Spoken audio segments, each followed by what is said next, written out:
want to talk to you. Not now, later. No, now. I want to talk to you. I want to talk to you. I want to talk to you. I want to talk to you. Proceed with caution. I want to talk to you. Proceed with caution.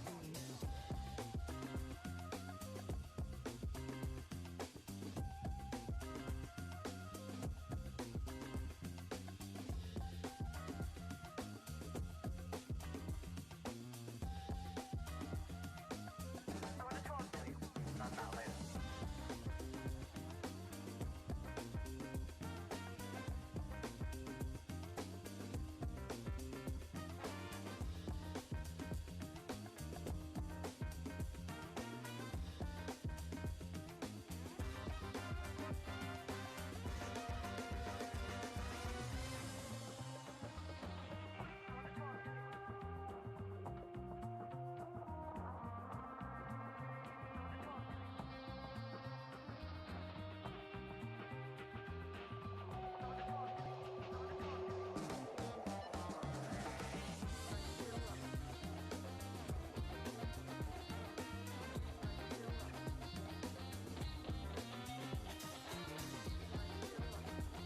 So check it.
Harrison alongside me and Robbie Koenig.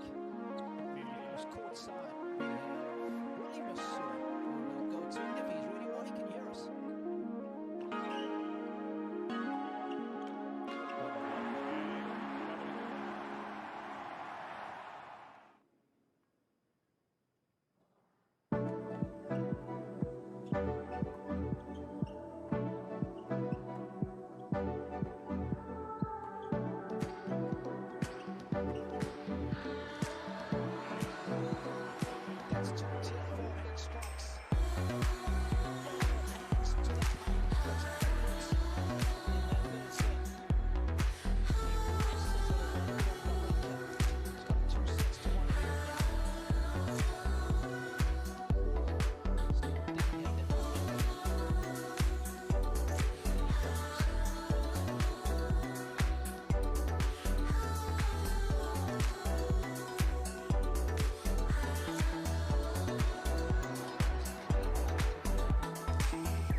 is in the back.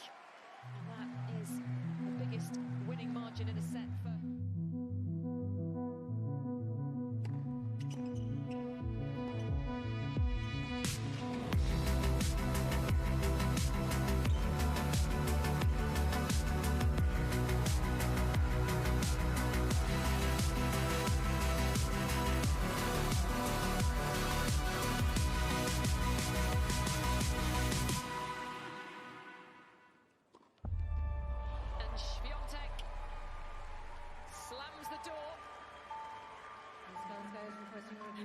We're going to have another look just to check.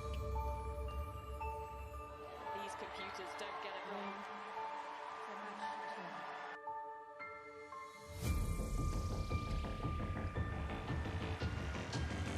What are you expecting, John? Surely he's one.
6 minutes on court. She takes the opening set, 6 games to 2.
We got all we need, so long as we're together, dancing in the sea, dancing in the sea. Roll up, roll up. Give it to me now. Drop that.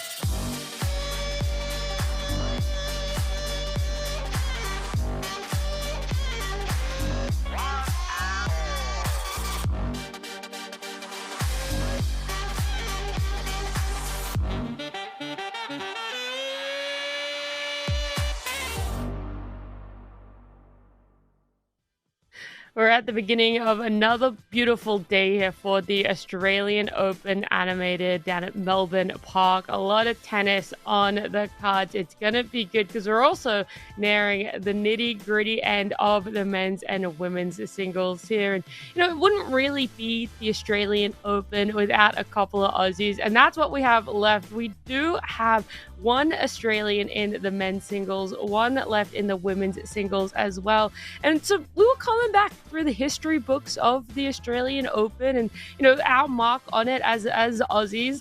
And we came across a couple of facts that, the Australian Open, last time it was won by an Australian was back in 1976 by Mark Edmondson. And the last time we had a fellow Aussie in the Australian Open finals was in 2005 with Leighton Hewitt. So it's been pretty much 2 decades, you could say, since we've had an Aussie make it that far, and there's still hopes yet still alive for us in both men's and women's singles. And moving on to our order of play today to see when exactly or if we're going to be seeing them play at all today. It won't be in the beginning that we're seeing any Aussies, but we are going to be kicking off our day with Arena Sabalenka up against Victoria and Boko there. That one's going to be on Rod Laver Arena. The second matchup that you're looking at will be played on Cain Arena. Then we're going to come back to Rod Laver, where we'll see first seed Carlos Alcaraz coming up against Tommy Paul, and then Coco Gauff up against Karolina Muchova there on Margaret Court Arena. So a little bit of back and forth, but we really want to focus on the action that is the men's and women's singles. And as you look down, Medvedev there up against Cain, Zverev up against Cerundolo, and of course that's it. That's who we're talking about. Alex de Minaur there, the last Aussie men to represent us, and potentially hit his staggering grand quarterfinals again, what he was able to achieve for himself last year. See if he can get at bare minimum that back-to-back quarterfinals. But we're going to focus on our morning right now because that's in the evening. That won't be played for a couple of hours, but what is right on the horizon for us is seeing Arena Sabalenka up against Victoria and Boko and looking at where they're going and where they've come from. So right now we're in the 4th round. That's where we've moved to here on day number 8, and we can look to see towards the quarterfinals for one of these two women who will have to go up against either Putintseva or Djokovic there. Jovic. I'm still thinking about last night's matches, apparently. got a little bit of tennis on the brain.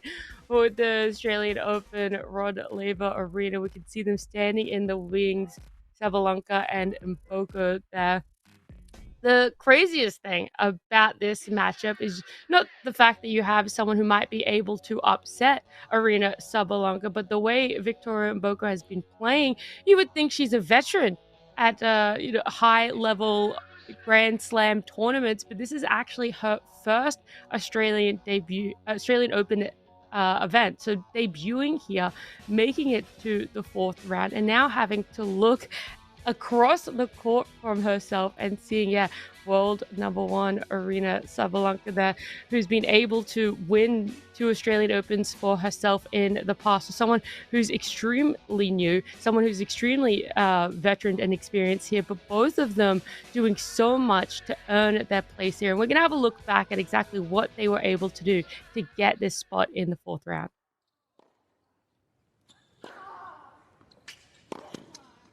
Oh, that's an outrageous start.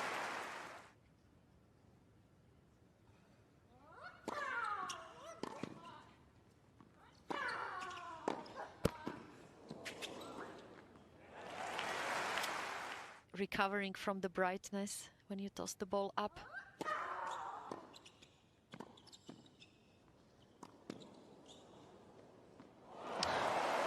And that is very brave from Arena to serve and volley against the sun.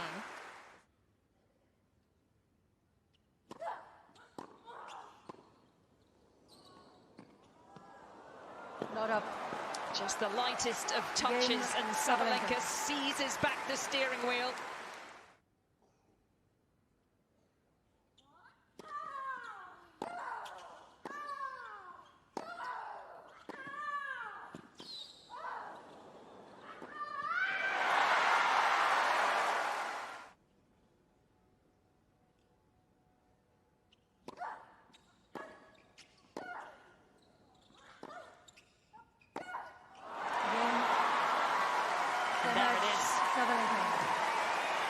For the 6th year on the bounce, Arena Sabalenka has muscled her way into the last 16 here in Australia, but my, it was tight. And my, it was brilliant to watch. 2 tie breaks to decide. And it was Sabalenka who found a way through in the end. Please welcome to the court from Canada, Victoria Mboko, Clara Towson,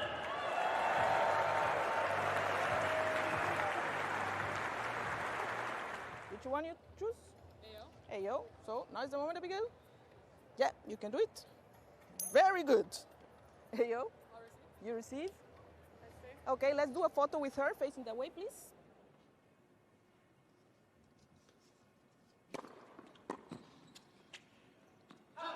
What are you expecting, Laura?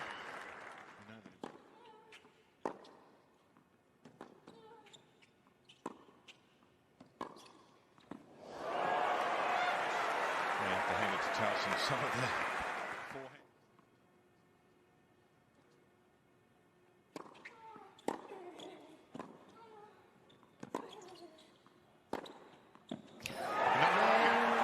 And Towson is going to extend this to a third set.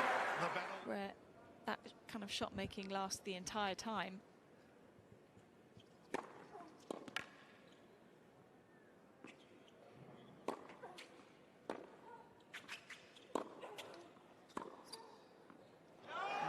Opens with the break.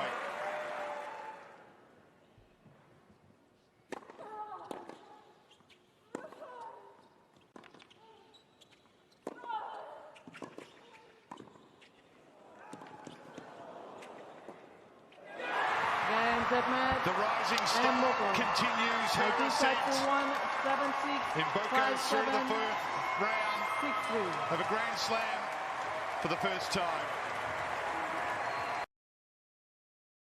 Yeah, as you can see, both of these women had to fight hard in their round number 3 matches to make it here for themselves in round number 4. And so it does beg the question, what exactly is going to be on the cards for not only us as viewers, but for them as players as well. And one thing that isn't necessarily in their control is, of course, the weather. So it's a lot cooler today. Right now it's looking at 19 degrees. Doesn't feel like we're going to be having any of those extreme heat warnings that we had yesterday, where a lot of play was suspended because of how hot it got, having to close roofs on what arenas we possibly could as well. So yeah, maybe today is going to be a little bit nicer for everyone participating in the Australian Open and looking towards that.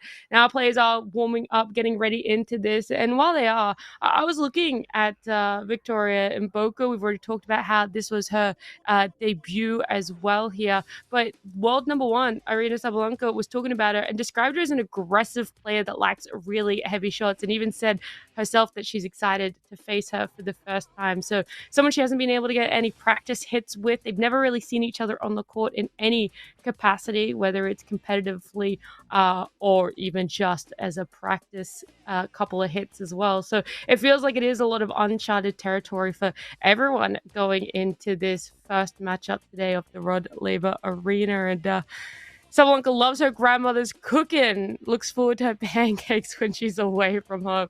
Everyone has a comfort food, I feel. Whenever you travel just a little bit, there's always one meal you look forward to having when you go home. And for Sabalenka, it's her grandmother's pancakes. So maybe she'll have to try and bring them to the next Australian Open. Get everyone to taste her grandmother's pancakes there. Well, look, Rod Laver Arena is warming up with our players. The temperature is going to get a little bit warmer today as well. Nowhere near as extreme as yesterday. We're just going to get on straight into the action. Aryna Sabalenka, ranked number 1, up against Victoria Mboko, seed number 17.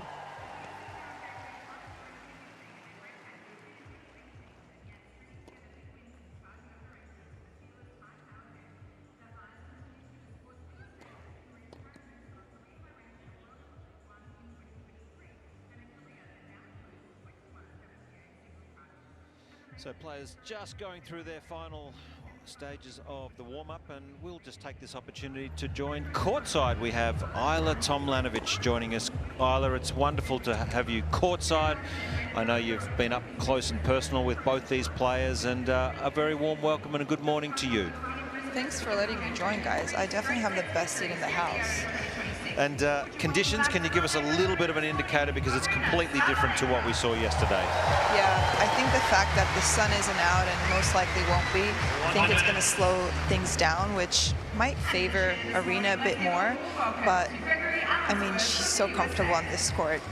But Victoria Mboko, I mean, she's just, I think, excited to be in the 4th round in a first appearance. So I'm pretty excited for this one. And how impressed are you with Victoria's game? I mean, she's just 19 years of age, a real bright star in the game. Very impressed. I can tell you she's one of those players in the locker room right now that you don't really want to see in the part of your draw, because she's the type of player that can really take the match out of your racket if she's on, especially, and just doesn't really have too many holes. Like Andrea said, I do agree that the forehand can be a bit shaky and struggles to go cross court with it more, but if she's serving great, is just you got to be serving great as well to keep up. Well, thanks for joining us. It's a real treat to have you here for this one. And yeah, I think Isla's right. Conditions will be a little different. It'll be a little heavier, a little slower here. And do you think that favors anyone, Petko? Well, Isla said it favors Sabalenka, and she's right in a sense that Sabalenka has the power to break through slower conditions. On the other hand, Mboko, with her athleticism, maybe she can run a few more balls down. Do you think there's any cause for concern with the knee? Yeah, with the knee. It's been strapped heavily, really, since the United Cup or since Adelaide last week. So I don't think there's any problems. Well, so we had her in the studio and we asked her, and she said that it's more of a precautionary tale. I do know that she's had knee issues from very young on, when she was still a teenager. She's still a teenager, but when she was 15, 16, has a chronic issue there. So maybe just making sure everything is in place. All right, we're ready to go here.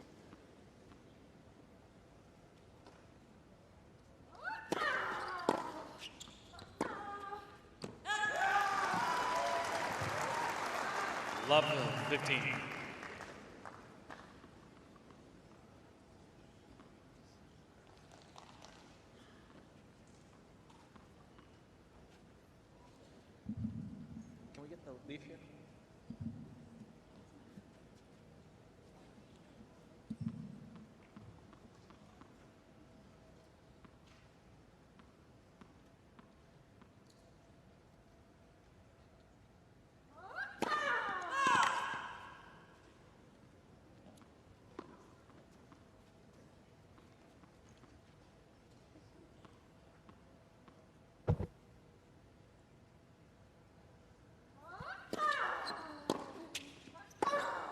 No. That is very well done. Sabalenka, one of the best +1 shots in the world, while this feather here takes its slow descent. And Mboko loves to take second serves very high up in the court. Let's see how that will fare against Sabalenka today.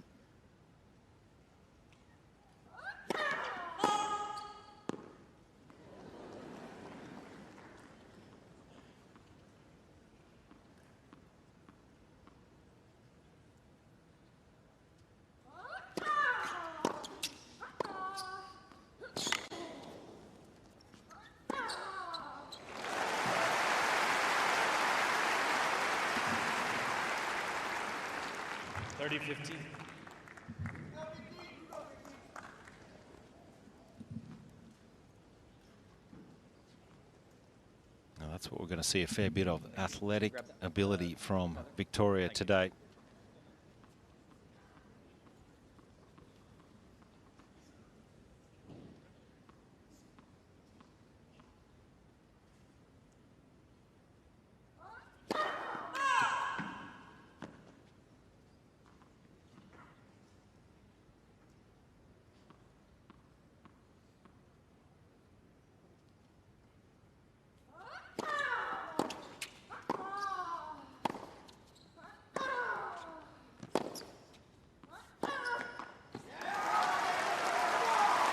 There again, Mboko so high up in the court on second serves.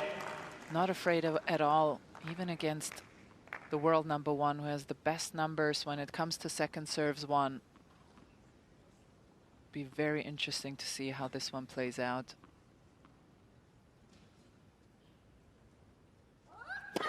Let's first serve.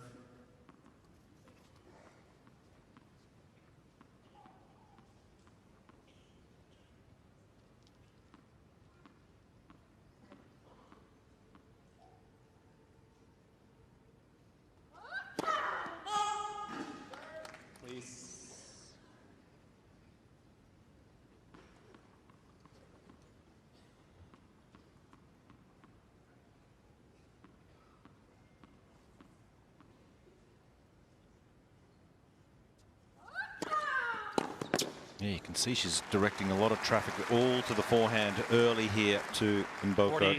40-30. They have definitely done their homework, Team Sabalenka.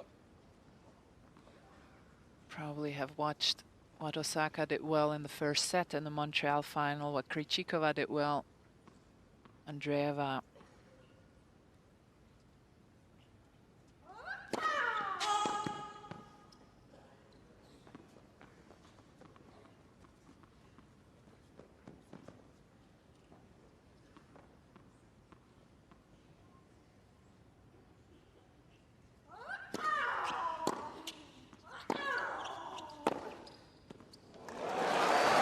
That must look pretty sweet courtside, Isla. That backhand is a thing of beauty. That was beautiful, yeah. She definitely, I don't think Sabalenka expected that to come back in the corner and down the line. That's what she does so well. She can get on that front foot very quickly and really hurt you.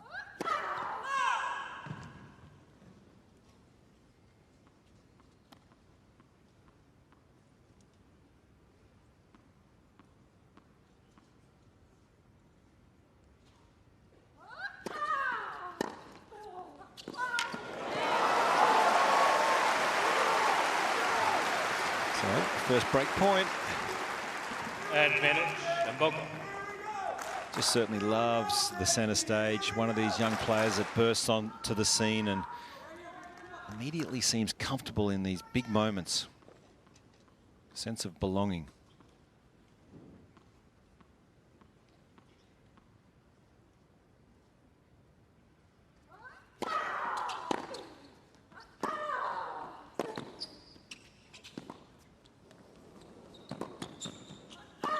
Oh, well done.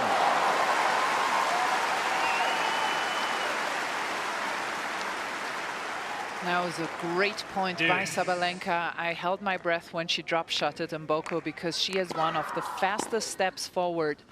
That first step that goes, take a look how far she was behind the baseline and was very comfortably up on the drop shot. But a great forehand for Sabalenka to close it out.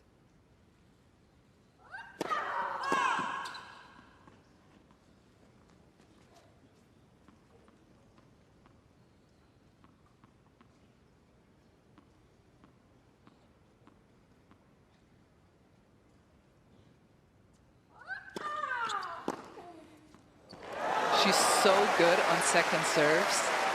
I wonder if Sabalenka will have to go for a bit more. Well, you brought it up just how good her second serve is. Arena Sabalenka, she's got the highest win points, hasn't she, on second serve on tour last year at 52%. Significantly higher than the rest of the top 50, but this is a different proposition today.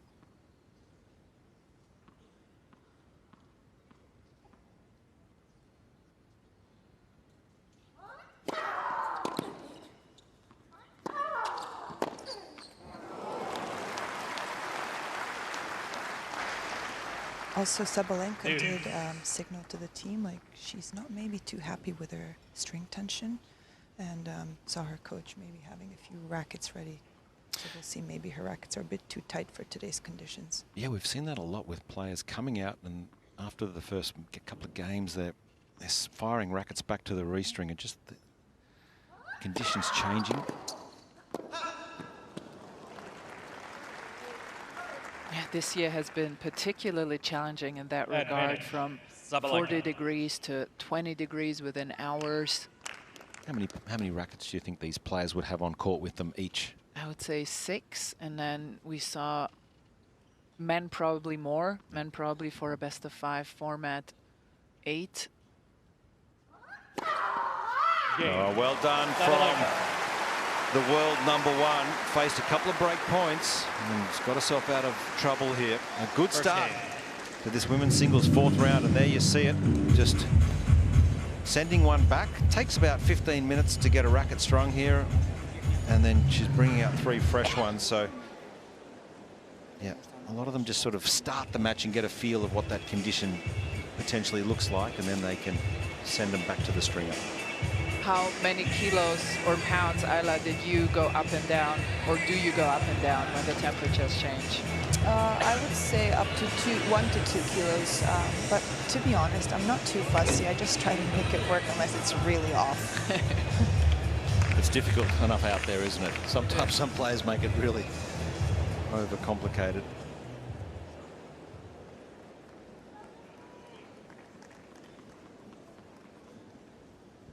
Victoria Mboko to serve.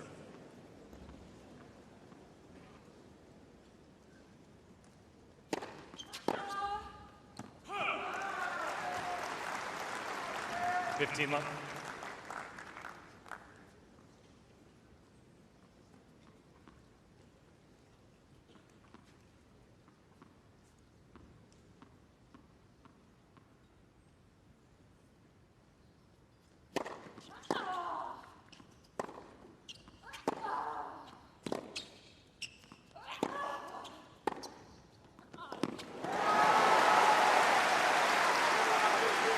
Yeah, that backhand down the line was just not directed well enough. And Mboko got there, and Sabalenka checkmated herself a little bit here. You can see the backhand down the line going more towards the middle, and then too much space is open on the other side.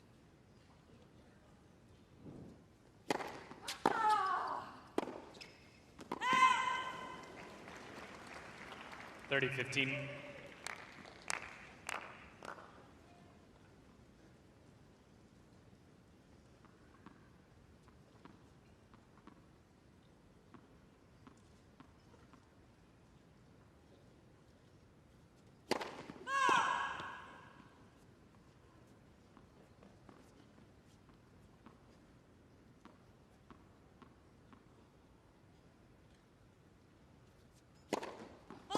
How important is this start for a young 19-year-old on this centre court for the first time? That's important. And the second serve, unfortunately for Mboko, has been an issue in the past. Hit 12 double faults in that final against Osaka and Montreal.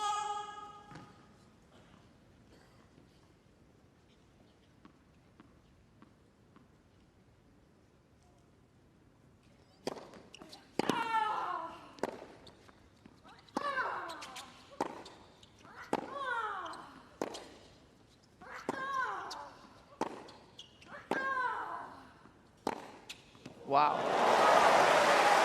That was a rocket. The power's not a problem.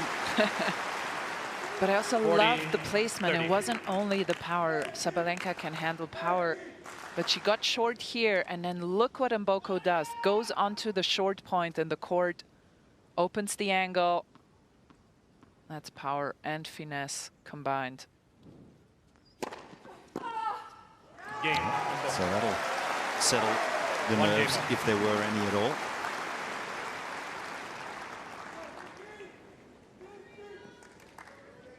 Such a good group of youngsters coming up in women's tennis at the moment. So fun. Iva Jovic, yeah.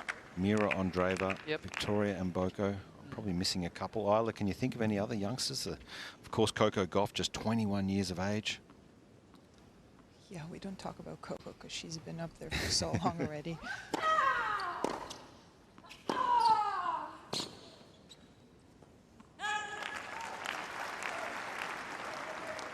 15 love.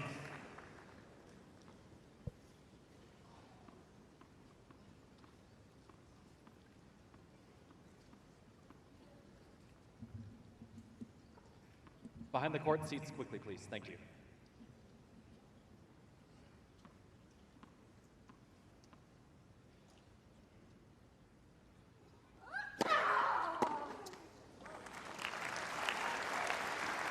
$30 left.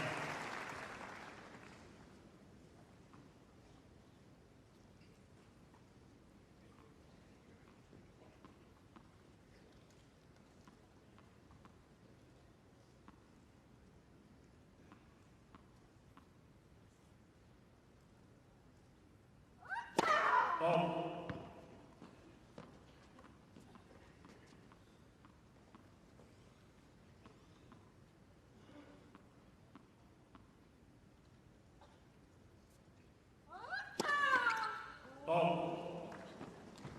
30-15.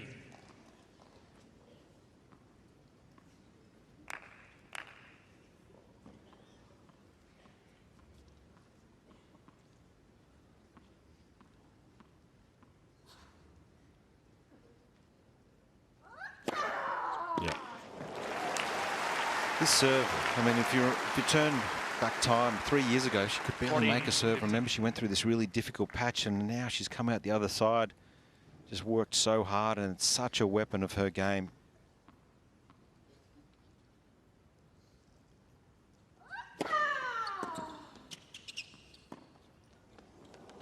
Not up. Game. Yep, got the touch as well. So it's a great start here on Rod Laver this morning. We're on serve. Sabalenka leads 2-1. Sabalenka lead. Game. Now I have a very dumb question maybe that you must answer. Okay. Josh or maybe Isla. So you know when the ball bounces twice, the chair umpire says not up. Yep. But it is up. It bounced twice. That's why, you know what I mean? Yeah, well, I think it's just the technicality on the call, but you're not up to the ball. Oh, that's what it means. I thought it's not up from the, but it bounced twice. No, you're not up. You didn't get up to it. Okay, I see. Thank you for I wouldn't have any answer to that. Come on, you two geniuses.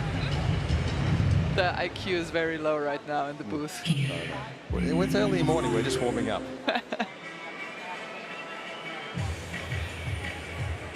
That's how Isla Tomljanovic comes to work every day on the boat. I'm just glad it showed up.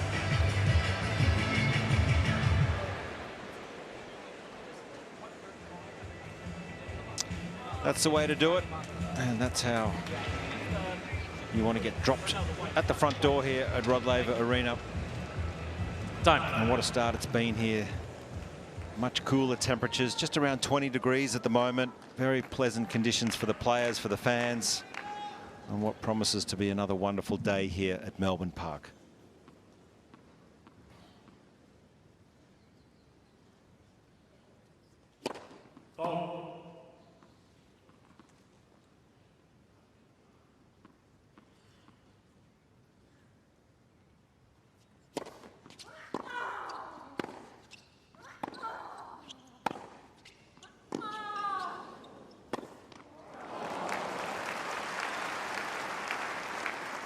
Love 15.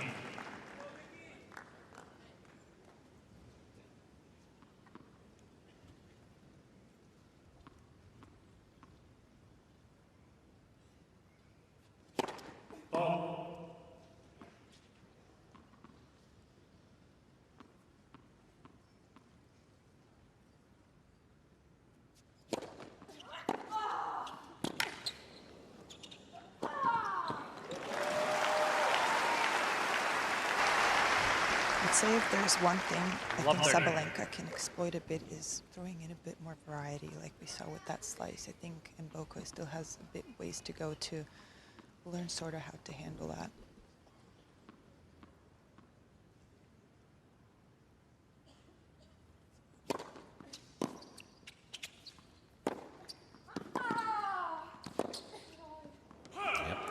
She heard Ayla. Maybe Ayla shouldn't talk as loudly. Love 40. She'll get a coaching warning from courtside. But that's usually the case, right? Young players, they need a little while to adjust to the changes of rhythm. They are very good in hitting the ball hard.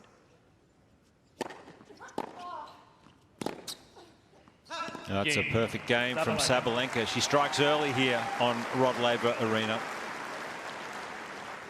3-1. Sabalenka leads 3-1. And what I love about Aryna Sabalenka is that she doesn't shy away from these challenges. Let's see if we can hear something. Maxime Chukyan, the new day-by-day coach. You can see the dad of Victoria in the background. But Noël van Lodem and Nathalie Tozia still on the team as well.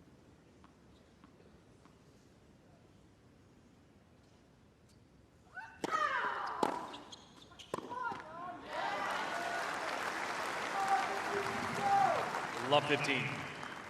But other players would feel very stressed about playing a young up-and-coming player this early in your quest to win a major title. And I feel like it motivates Sabalenka, and she will play her best tennis rather than drop off in her quality. And that is such an amazing thing to have in terms of mental fortitude.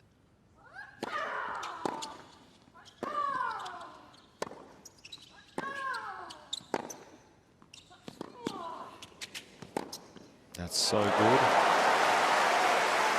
I thought that the slice forehand from Sabalenka might cause some problems, but really well done here from Mboko. Just stays down. And look at the end range. The end range play from Sabalenka has improved so much. When she's pushed wide, great ability to make shots, but this is made to look easy because that's not an easy shot.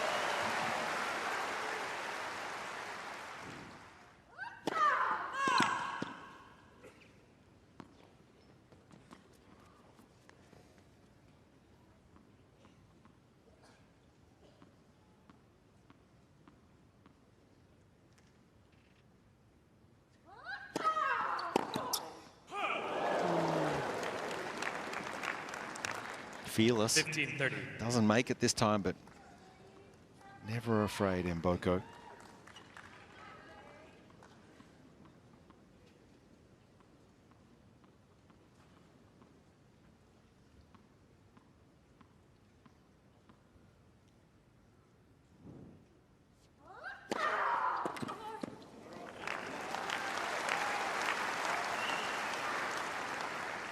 All.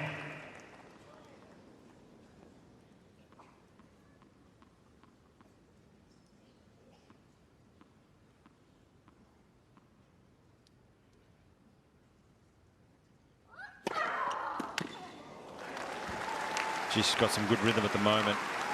40-30. 60% of first serves in. Won 10 of 13.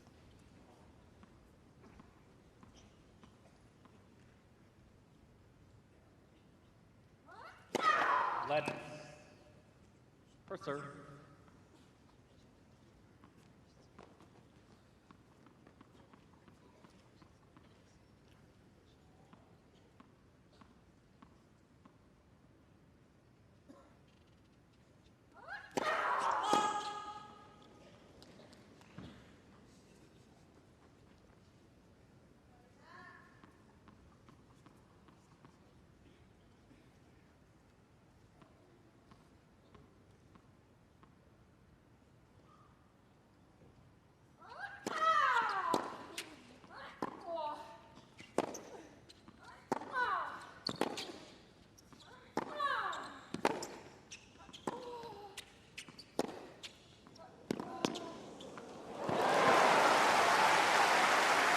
Now, lovely change up there from Sabalenka, but I do think in the backhand side, Mboko is able to handle it better. She leaned onto it so nicely. Here's Sabalenka's team.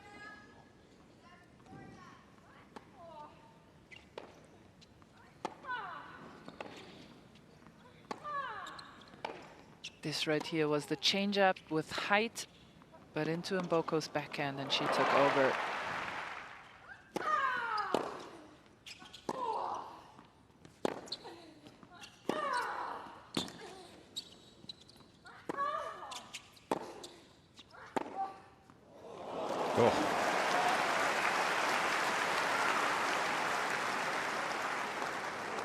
Advantage, Sabalenka.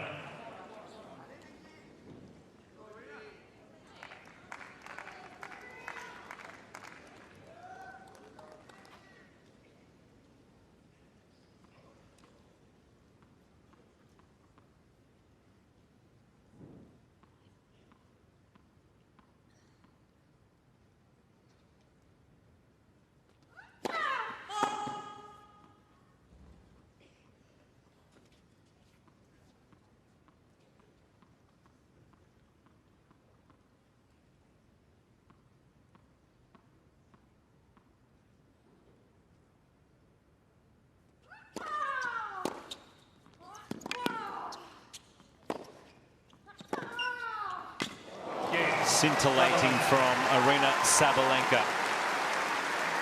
Off to a fast start, leads 4-1 first set. Sabalenka leads 4 games to 1. You have a look again. Got it.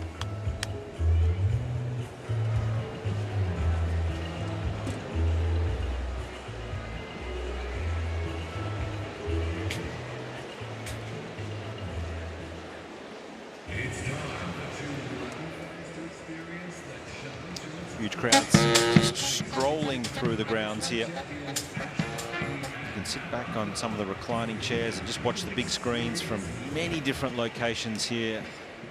Plenty to see and do for all ages, all the kids and the big kids.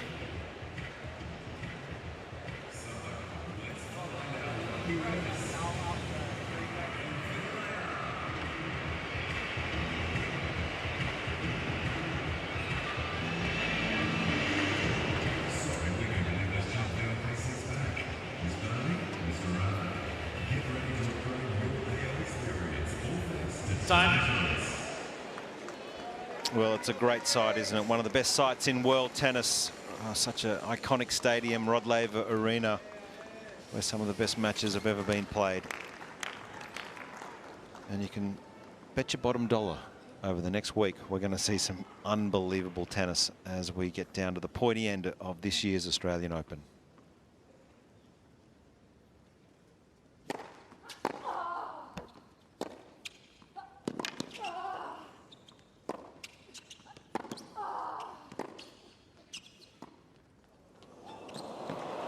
I've been so impressed with the discipline from Sabalenka today.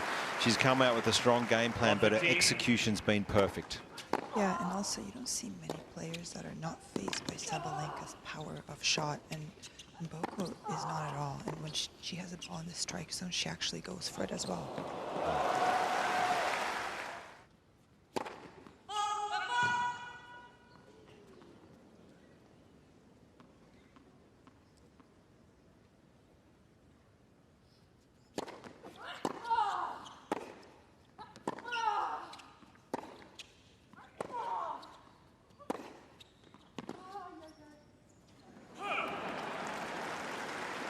Well, she got her there, but I think also 15 Mboko all. needs to accept that Sabalenka is a little stronger in the forehand side than women usually are. This is the first meeting between the two. Usually when Mboko changes her down the line backhand, she always gets a short ball. Sabalenka has been doing quite a good job in neutralizing the backhand down the line.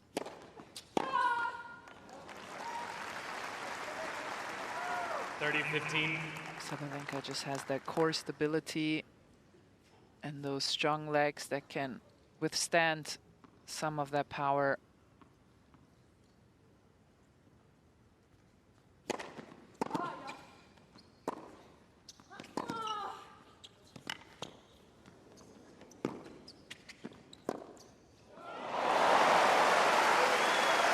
Beautifully done here by Victoria Mboko. Gets the angle. 15. And that's what's so impressive about her. It's not only power. She has the angles, the finesse. We saw the drop shot.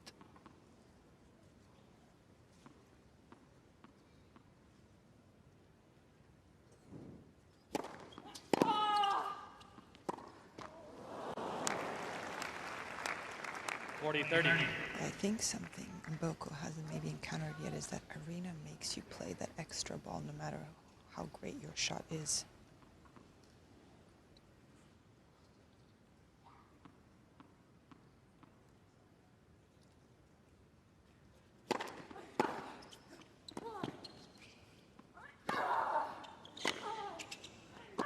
Yep.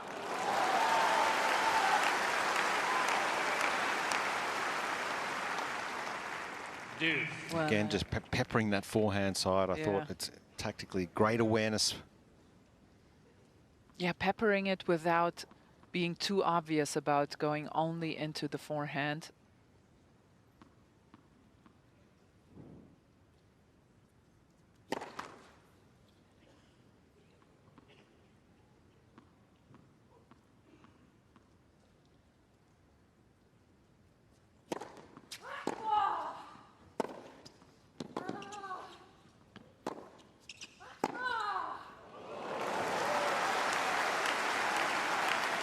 She barely missed a beat today. Sabalenka with another break point here.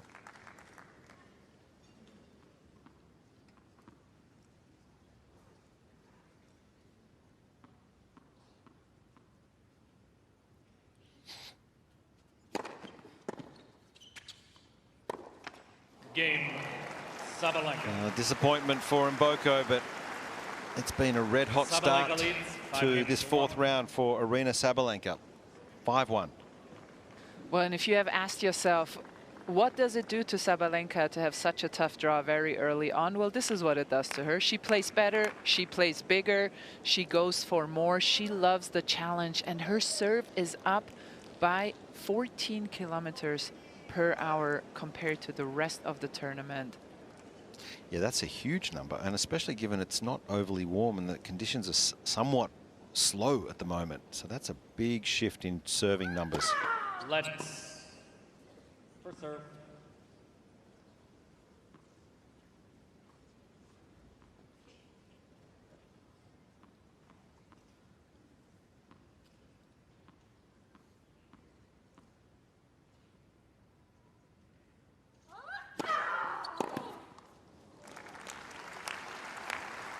$15 love.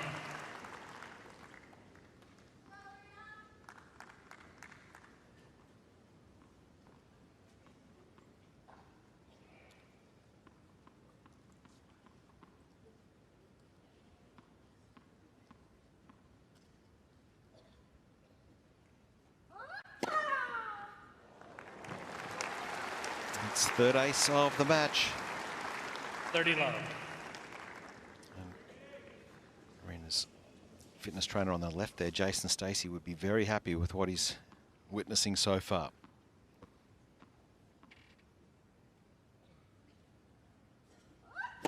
Oh.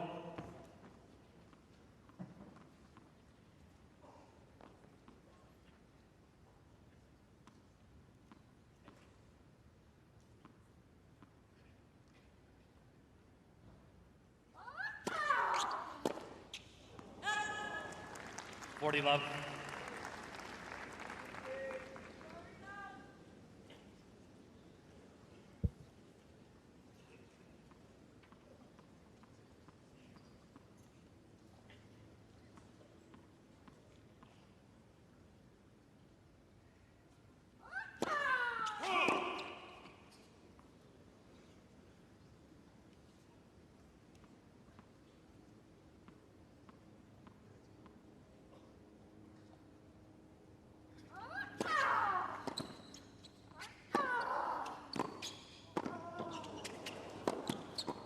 Well, that's pretty close to the perfect set for Sabalenka.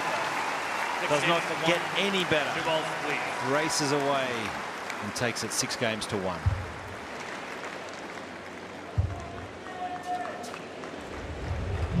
I agree with you 100%, Josh.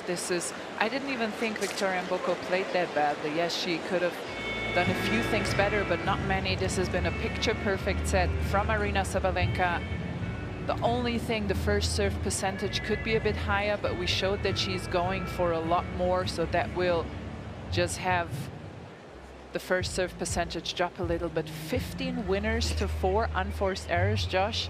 Yeah, when have you played a match like this? Never, ever. That's outrageous. So should be sitting there in 31 minutes at 6-1 thinking, boy, life's pretty good. I agree with you. I don't think Mboko did a lot wrong. She had a few game points in 2 games she didn't capitalize on.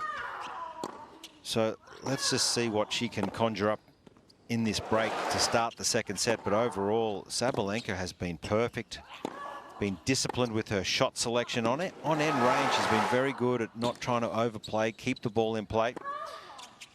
So this is a terrific start here. And these little fine motor skills where she's got nice soft hands and touch, she's really improved in the last 12 months or so, Sabalenka. And don't those ladies love it as well? Matching outfits.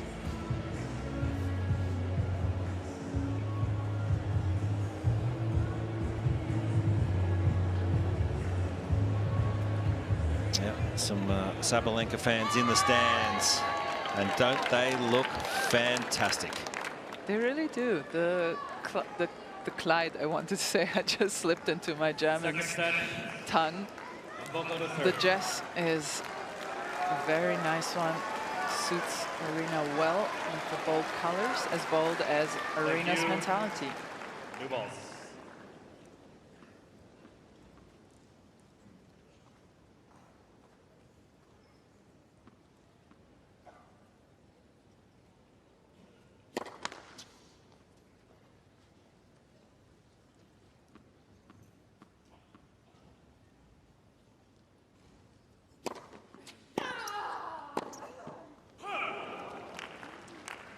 Love 15. Well, and having watched a lot of Mboko matches, she is sometimes a little bit of a diesel motor. She oftentimes loses the first set and then still comes back. She did so in almost the entire Montreal tournament that she won.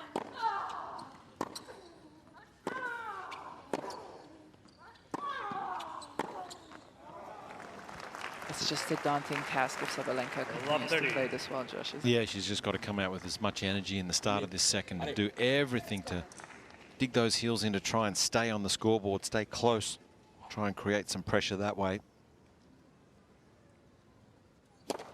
Let's. First serve.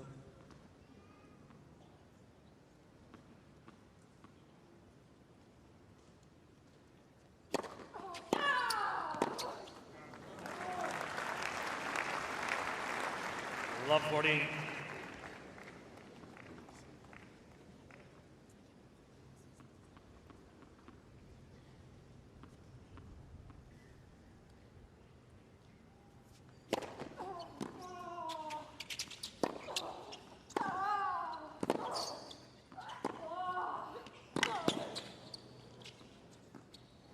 Wow. Putting on a clinic on Rod Laver Arena.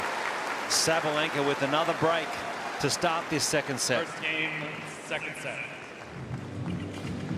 Ayla, I know this is hard, but if you were in Mboko's coaching team, what would you tell her to change? Or do you sometimes just have to wait it out and see? Well, you know, to me, the 6-1 set wasn't, I don't think the score is doing it justice. I think there were a lot of very close games, and Mboko really made Aryna turn it up a notch, and she played a flawless set. I think at this point, you got to weather this storm, but also maybe get a bit more creative with your first serve, go to the body more, because right now, Aryna Sabalenka is seeing the ball like the watermelon. Big, juicy watermelon. How good. Nice. You had one of those just before. I did, yeah. Very hydrated. I feel very hydrated now. 15 love.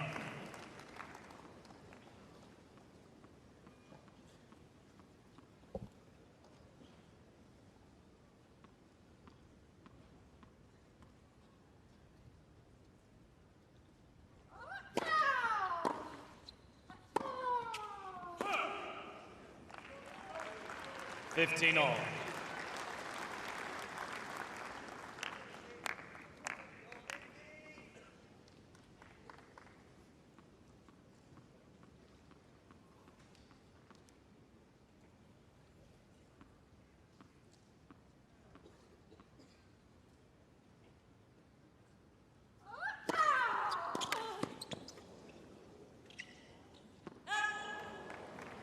He was on a real run there. Sabalenka had won 13 points in a row, so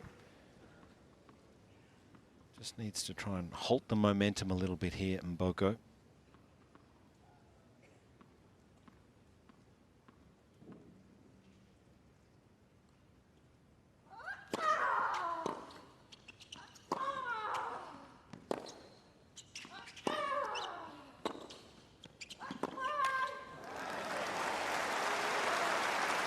Yeah, I like this body language from Mboko.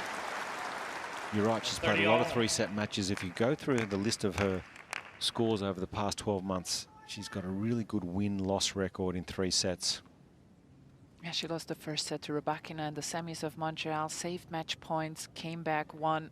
Lost the first set to Osaka in the final, came back, won 6-1 in the third.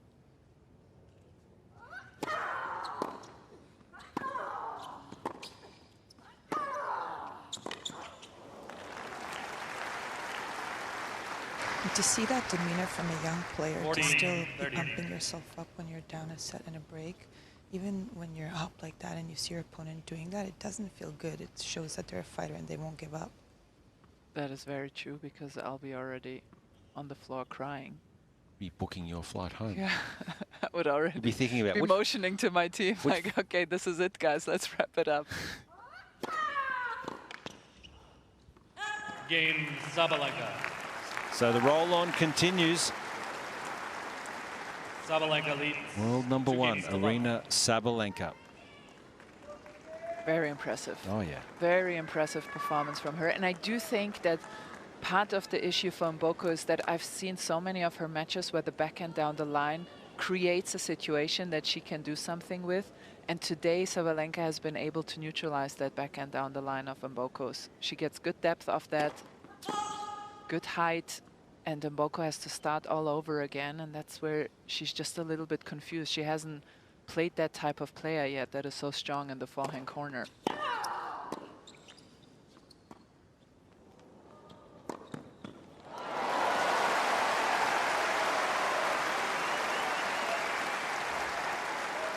It doesn't execute this time, Sabalenka, but I like that she's even at the top of the tree. She's number 1 in the world, but she's trying to implement, trying to find new ways to improve and add to her game.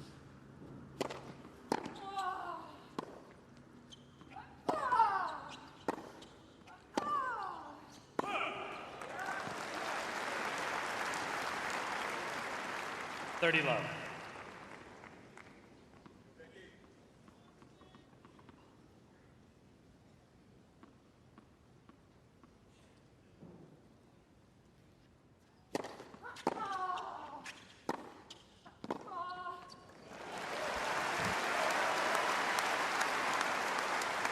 40 love.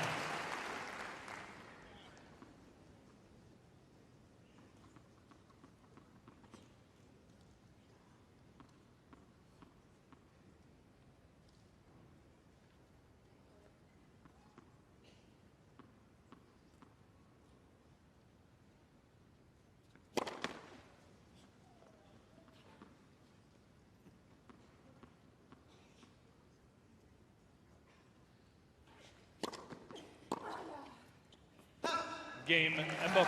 Well done for the young Canadian, Victoria Mboko. On the board in this second set, Sabalenka 6-1, 2-1.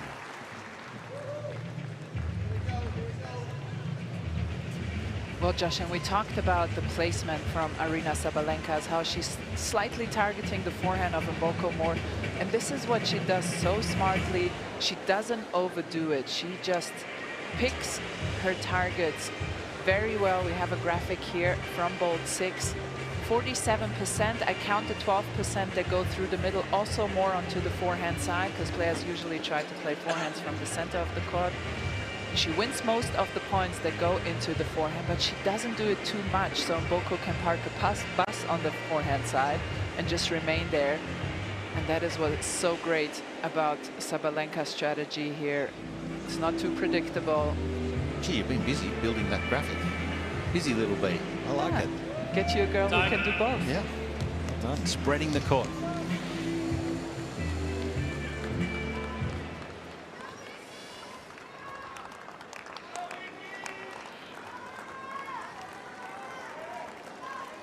Another beautiful day here just after lunchtime, 12:30 local time.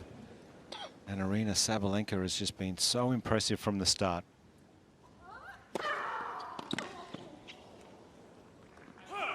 Everywhere you look, the numbers are simply awesome for Sabalenka.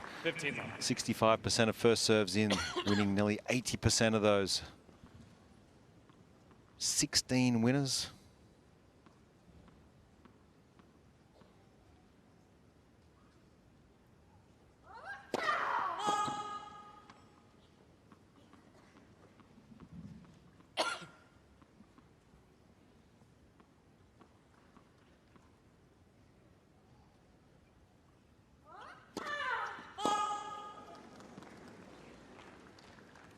All.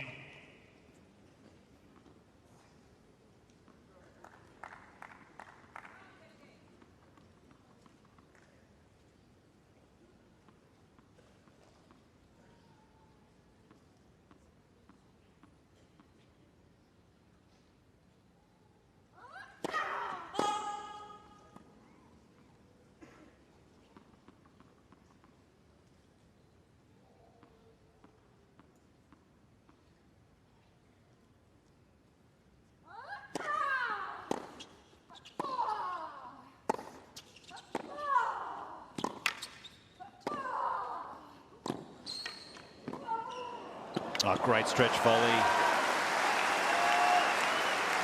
So well done. And I spoke to Max Mirny here on the right yesterday in the Players Lounge, and he said the first step was to just increase the 5-minute volleying during a practice session to 7 to 10 minutes to 20 minutes to half an hour, and now He would have loved that. yeah, look where we are here. Beautiful. And it's so true, right, Josh? Players play ground strokes over and over again and then go 3 minutes to the net. Thank you. Goodbye. See you later.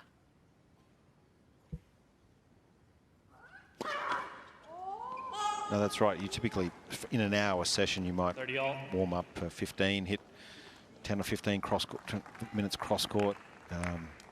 Just have 2 minutes of volleys and get into some points, or even if it's just an hour session, when you're working on your shots, it might be just an afterthought at the end. So she's clearly been focusing on improving, getting better.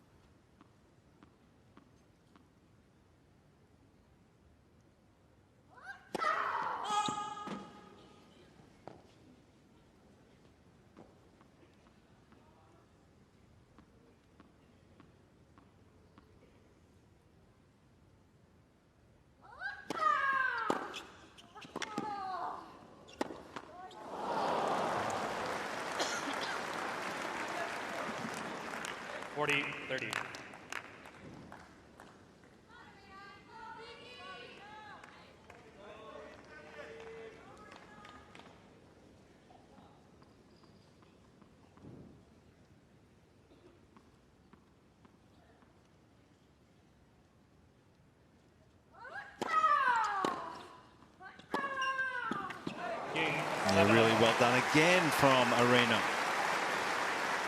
Not overplaying that final shot, just really disciplined, enough shape, gets it angling off the court. Yeah, there was a little bit of a danger zone here in that service game with those 2 double faults on the ad side. But righted the ship very quickly. 15 left.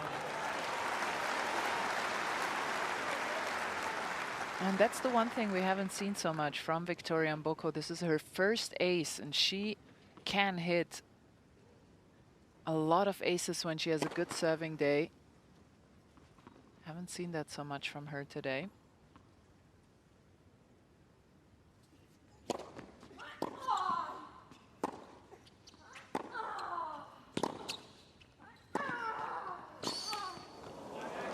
Again, that backhand down the line from Mbokos that 15 probably all. flies okay with most other players, just checkmates herself against Sabalenka, who loves to open the court, cross court with her forehand side.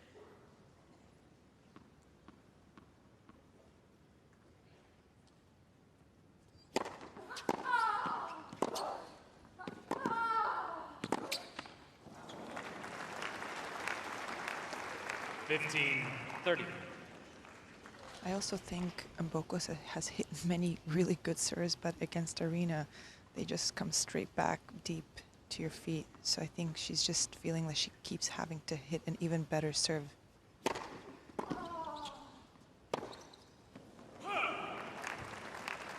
So it's just happening a little too quick here for Mboko. Another couple of break points. Sabalenka's got 100% strike rate, winning 3 from 3 so far in this match.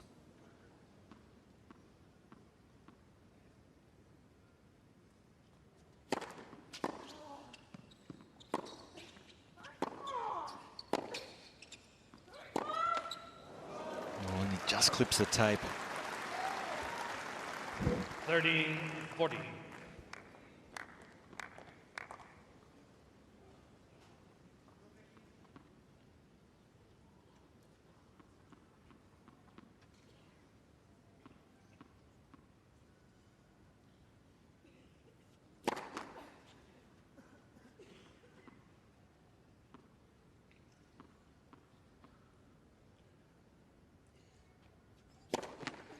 Well, unfortunate for Mboko, but this is a step up in class because Sabalenka, the world #1, has been so good all day today. 6-1, 4-1 lead.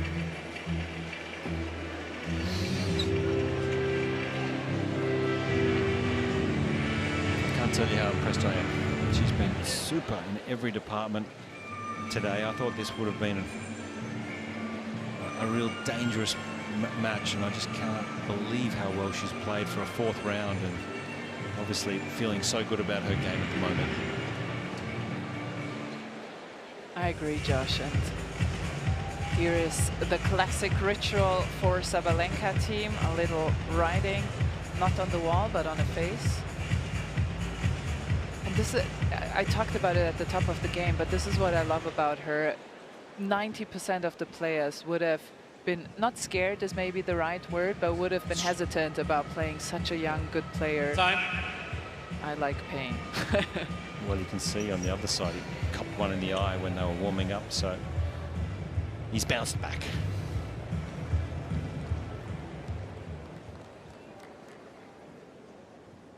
So Aryna Sabalenka in absolute control here on her favourite court in the world, Rod Laver Arena.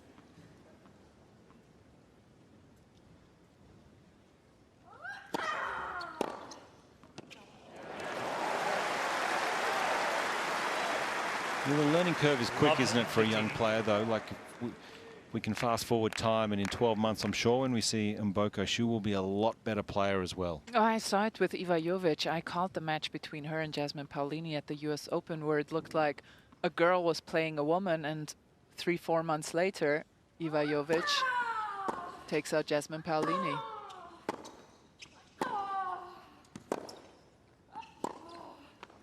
Isla, have you had the chance to practice with Victoria at all? I actually haven't, and you know, I really wanted to, just so I could sort of know what to expect when I play her.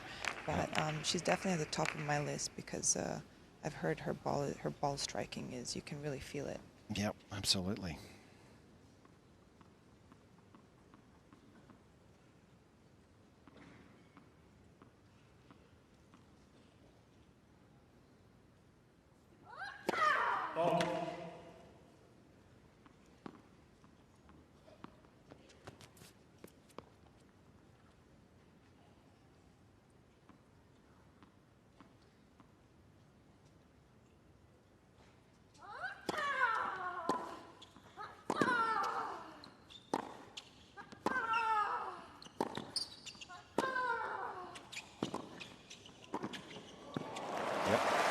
The part of her game she's improved and worked on so much. 15, 44 30. times she's come to the net this tournament out of 61 times, and that is a really good success rate. Far higher than the rest of the tournament average.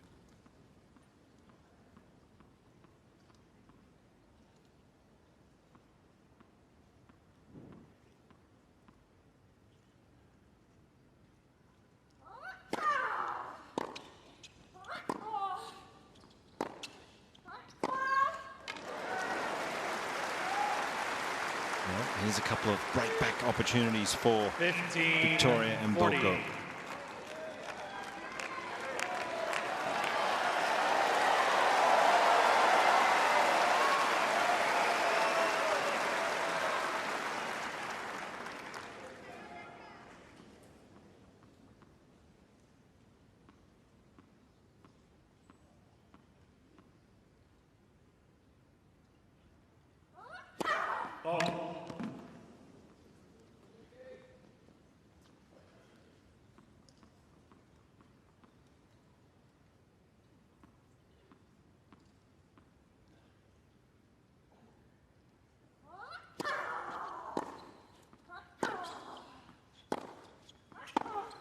Well done. A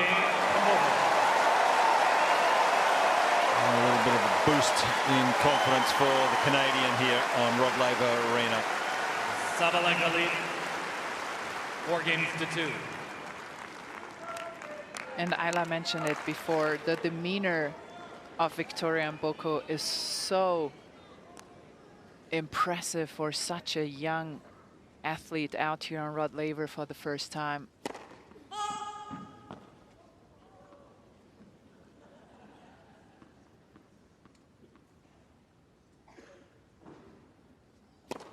Let's second serve.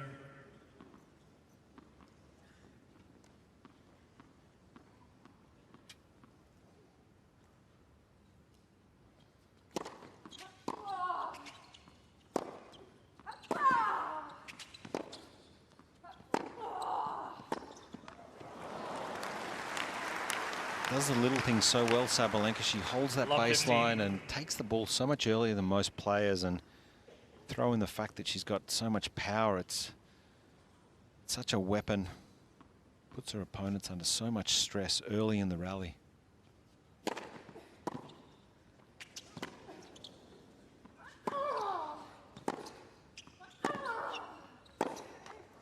Even that return, like just the ability to chip the return. These types of things, the small little details that she's really implemented in the last couple of years of her game, Sabalenka. It's such a complete player. Yeah, and you're so right. It was a learning curve for her, and I think young players can look up to that she has learned to neutralize rallies as well as win them. And that's something that she wasn't always like that, was she? Exactly, I mean, when yeah. Sabalenka burst onto the tour, she had a lot of power. It was raw. It was exciting. But she's certainly refined it over the last couple of seasons.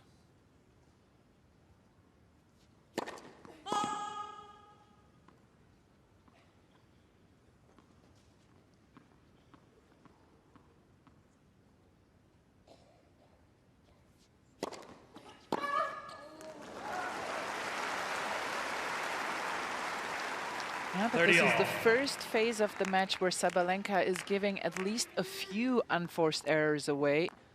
She wasn't doing that at all for a set and a half, so maybe a little opportunity for Victoria to bounce back.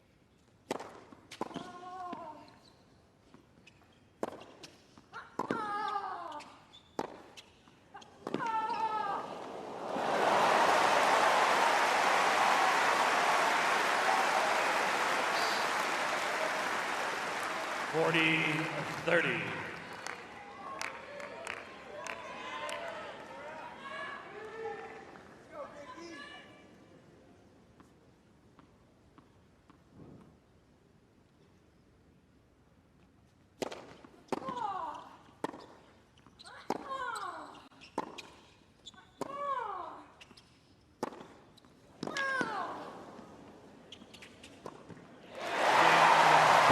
Couple of games for the 19-year-old Mboko here on Rod Laver. Sabalenka still in the lead though. 6-1, 4-3.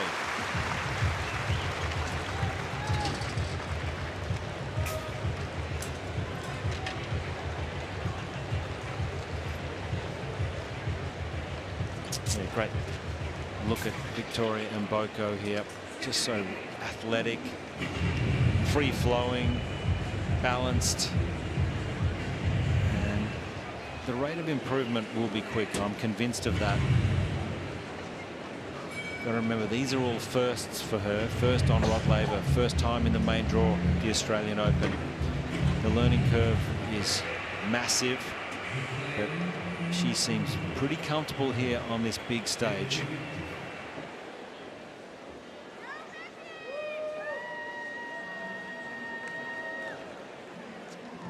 Time.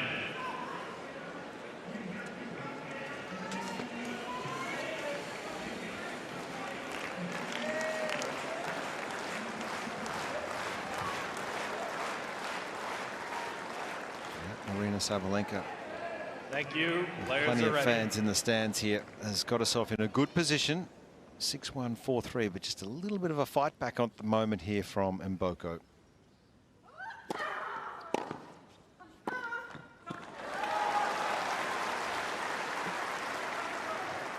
Love 15.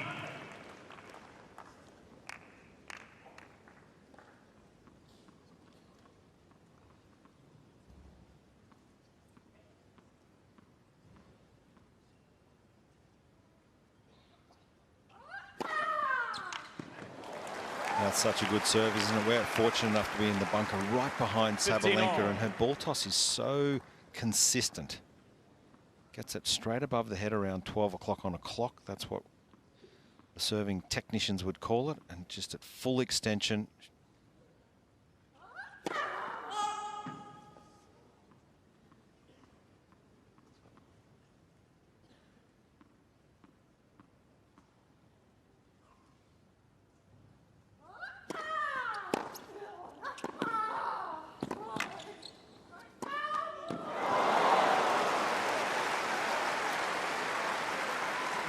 A little bit of tension in those muscles on the 15, short forehand. 30. I haven't seen that for a long time, and you can see here in set 2 the unforced errors are slowly creeping up for Aryna Sabalenka, and most of them have come in the last 2-3 games or so.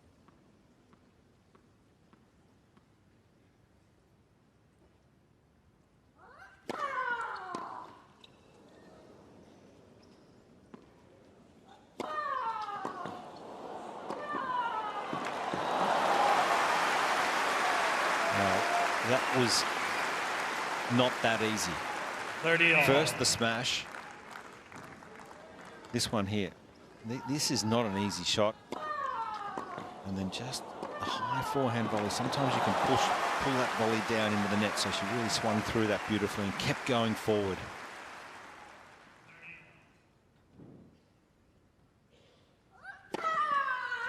Such a weapon. And look at the emotion from Sabalenka. 40, she can sense things 30. are tightening up here. And one thing about her, even when she is tense, even when she is tight, she will still go for her shots, and she will continue to be brave in her tennis game. And that distinguishes her from so many other players. Game. Sabalenka. How impressive was that, Isla? I mean, Tom, you got to say here, under pressure, she's delivered. Yeah, that scoreboard pressure from Mboko really paid off. And I mean, as impressive as Sabalenka is, I also got to give credit to Victoria, because she just stayed in 6-1, 4-1, 2 breaks down. Most people would just be like, okay, that's going to be 1-1, but she kept her head down and, you know, got to 4-3 and really gave her a run for her money. Let's see if she can just hold on here, Mboko, and just ask on. the question one more time.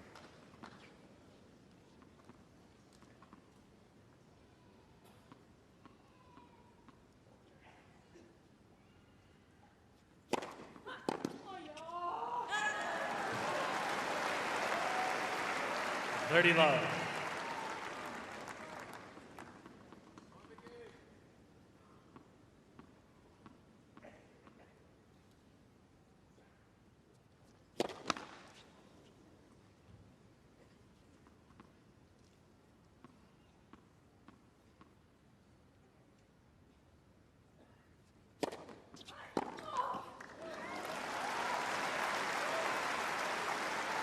40 love.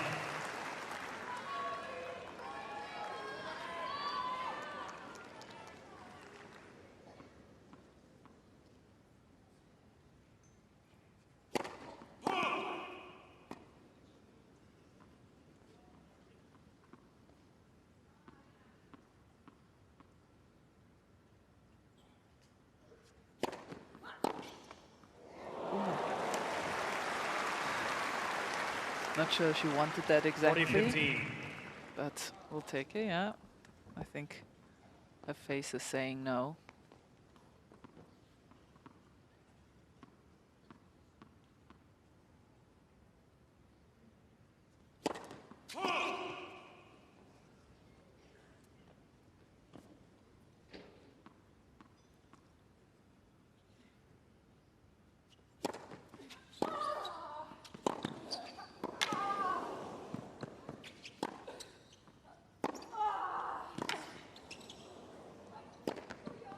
Ooh.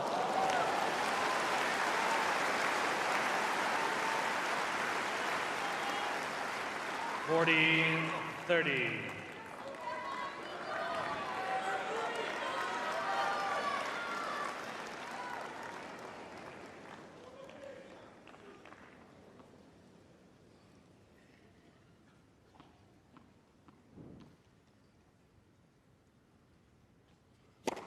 Ball.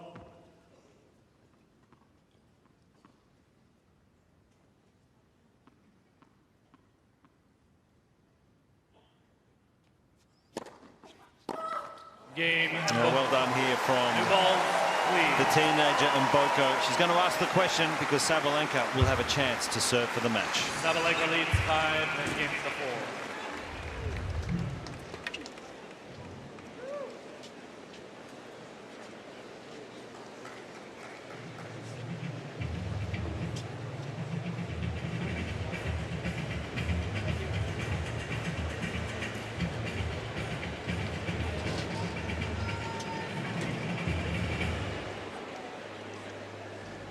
Well, it's been a serving clinic today from Sabalenka again. 70% of first serves in this set. 62 for the match. That's really good numbers. Anytime you're above 60 for the match and you're Arena Sabalenka, you're probably going to win. That's how dominant this shot is. Have a look at this magnificent ball toss. I love it. It's just so consistent, and that's what she's tied it up. It's straight above the head. Nice full extension.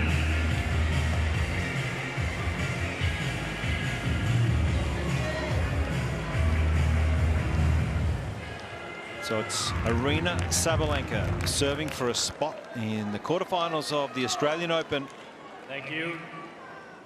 She's at the difficult end when you throw the ball up. It's the sun's there. She's just had a little bit of a sun check.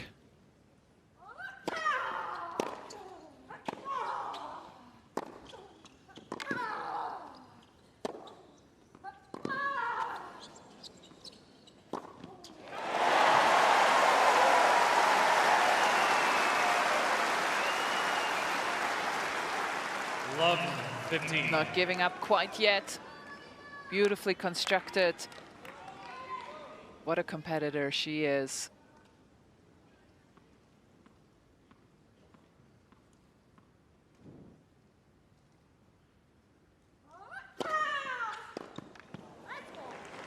That wide serve in these last two games has really gotten her out of trouble, whereas usually she prefers the slice tee in big moments, but that's the beauty about Sabalenka. She can be unpredictable.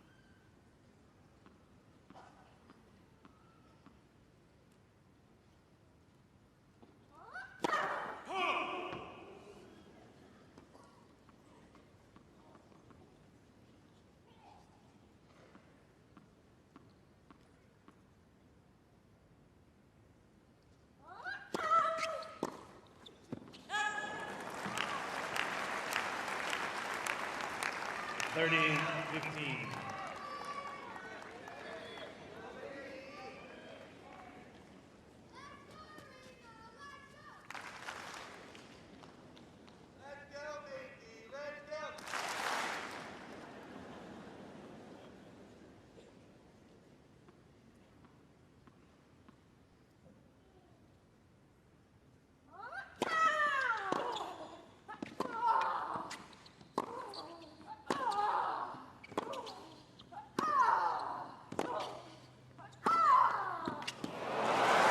Irresistible from Sabalenka. 2 match points. 40-15.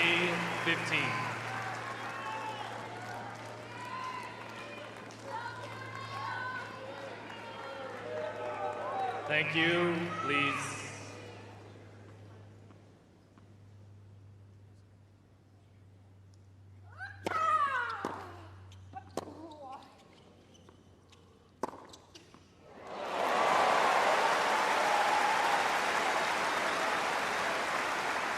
Both players looked at the chair umpire. Well, both were actually walking to the net. You'll see afterwards. Sabalenka definitely walking, thinking this is going to be wide.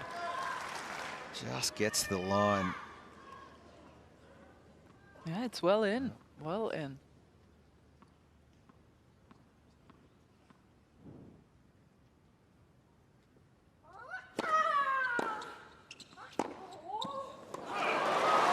Well, and this time Victoria Mboko was on that wide serve. Just played it one too many times, Yes. Sabalenka.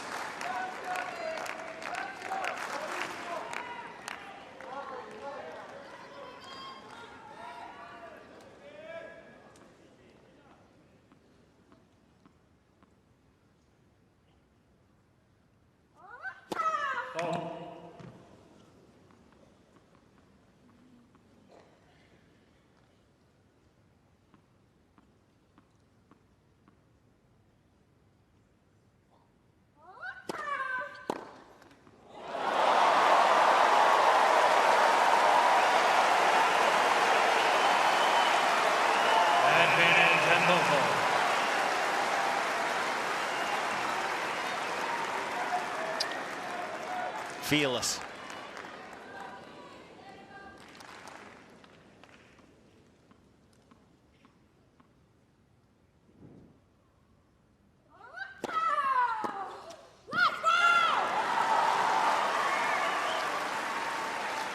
The serve has certainly saved her in these really big moments today.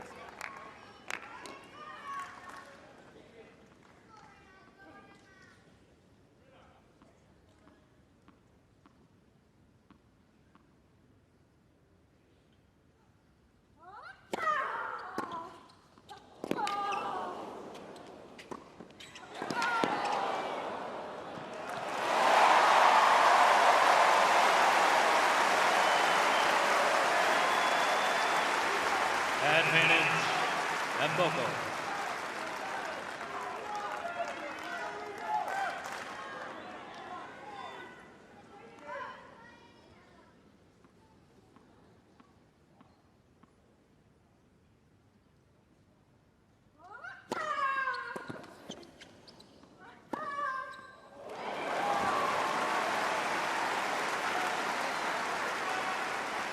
The accuracy of the Sabalenka serve is so impressive. Man, I thought Mboko said too short here. I thought I was getting a glimpse of my lip reading, but that was such a good serve.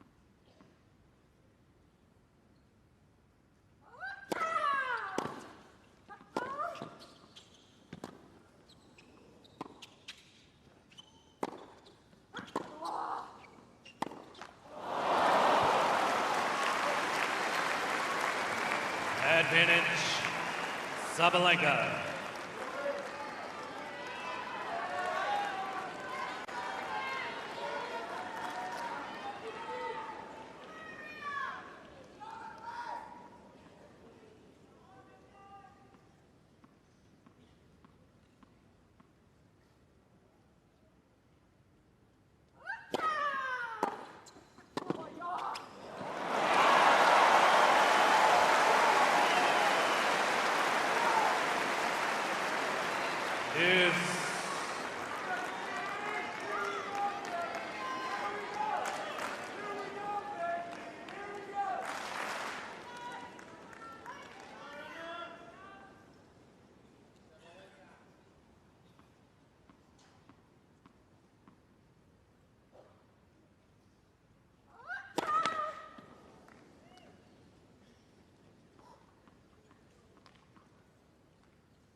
steps on it again.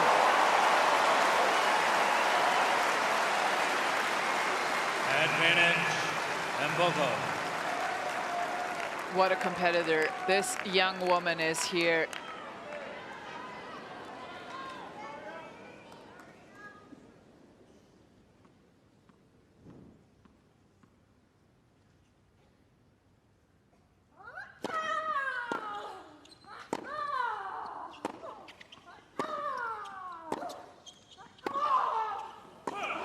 There it is. Victoria Mboko, remember the name.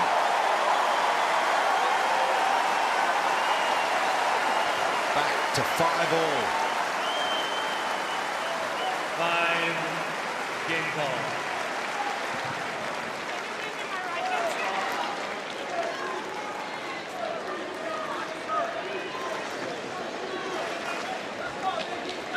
Oh, just a racket change here. Just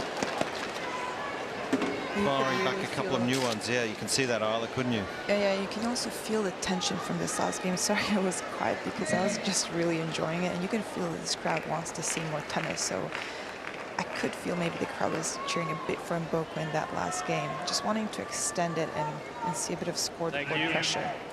Yeah, absolutely. It's a good effort to hold on against this barrage from Sabalenka. 5-all.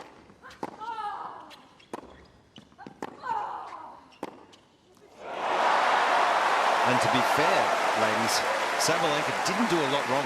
She didn't do a lot wrong, Josh, but she did drop off in her pace a little bit. And this is all it took for Mboko to take over. And we have the numbers for that actually in the last points. We'll show it after this point.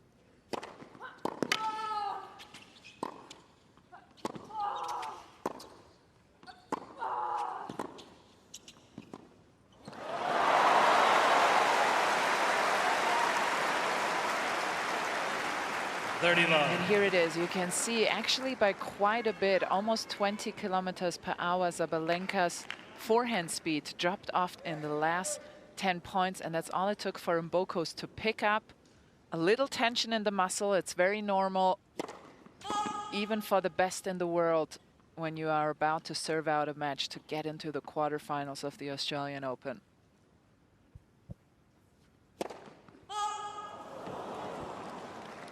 Thirty, 15.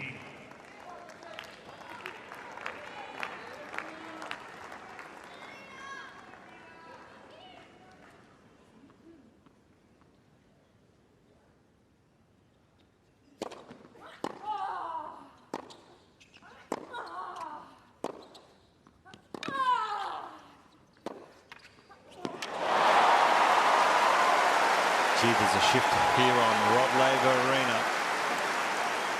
And now Sabalenka's shots are 15. just a little short as well in the court. And Mboko taking full control here, dictating points now. Wow. Victoria Mboko hits the lead out of nowhere in this second set. 6-5 Mboko. Mboko leads 6 games to 5.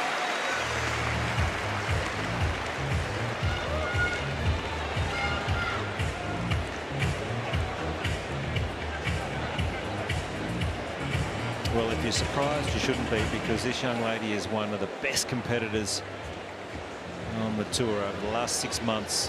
Victoria Mboko refuses to give up. She really is. So many, we mentioned it before, a little bit of a diesel motor. Sometimes she needs a while to get going, but she never, ever gives up. And Isla said it when she was down 6-1, 4-1 in Mboko.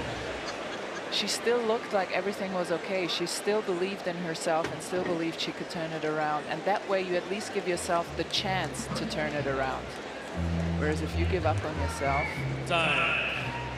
Yeah, really refreshing, isn't it, this attitude?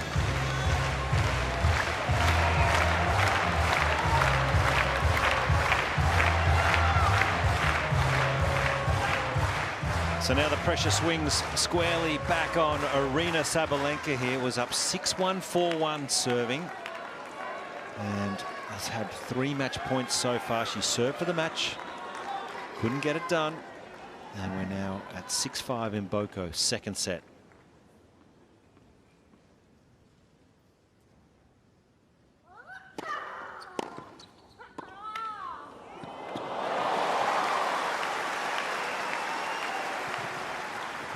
Love.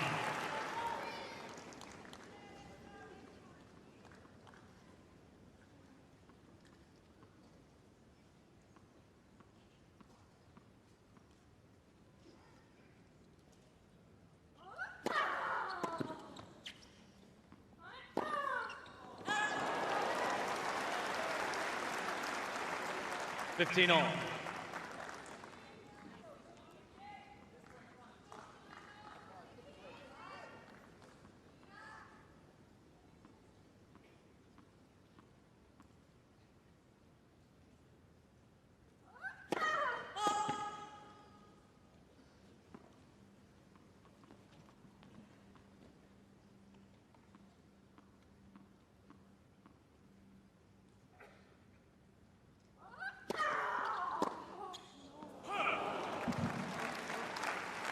(30-15).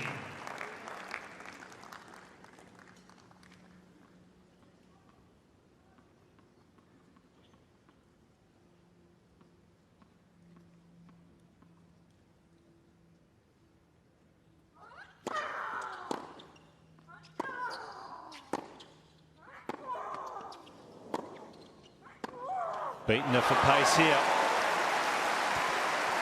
And this is interesting times. 30 all. 30 Just all. a couple of points away from Boko wrapping up this second set. Yeah, Sabalenka clearly stressed, and I love this game plan from Mboko, going through the center of the court a little bit, taking the angles away from Sabalenka.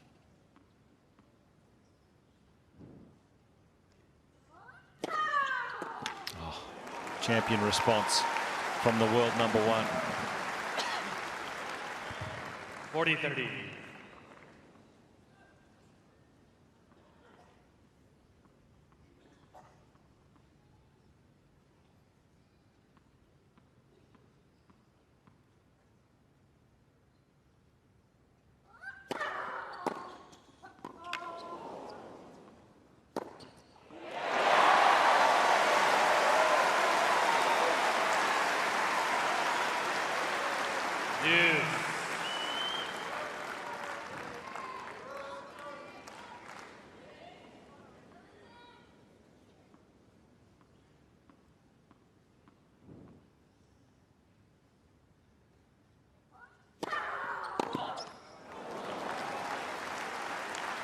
Advantage, Sabalenka.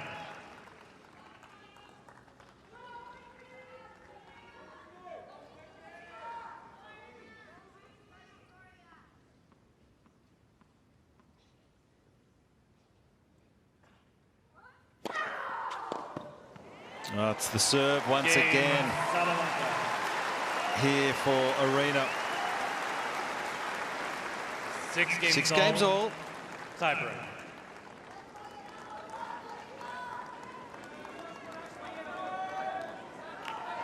Sabalenka's won 19 straight tie breaks. It's the longest streak in the Open era, level with the great Novak Djokovic.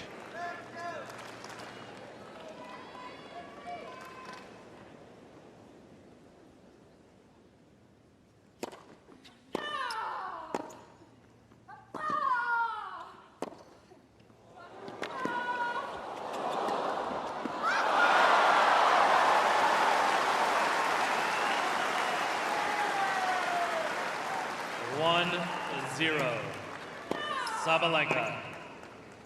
And the reaction afterwards says it all here. You can just feel the tension. See how much this means. And look at that reaction for players and the teams.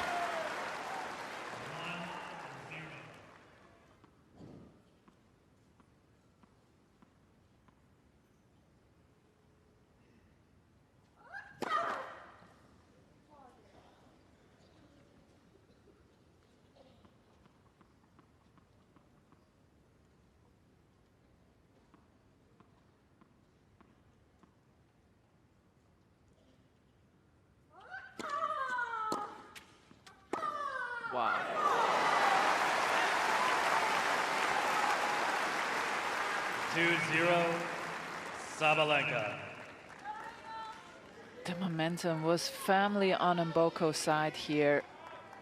And Sabalenka just coming up with the goods in this first 2 points.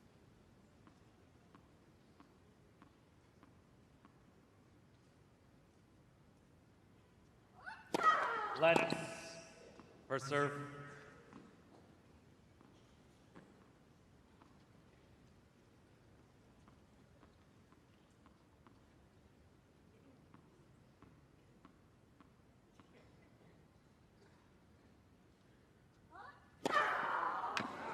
Oh my goodness.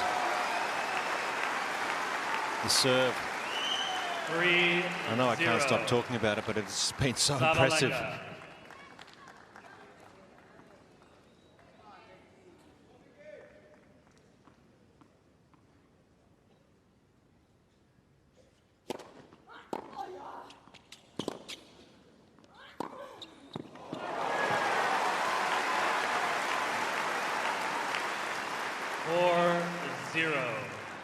Sabalenka. Sabalenka.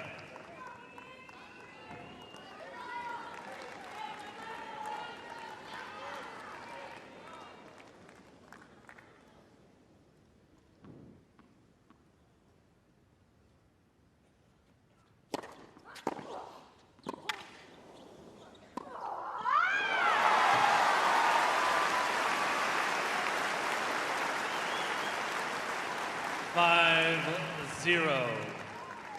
Sabalenka.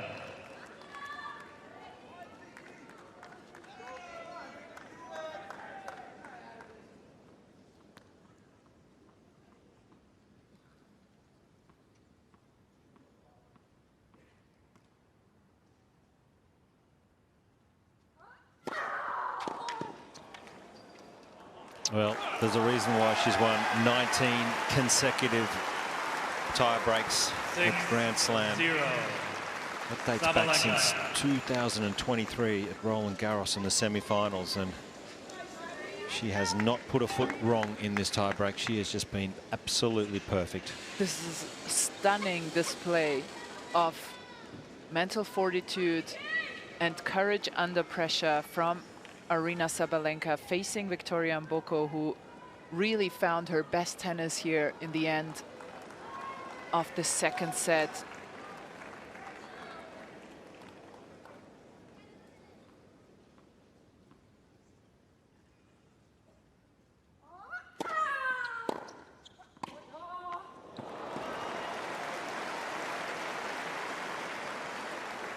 The 6-1, Sabalenka.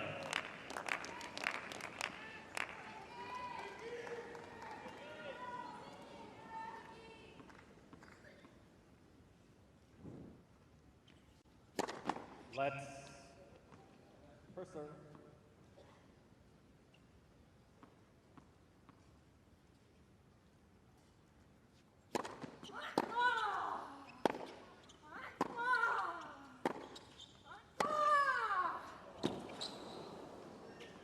Game, set, match. Sabalenka. That's big time from Aryna Sabalenka. The world #1 gets it done in straight sets here on Rod Laver. 6-1, 7-6. And no doubt these two will meet a lot in the years to come. Oh, I have no doubt about it. What a performance.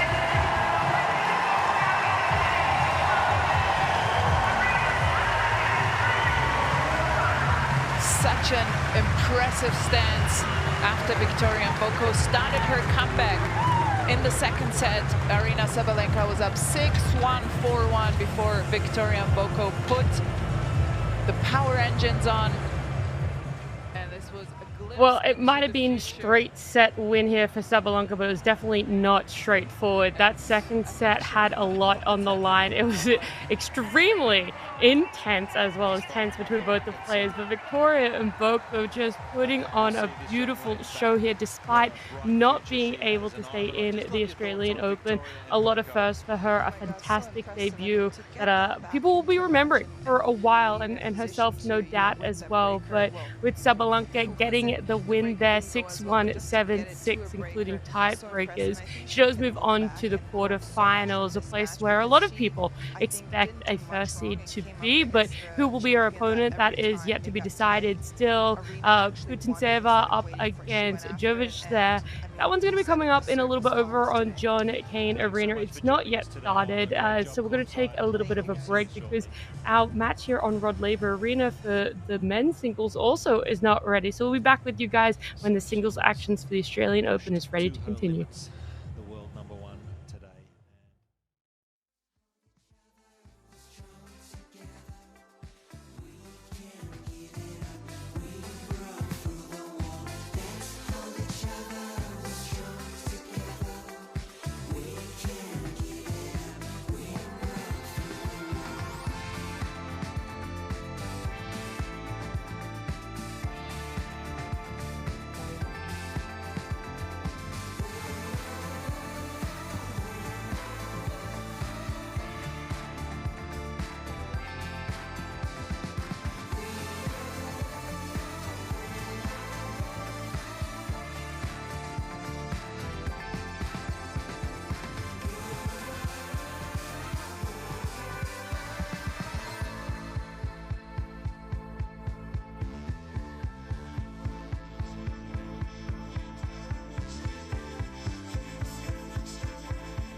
We're back here at the Australian Open animated. Our day sessions are continuing as we're tuning in with Cain Arena here, where we're having our women's singles match go ahead.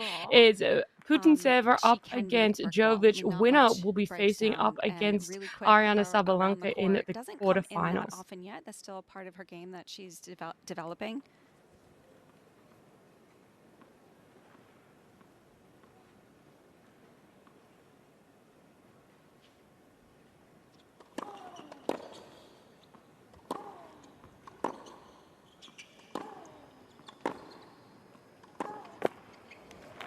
But she's got a great base, 15, and 14. I'm still only 18 years old, so much room to grow. Maybe just a few early nerves here for Jovic.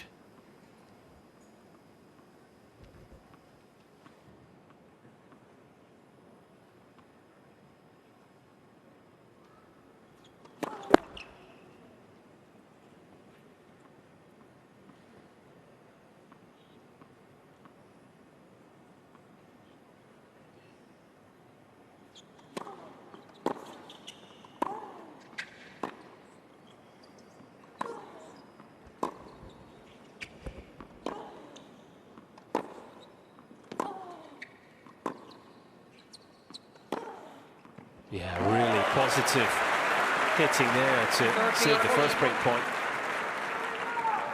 And you're going to see her looking for that play consistently, that high forehand where normally it can give some players trouble to get the pace and the timing correctly to get that aggressive, but she's actually very comfortable from that position.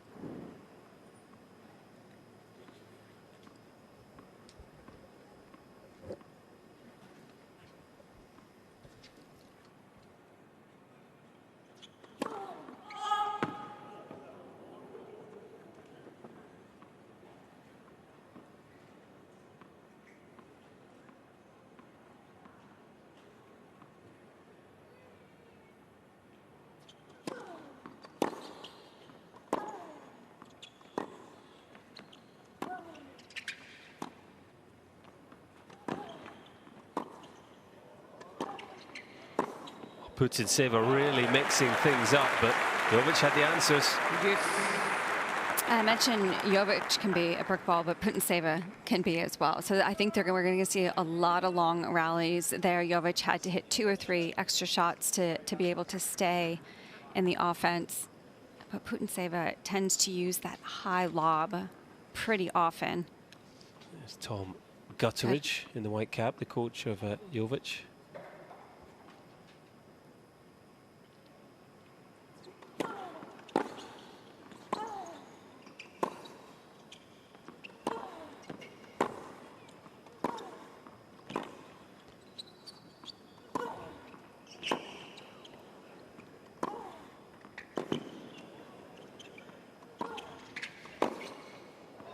Just missed it.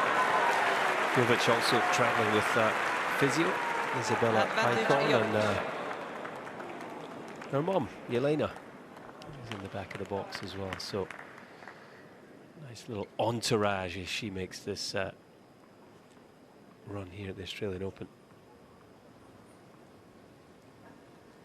Physio Isabella on the left, mum at the back.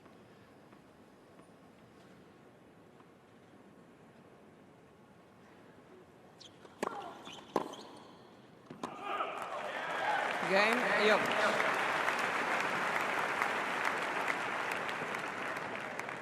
First game. So Jovic comes through an early test, 2 break points saved. Still in the early days for our match on Cain Arena, but as we can see now with Rod Laver, we do have our men's singles round 4 kicking off. Taken to the court is going to be first seed Carlos Alcaraz up against 19th seed Tommy Paul, who had a pretty wild round number 3 where he won both of his 2 sets, 6-1, 6-1, and then was faced with his opponent having an injury retirement there. So didn't get to go the full distance in a round 3 match, but you know, maybe that's exactly what he needed, a little bit of reservation on his energy levels there. But both of them getting ready for that coin toss. Let's take a listen as to how it pans out. At each entrance. Tower X, those ones are hidden in the boxes, in the benches, all right? Blue one, the closest to blue. White one, Carlos, for you, all right? For a tower, white one. VR in use, just everything is reviewable at the end of the point, and just make a request in timely manner. And, sorry. And ELC Live, you can always ask replay. If you need anything or something's wrong, let me know. For white? No worries. And I think now it's about it. Harry, who do you want to ask? Show him the coin.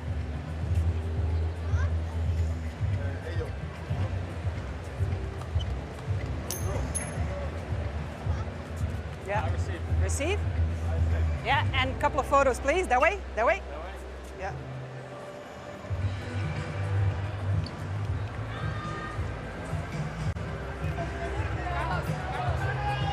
It's a special moment for all the hot shots. Points. So she's got a little bit more variety right now than Jovic.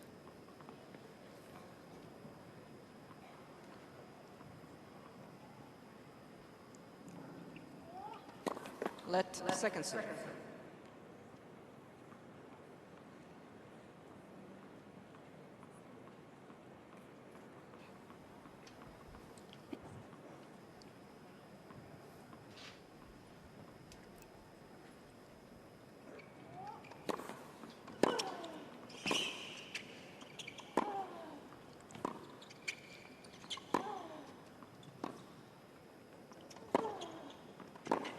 Oh, brilliant pass. Got herself out of trouble. 30-15. Well, that's her strength, that backhand. And these two have not played each other before, but I don't think it'll take Jovic that long to realize that that's the side that is much stronger. I think an approach to the forehand would be a little bit more effective. Putintseva loves the target on the backhand.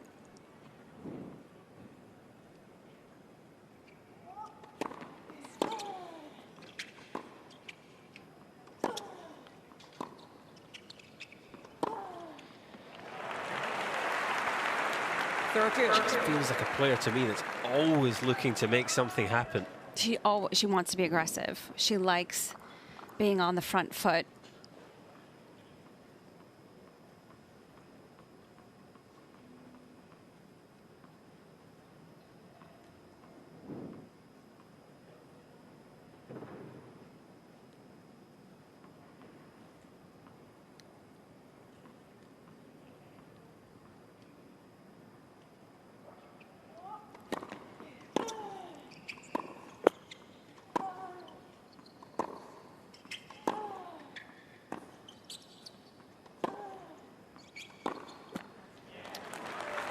Putintseva, 30-14. born in Moscow. Started playing at the Spartak Tennis Club before moving to the Moratoglu Tennis Academy around 14 years of age.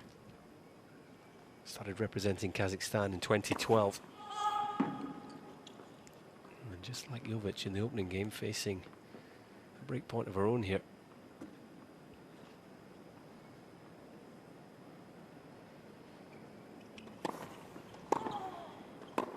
But unlike Jovic, she can't save it. And that is the perfect start for the 18-year-old. Jovic leads 2 games to 1.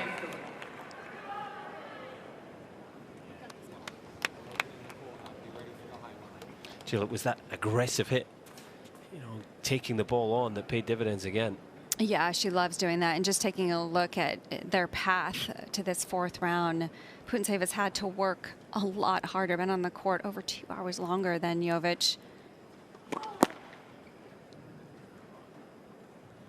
Yeah, ranked 1 for longest time on court for the players in the last 16. I'm not sure whether that should be ranked 16 though. Depends how you look at it. Longest time That's on court. true, yeah. But it's maybe not a good thing. But yeah, it might be to your detriment. Although Putintseva, I can't remember ever watching a match of hers where she felt tired. And there it is again on the court, over 2 hours longer than her opponent.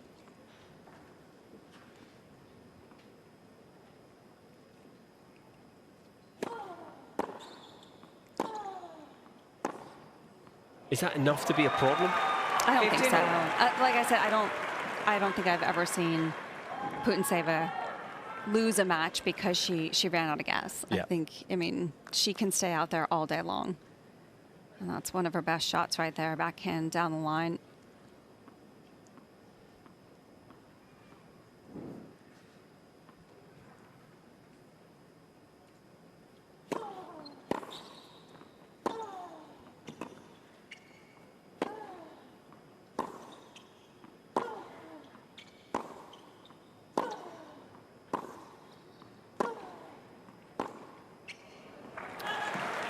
Forehand that breaks down. 30-50. Surprised I've mentioned that high ball a few times now, but I'm surprised Putintseva hasn't used it yet. That's a rally that Jovic is going to thrive on, just right into her racket. And it has to be a high, more off pace. Take pace away from Jovic if you can. Do you think it's an advantage, Jill, that Jovic played and beat Paolini on this court in her previous match? Maybe. I mean, she also played on Rod Laver. Yep. So she played on big courts here already. She played Patricia Hahn on Rod Laver.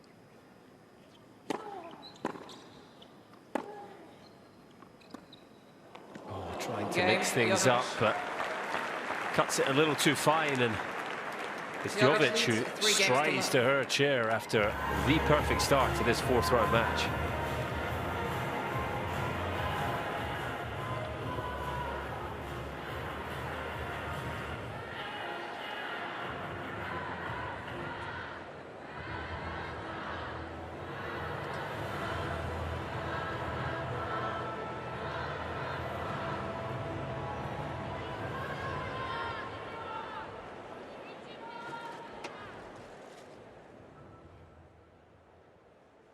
Jovic getting a nice little start for herself there in the first set of their match. And over in RLA, we can check in and see what the first set is playing out right now with Alcaraz and Nepal as they've just begun. I like the way he's relaxed at the start. I think that relaxed feeling at the start can help you throughout the motion.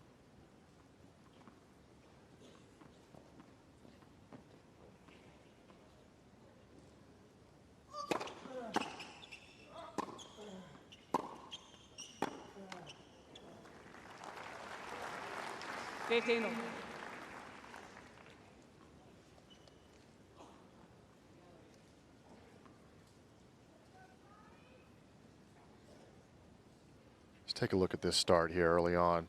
Watch the ball placement, closer to where you'd see Novak's start position at than what he was previously. That ball in the middle of the strings there, that's a Novak Djokovic shout there.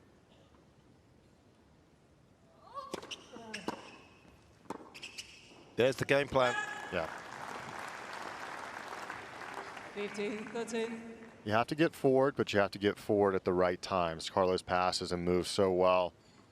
You can't just run in and expect that he's going to miss passing shots. He passes too well, but you do have to make sure you apply pressure.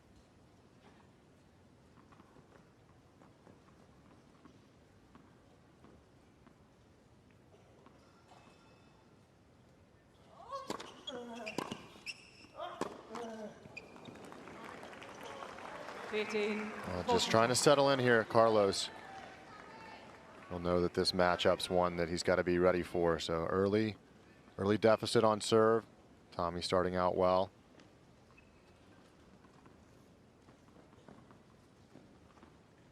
Watch the hands here at the front, how relaxed he is. This is what I like about it.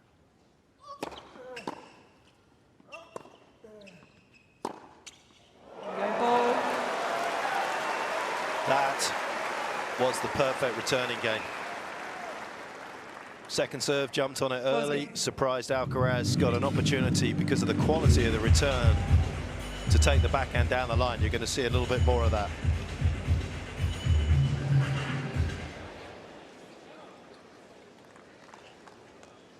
Umpire just telling that Alcaraz has to take his, he's got his watch on.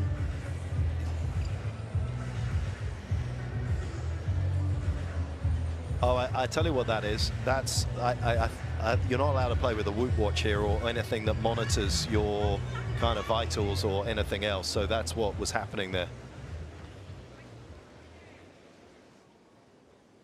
Tommy Paul, perfect 35 out of 35 service games won in the tournament through to this stage.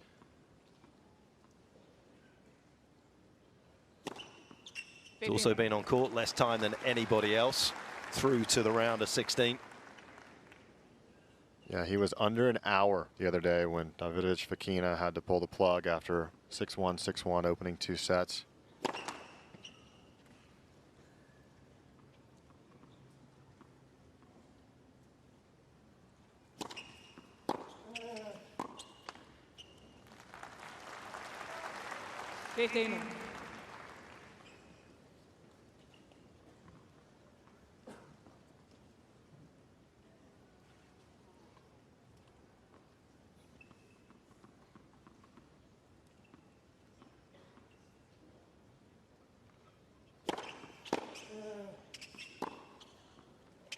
That's a great move there. So this wasn't a planned move in transition. This was a visual recognition of how good his shot quality was. He makes his way forward to apply the pressure. If he doesn't do that, Carlos can chip the ball back in play. But Tommy understanding that transition, really good stuff.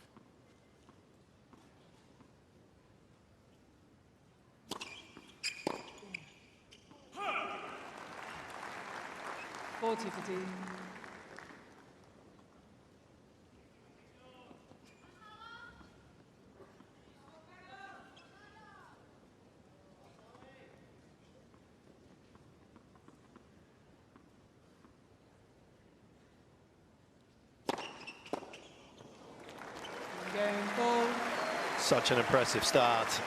One man that's got the perfect view of that is John Fitzgerald. I know you're courtside now, Fitzy. That was pretty impressive from Brad's man. He looks so relaxed. He looks like he could almost go to sleep down here. He's so relaxed and hitting the ball out of the middle. I mean, he's missed one backhand, but what a start. Perfect. And that would not have happened to Carlos too often, I wouldn't think.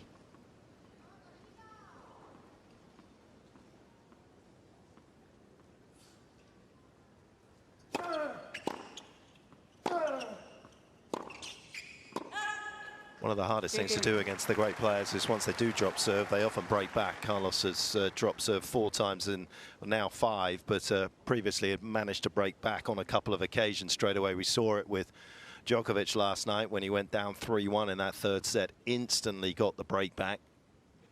So that was an impressive hold from the American.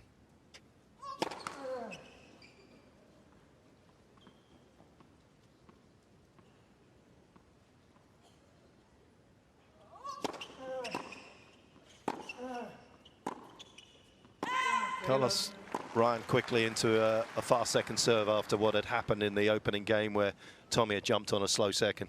Yeah, Tommy did a really good job getting on that second serve. He actually hit it in transition, got it near the baseline, and just putting that in Carlos's mind. Hey, look, you're going to have to go for a little bit more on the second serve. I'm going to punish you if you're not ready for it.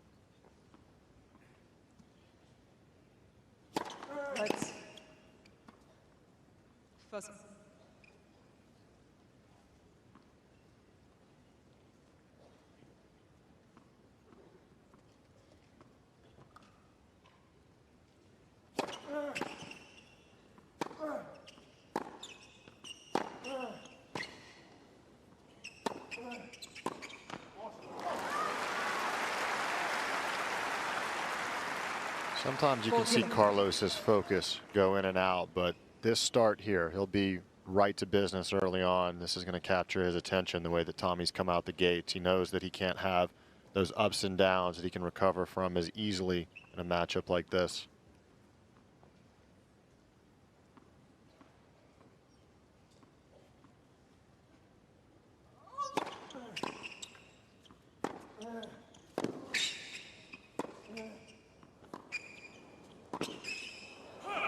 Missed it, but that is going to be one of the attractive qualities of this match, is just the full court press that both of these players like to do.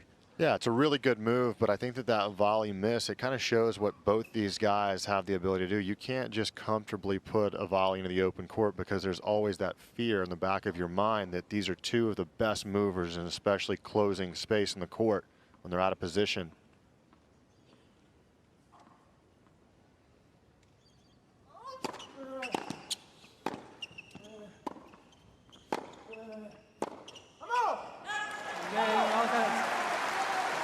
Tommy reading the serve very nicely. It's been a bright start for the man from America. He's grabbed an early break, 2-1. And he's run 36 out of 36 service games won in the tournament, which is hugely impressive. Obviously, one of the reasons he's done it is that serve out wide on the deuce has been absolutely deadly. I mean, his serve in general has been great, as you can see. Very few red balls, but he has lost just 1 point when he has served out wide on that deuce side. That's remarkable stuff there. You know, there's a couple different patterns like that players like to play into, but Tommy particularly does such a good job there. Let's take a look at this knee bend here on the serve. I love the way that he gets to that top position. He's very explosive, very twitchy. He's got good arch, and he gets up to this. Look at how much elevation he's getting. He's nearly a foot off the ground when he's hitting that serve, and he's able to finish with his chest up, which is so important. Make sure you hold that posture. It makes for a very smooth, effective, repeatable serve.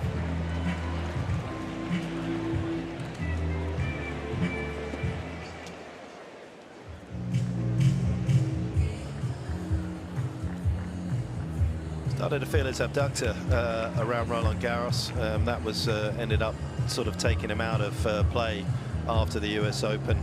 Sports hernia in that part of the body, never ideal for somebody that moves as well, so had to go home and get a little rehab, and that's been a good time for him to get fresher. The other issue he had was not really a failing with the body.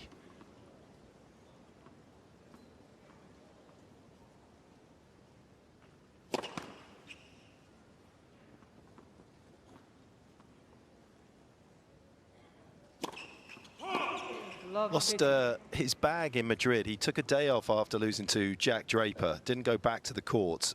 Went back sort of 36 hours later, and erroneously somebody had cleared his locker out. No bag, no shoes, most importantly, and they inside had his orthotics that had been broken in.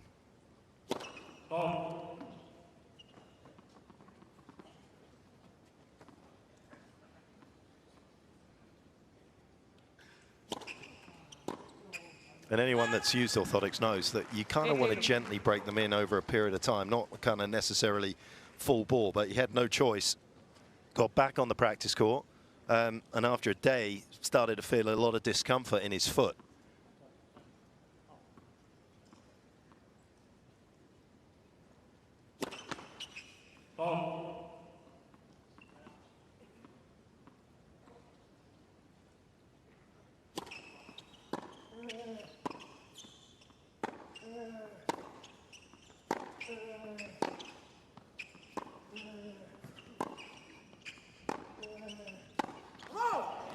Through the middle, he's going to do a bit of that today. Not too much pace on the backhand and forced Tommy to try and come up with it.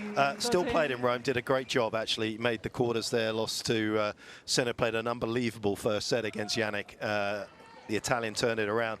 Had a couple of weeks off, had an MRI in Paris. Showed that there was an issue with the long tendon that runs down the foot, which was causing the pain. And he had a lot of pain in his 5-set win over Fucsovics. Had another 5-setter, unfortunately, against Hashanov, but won it before losing to the man that he's playing today in the quarters.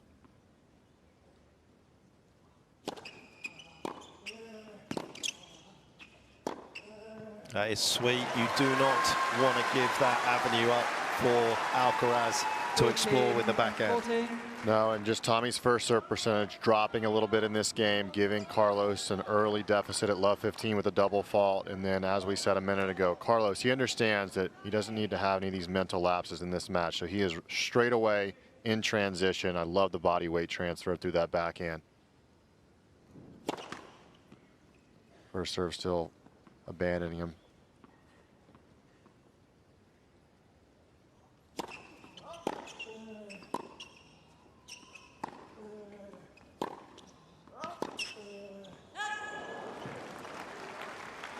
tell you that opening break against Carlos has kick-started some inner fire, though. He's got a very determined look on his face. He's all business right now. I'm really interested to see what Tommy goes with against Carlos on these moments. He can drop a 220 hammer if he decides to, but he toggles his speeds as well as anyone out there with the off-pace kicker out wide.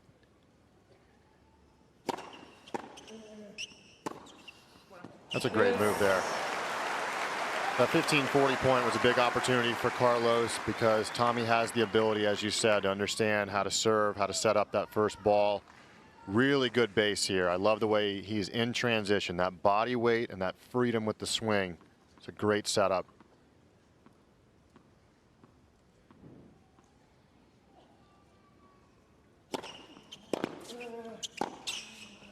There's that pattern. That's that pattern you're talking about with the wide serve. One of the things that Brad's talked about, Franco Herrera, credit to him, who's back in the States at the moment and heads up the fitness team in Delray where they work. He said that Tommy's footwork is the best that he's ever seen it.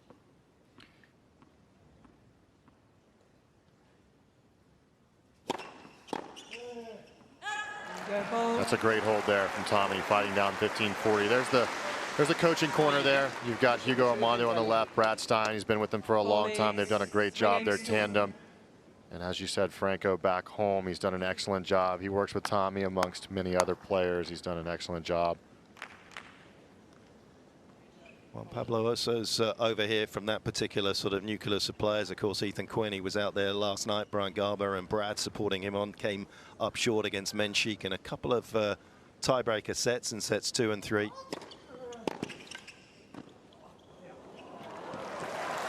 Just finishing off that story that I had with Tommy, so he's got the problem with the foot. He goes to Eastbourne on the grass. He has another MRI. Results are the same. Still a problem with the long tendon. Plays Wimby, and in the middle of the match with Offner actually snaps the tendon. Does finish the match, loses it in 4 to the Austrian.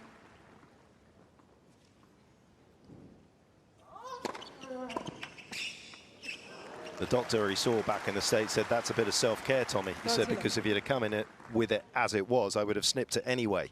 So he had to be in a boot for 10 days, injections to reduce the swelling. And then he started again in Cincy, but it was a very tough few months for the American. Still produced some incredible results despite it.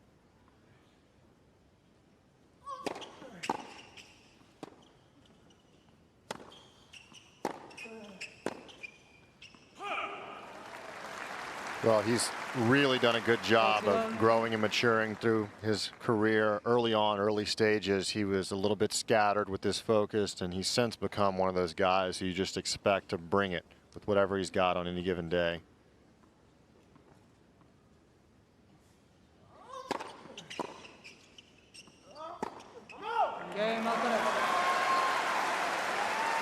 Alcaraz once again closes the gap that the American has created. 3-2, Tommy Paul.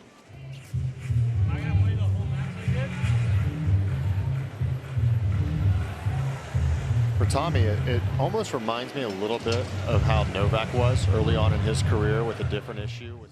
But doing it on her favorite two-handed backhand.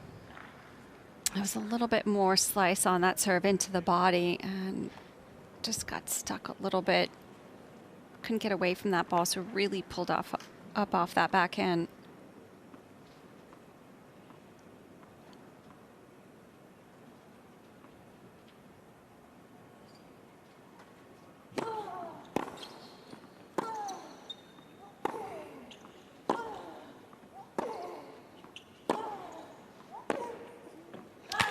And late, very late.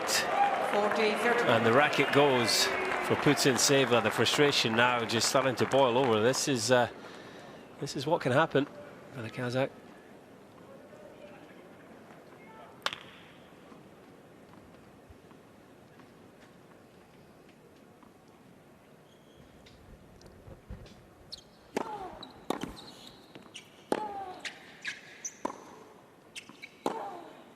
Too good. Hammered into the corner. And it's 7-love here and counting.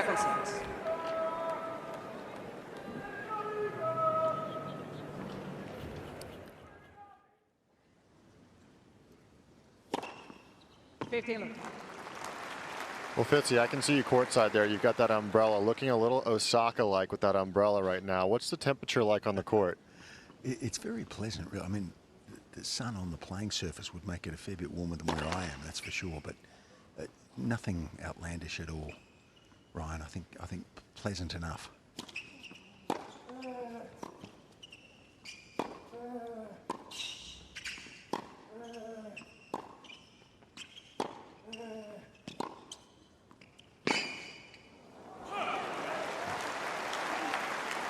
You know, I feel like Tommy's a better player than a year or certainly 2 years ago.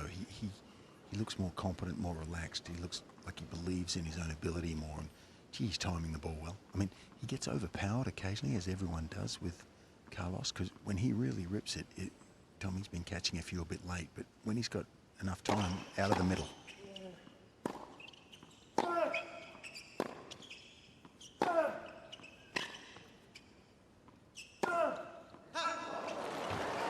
And of course, that's been one thing that they're very aware of and have been trying to work on, getting a little bit more pace off the ground for Tommy. He had a switch back in the end of 22 from the Wilson Blade 98 that he had played the majority of his life with to the racket that he's currently playing, the Yonex V-Core 98. And, well, the result was instant, wasn't it, in terms of the run through to the semis here? It was. Interestingly, he plays with a blend of gut and poly, but he would love to play with all poly, but it actually hurts his arm, which is why he puts the gut in. He actually he personally thinks he would be a better player if he had all poly in there. I tried that once as well. I was a half and half guy, and when I tried out the all poly, similar effect. I never had arm issues in my life, but just the stiffness of that string and the weight that it felt on contact, it started to give a little jolt in my arm and in my elbow that I'd never felt before.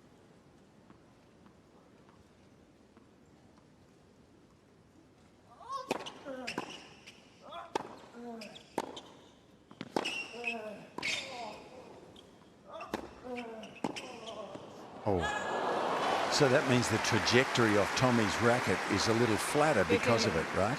I mean, he would get more spin with all poly, Ryan. Yeah, generally speaking, the guys that play half and half, they like to try and get the ball through the court a bit more, but with that half and half, you'll be able to get a little bit more length and extension of the all poly. It allows for a bit more grip on the ball, a little bit more RPMs.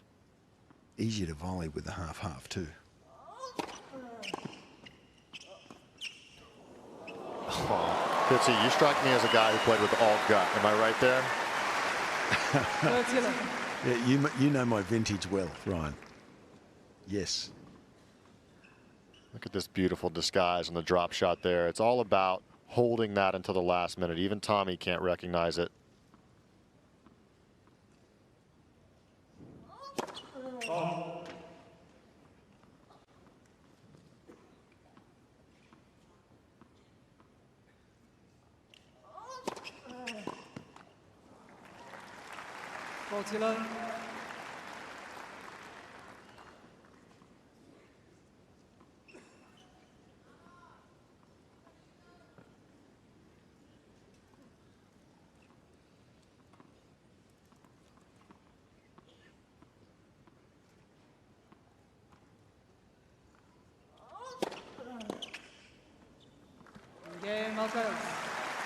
Well, it was a good job that Paul ambushed Alcaraz early on in this set, because the Spaniard has looked very good on serve subsequent to that. 4-3.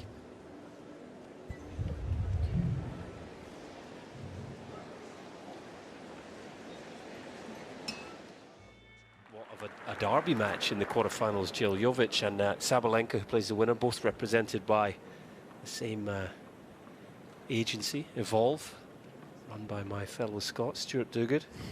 Gotta give him a shout out. Nicely done. I wasn't so nice to him when we played in juniors, Jill, so I boosted him up now. Took him down. Put him to the sword.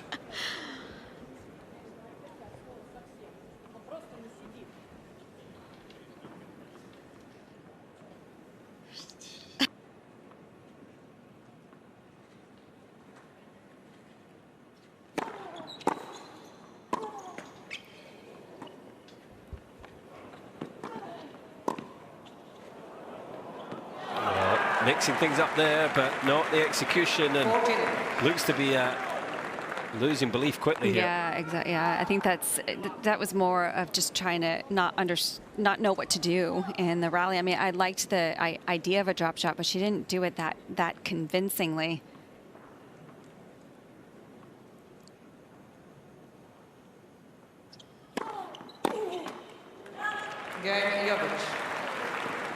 Blink of an eye.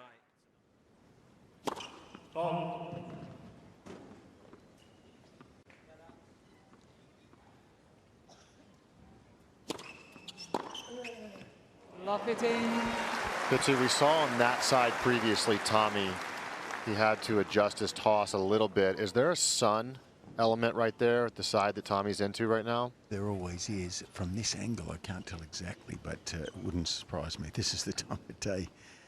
Sometimes you've got to throw the ball further right or left than you're comfortable with. And this is where his first serve percentage dropped in the previous game that put him in that 15-40 hole.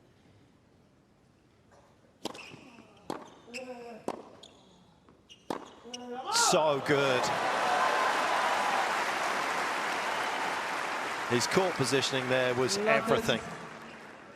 Yeah, it starts with the depth on return. It allows him to gain ground in the court. Tommy's not able to get that in the middle. You can see just off the end of the racket there, and then stepping in on the front foot.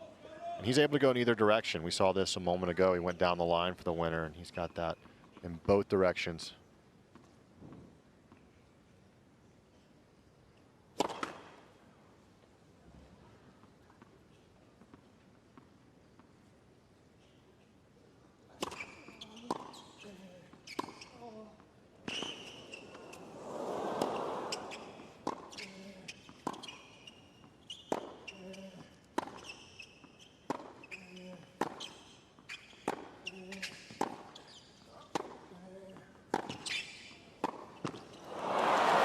Can't believe he didn't go cross court there. Bit of indecision from Alcaraz contributes to the missed shot on the 15th shot. Yeah, he's ropeable with himself for attempting that down the line. He's not blaming anyone else, though, taking responsibility, as you should. But he had an opening, didn't he?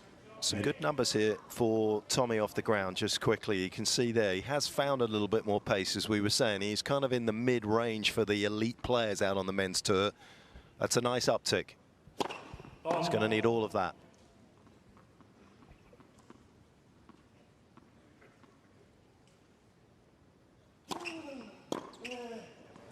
Patch, that's an amazing number there for you guys to catch on. Great from our stats team. I talked to Brad Stein this morning, and he said he's played Carlos over those last 4 meetings, and he's had some success throughout the matches.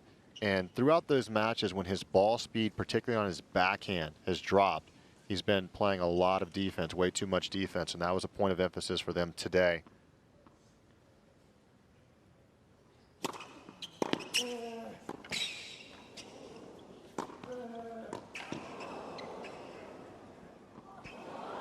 Beautifully constructed there. They noticed that throughout the matches when Tommy was getting leads and having success that he was dictating play off the ground. And one thing they noticed was his ball speed on his backhand was dropping between 6 and 7 miles per hour. So around, I think that's what, around 11, 12 Ks if I'm doing my math correctly.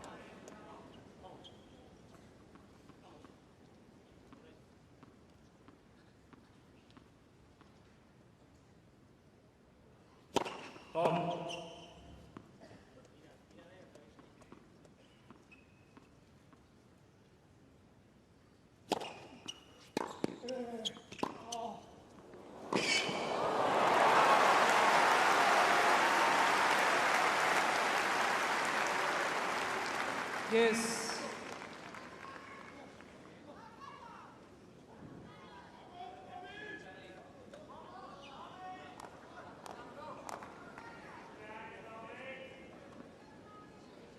I wonder what the difficulty factor of that shot was, because that was an extraordinary backhand. Quite high. Over the high part of the net as well.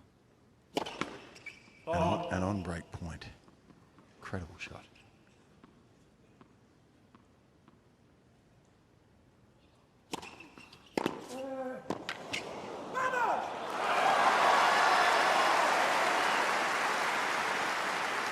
These are the kind of service games these two have consistently in general.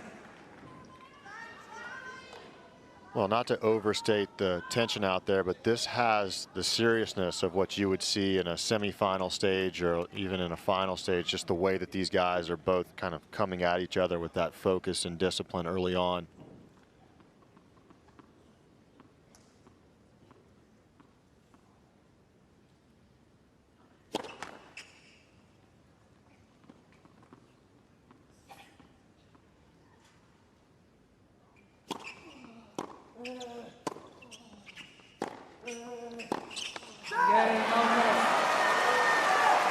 Alcaraz back into the mix. Not a lot of third serves. One of the things about gut that I'm always, and I also think this is going to be a very interesting thing in tennis, because the balls are so significantly different in their sort of opening two games once they've been changed. And I'm wondering whether players at times are going to start changing rackets to kind of counter the new ball and then maybe drop the tension a bit once they get a bit heavier. But with gut, with new balls, it flies. And he struggled with his first serve there.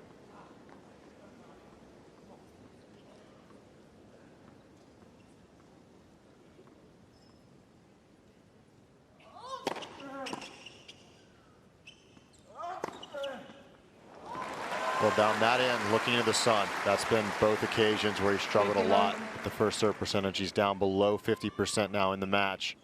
He's only lost the 1 point on serve, has Tommy, when he's made the first serve, but the percentage is dropping, just providing a few too many chances for Carlos, who gets that break back.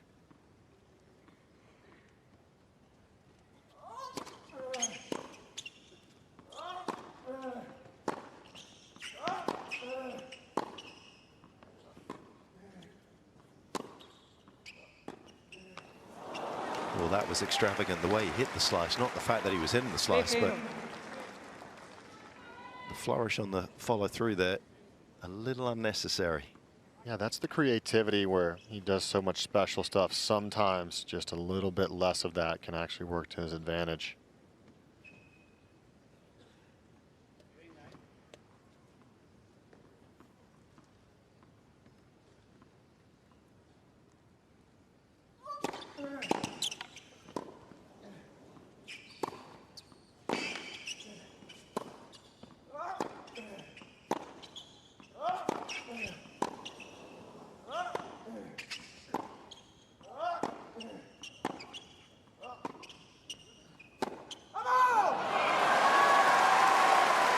Phenomenal movement to stay in the rally. So balanced at end of range there, Alcaraz, that there was no real opportunity for Tommy to capitalize on what had been a great point.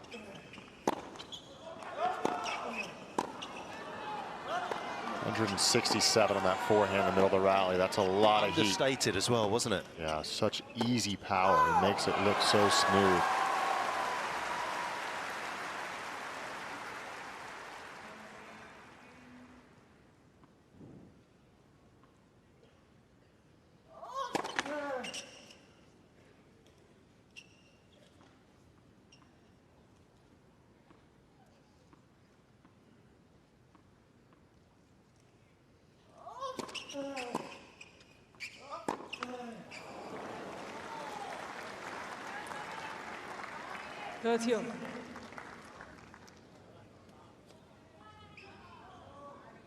These are the moments where there's a little battle in amongst the bigger war here. He has gone wide and Tommy has been sitting on that serve.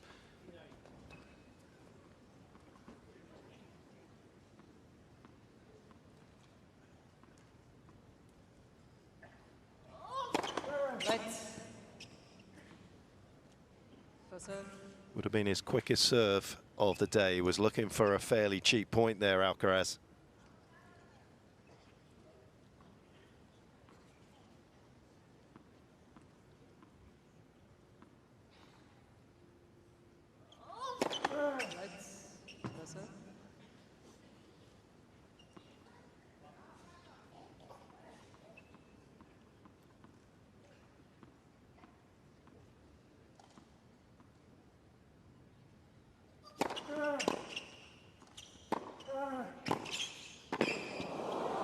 What a scandalous backhand that was. I mean, he has absolutely flung that back at Alcaraz, and it has skipped somehow over the net. Look at this. It's amazing stuff. Take a look at the movement, first of all, how quickly he gets over there to cover it. I mean, that stays so low over the net.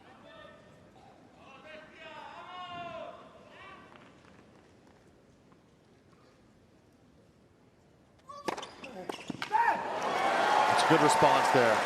Pecha does bring me back to that moment earlier in the game you were talking about with that a little bit too much on the slice, right? And that's where Carlos can get in trouble sometimes, because some of those points come back to bite you later on, especially in these matches where Tommy has the ability to do something spectacular out of the corner like that. So just a little bit less of that. You got to keep a little bit more on pace.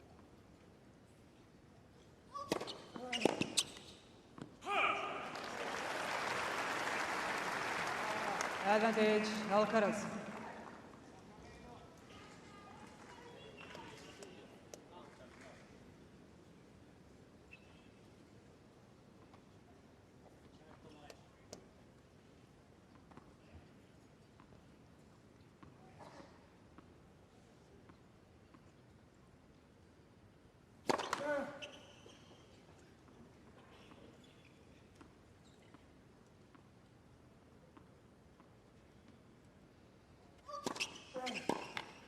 Yeah, that is a brilliant way to serve your way out of trouble, and that's why he spent hours and hours back in the lab in Spain, remodeling that serve. 5-4.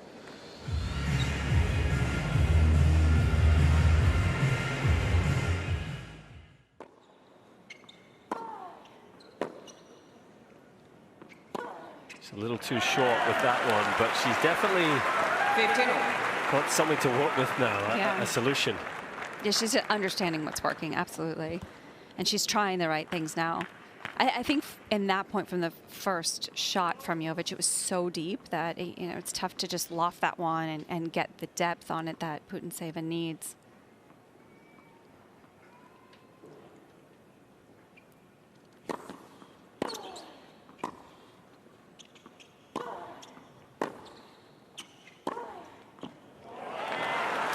I think Jovic knows now, off the first strike, if she gets depth, then she's in control. And those two first shots on the return had some excellent depth. And her ability to hit winners off both wings. 6 forehand, 6 backhand so far.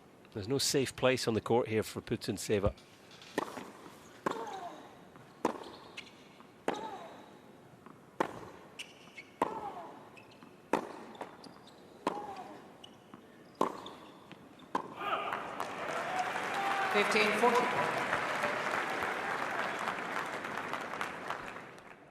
Stable. Can he find that little bit of extra velocity here? He's going to need it, probably. It was interesting. I've become good friends with Brad over the last few years from obviously working here, but also watching a lot of kind of tennis with him. And we chatted after Tommy lost to Jannik in Rome.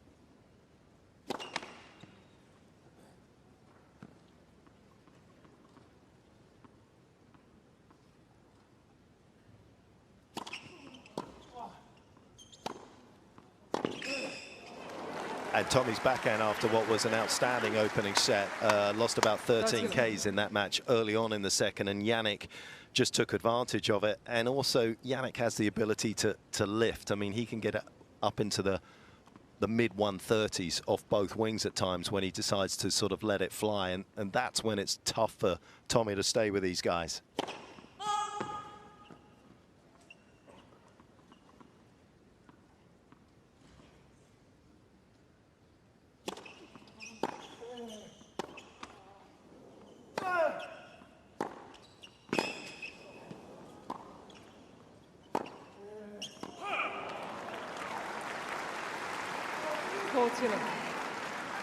Not many out there like Brad and Brian Garber and those guys that are brilliant at both kind of facets of being a tour coach, which is the technical side of it, but also the strategic side of it.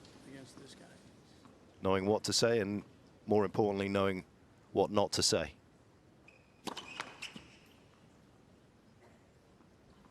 That second part might be just as important, I think, Pitch.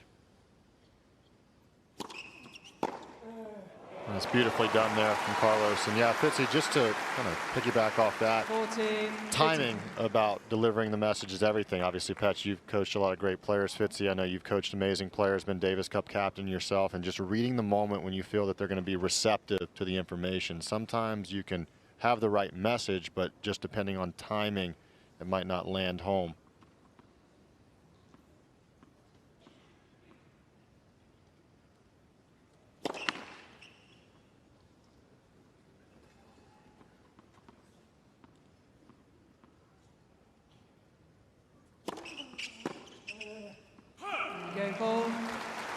Nice stabilizing hold for Tommy.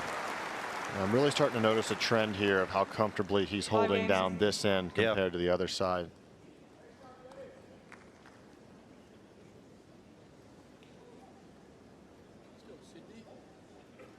Well, shout out to Brad and Darren Kay, who I lent on last year in my little cameo coaching role with Emma. They were very supportive of looking at videos that I sent them, so they're very generous with their time, and two of the best minds out there on the tour.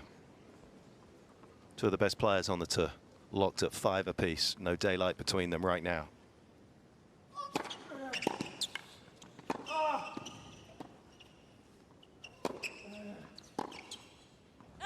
Patch, have to give you a little shout out there. I was watching close by, and you really helped get Emma going there last year. That was great stuff. You guys had a really good turn in the season. She started playing some really good tennis, a couple really big matches against Aryna Sabalenka, so that was well noticed by everybody on tour.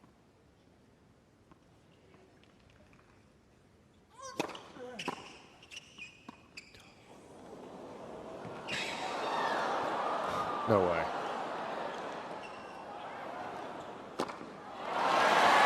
Like, he plays that drop shot, trying to find a good way of describing it. He plays it like you pick up your grandma's finest china. Yeah, he takes. It's so delicate. The relaxation of the hands, and I love the last second move to it. So this drop shot was honestly pretty average, but it's the disguise on it that makes it difficult to get to, and Tommy just not doing quite enough with that lob. It's the benefit, of course, of not the biggest grip change, so the deception is as high as it can be.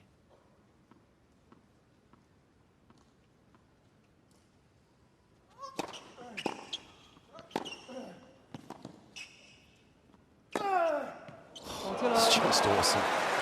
And this is what's so beautiful about tennis. You can start moving your pieces early on, like on the chessboard, but you can counter. And look at Alcaraz after the opening game, where Tommy gave him an early crush and rush on the second serve on the deuce side. He's gone bigger out wide there, kept Tommy quiet. Not just bigger, 178.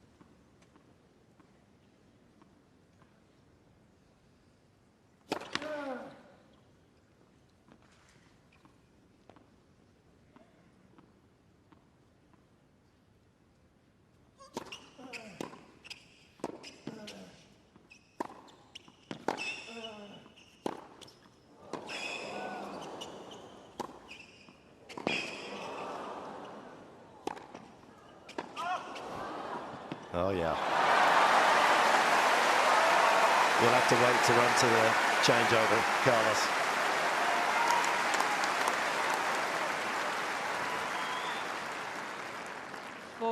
I love the interaction between great players too. There's an unwritten understanding about how good the point is, what the other one's doing. There was a little interaction there. Tommy he had a wry smile as well.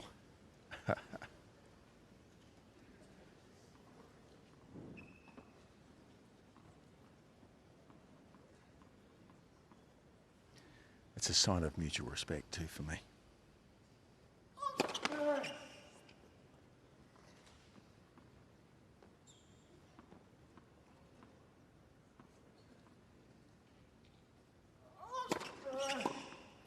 And again, look at that. Another second serve coming in at above 175, tucking up Tommy into the body.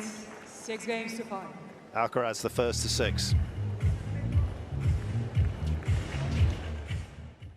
It's a real close race in the first set between Alcaraz and Paul, but we're checking in with John at Cain Arena and giving you guys the update that's women's singles round number 4 between Putintseva and Jovic here has concluded. Jovic winning it in straight sets 6-0, 6-1. She just had an absolute blinder of a day for herself here.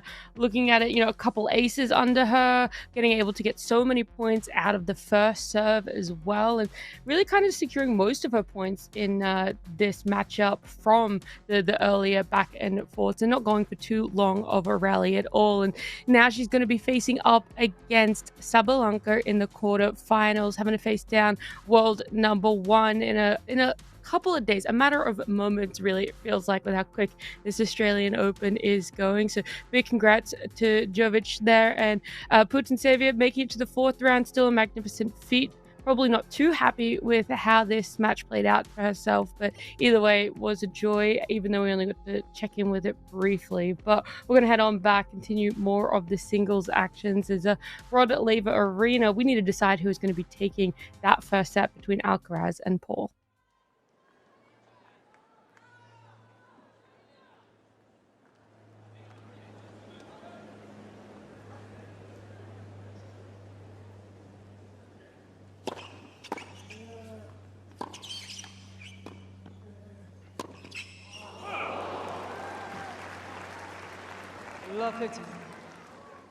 Has struggled, as Ryan's been saying, to find first serves from that particular end, but he found one there. Well, that was 6 for 6 there for Tommy Paul coming into the net, and Carlos is continuing to build up his stats now, 7 from 9 coming forward. Both guys having a lot of success in transition.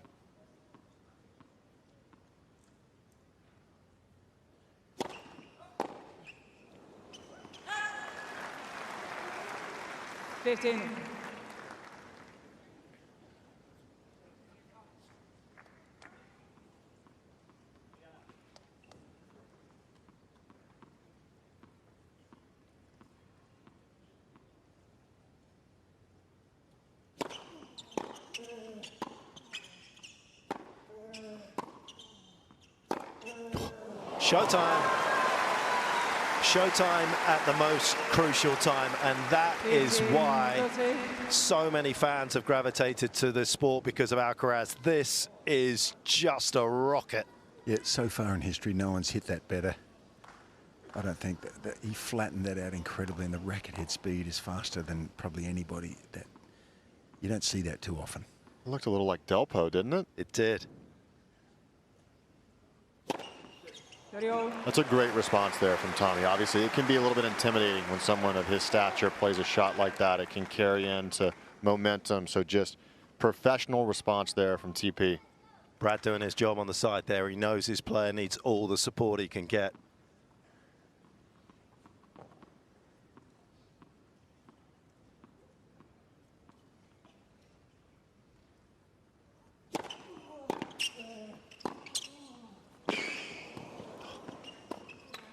So good. He's done unbelievably well to send Alcaraz the wrong way. And with as well as he moves and as how effective he is at passing shots, to be perfect in transition now, 7 from 7 for Tommy Paul. It's really remarkable, his timing and how much he's getting forward, but also the shot selection on when he's coming forward.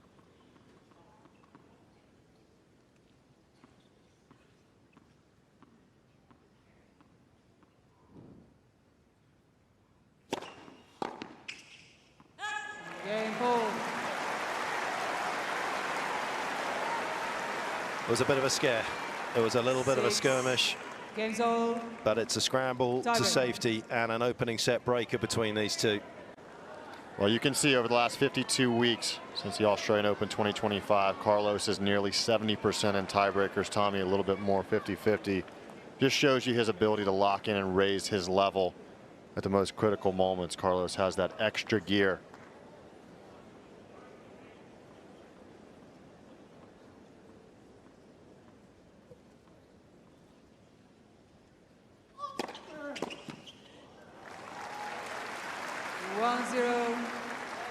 Alcaraz.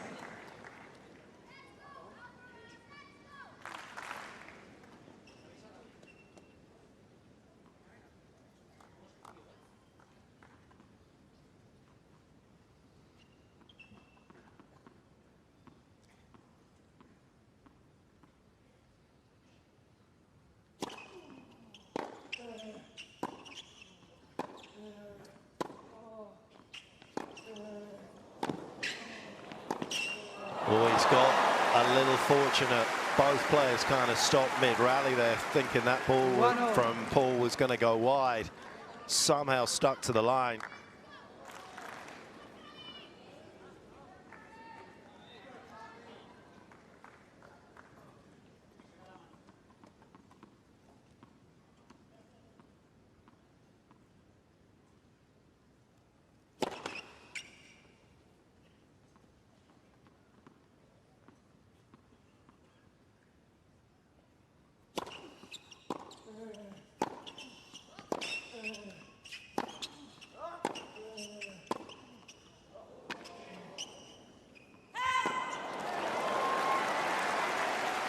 Couple of chances in both points for Alcaraz. Paul comes away with both. And when they first tussled in Montreal back in 2022, opening couple of sets were breakers. Tommy saved a match point in the second set.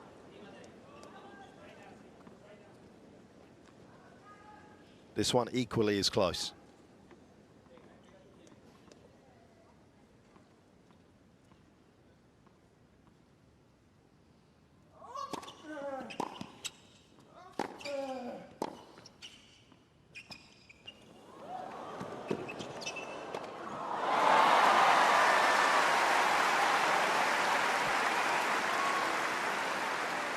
These are two of the best with these cat and mouse points.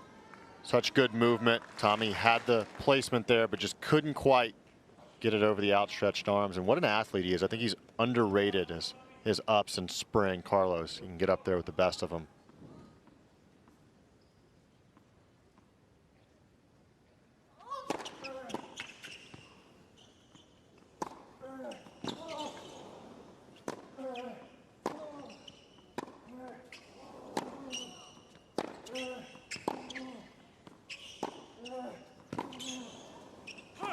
Oh, it's unlucky.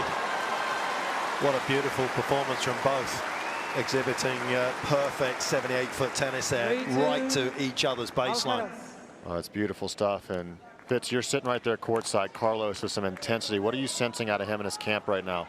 Well, I think, you know, the loss of the serve early threw him on the back foot a bit, and he's been super determined. So he's, since that 2-love deficit, he's obviously won more games, but there's nothing between these two right now. It's just, you suspect the great player that Alcaraz is, he's going to come up with something extra special here, but it's only a suspicion.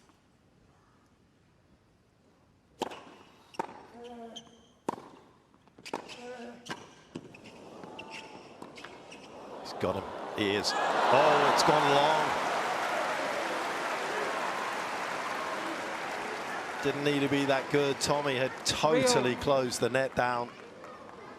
Well, I thought that first passing shot actually was going to be good enough. Tommy did really well just to put that volley deep in the corner. And yeah, Fitzy, just to kind of finish off that point, I'm really paying attention right now to the back and forth between Alcaraz and his camp. As we talked about earlier on, Juan Carlos Ferrero is not there anymore. And we saw that statistic leading into the tiebreaker where he wins nearly 70% of tiebreakers over the last year.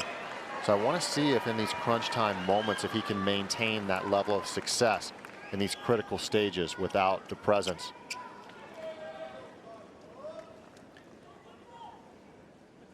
One of Paul's favorite players when he was growing up watching tennis was Tim Henman. It's one of the reasons that he loves to get to the net and hit these volleys.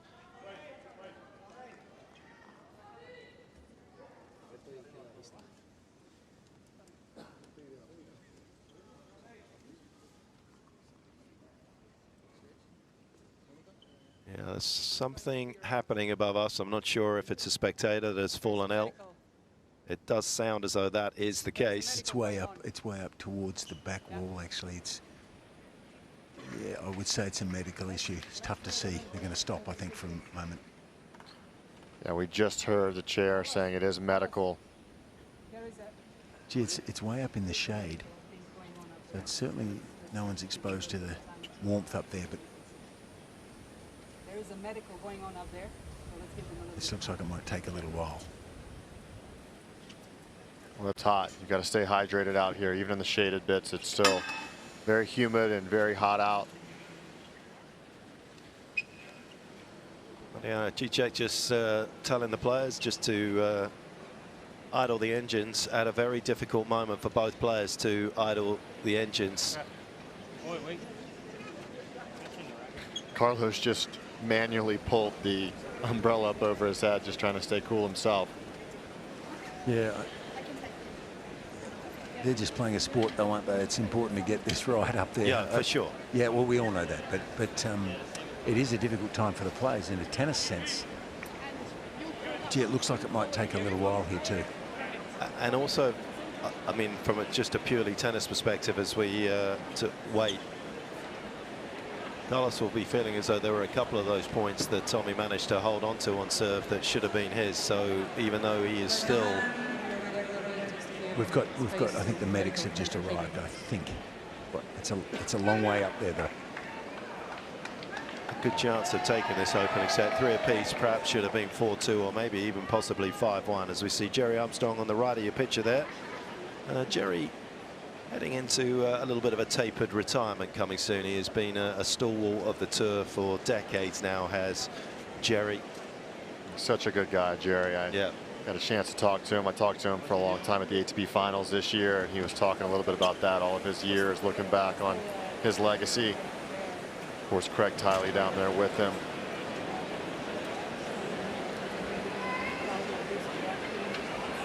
Obviously, first and foremost, you hope the spectator is okay, nothing serious going on. As you said, just from a strictly tennis standpoint, it's a tricky moment. I don't know about you, Petch, but I felt like Carlos has been knocking on the door ever since being down 2-0 early on and getting that break back. He had some chances there at 15-40 to break back at 3-1 and continued to chip away. And that makes this set, you feel, even more important for Tommy to win, because he did get the quick start, he did have the lead. And yet at the back end, the thing that both players are going to remember is that Carlos was probably slightly at this stage, certainly in this first 6 points of this tiebreaker, marginally the better player. Yeah, definitely. And, you know, I just think that the overwhelming feeling is that if Carlos were to lose this opening set, it's still very much in the balance. And if Tommy loses this opening set, the likelihood that Carlos runs away and builds out an even more substantial lead is higher, just given the way that he's played once he gets momentum rolling. So I would agree with you. I think that this is even more critical for Tommy than it is for Carlos. The step up here right out the gate, and it's going to be tough with an extended break and coming out and having your serve.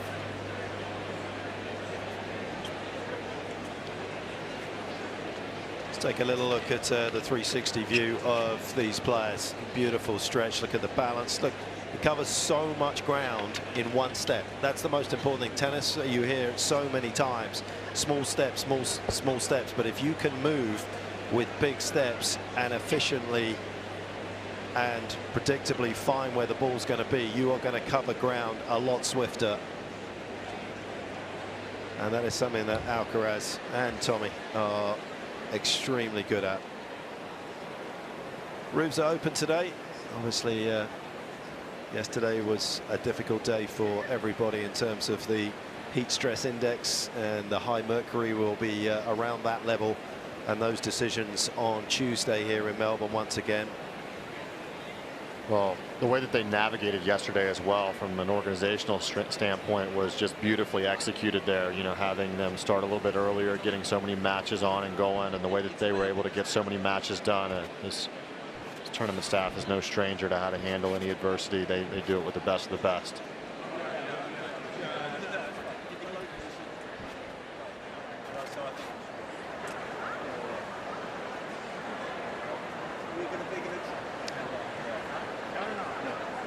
See, they're discussing when it's going to be safe to restart, and a little tricky to really kind of figure out who this is going to help, because obviously Tommy has had a long delay between his last point on serve, and he's going to be the one that's stepping up trying to. Well, the first point is going to be massive. Tommy has the serve here, and if he's able to get this first point, now all of a sudden there's immense pressure on Carlos. But it's going to be tough coming out of a break like this to step up to the line and have to serve immediately, but this is the side that Tommy's coming back to that he served a lot more efficiently on. His first serve percentage is only just above 50% at 51% for the match. But most of those mistakes have been on the other side of the court where Tommy was just leaving. So he's coming to the side where he's had more success.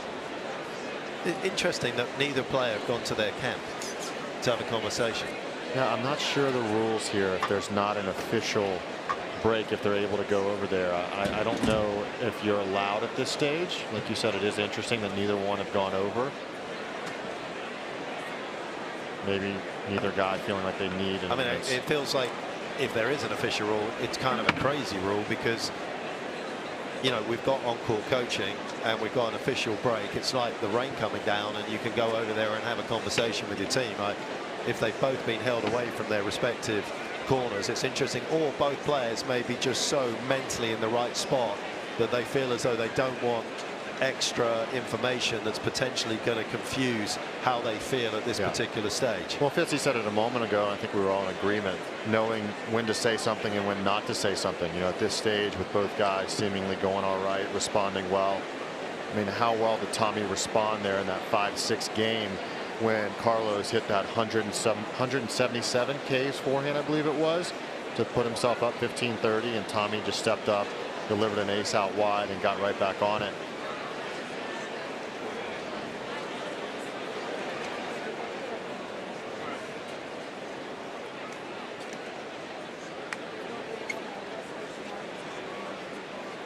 This is the new motion. Look how loose that wrist is. Racket doesn't point, the head of the racket doesn't point quite as vertically as Novak's does, but you can see very little rotation on the ball, which is always crucial for a good serve. You don't want to see that tennis ball spinning if you don't have to. But a shot that has been through a number of iterations for Alcaraz. He's debuting here at the Australian Open, and so far so good as he's managed to get through to the fourth round without dropping serve. Sorry, without dropping a set. Straight arm, Ryan, on the forehand. Where do you sit on that? Slightly bent or straight arm? It's my belief that the longer you can keep the ball on the strings, that the more control you're going to have. So from contact point on both guys, that when you make contact and you hold that follow through and finish, I believe that it gives you a little bit more control. And then if you're able to do it with balance, I think that explosiveness that both these guys really have, especially Carlos on the forehand wing, if you can explode through the shot, but with balance and control, then that's when you're able to see him hit these shots that are above 160, 170 Ks, and you go, well, how does he control that? The upper body stays very, very balanced, even when he's throwing that arm and throwing that body weight through it. As we now creep over that 10-minute mark since the last point, and this starts to get into territory where there is a optional warm-up that they can do. I believe it's once it's over 15 minutes off court since last point, they can hit for 3 minutes, I think is the number. Yeah, it's going to be interesting to see what the players decide to do, what obviously the umpire and organisers decide to do at this stage, as once again we take you high and above Melbourne Park. Vast crowds once again settling in for another busy day.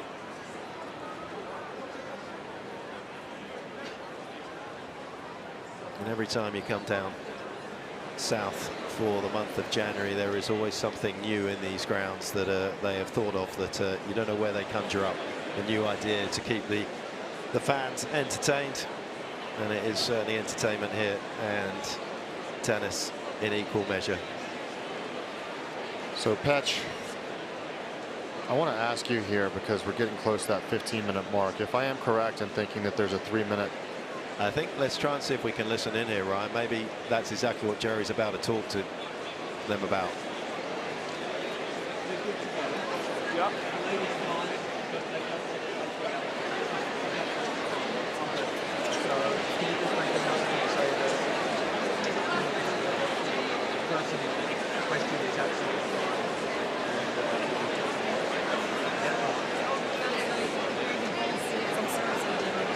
Okay. Yeah, I think we're about to restart here, Ryan. Yeah, it looks like, I believe that once they determine that the person in the crowd is stable and there's no more medical emergency going on, they're just cooling them off. It's far enough out. I think Tommy's behind the court. asking if he can have a warm-up here. I think he's asking if he can hit a few serves. Gentlemen, everything's fine. We're going to continue in a couple of minutes just for everything to settle in. Yeah, this is a warm-up coming, guys.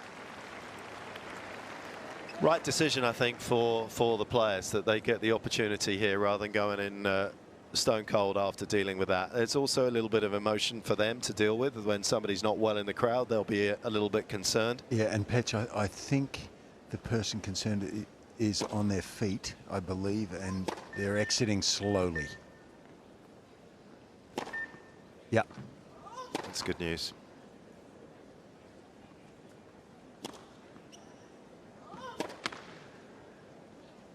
Yeah, Carlos also as keen as Tommy to have a few little warm-up serves here.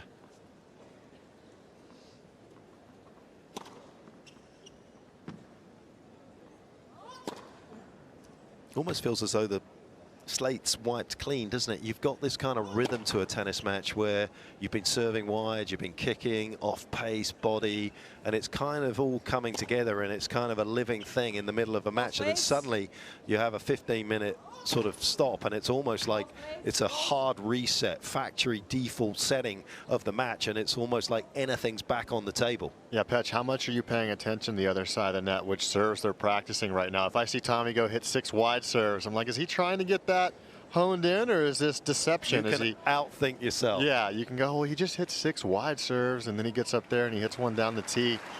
So the chess.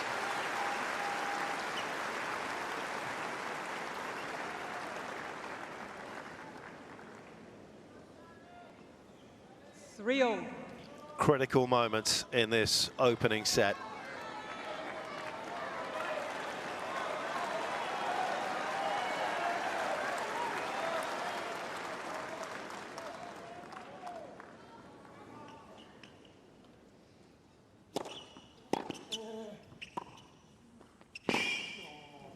Yeah, goes back to that trusted play that we saw early on, where he'd only lost 1 point going into this match with that wide serve. 14-minute delay in total. He's done a good job there, Tommy, of just steering that ball into the space. Didn't try and overhit it. Yeah, now the pressure's on Carlos. Now I think this plays into Tommy's hands.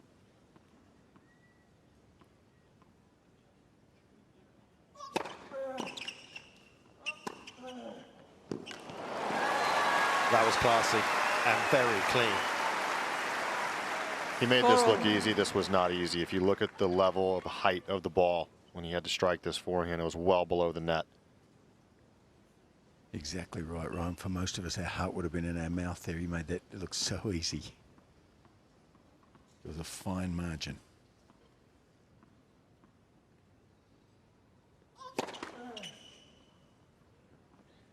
Does Tommy take a risk here? Get himself inside the baseline, look for a slower second serve. Such a big moment.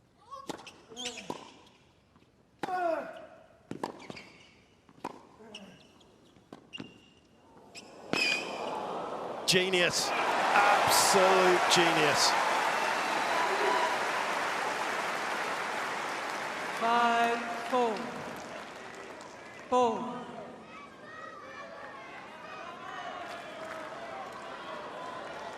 Carlos having a look at where the ball was. It barely bounced. You will not see a better slice.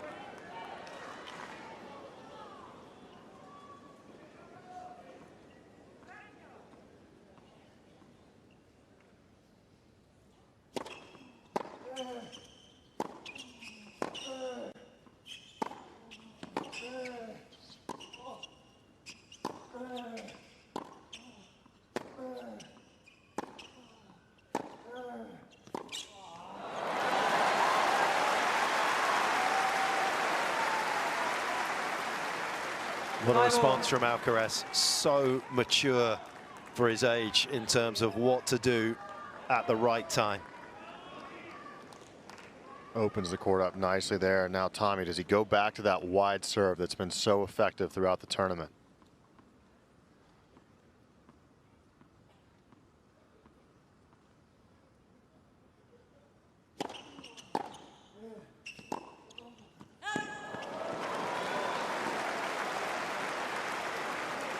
Nothing wrong with the game plan.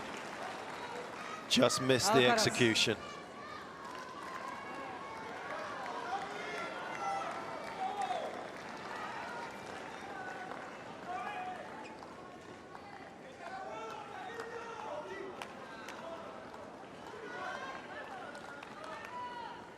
A set that's had a bit of everything.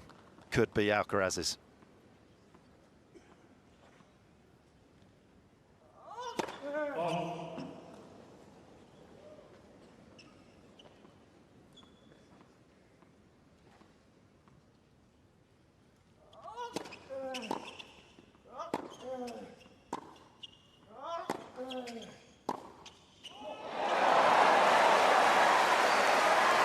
Talk about rising to the occasion, and sometimes the absence of alternatives actually can clear your mind in those big moments, because he was getting beaten in the cross-court exchange before. The longer extended version saw an opportunity to end the point, and boy didn't he. Well, it was a beautiful strike here, but Petch, right here in front of us, how professional was that response here from Tommy when he stepped back after losing both those points on serve? He clears his mind and absolutely lays into this backhand. Let's take a look here. The body weight transferring, beautiful angle there, getting a 3D surround shot of that. That was so well done. Averaging 112. That was anything but average. 141 case on that backhand from the American. Lights. Close up.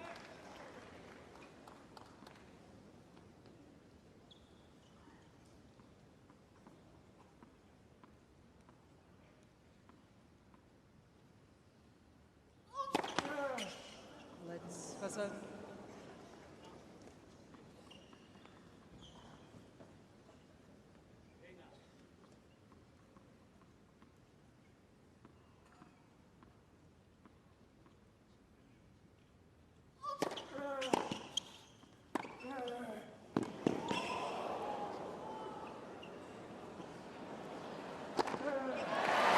Very interesting, because this is these are the moments, Ron, you're so correct in saying that Alcaraz had Juan Carlos Ferrero there, literally telling him where to serve at times. I am pretty sure Samuel Lopez told him to change up his direction of his first serve there.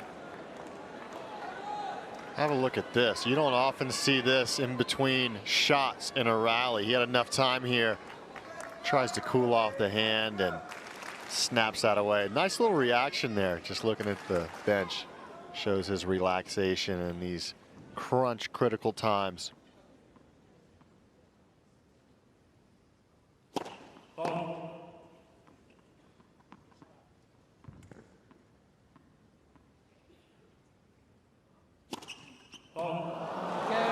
That is a brutal way to end the set. Absolute delight for Alcaraz.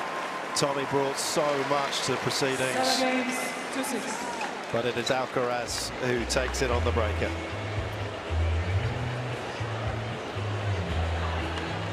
Well, as he's done so often, he steps up in those tiebreakers. We saw almost 70% for his last year. And look, a lot's been talked about the Carlos serve. And let's take a look here. 74% of first serves in for the first set, winning 79% behind the first serve. Really clean set from both guys. 16 winners for Carlos, 16 winners in just one set of tennis. Playing incredibly aggressively, did really well in transition, getting the net 12 times, winning 10 points when he transitioned. Did really well, moving up in the court, and then at the late stages of the set, just turned it on. I was really impressed with both guys, but I thought Carlos there in that tiebreaker just held his nerve really well at the end stages.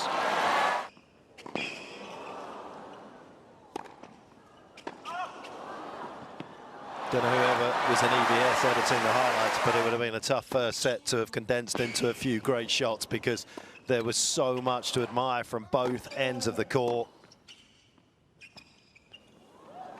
A little air time from Alcaraz.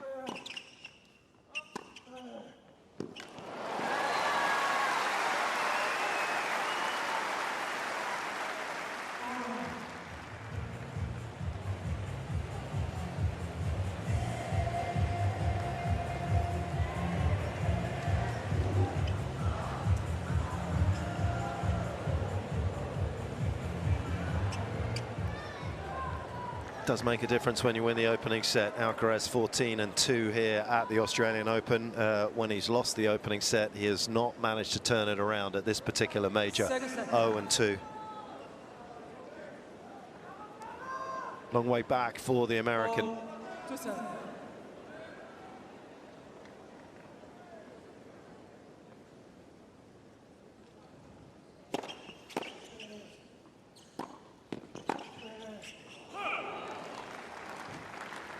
15.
Haven't seen that play till now. It's a nice little change up.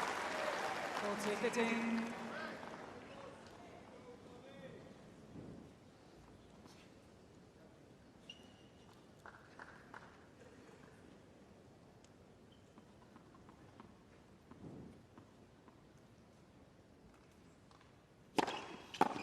Go ball. Nice stabilising game for Paul.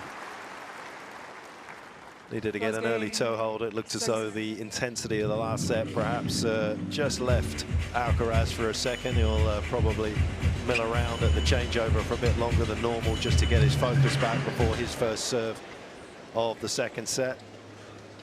Well, Fitzy, I think you nailed it there early on in the first set. Just getting broken in that first game, it kind of ignited a level of intensity and seriousness with Carlos that carried its way throughout the entire set. Look, he's focused, no doubt. They both are. I think the big thing here for Tommy is that we know now it's a long way back. 3 sets. He's been out here for over an hour and 15, 16 now. And he's got to start again. So he's a set behind, but he cannot drop off. So he's had a high level, super high level, has to maintain it if he's going to stay with the Spaniard. Because sometimes these great players, you know, and Carlos is one of them, they're good front runners as well as, well, they're great everywhere and they're coming from behind, but when they're front running, they're so dangerous.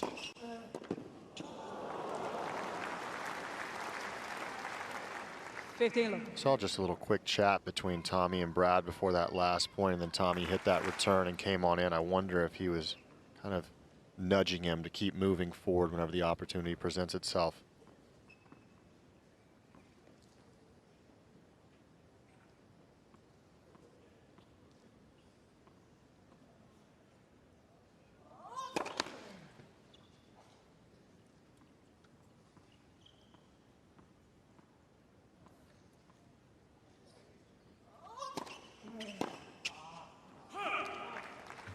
Is there anything you would like to see? There's always at times when you've lost a set, there's potential for knee-jerk reaction to a big strategic change, but sometimes actually not changing anything in these moments is as important. Yeah, I think that he played a great set. You know, serving there, and he had the opportunity to serve at 5-4, just couldn't quite close it out. But that 90 seconds there, I don't think that that determines any sort of we need to make a big strategic change. It was just a couple points.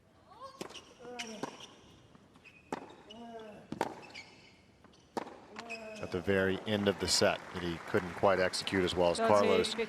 But what I will say is at the very top of the game, these guys who make their way through these matches with regularity, when they do lose a tough opening set like that, they understand the importance of early stages of the next set particularly for the guy who lost the set, to really give themselves a big lift in intensity, and I'll be watching to see if Tommy can do so here.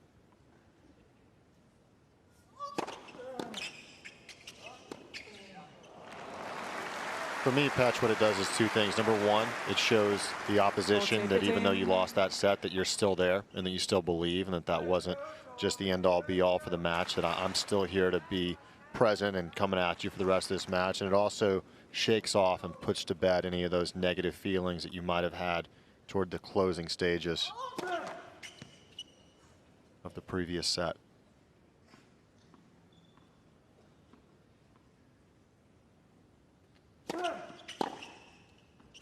Game, Alcaraz.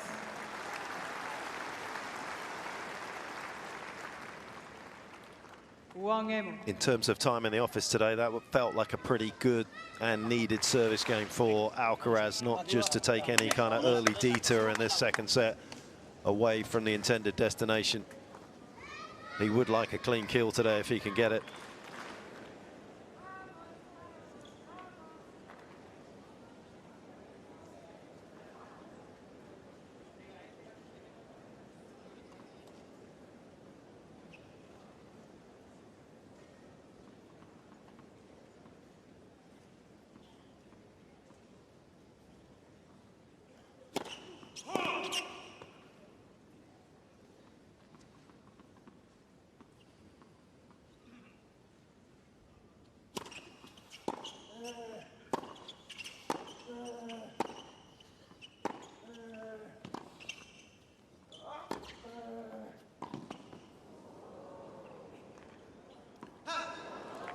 He does have that win against Carlos when he was world number one. The only win over a world number one for Paul in Canada in 23. There's a lot of good wins over a lot of great players out on the tour. 13 top 10 wins in total for Paul. The one thing he has not yet done is beat a top 10er at a Grand Slam. 0-8.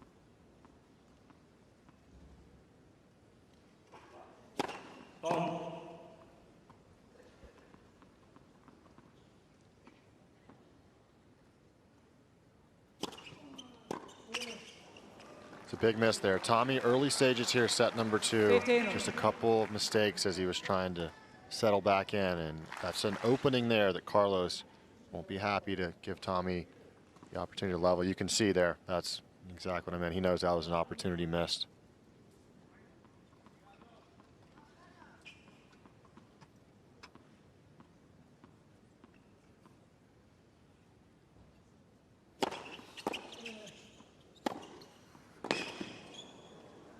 Pets, you know, they don't beat the top players as much at the Grand Slams because it's best of 5.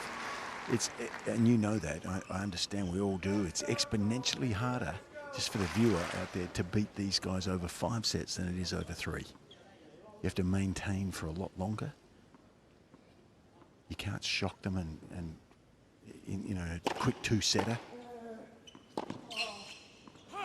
That's why the great players win these majors so often. Because the nature of tennis is that the best player normally will win over 5. And then you've got to do that 7 times.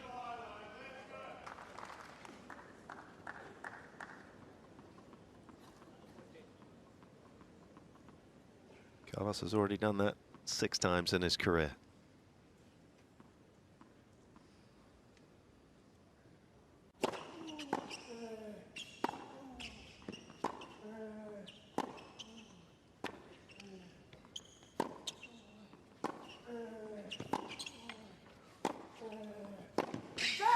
Been in first place in New York, in London and in Paris, yet to do so here in Melbourne.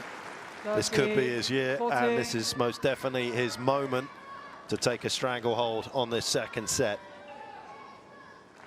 And he did say if he wins here, he's going to get a tattoo of a kangaroo, correct? I think he said that somewhere, He right? did.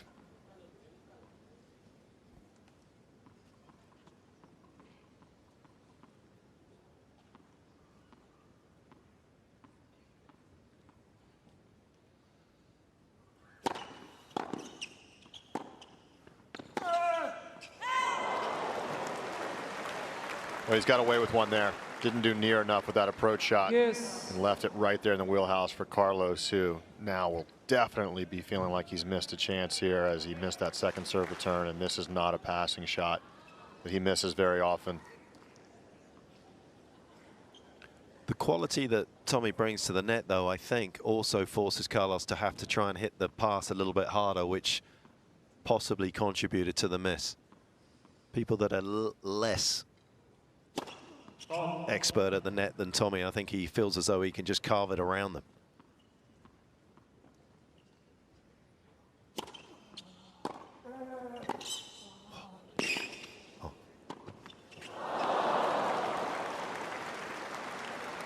Don't miss that, Tommy. I just gave you a big write-up on your volleys. Yeah, well, that's the pressure that the Alcaraz movement. You can't just play a normal volley there. He knew he got away with one on the previous point, so he tried to just make that a little bit more fine. He looked really casual to me too, Ryan. He had the racket face a fair way away from his eyes there, and just thought it was a bit casual in a big moment.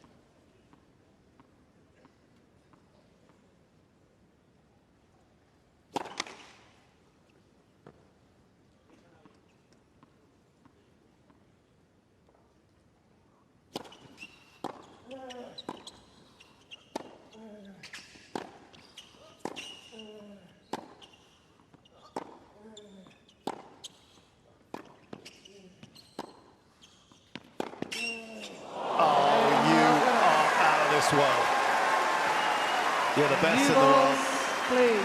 And that was the most ferocious forehand he has hit today. Sledgehammer from Alcaraz. Well, he was knocking on the door that whole game. He had just that knocked the door down. He just, yeah, he kicked it down. I mean, that's a way to enter with authority. Have a look at this. He's moving around. The court coverage is good. He's just plotting and probing and waiting for his chance, and boom, 160 Ks on the dot. And the problem is for anyone trying to defend that is that the swing is produced at the start exactly the same way. There is no lead-in that you know that he's about to just pull the pin out and detonate the forehand. So Tommy's kind of waiting for the cross-court ball. Because he's hit that same ball cross-court 3 or 4 times already. So, you know, you see him winding up, and you've got that in the back of your mind, and you're thinking you've got to respect it. And he goes, I can go either way with it.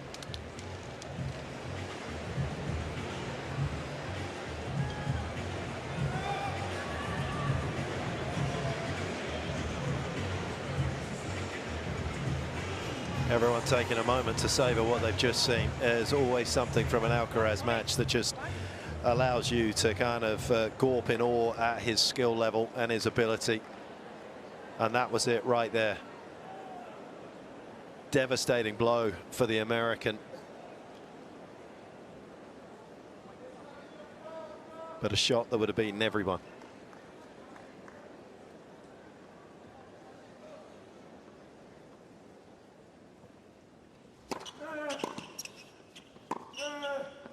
Lock 15.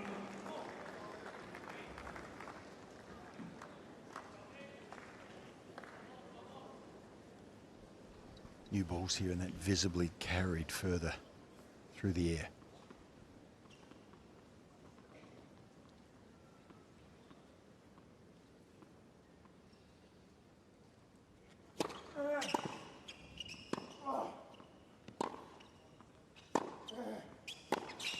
One of the problems for Tommy out here is that 15. Carlos doesn't mind taking his backhand down the line, but he doesn't take it necessarily to finish the point, and we've seen it with the slice on the previous rally in the 3rd game of this set. But there already, that's a rally ball. Against a lot of players, he'd be a bit worried about what he was going to receive back off the forehand side. He's not concerned against Paul often enough. And when Paul pulls it back to the forehand, then Alcaraz goes to work with his own forehand.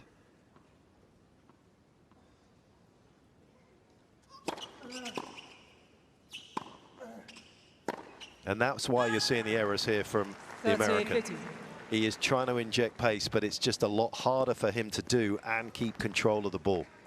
He is, exactly, Mark. And the new balls have affected him here slightly too, I think. They're carrying further.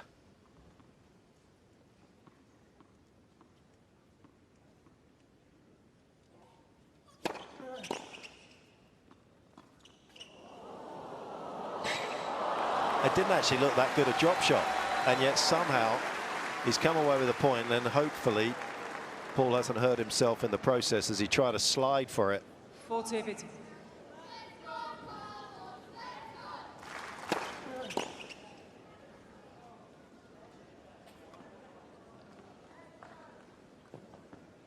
Just didn't have a lot of forward momentum once it bounced, did it? That's what sort of saved him, because that was a straight diagonal run that you would expect Paul to have made. Game, Alcaraz.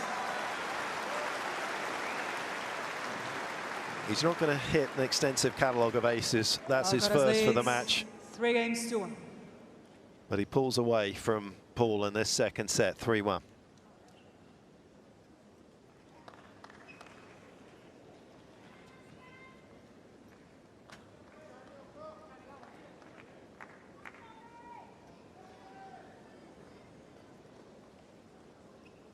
Looking for his 88th Grand Slam win, Alcaraz. He won 87 out of his first 100.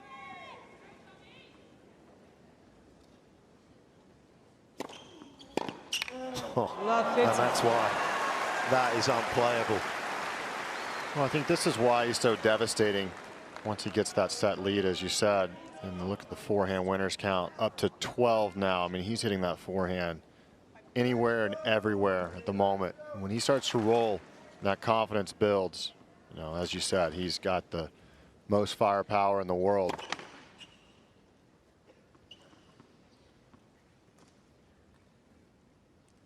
I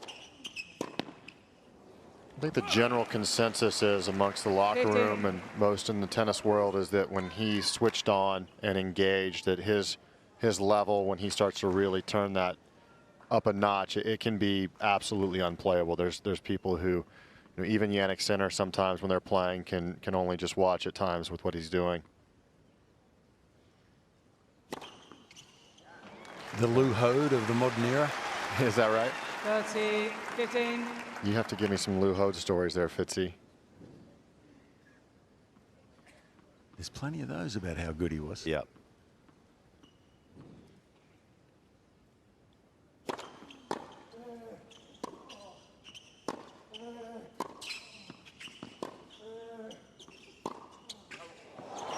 It's good stuff. And, you know, for Tommy in this situation, as I said, Tommy knows that Carlos can produce this unplayable level, but he can also be prone to getting a little creative and having a mental lapse. So it's really important to keep this at just one break and not get too deflated. At any moment, you know, you might have a slight opening if Carlos gets a little creative and plays a couple too many drop shots.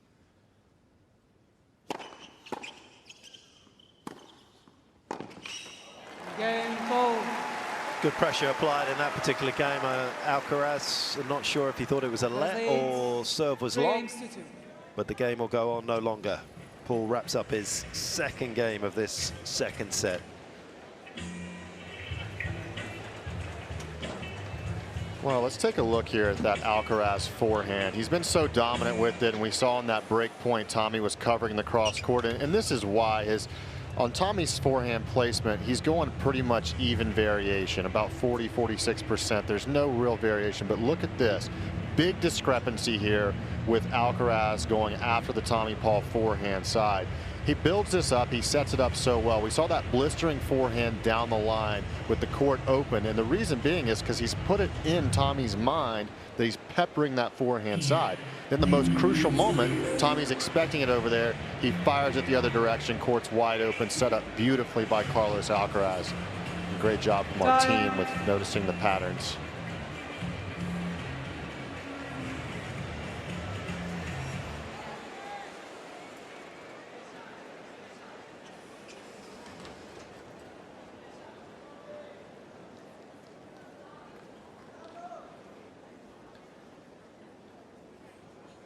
Tommy getting a last bit of instruction at the back there from Brad.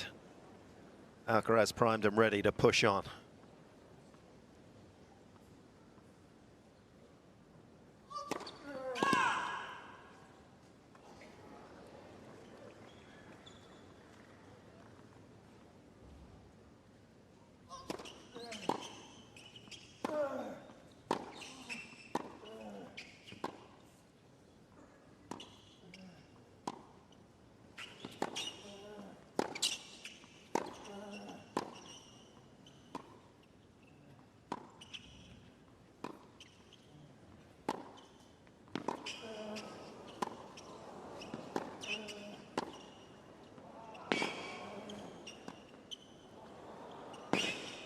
No, he's got it. It is extraordinary.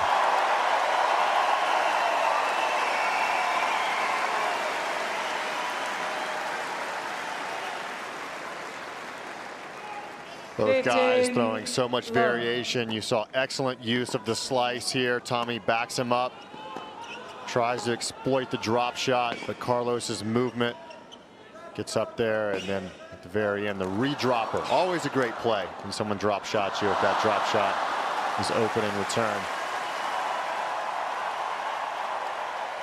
How about this reaction?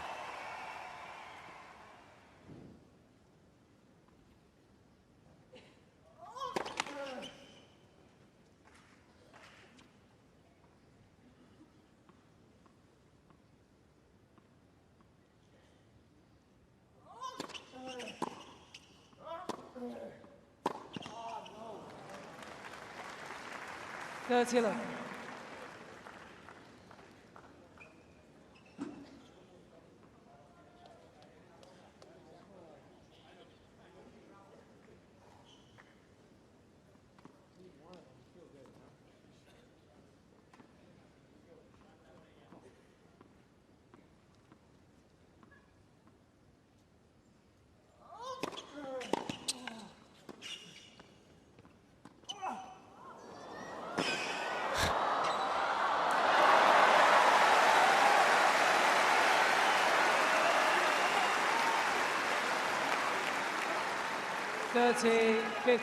Both guys doing really well in transition to the net.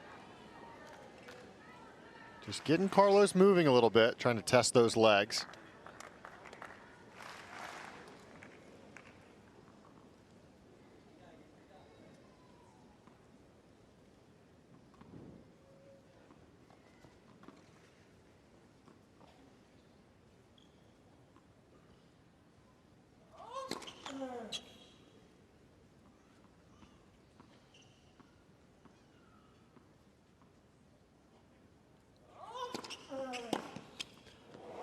Mindset has been excellent from Paul. He's been looking to try and change things up, bring the match back a little bit towards him in terms of how hard he's hitting the ball. That was excellent.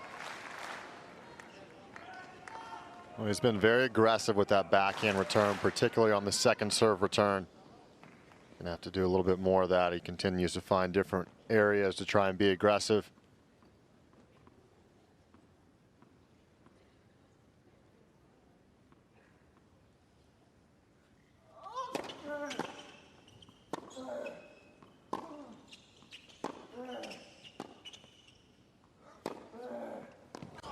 Just awesome.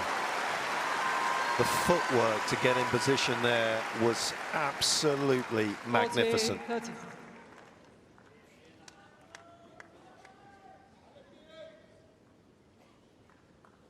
Didn't think it was a bad counter from Paul at all. No, it wasn't a bad slice at all. Carlos's footwork was perfect getting around it.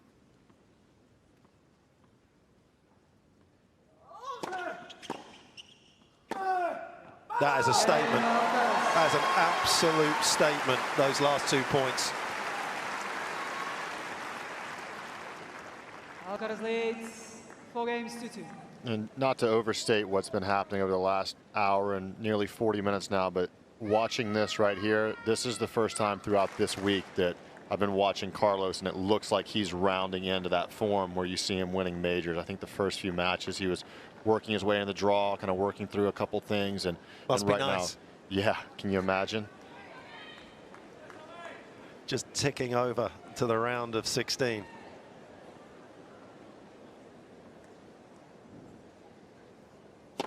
But I don't disagree. He did just enough.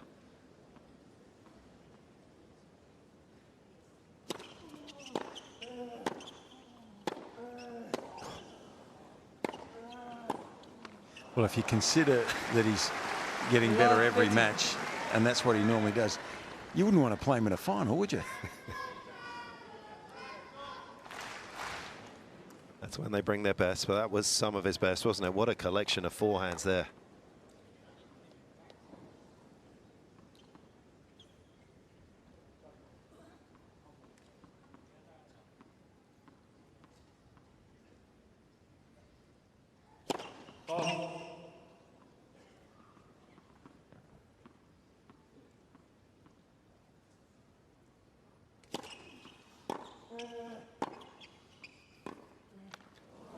That previous point was that kind of gear 7. Yeah. Tommy's one of those players out there that has gear 6, and they're exceptional and they're very unique, but so few have gear 7. Yeah, and Carlos, he has that ability to get there, especially in those critical moments, which is why you see his tiebreak record is incredible. He has those abilities later in sets to turn it up a gear. But for Tommy, it's so important to just keep asking the question. As you said a minute ago, that 30-all game, he hit a nice slice, and yeah, Carlos got around. He hit it unbelievably well. But you've got to just stay there. You've got to keep asking the question, because the moment you drop, it can get away from you in a hurry.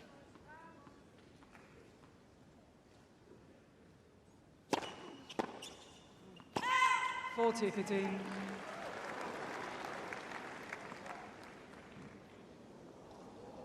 Obviously, a lot can be said about the way Carlos has played, but from a mental standpoint, Tommy's done a really good job of just managing some of those extraordinary shots that Carlos pulls off.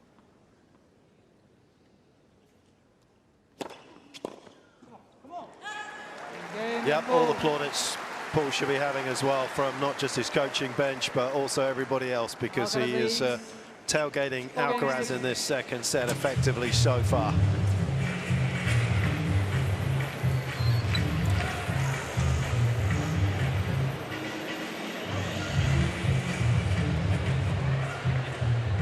Just got to hope there's a little bit of a crack. There doesn't look to be one appearing at the moment from Alcaraz, but that is what Tommy can do. That's what is going to sustain him at the moment. Just hope.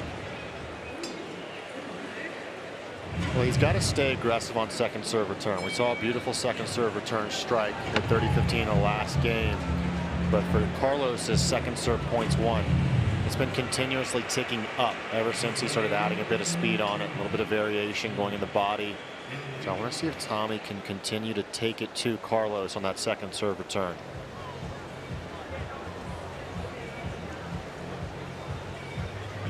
Time.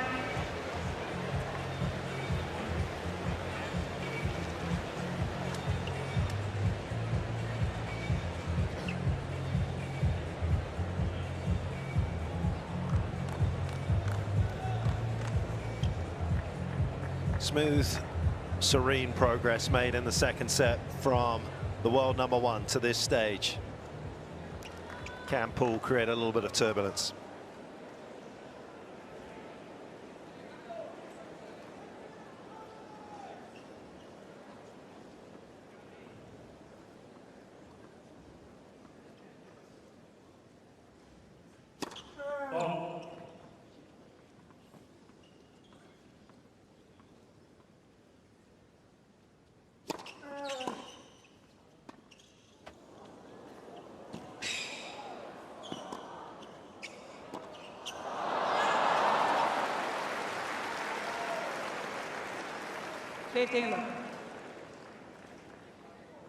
No one has been more devastatingly effective with the +1 drop shot than Alcaraz. Well, he hit so many winners off of it, but then also the very next ball, as you said, he knows how to create, whether it's the lob, the angle passing shot. That might look like a bad miss, but for Tommy, he's trying so hard to get around the backhand overhead to play his normal front-on overhead, which is obviously a lot more powerful than a backhand overhead. Oh, yeah. Catapults that one back. But again, on that first point with the second serve point that Carlos won, as we take a look here at this return, I love the short backswing. Allows you to redirect pace, which he does so well on this occasion. Getting through it nicely. Good contact point out in front.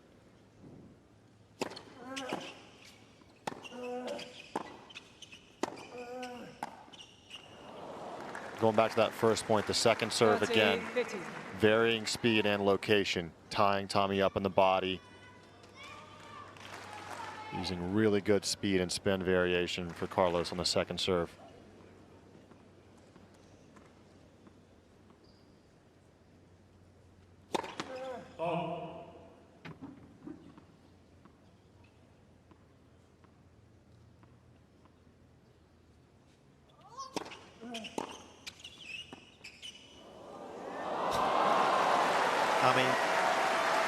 That thing must have caught a thermal fitzy to go over the net. I don't know how he's done that. It's incredible feel, especially with those strings. Halfway through the flight pattern there, I thought it may not make it, but it was perfect. See how little grip change is needed for Alcaraz. I tell you the other thing about his drop shots, he used to play a gazillion of them every single match as a kind of 10-year-old, 12. And Juan Carlos eventually had to try and ban him a little bit from playing it. But it's one thing to practice the drop shot back in the lab, you know, in isolation.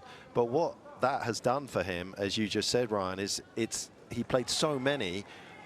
The consequence of it was that when they did return it, he was able to create something to counter whatever they picked up.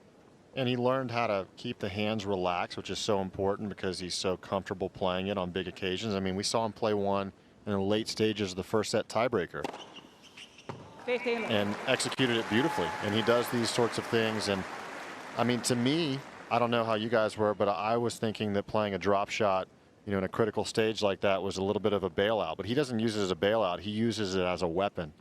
Well, the percentages are in his favor when he plays it. Yeah. And this is a game of percentages.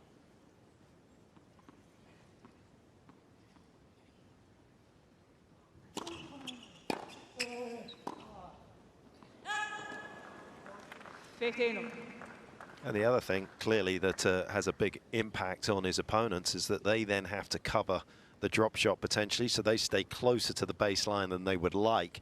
So then when he just unloads on a ground stroke, they're even more rushed than they would be normally.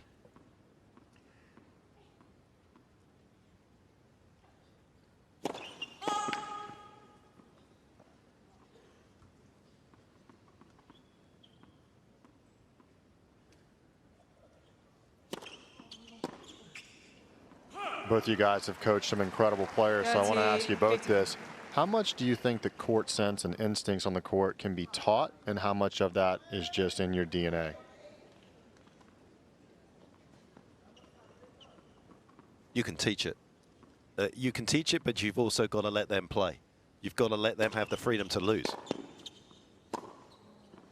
I think it's one of the great kind of mistakes that people think that as a junior you need a win. You need to play.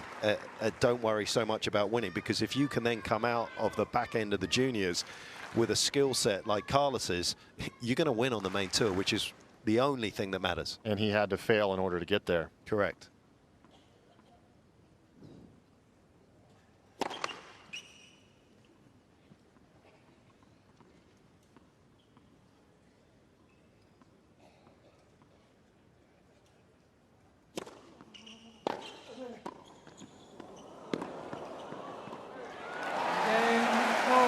Paul tidies things up nicely on his serve. But the harder task just around the corner for the American. Has to break Alcaraz again.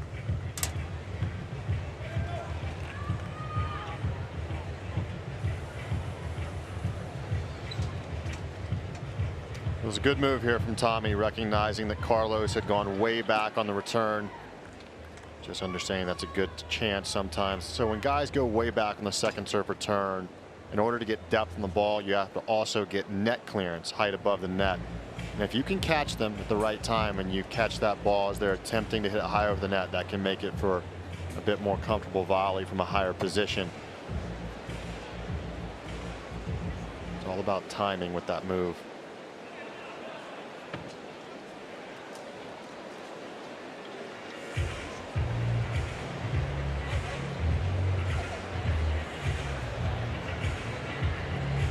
Time.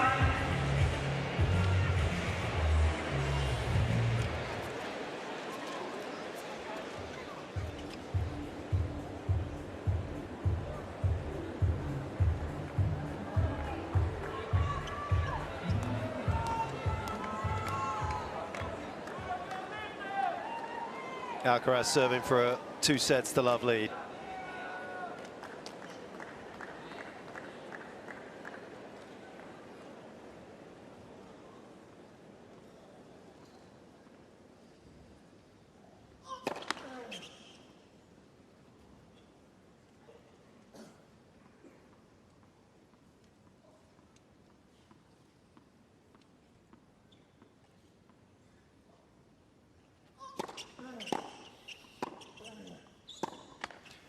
And those are the little moments that sometimes you miss in amongst all the creativity of and his shot-making skills, that he is still thinking so clearly. He did not give Tommy a chance, as we saw at the start of the match, to crush and rush.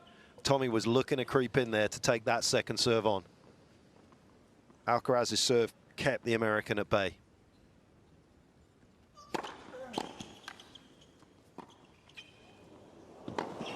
The IQ is as good as the skill set. Yeah, so that could have been a drop shot coming. We used to see Roger do that a little bit, where he'd actually slice the forehand, infer that he might go for a drop shot. The opponent can take a step forward, and then all of a sudden he follows through with a slice. So plenty of options, and you need serious skill, don't you? I mean, we can't say it enough.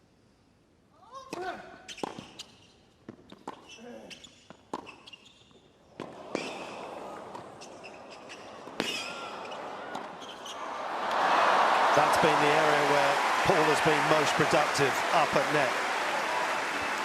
13 out of 16 points won now. 30-15. You can see some athleticism here from Tommy Paul. I love that first volley as well, keeping it low, keeping it below the level of the net. And look at this stretch. How do you play a shot from that position to allow yourself back in the point? It's remarkable.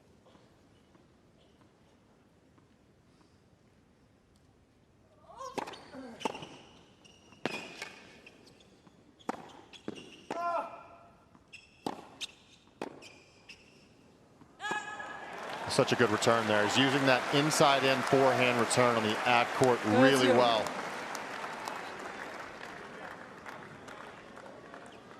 Full matchup, dude. Keep doing that. That backhand down the line is fucking awesome. Look for him. Sydney's all day, man.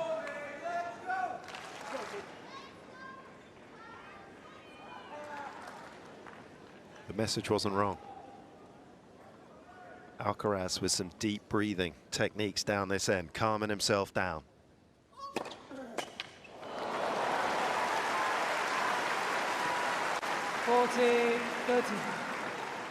Talk about delivering at the right moment with your fastest serve. 2-12.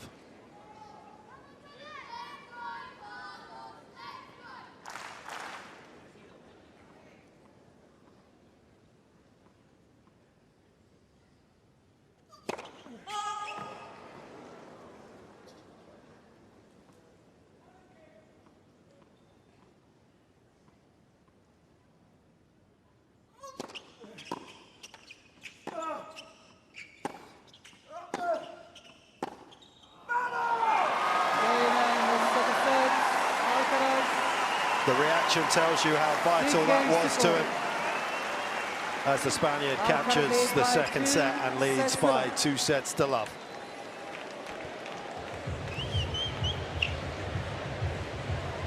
That was a beautiful set of tennis there from Carlos. He played some of his best stuff. And Pat, you noticed it early on when he made that adjustment on the second serve. And look at this, 82% of second serve points won for Carlos in set number 2. Early on, Tommy got a hold of a couple of those backhand returns that were out a little bit extended. He started varying, using that body serve. Commented on it beautifully there at 5-4, the first point of that game. Jamming him up, not allowing him to move forward in transition. And look, if Carlos is going to win 82% of second serve points, on top of all the first serves that he lands and getting ahead in the point, he's going to always create pressure on you when he's returning because he makes so many extra balls.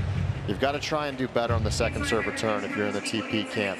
Now for Carlos, he's done an excellent job of making those adjustments and varying things up when he's playing that second serve. And so I'm going to look and see here early on if Tommy can maybe counter that. Maybe drop a couple steps back, give him a different look before he then moves back in, just to counteract Carlos going after that faster second serve.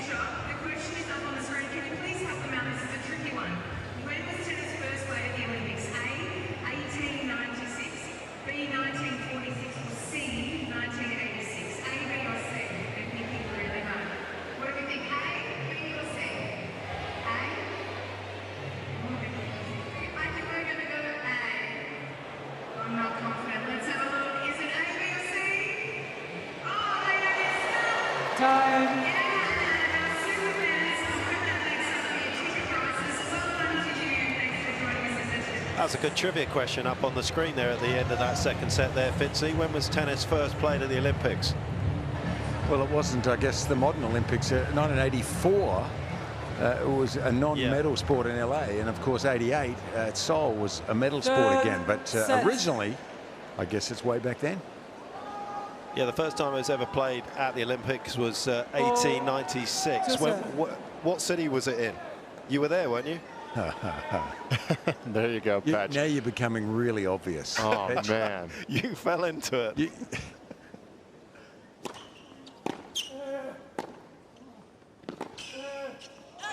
Fitzy, I wouldn't take that, man. You gotta, you gotta stand up. Well, when you were born in 1896, I mean, you have to just take it easy on yourself. No, Petch, I accept Petch's little snide remarks. I mean, he's a man that's got a lot of humour about him. He wants to go on stand up on the circuit out here next year.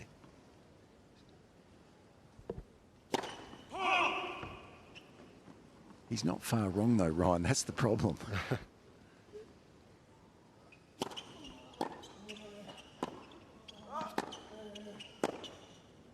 Well, I, for one, Fitzy, I love being involved and just soaking in all your wisdom and experience. So I'm going to go that route with it. Plenty of wisdom and experience there, Fitzy. Yeah, let's tap into it, Fitzy.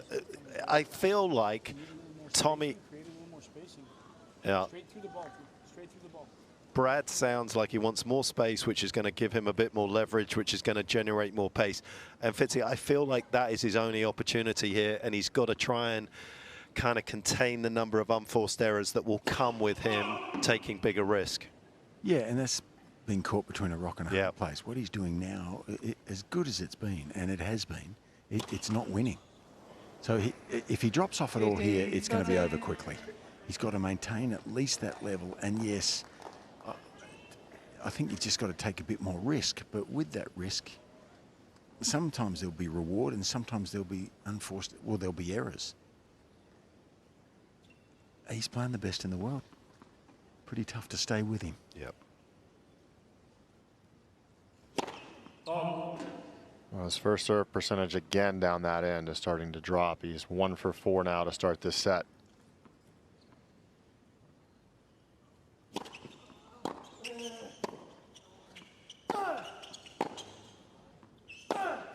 And Petch, I maintain that for a lower ranked player, it is harder exponentially to win against a great player over 5 sets. It is much harder than winning against them over 3.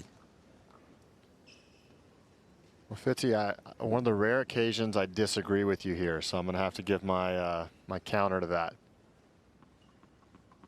I'm happy to hear, mate.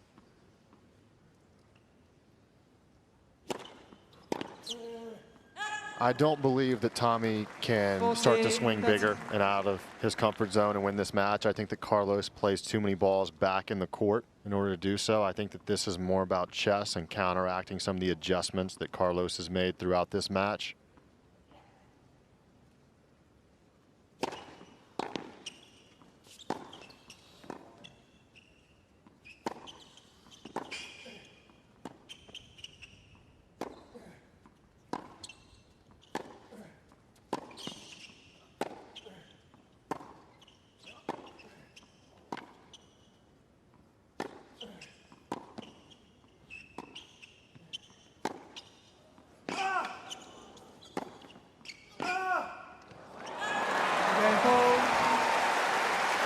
So that's what I want to see Tommy do.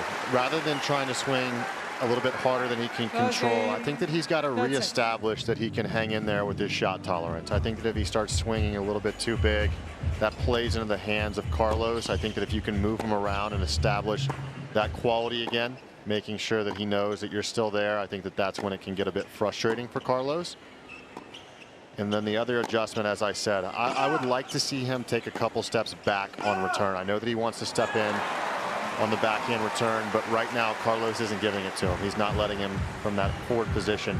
If he goes back, though, doesn't that open up the +1 drop shot even more for Alcaraz? It does, but as long as his quality of ball, if he gets some depth on it, that's still a tough ball to drop shot. If he gets a little bit depth on it, I personally would not just keep stepping in right now, just because of the number of success that Carlos is having through the match. I mean, Carlos is nearly 70% points won behind his second serve for the match and was at 82% in the second set. It's a big enough sample size for me that I would start to make an adjustment.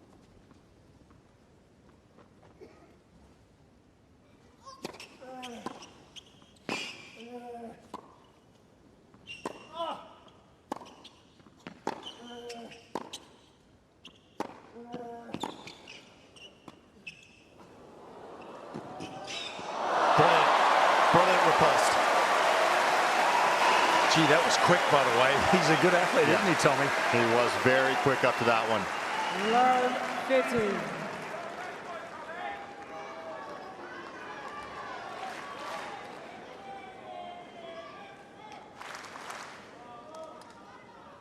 Beautiful stuff here. Petch, did you see him give a different look there, stepping back 2 steps before he jumped in before that second serve return? Yeah, he did look as though he was going to be deeper, but he actually ended up in pretty much the same place. So he gave him a different look until the toss went up.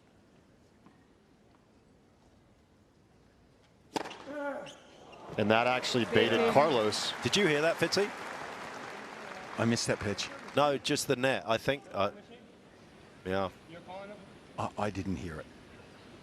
Tommy's not convinced. He was thinking it was a let.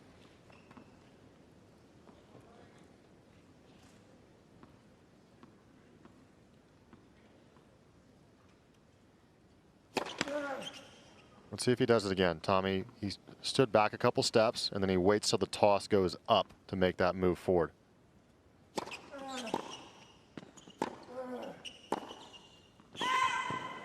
So similarly done there, even though he lost the point. So what he's doing right now is he's trying to show Carlos a different look to see if he can adjust where he's aiming with that second serve target. It actually worked on the first occasion where he got that ball in the backhand zone where he likes it. On that occasion, Carlos recognized what he was doing and went back to the body.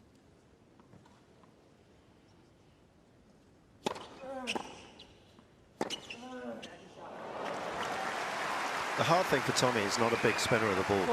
And when you go further back, you know, and I know this for a fact, Andy Murray, A, didn't love the footwork pattern from going further back, but he's also got a very flat backhand. Yeah. To get enough depth on it from way back is incredibly difficult. If the ball's not rotating with that spin. Yeah.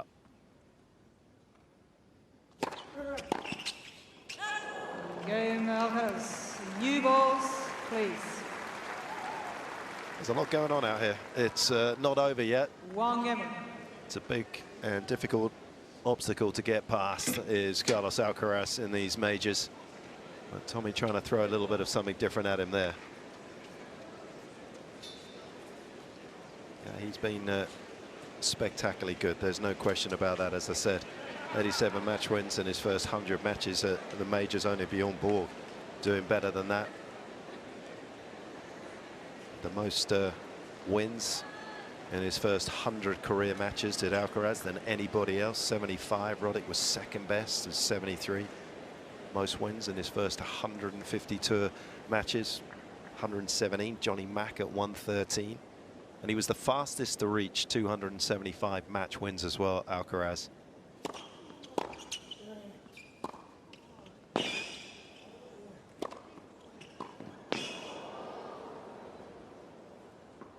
He may have a few lulls in matches, but he generally comes away with the win.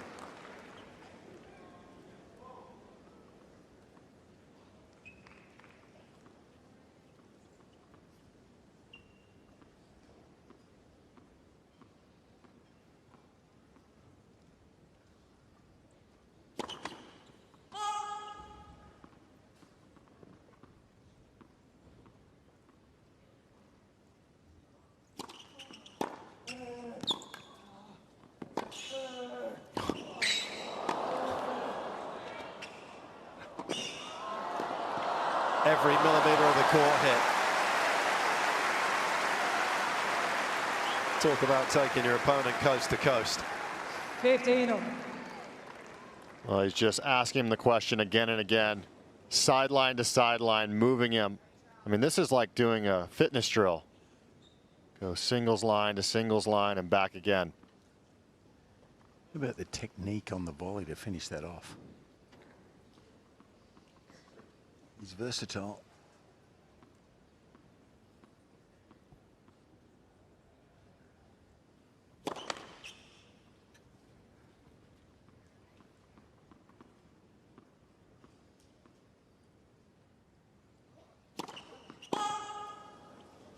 Yep, and that 15, is 13. a double fault that you could put in a different category to the ones that we have here, because that is earned rather than given. Quality of the returning from Alcaraz in point as well is just putting so much pressure on Paul.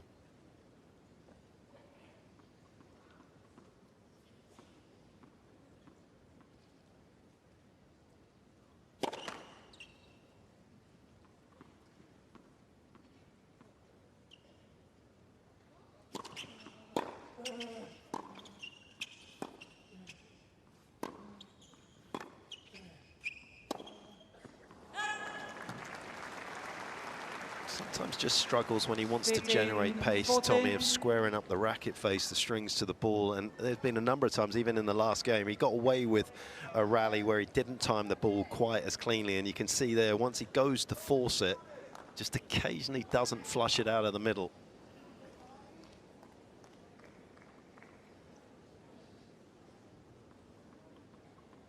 Deep trouble for the American.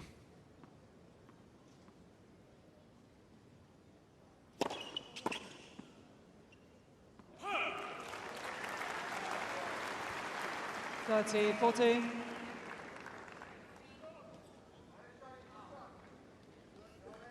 Simple and efficient way to save the first of the 2 break points.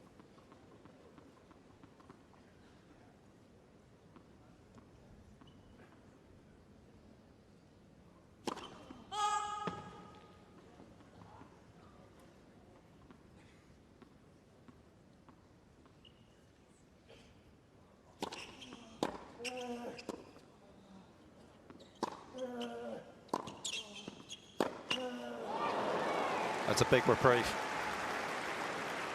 Yes.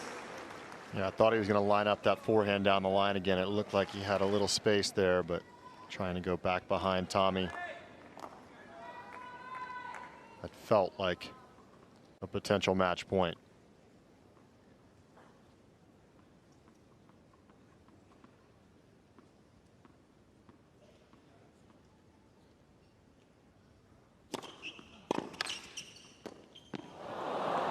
Just took his eye off the ball. Advantage.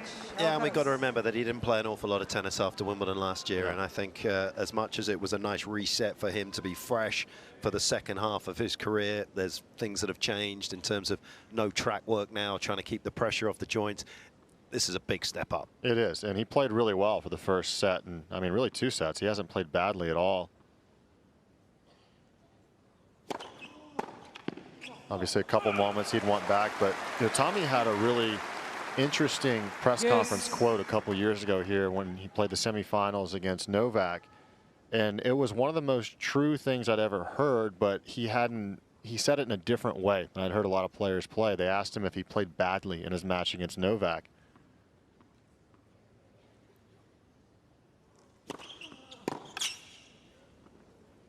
That's a good response there. And he said, well, yeah, but he made me play bad. And that was his exact quote, which I thought was well articulated for what it's like playing against these guys like Carlos and Novak that move so well, because you know, you might be in a great rhythm and winning and having a lot of confidence, but then that level of pressure that they put on you, it's what draws out mistakes from you. And I thought that he had a really good understanding of how that happened.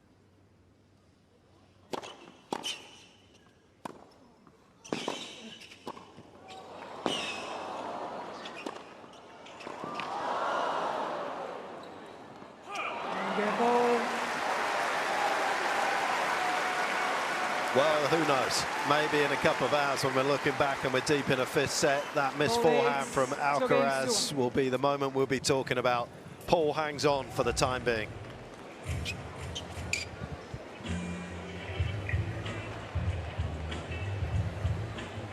No doubting the American's character in terms of trying to hang around and make himself difficult to dislodge from the draw. Once again, a great exhibition of Alcaraz's ability to at least put string on the ball. Couldn't get the ball back in a court. But again, it is where Tommy continues to be really productive up at net, 14 out of 17.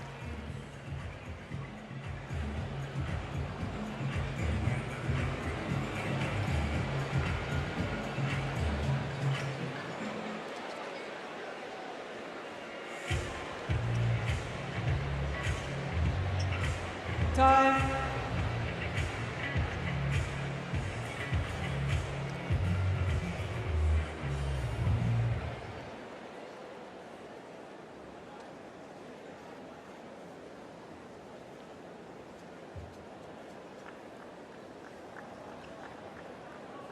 Every match has interesting moments. This may well be a particularly interesting one here. Maybe Paul once again, long chat with his coach, trying to figure out some solutions to the problems that he's facing out here.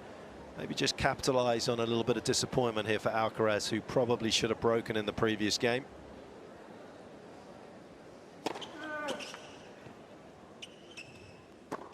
But there is no respite at the moment for Paul. 15. Fitzy, if you were in the Paul camp, what adjustments would you be telling him down there? Well, I think, you know, as good as he is from the back, this guy's so heavy down here. I mean, when you see it up close, it's just vicious how Alcaraz hits his forehand. Is there anything that you think he can do? Well, I'm not sure if he can win this match. I mean, I think Carlos would have to drop off a notch, but you can't approach it like that. Not if you're the coach. You've just got to try to keep adjusting. From what I could hear, I couldn't hear Brad as clearly as you guys, I think, but it seemed like he was trying to get a bit more power at certain stages. I think if you can get depth, you have to try and get depth, because if it's short, the point's going to be over. So at least you can keep Carlos at bay if you keep the ball deep, but his ball is not as heavy as Carlos's, so he's at a bit of a disadvantage before he starts the point.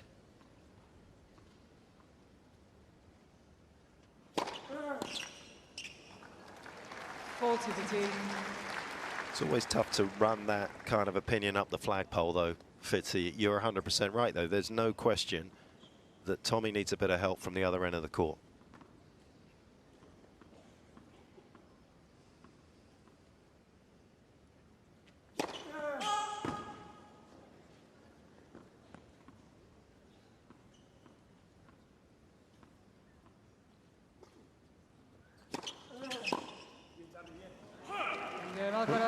Well, he certainly, you know, has played a pretty high level, Tommy. I think the first set, I thought he was outstanding.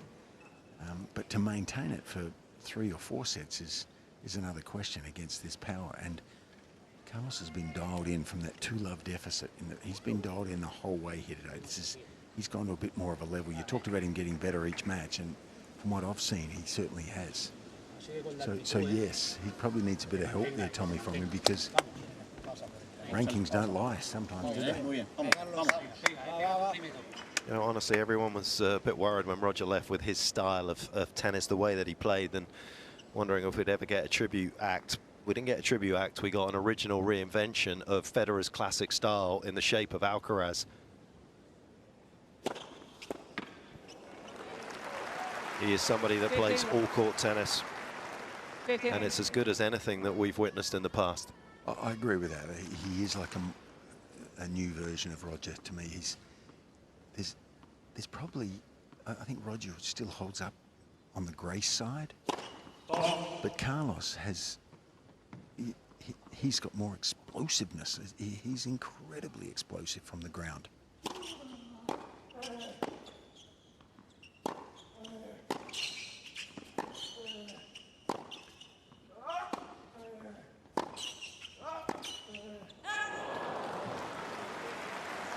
Fitzy, Roger definitely holds up because he had the disadvantage of a one-hander, and you don't want that in the modern game. Well, no, but he used it awfully well. And yeah, well, exactly. I mean, the two-hander, you know, if I was teaching a young kid now, I'd suggest a two-hander, because it's got more positives and maybe a few less negatives, I think. You didn't see my two-hander. There was a few negatives in that one.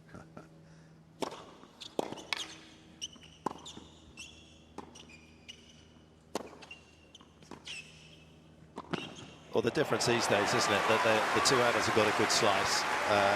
It's much easier to return a 210k serve with a two-hander. And obviously the movement, which is definitely patented by Novak with the open stance backhand where you can just slam the leg down, has allowed two-handers to have as much reach as a one-hander used to. And I believe that it also helps when you have a high backhand, the two-hander. And of course, you're slower and a little bit higher bouncing typically now. I think and defensively the players are better now. Like Novak is leading the pack there.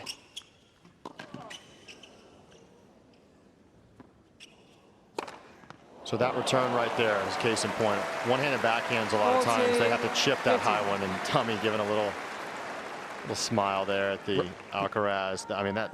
Ryan, you know that Carlos has hit a good. You know he's hit a good shot when he looks at his camp and just gives a wry smile. Just take that over at 208. This is a phenomenal smash.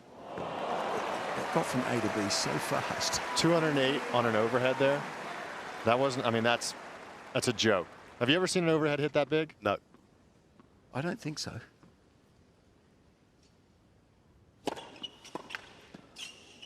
That is a swift hold of serve, and you just never know if he just keeps ahead of Alcaraz in this third set. A little scoreboard pressure at the back end of it. Who knows?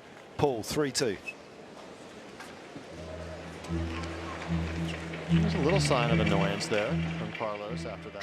Just a quick update for everyone as the singles action for both men's and women's is continuing. Men's, of course, we're watching on Rod Laver Arena, but over at Margaret Court Arena now taking to the court is Coco Gauff up against Karolina Muchova there. And Karolina Muchova coming into this round, she had a very dominant straight set win, 6-1, 6-1. Coco Gauff needed all 3 sets to be able to make it to round number 4, and whether that was just familiarity in her previous opponent or not, we'll see just how it plays up as the Margaret Court Arena match between the two will start very soon as we see them warming up. She seems to be just a step ahead, and you can't look past anybody, but she's definitely got to be pretty happy and looking forward to this matchup. Yeah, you mentioned Muchova's run to the final at Roland Garros in 2023, beaten in the final there by Iga Świątek. And let's have a closer look at Coco Gauff. There we go. The world number 3, still just 21 years old, 2 majors. Winner of the WTA finals in 2024, 10 titles. There's so much done, so much achieved in those 21 years. It's just her 6th year on tour. And there we go. I was talking about, particularly on the ball speed off the back of the court. He's got to look to try and find a way to make some disruption happen on the Carlos ground game.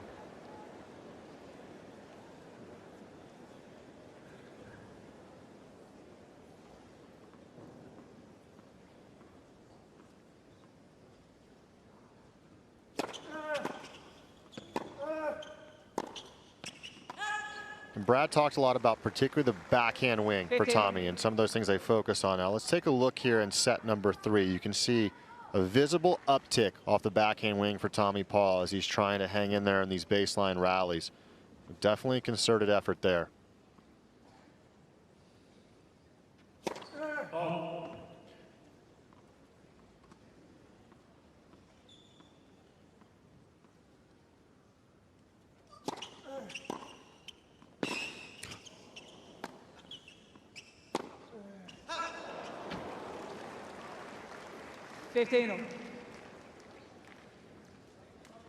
It's the first time in this match I've seen Tommy with his version of a little poor body language, like a bit negative. It's almost like he's a bit resigned, I feel, in that last couple of points. He can't believe the power that's coming at him. Maybe I'm wrong, but that's what it appears like.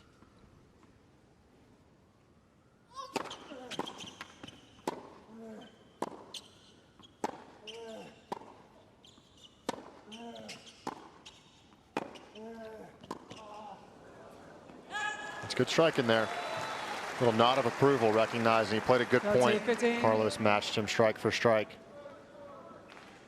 I do think it's playing into his advantage that he's serving first in this set. So that way, if he's holding serve, he actually has the lead in the score, even though it's not a real lead without a break.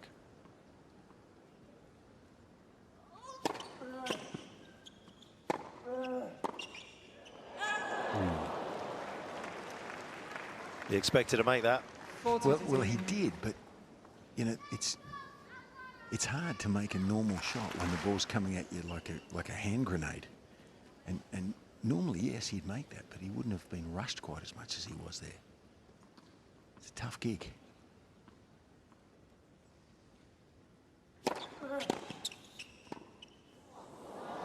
Ooh, so that's where he gets a little ambitious, right? That drop shot off of that one. 40-30.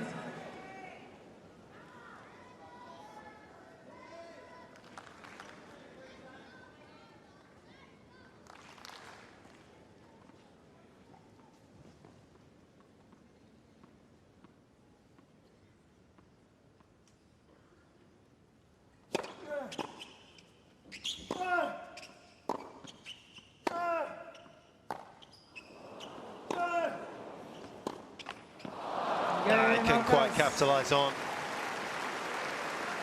The miss hit forehand gave him a second chance to potentially stay in that game. Games on.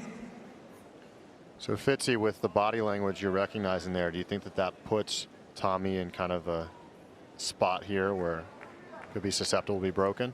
Well, yeah. Look, I think he's susceptible every game because this barrage is coming every game at him. He's doing well to hang on here, I think. But I just felt then, at the beginning of that game, he lost the first 2 points and he was shaking his head like he hadn't been before. And it's having a cumulative effect, I think, this power. But, you know, Tommy Paul would beat a lot of players today.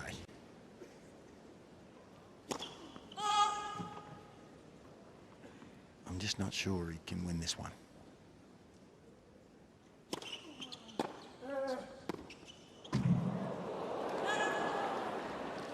Love it.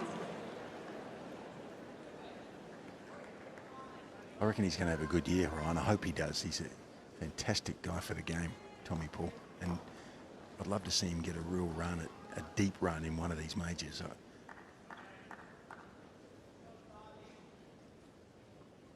His opportunities are running out today, though.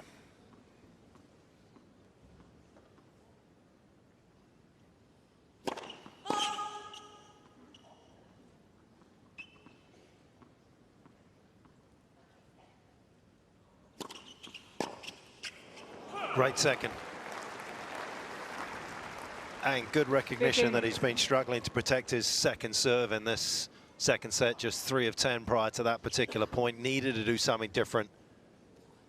He's got a lot of game, hasn't he?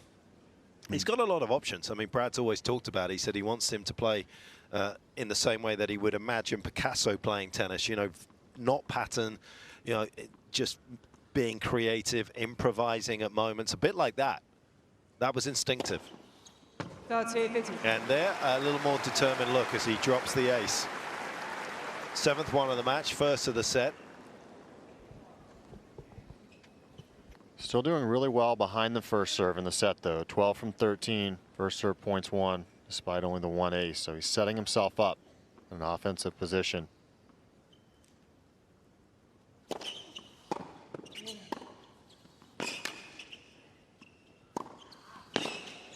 Good example there, using a little bit of deception, hitting a 159 K's first serve, but that was actually with the kick serve toss, setting it up as if he was going to hit that kick serve wide. Love the aggressiveness there.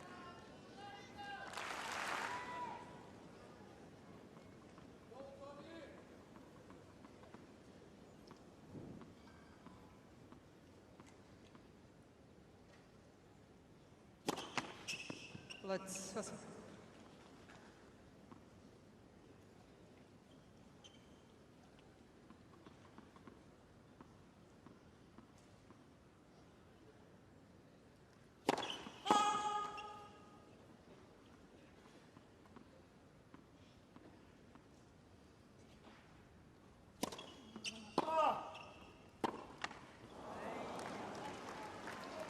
Forty, 30.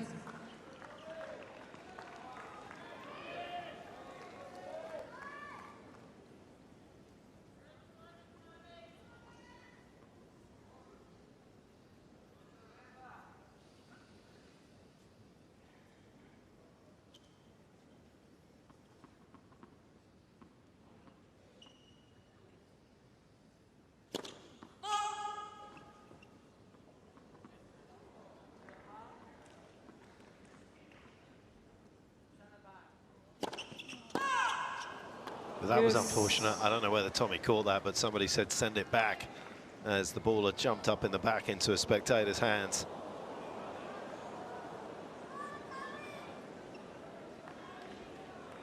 Yeah, sometimes it's tough to recognize when the toss on the court has gone up.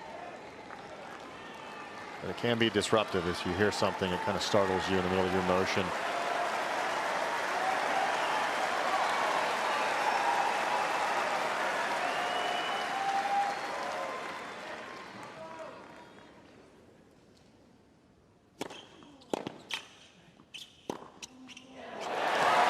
That's a heck of a response there. Advantage, fold. Well, it feels like a routine shot for these top players, doesn't it? But it isn't when the pressure's at its most maximum, and it was there.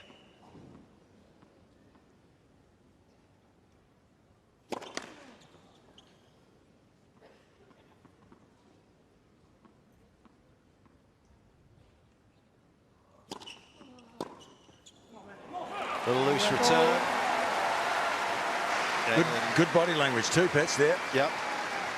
And he suddenly got the finishing line on this third set coming into view. 4-3.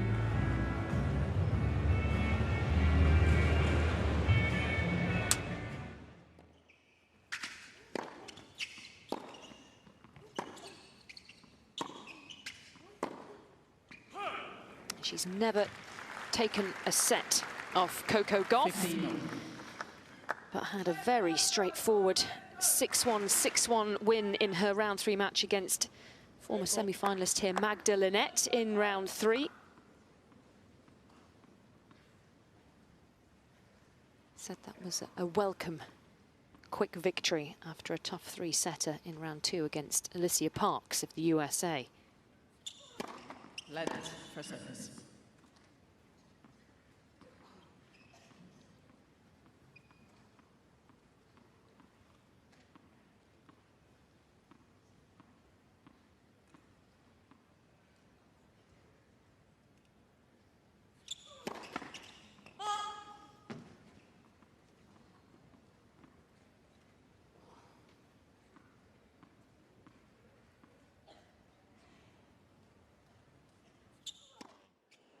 Heavily depend on that serve.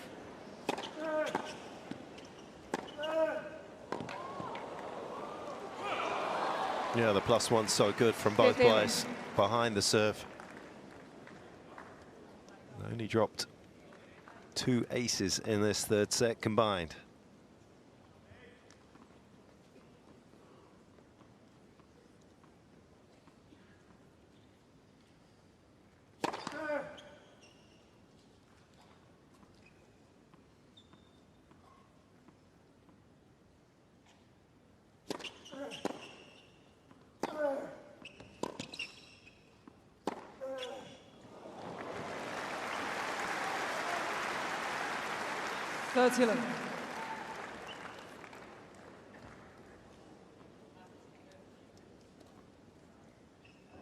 Still pouring it on with the forehand.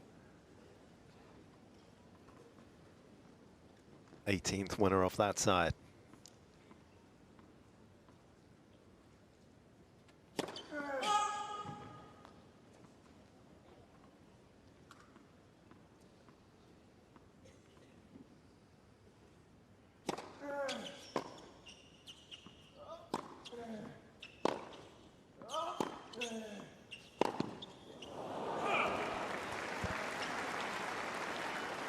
And that's kind of the problem for Tommy when he does go back. I mean, Alcaraz thought that he was going to maybe run in so that second serve was quick, but if he doesn't get good enough depth on that return, he's getting split on the sidelines immediately with Alcaraz's spin rate off either, to be honest, backhand or forehand. Yeah, and as you said, it's just not Tommy's natural position, although he is trying to make an adjustment.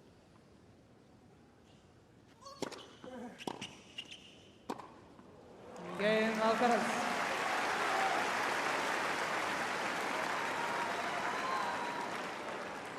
Full games of. Vamos a por él, ¿eh? Vamos a por él. Venga, vaya, apriétate por la derecha la que puedas. A la que puedas, a la derecha. Cada va a dudar, ¿eh? Da lo mismo que las metas. Porque él se la juega para hacerte a ti pensar lo contrario. No está seguro con la derecha. Vamos. How's your Spanish, Pat? Vamos, vamos. Can you pick that up at all? It's pretty average, like my English.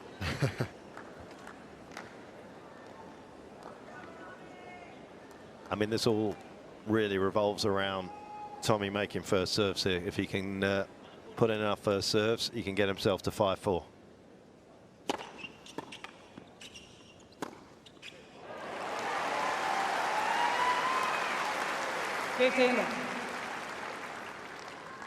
That's been the unbreakable code in this third set.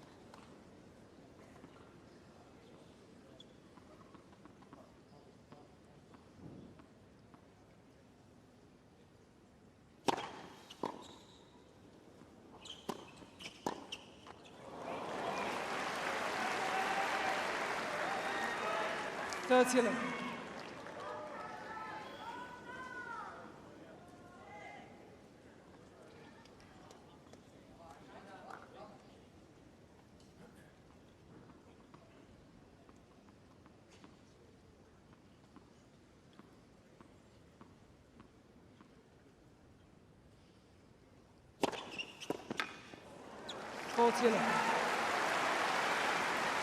And making first serves he has.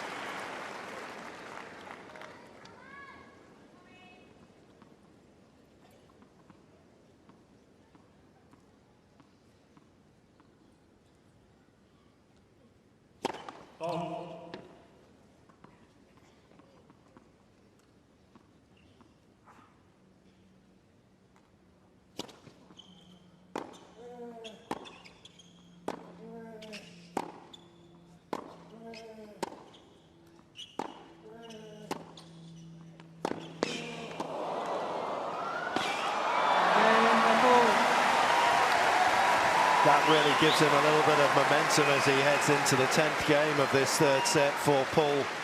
That was absolutely world class on every level. 5-4.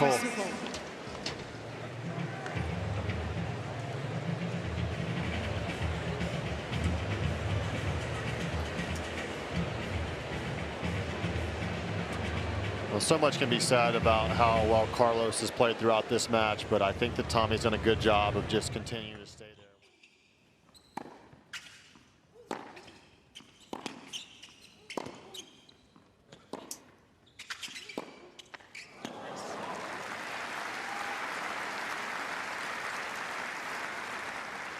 That is Goff at her best, extending rallies, controlling the tempo, and she is able to do it. Even though she missed that last backhand, she's able to have a lot more control of the pacing of these points.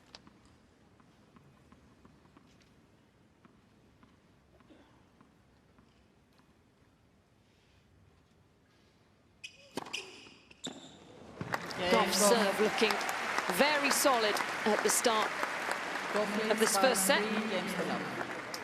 She's opened up a 3-love lead.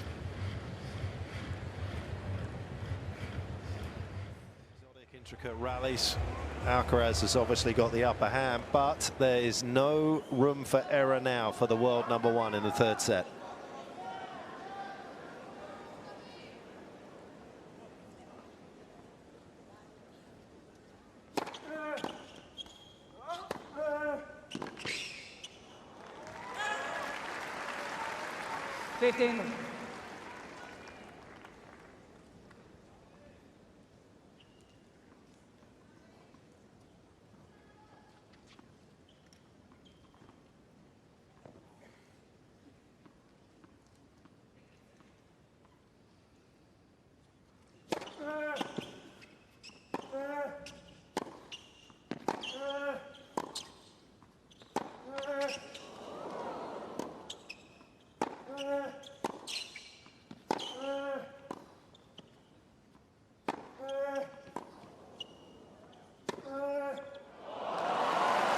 And there's the differential between the two in lots of different ways, but perhaps more importantly, after the net court, Tommy's flat backhand from that position of court, when he loses a bit of length to work with, has to kind of guide it rather than Alcaraz, who can rip it with the spin rate. And there's the forehand. Really helps when he's creating power and generating his own, which he does have to do off of those slices. He's able to get the ball rotating and turning over. Gives it plenty of margin.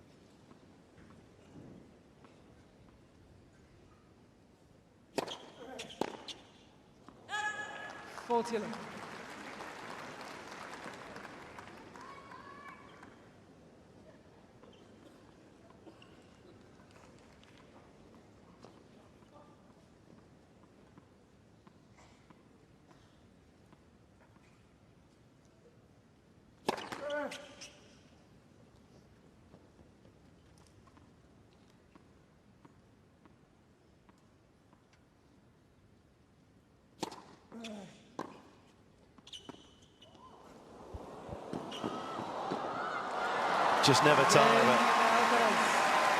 These two mirroring each other throughout the course of this third set. Some wonderful tennis.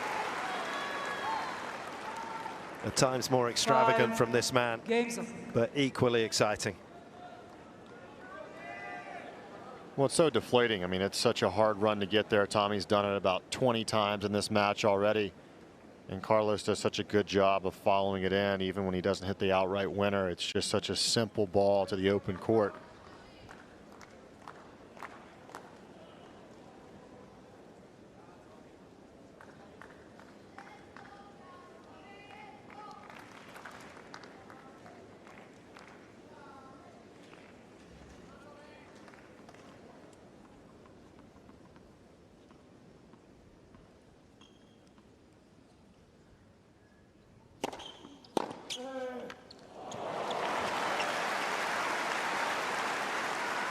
Love 15.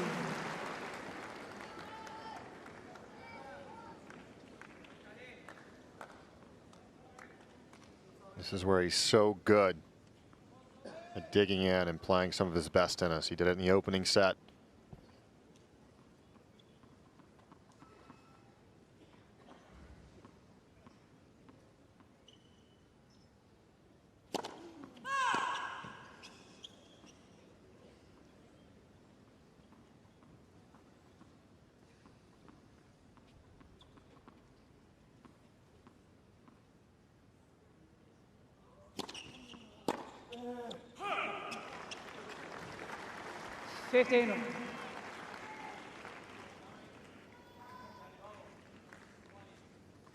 Maybe just a little too keen to try and find the backhander pull there.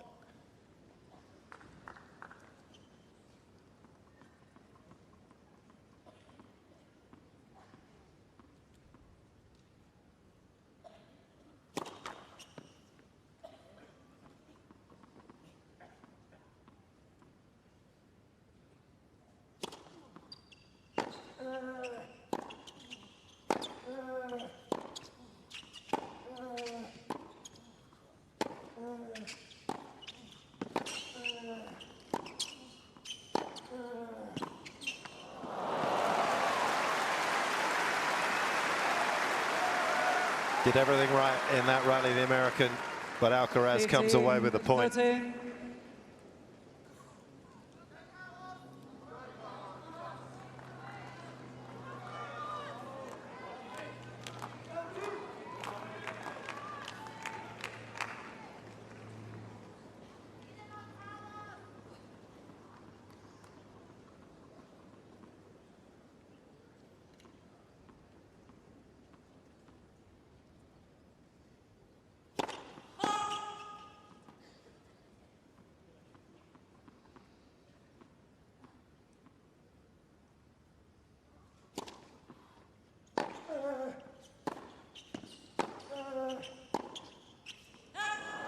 Went back.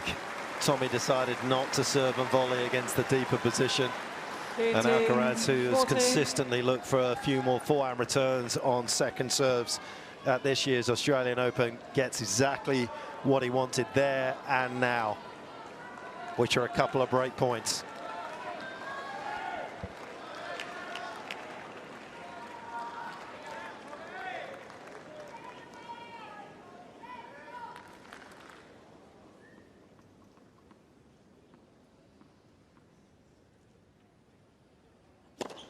Lights. Wow. I've heard it. I can't, the whole thing is that I can't see the ball. I hear it. So.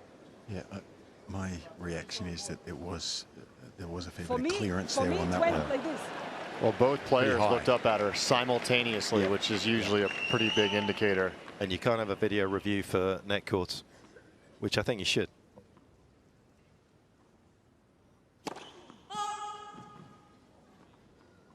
Carlos going back. What does Tommy do?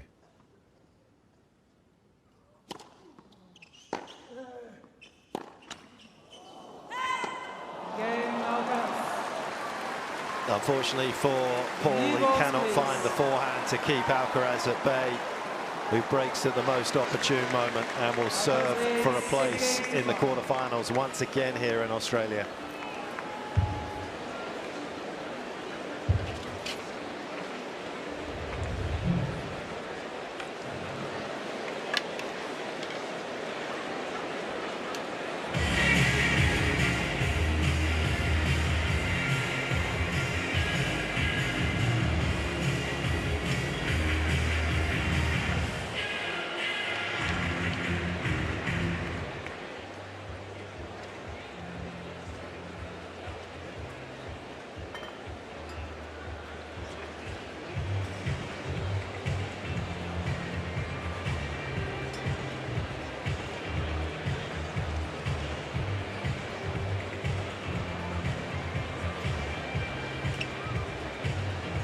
Time.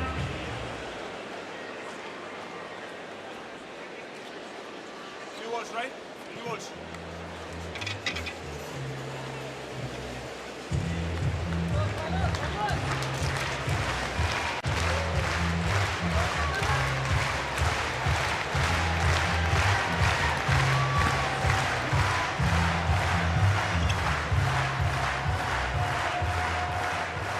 Potentially straight sets, but it's been a great atmosphere. Everyone always engaged when the great entertainer takes center stage, as Alcaraz has. Thank you, ladies and gentlemen. Players are ready. Thank you.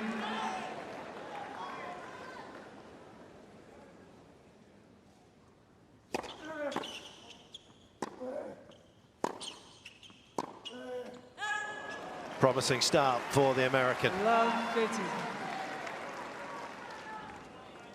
he hasn't had a break point since that opening set.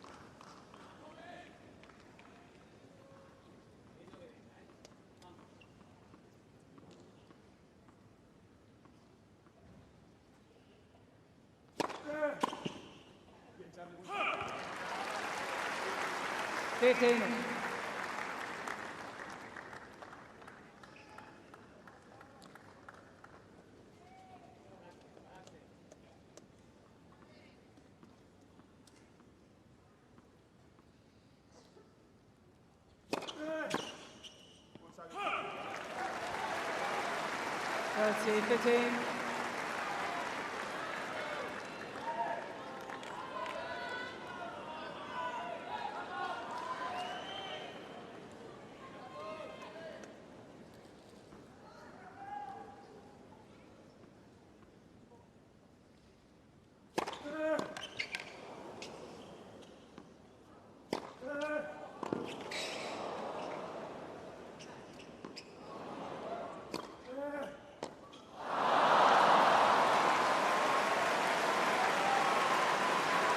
Starting to make a habit of making it through the quarters without dropping sets at majors. Did it at the US Open.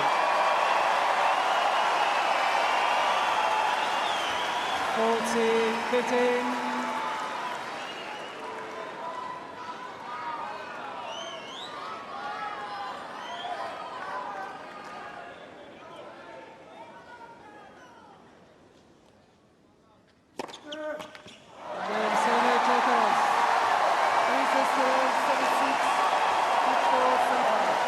Alcaraz advances to the last 8 at the Australian Open for a 3rd consecutive year.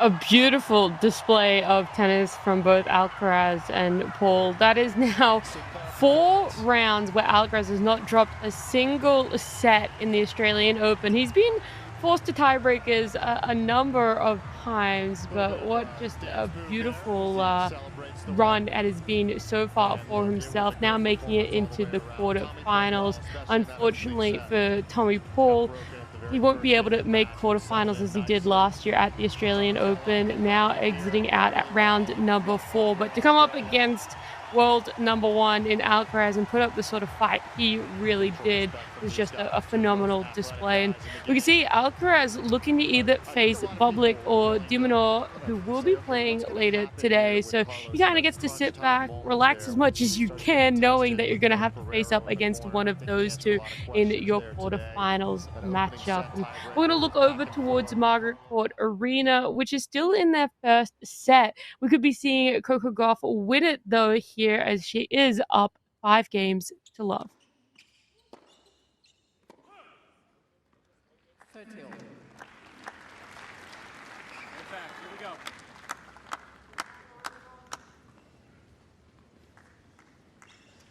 Go, Chuck.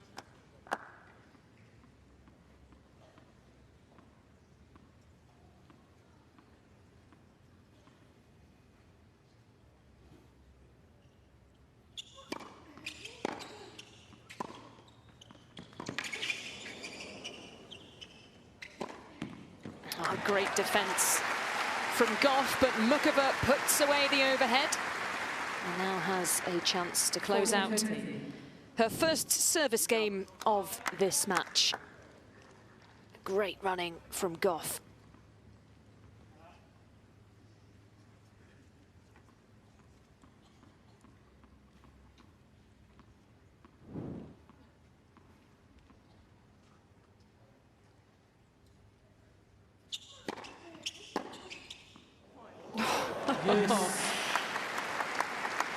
That was cheeky.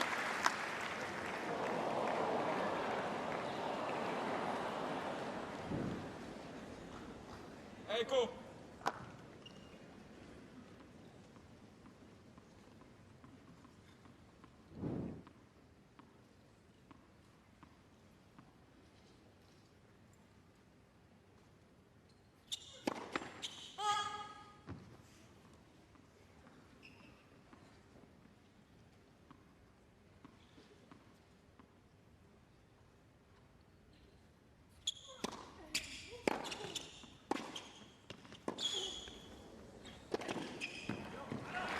It's a good move from Mukova. It started with the depth, pinning Gauff well behind the baseline.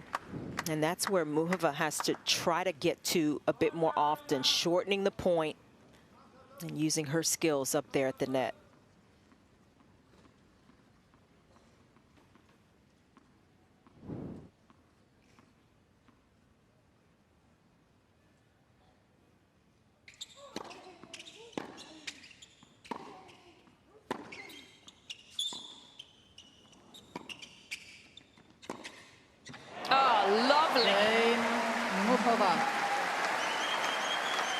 Finally, she's out of the starting blocks, Karolina Mukova. But the problem is, by 5 games to 1. Coco Gauff is already stretching for the finish line in this first set. Let's go, Coco.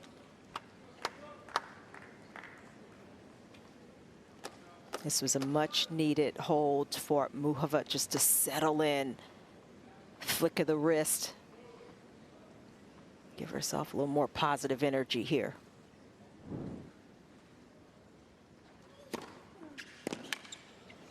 If you look at the top spin speeds of both players off of both sides, they're pretty even on the forehand side. Here's a look at those numbers: 116 kilometers per hour for Gauff, 118 for Mukova. She doesn't have a much bigger forehand, and on the backhand, Gauff is actually a good bit faster on that side. So it means that Mukova has trouble rushing Gauff off the forehand. Of course, the backhand, she's slicing, so that's lowering the speeds a little bit. But Gauff is not really troubled, and she's not really rushed as often. And so it's just a much more comfortable rhythm from the ground, and Gauff can control a little more often. players that can give Goff a few problems and really rush her, especially on the forehand, you know, they're hitting bigger, maybe closer to 130 kilometers per hour, a la Haley Baptiste. And that was why that first set, Baptiste was able to take it, hitting huge winners around the court.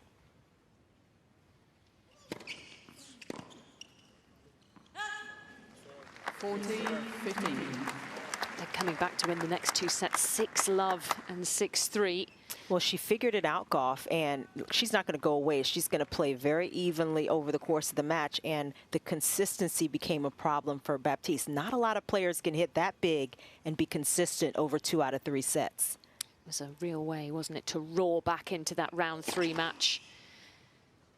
And she's looking to start with a shout here as well in the last 16. 2 set points.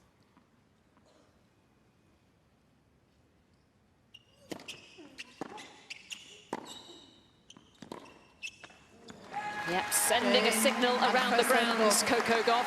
6-1. She means business at this year's Australian Open. First set in 30 minutes against the 19th seed, 6-1.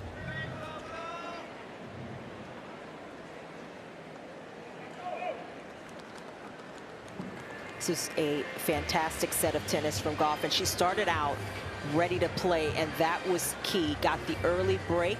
Good first serve percentage from Gauff, but so effective. 67% of those first serve points won compared to just 33% from Muchova. 7 winners.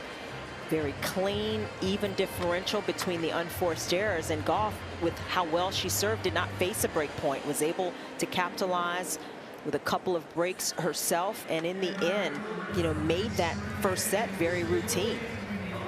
Just never know when you've got a player who has a varied skill set like Muchova, but Gauff was ready for just about everything she threw at her in the first set.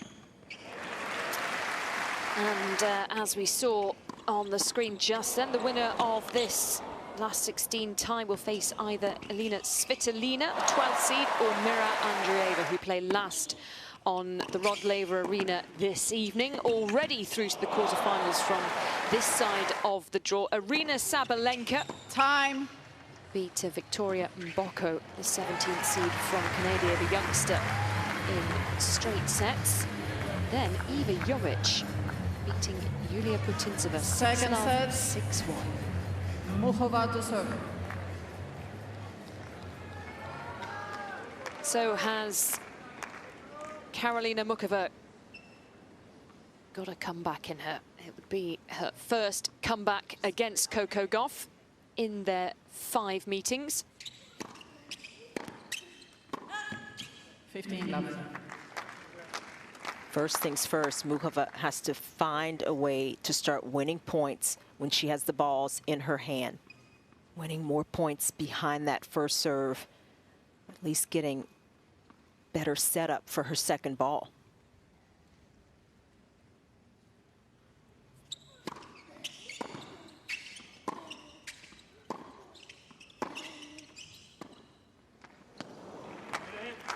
That forehand a little bigger from Muchova, and maybe that's going to be the adjustment.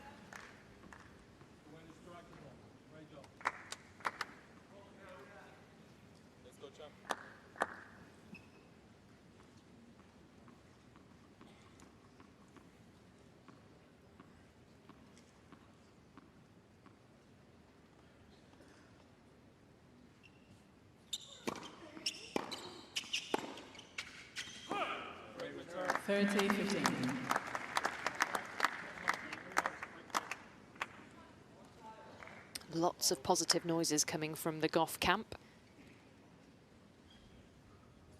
Unsurprising, really, given the scoreline.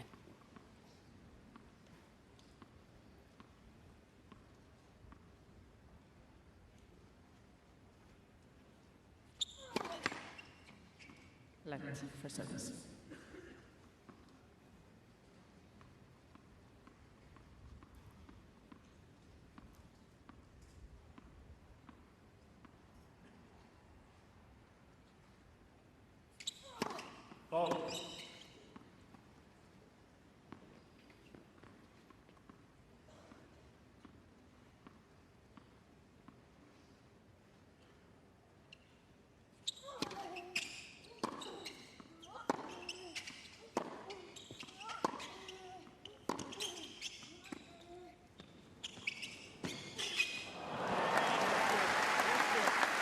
Extra burst of speed from Gauff.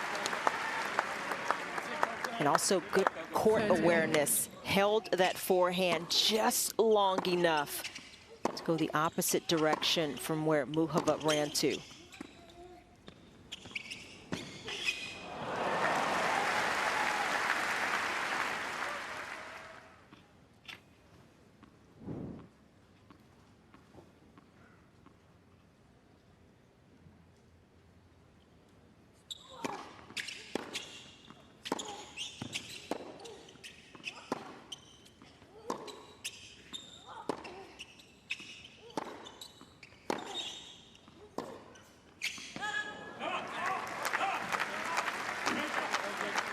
Good work from Muchova, just competing, try to get a little more depth at the end. That helped create the miss from Gauff. Put a very different complexion on set two if Muchova can hold from the off.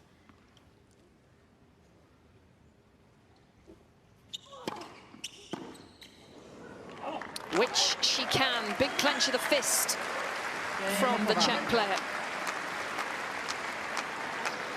That's the positive start she needed, but so often, as you mentioned at the start of this match, Chanda, she has let Coco Gauff run away with that first set.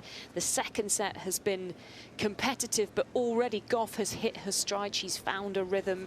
She's got those competitive juices flowing, and she's just not able to pull back on the reins hard enough to stop Gauff from charging over the line. Yeah, you know, she's put herself behind the 8-ball, Muchova, in all of their previous 4 meetings, and she's done it again today.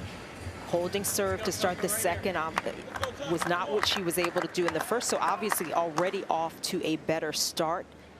And just a little more energy and intensity from Muchova as well.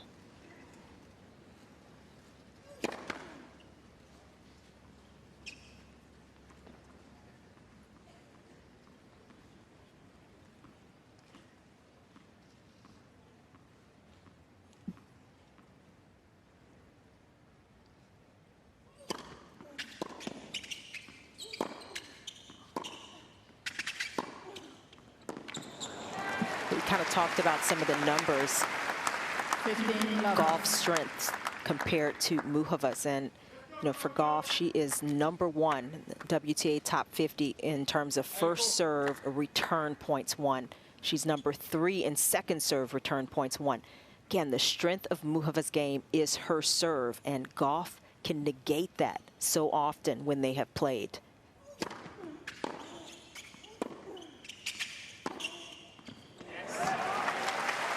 Muchova above average in terms of her first serve points won, and similarly for her second serve. And so that's been one of the challenges. And then the second challenge against Gauff is, you know, Gauff's serve.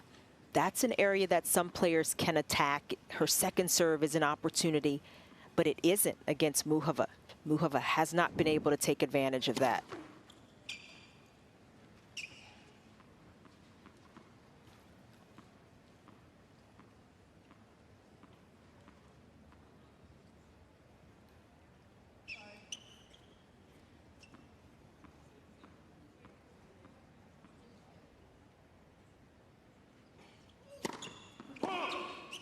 Just Coco that she's struggled against, though, is it, Karolina Muchova? I mean, if you look at the statistics from last year, her break rate, the second lowest in the world's top 50. So return is a weakness of her game. It's an overall weakness, and that's partly why Gauff feels just a little more comfortable serving here. She can go after the serve a little bit more, doesn't feel as pressed.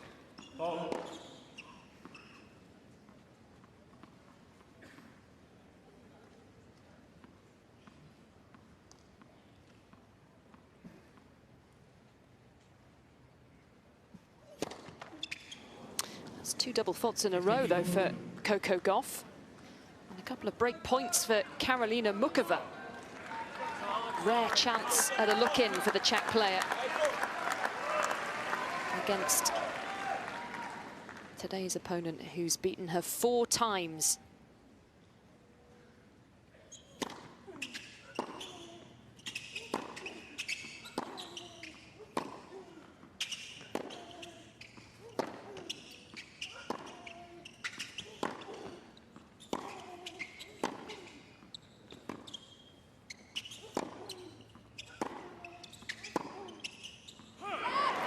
got it. Goff overshooting the baseline.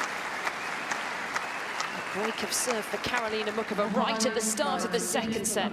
This was a smart point from Muchova. She didn't overplay, didn't bring the sidelines into it, down the middle, testing the Goff forehand, and especially after the 2 double faults, that's exactly what you want to do.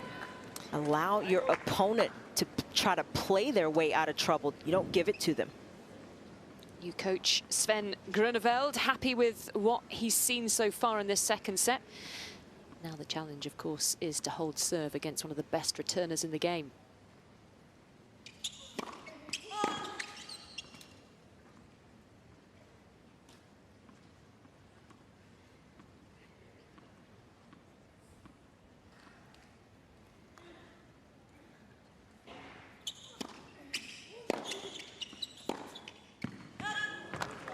Love 15.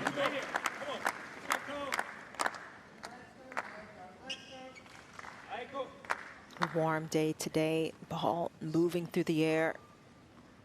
Muchova losing control of that last forehand.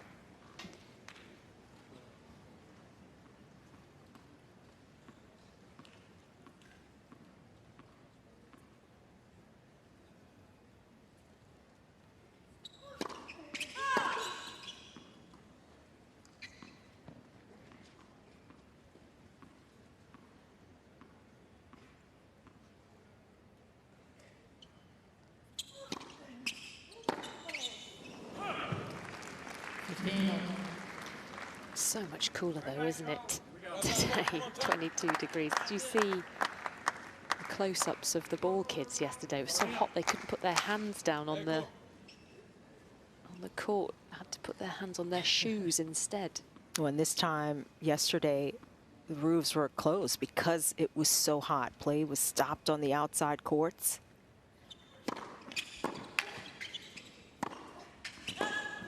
And another forehand that goes just beyond the baseline. 15-13. All of a sudden, Muchova in danger of giving the break right back.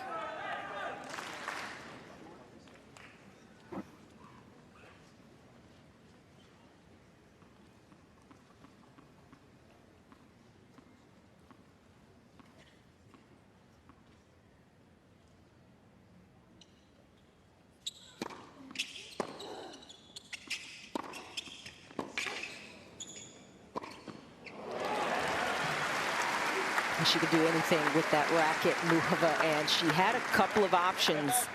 Not the simplest of shots, but she was cognizant of Goff's speed and the severe angle. That was a point finisher.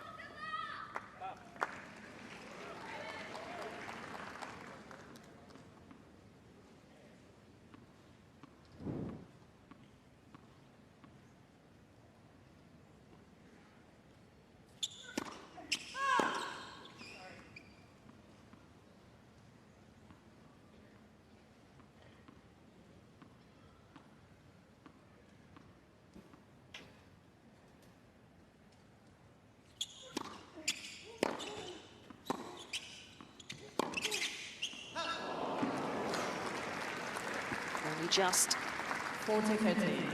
That's a little bit of a change as well from the first set. I mean, Muchova taking a little more risk coming in earlier in the rally and almost taking Goff by surprise with that one.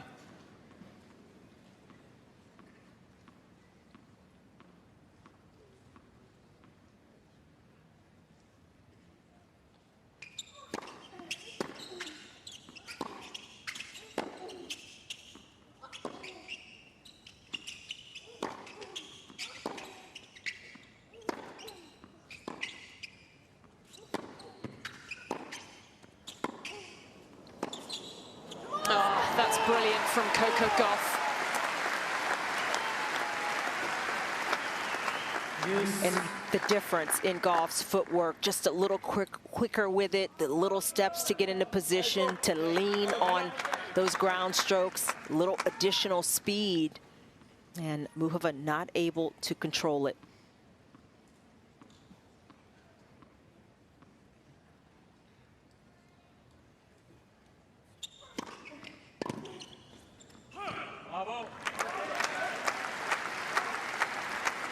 Advantage, Muchova.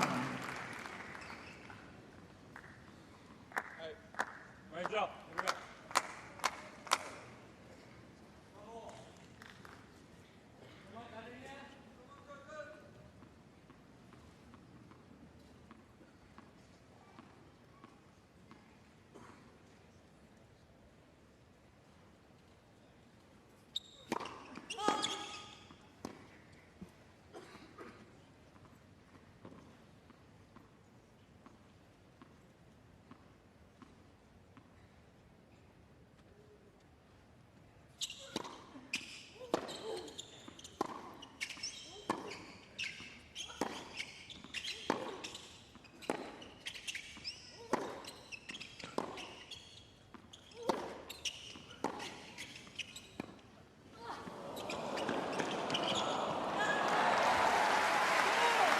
Touch of wizardry. Sometimes it's easy to forget that Gauff also has nice hands and gotta react to the ball she hits with a little more spin, a little higher and deeper in the court, and the drop shot is ripe pickings there.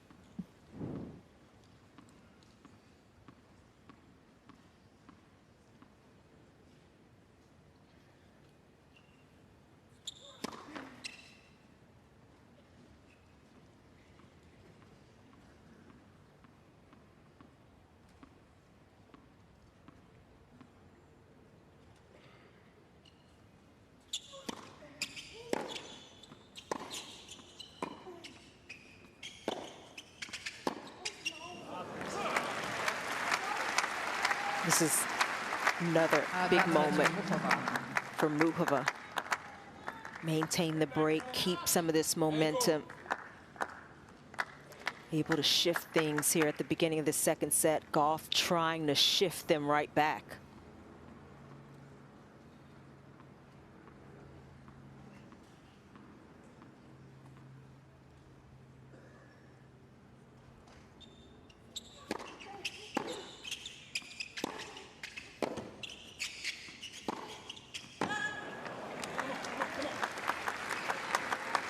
Yeah, she knows this is a really important game to hold on to, Karolina Muchova. 3-love lead on the leaderboard. Give her just a little bit of hope in this match after a very one-sided first set.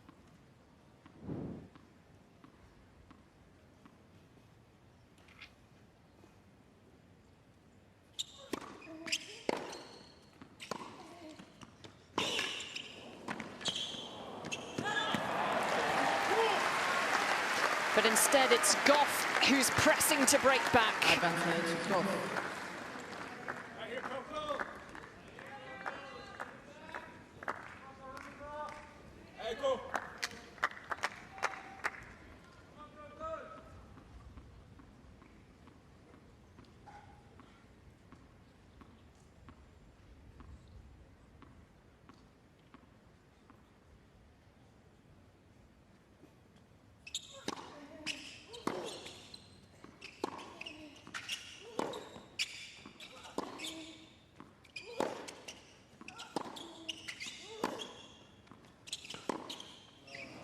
Coco Gauff is an unrelenting test. Karolina Muchova hands back her advantage.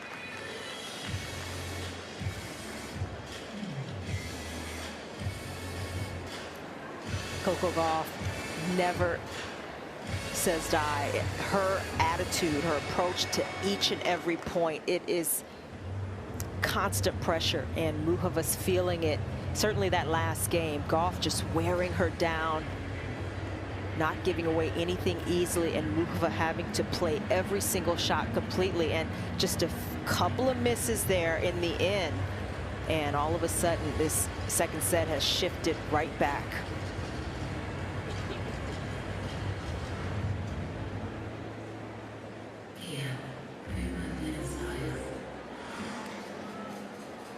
That's the scene across Melbourne today. The skies have cleared. We had some bushfires to the west of the city that blew the wind across earlier on this morning. The smoke clouding the air. Blue skies once again.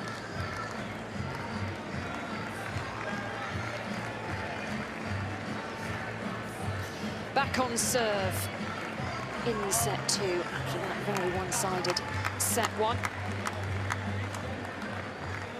Statistics don't look good, do they, for Karolina Muchova? 40 Grand Slam matches won for Gauff after winning the opening set.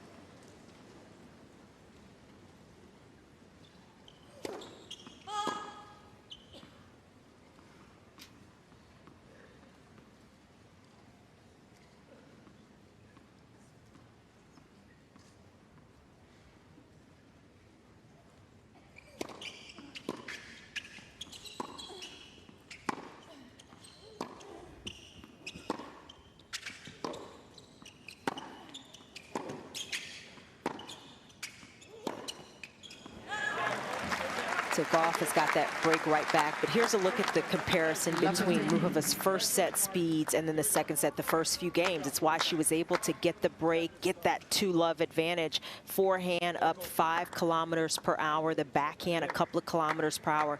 And it was also just the mindset that required for her to be a bit more aggressive, on top of the ball a little bit more.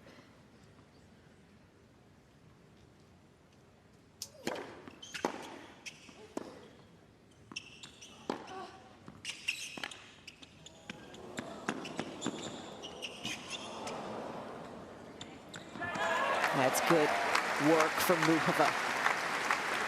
But it's a balance for the Czech player, and we saw in that last service game, she had a couple of more misses. The end of the game, you know, not easy to play more aggressive than you are maybe wanting to and still maintain enough consistency. But here Muchova is with another small opening.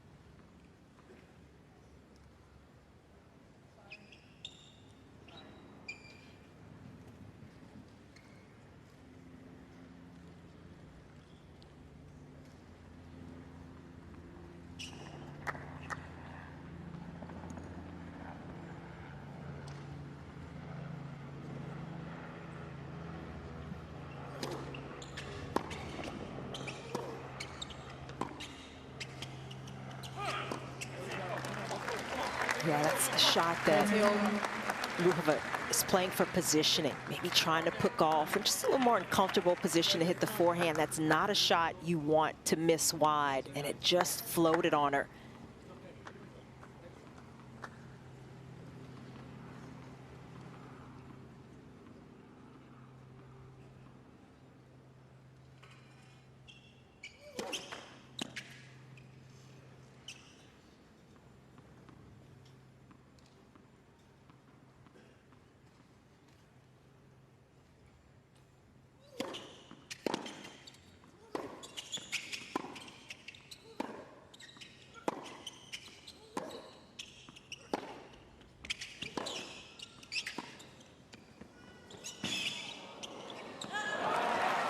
That's well done. I mean, Muchova, she's having to consider additional things against Gauff. I mean, she was trying to sneak in a couple of shots before, but she has to be so aware of Gauff's speed, Gauff's ability to get out wide and still dip the ball and come up with a pressing shot.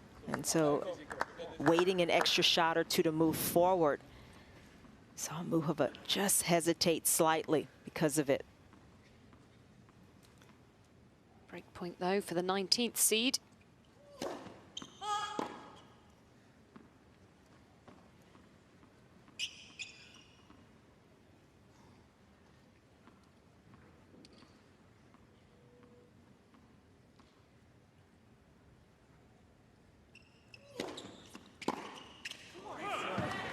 As she tried to attack the return. Not a bad play, but just didn't get the spin to bring that ball in. Some of those forehands are just too straight on. That one also sails well past the baseline.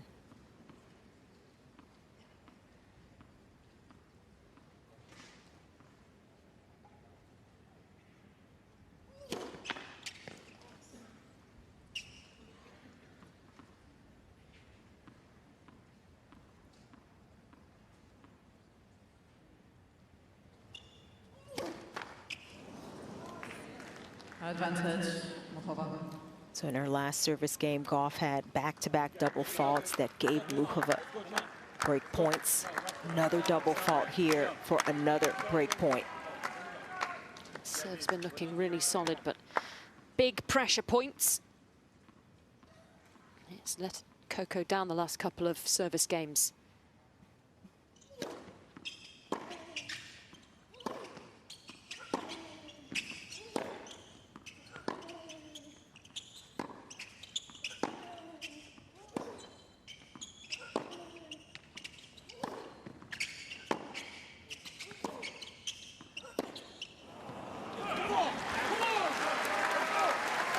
Gauff picking on the Muchova backhand. Didn't feel Muchova could hurt her on that side. And it's Gauff getting herself back even.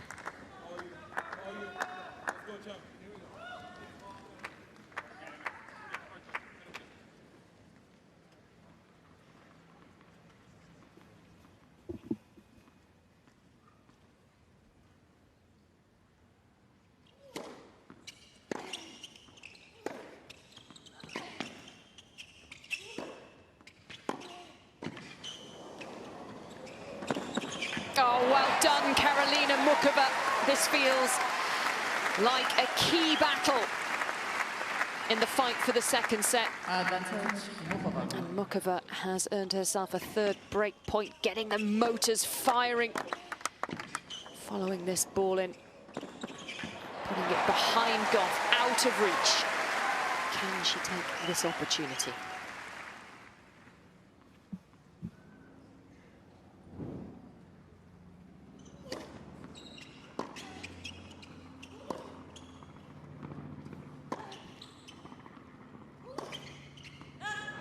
She can. Muchova restores her advantage in this second set. Muchova leads by 3 games to 1. 3 games to 1. She's got the break. Muchova putting herself in good position here, but she still has to figure out how to serve, how to hold a bit more regularly. Another chance to try to consolidate the break coming up. To hold her serve only twice so far in this match. This would be a really good time to make it 3. 15 love.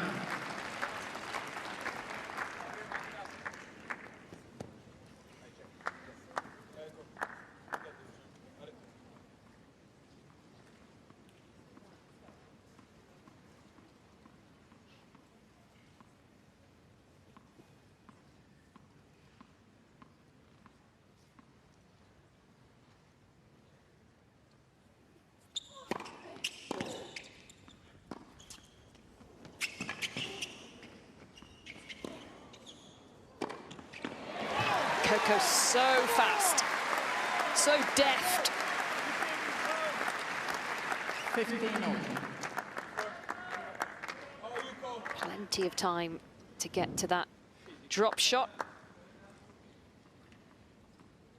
And look at that control as well, moving forward.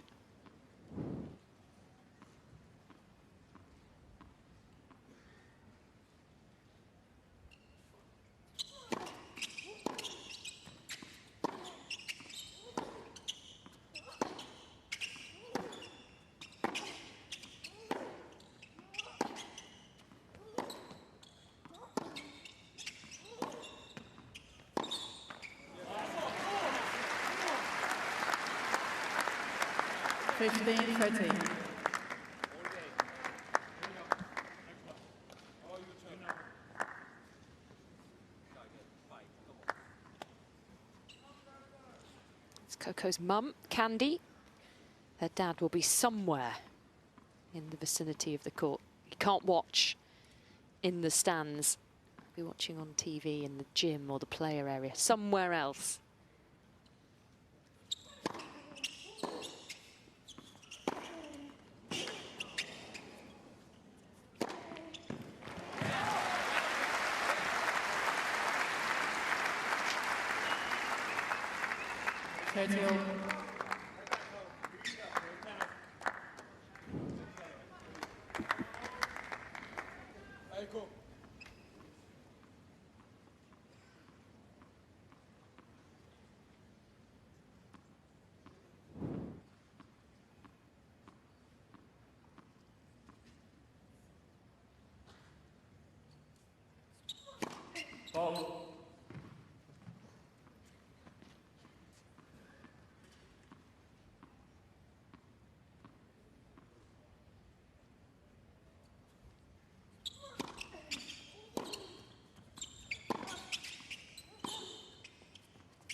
All of a sudden, Muchova able to force Gauff into some different positions, using her slice, changing the spin just enough.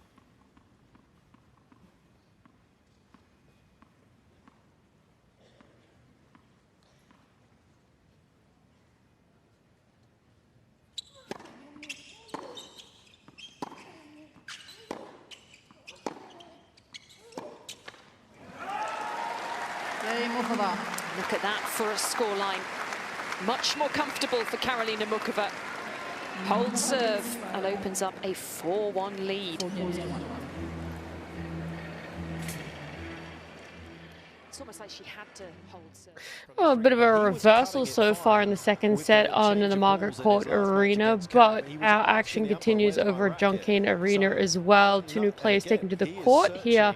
We've got 18th seed Cerundolo coming out here, and for him, this is his personal best, making it to the 4th round of an Australian Open. So a massive win already for him. That's not enough, though. I'm sure he's looking to take a win in this match against Alexander Zverev, who, I mean, he's made it to the finals before at an Australian Open. That was last year. Let's see if he's able to take it one step closer as they're doing their coin toss and soon to warm up. Yeah. Okay, George, who do we have here?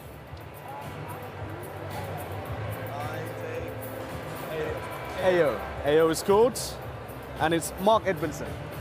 Yeah, sir. Serve? Yeah. Okay, go for it. Yeah.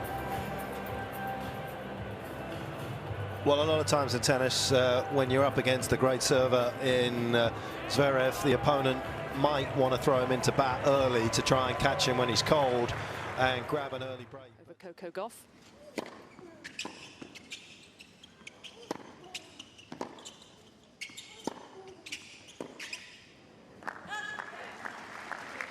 Love.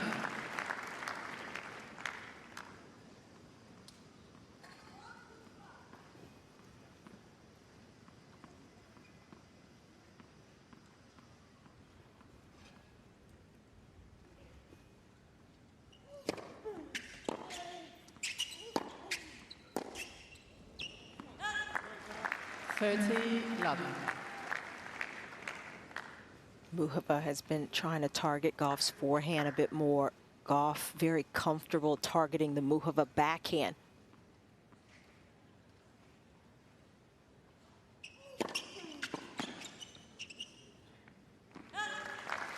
Forehand for Muchova. She could do a bit more with it.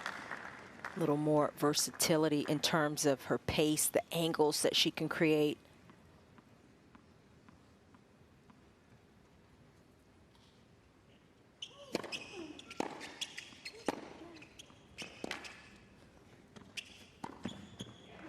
Super cool hold to love from Coco Gauff, and she narrows the gap.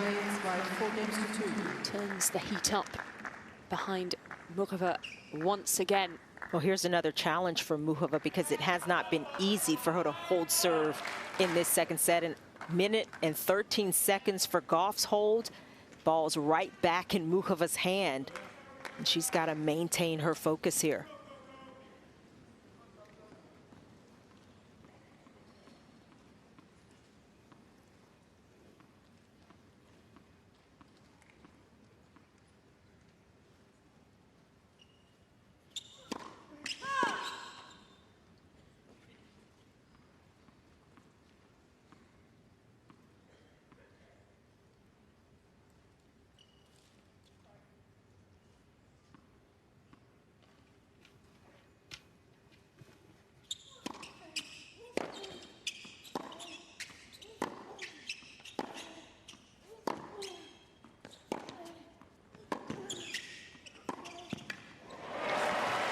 Muchova leaning into those shots, and it makes a big difference when you can step in even a foot closer inside the baseline. It means Muchova's taking those balls a little more on the rise, and it steals just a little more time from Goff.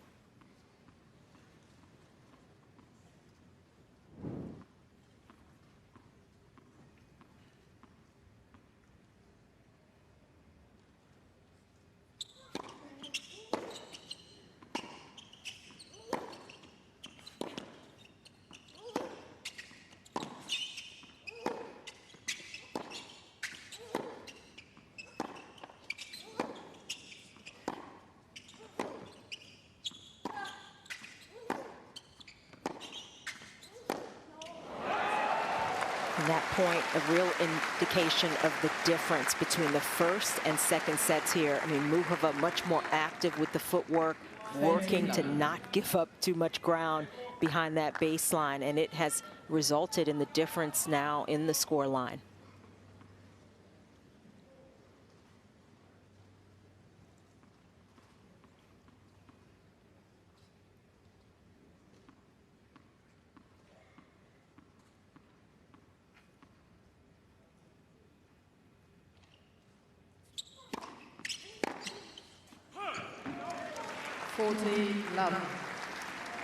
So that unforced error count just ticking up for Coco Gauff as another.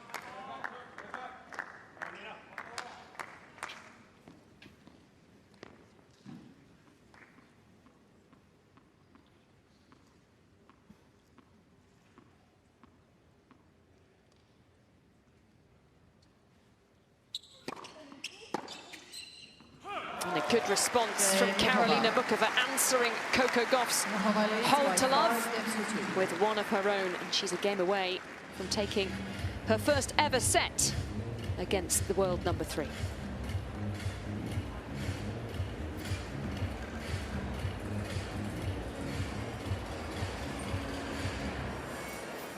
Impressive service game from Karolina Muchova, but it was slightly scrappy from Gauff. Lots of those returns of serve flying long, where she's been reading that Muchova serve as well as she ever has. Well, in the early stages. It's important for Muchova, the start of the second set, to have held serve, keep some tension in terms of the scoreline.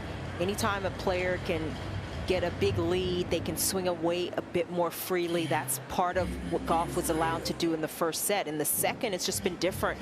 And those same shots, they aren't as free-flowing from Gauff. There's a little more tension in the muscles, and that can cause a little bit of a mishit. You don't hit it as cleanly.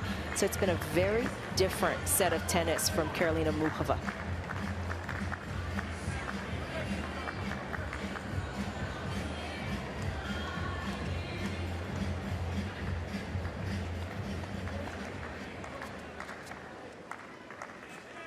Coco Gauff waiting, ball in hand. Here we go. Go for your shots. Serving to stay in this second set.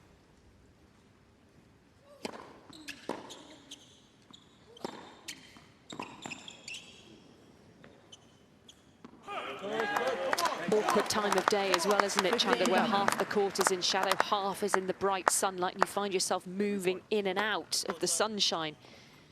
It's in your eyes, then it's dark. Yeah, you've really got to pay attention to the ball off the racket. But here's a look at the difference between second serve points won.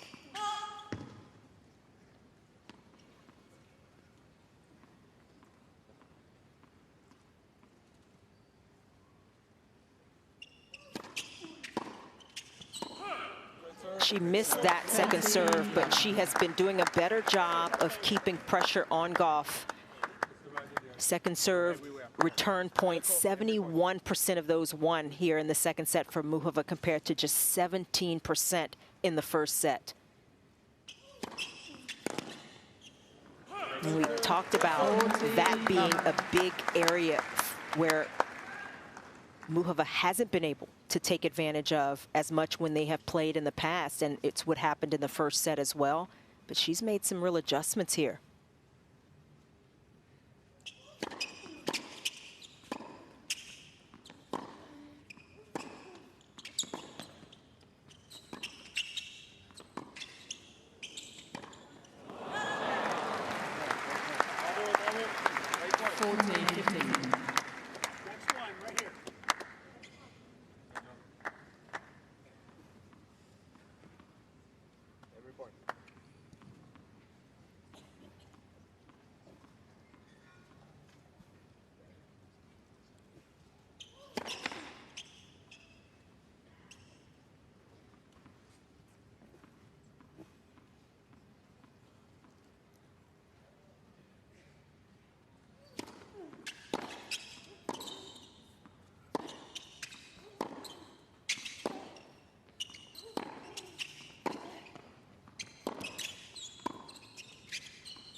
Terrific battle of points.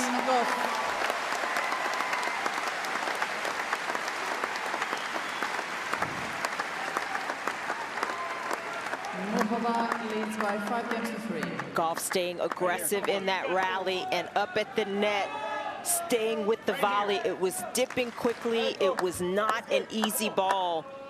And she softens the hands up just enough. Keep this service game simple. And she's thrown the pressure straight down the other end of the court. The second set on the racket of Karolina Muchova.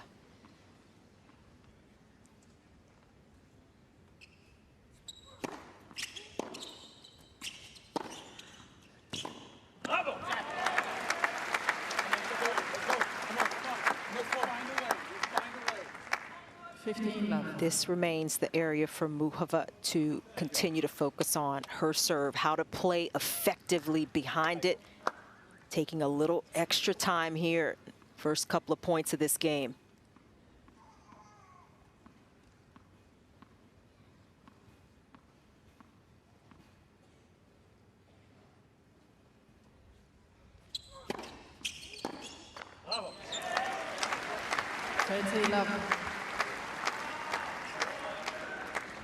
Go, come on. Get this. Let's go, come on. You'll find a way. Come on. Hey, volume, come on.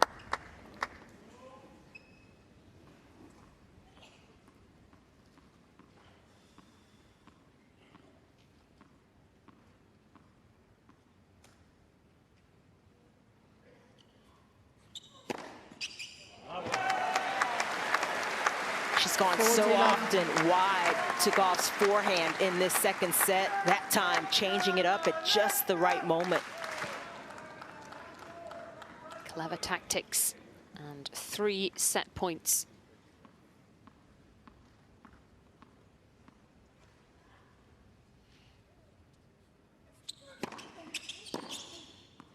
And that is the first time in the 5 times they've played that Karolina Muchova has taken a set off Coco Gauff, and she's done it on one of the biggest stages in the world with a place in the quarterfinals at the Australian Open at stake, 6 games to 3.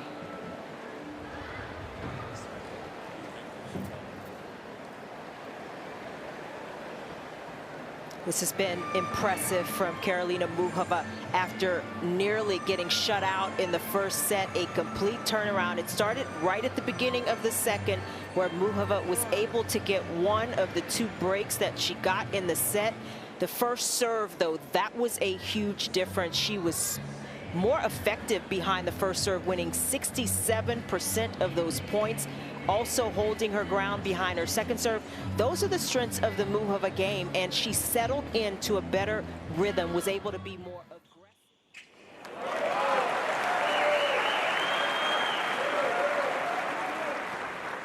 30-15. There's Sasha's camp. There's his dad in the white cap as ever, front row. Misha, of course, a title that he picked up in Eastbourne back in 2018. So that makes him part of a bit of brotherly love out there, with Sasha picking up as many titles as he has.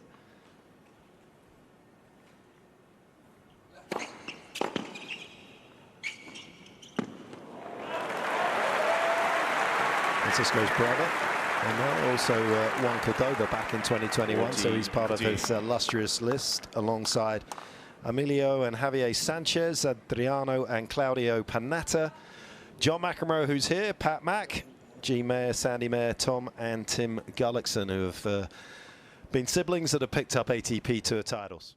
So a deciding set for a place in the quarterfinals. Oh.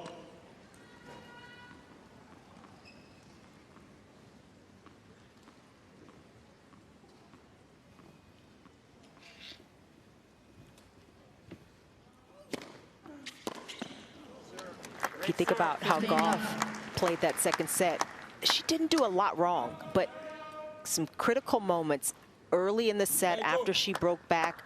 We had a few double faults come into play. They came in at the worst possible moments. In both occasions, they gave Muchova her breakpoint opportunities.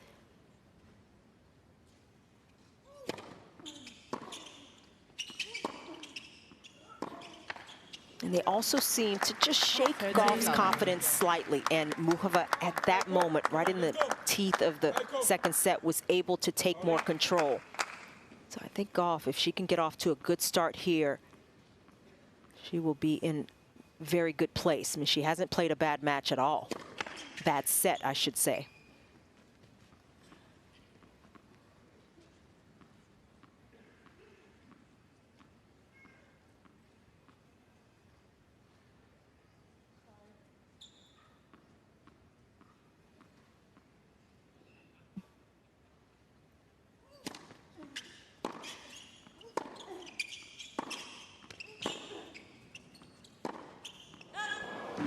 Come on. Hey, go. 40 love. Okay, go.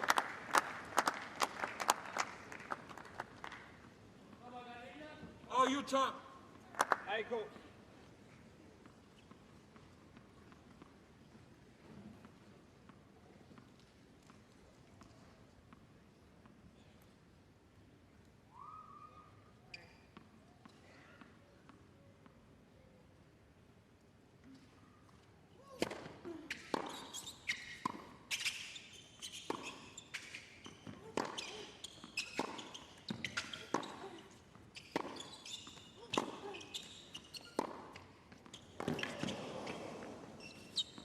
Oh, that's great stuff from Muchova.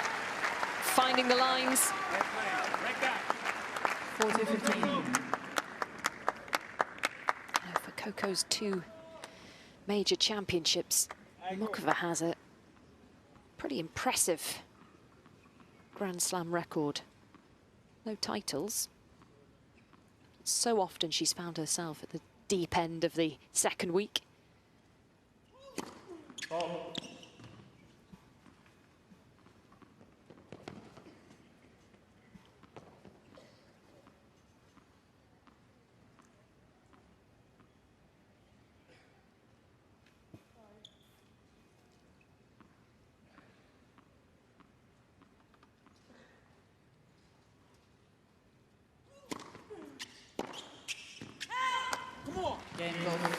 Coco got broken in the first game that she served in the second set, but she puts that right here in the third. Yeah, look at the record of Muchova. 2 semi-finals and a further quarter-final at the US Open. Semi-final here at the Australian Open in 2021. Twice a Wimbledon quarter-finalist. And of course, a runner-up at Roland Garros. She has the game, Muchova, that translates to any surface. Beautiful mover, comfortable in all the areas of the court, especially up at the net. And she's an athletic player around the court, but she's met her match in Goff, who has athleticism for days. And that's why we are now seeing his third set. Goff, as we just saw, has the better winning record when matches go the distance. 15 love. It's important that Muchova keeps pace with Goff from the very start of set 3 in a way that she couldn't in set 1.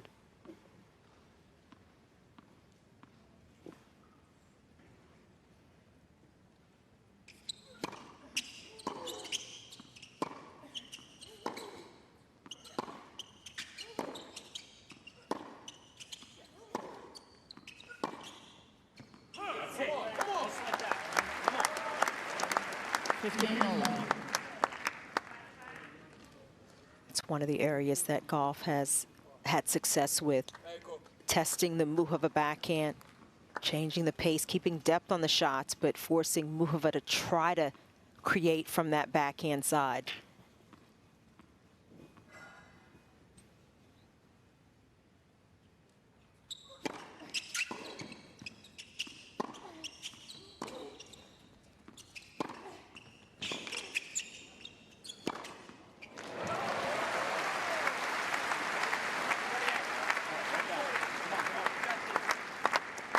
It almost seems like Muchova just needed a set to get the engines revving, to get the batteries at full charge.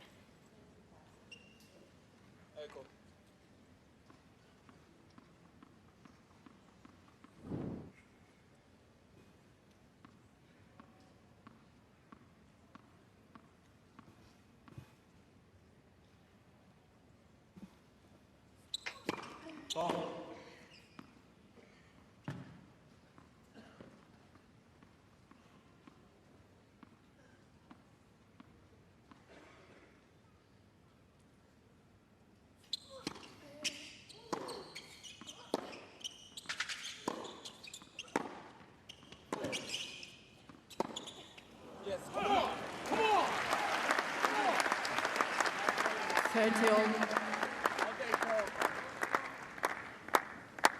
Noise, come on. Very anxious faces in the Muchova box.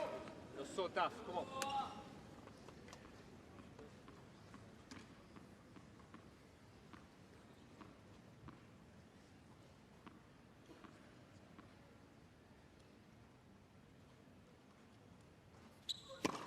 Oh.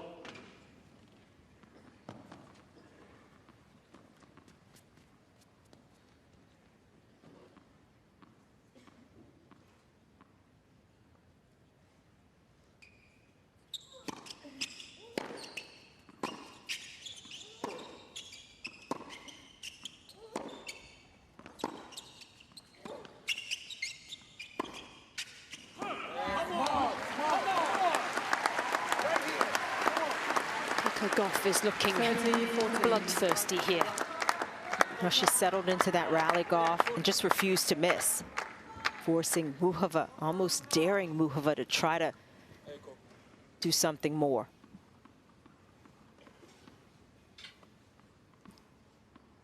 Break point Goff, early stages of the deciding set.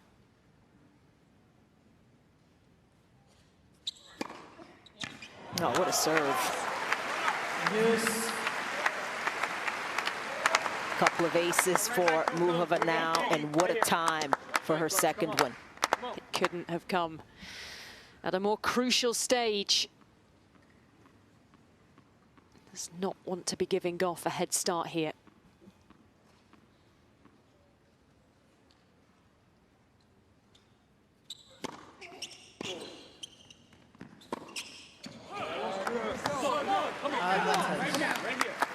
It's a little trickier shot than it appears. Obviously, Muchova had the open court, but Goff threatening with her movement. She's gotten to so many of those balls, and it forced Muchova to try to make that shot just a little too good. Here we go. You need it. Wait for it.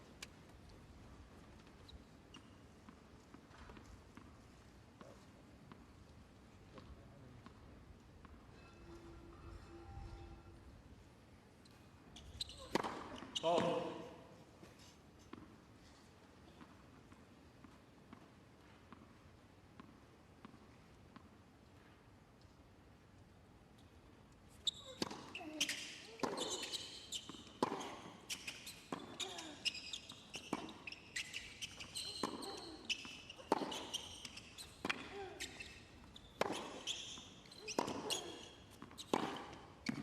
No, that's bold. Yes. Bold and brave. And Muhova gets it to fall. Yes. Goff tried to change the pace, trying to throw Muhova off, but the last couple of forehands just can't hit it much better. Feel her fairy godmother maybe watching on. Karolina Muchova. 2 audacious breakpoint saves.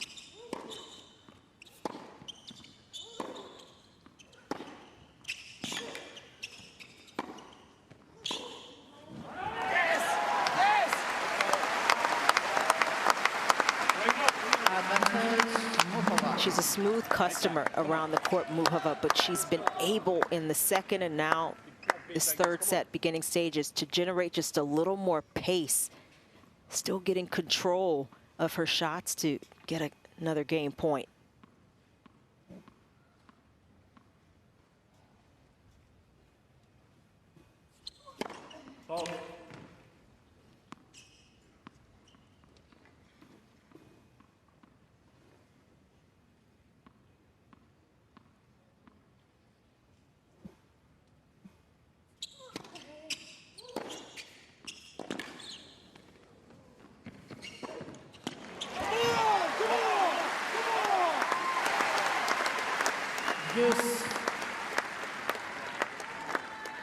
Goff team just trying to keep Goff's intensity up, backing her on their feet, because she got up to that very quickly.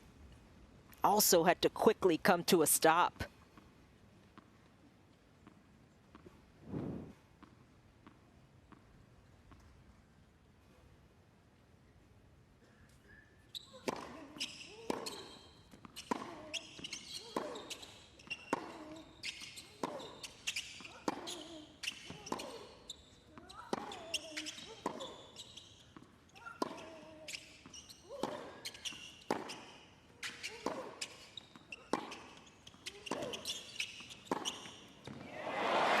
This is turned into some match. This is just good stuff. I mean, we see both players now putting out some of their best tennis, and it's just coming down to who can execute here in these tense moments.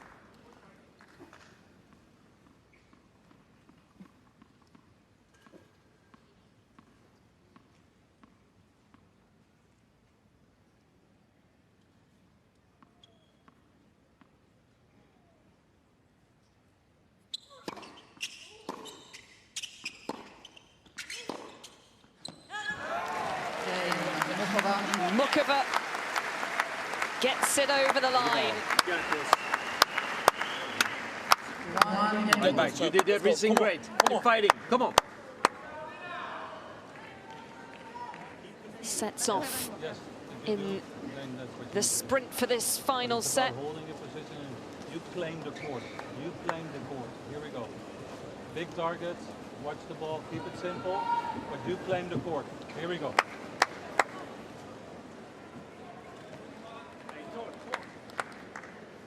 Fantastic hearing Muhova's coach just giving her a couple of extra tips here. It's like boxers returning to their corners, isn't it, after a big round in the ring.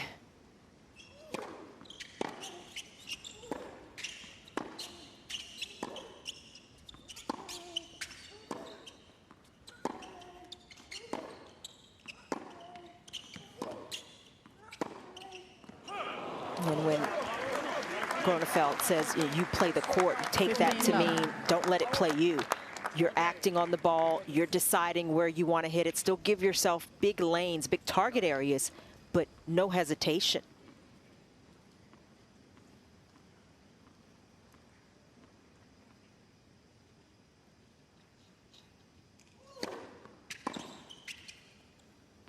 And then you have Goff's team. You could hear them reminding her that you're playing well. Good game. Muhova's supposed to hold. You didn't do anything wrong. Get right back to it.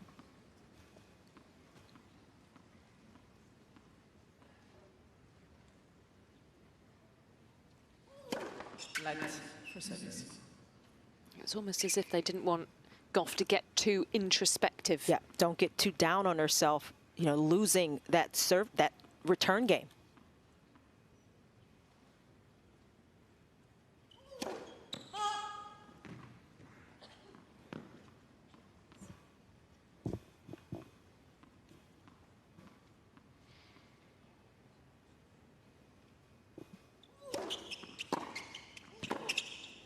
Yeah, it's so good. You could see Muhova moving forward, and she kind of moved to the middle. She was on the left side of the court, if we're looking at the court, and wanting to cover the cross-court backhand from Goff, which she hit so well, but Goff able to adjust and go up the line. Beautiful awareness.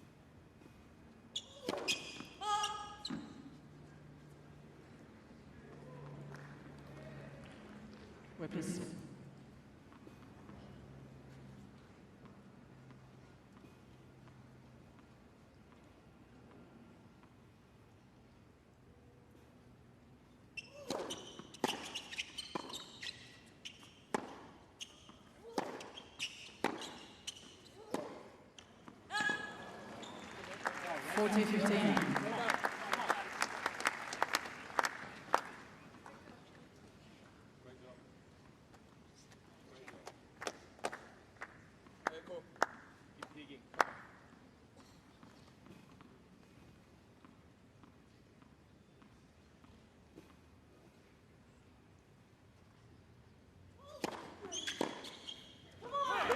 Another relatively stress-free hold of serve for Coco Goff. It's like 7-8 minutes for Muchova to hold. Goff holds in a matter of seconds and has a 2-1 lead on serve in this deciding set.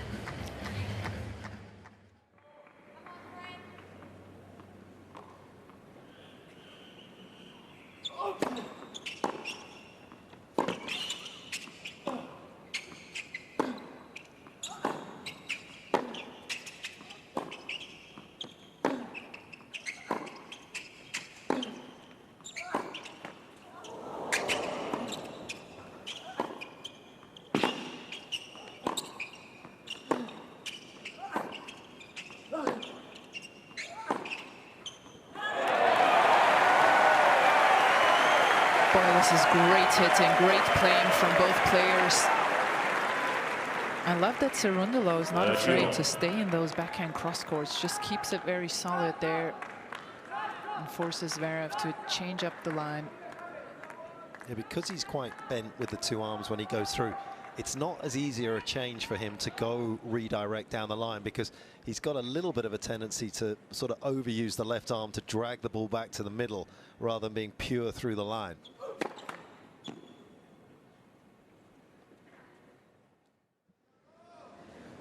And those ones don't shed feathers all over the courts either. That's helpful. We like that.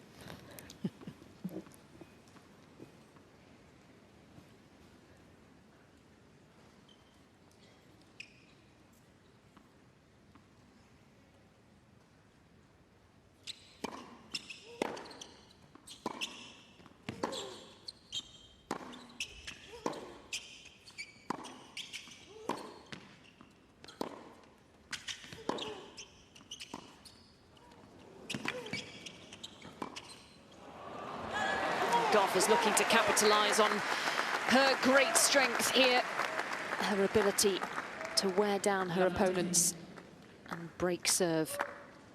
When she forces Muchova every so often to just second guess and to not be sure whether to move forward, Muchova got stuck in no man's land. Because Goff has good hands, has been able to move that ball below the net, just holds Muchova a slight bit. Light for service.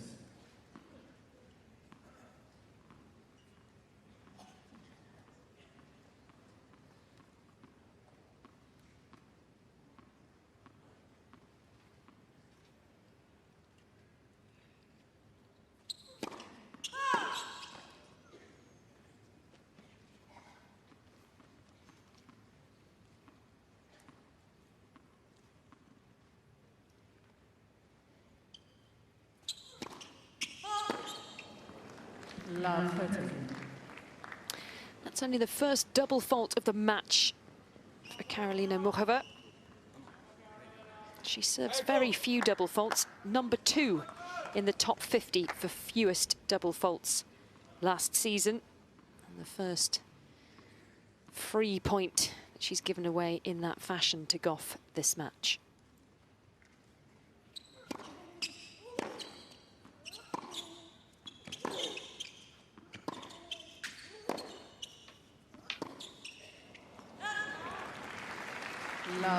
And all of a sudden, it's Muchova just blinking a bit here.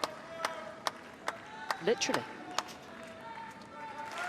This is the opportunity Goff has been looking for. 3 break points for seed number 3.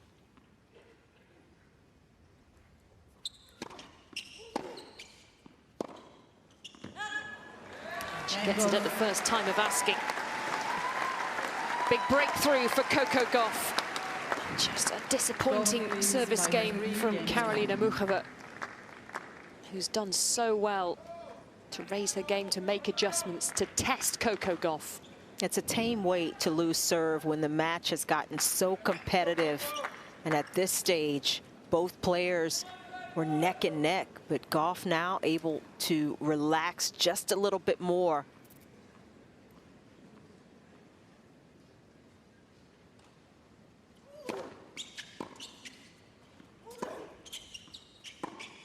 And she's dangerous, isn't she, when she's relaxed, Coco Gauff. Those big ground strokes.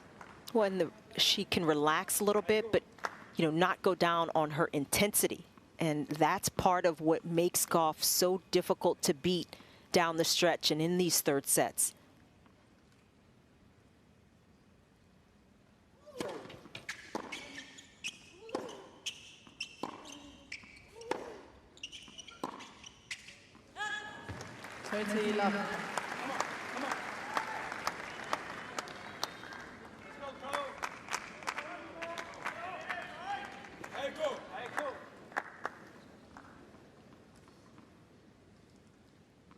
Gauff with a mini landslide over the last 10 points.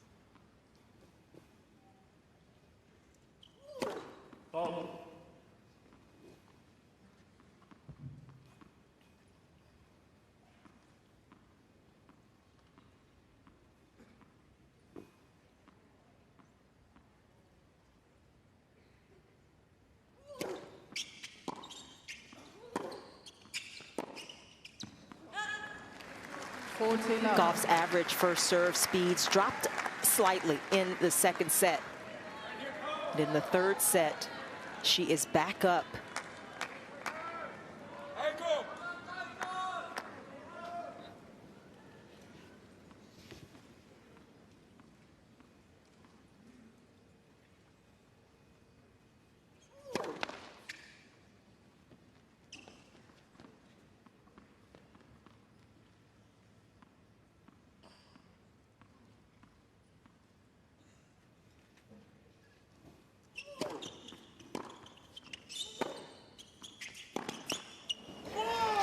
And a hold to love to back up the break. And could that be Gauff leads by 4-1? The death knell for Muchova's charge at this year's Australian Open? Gauff leads 4-1.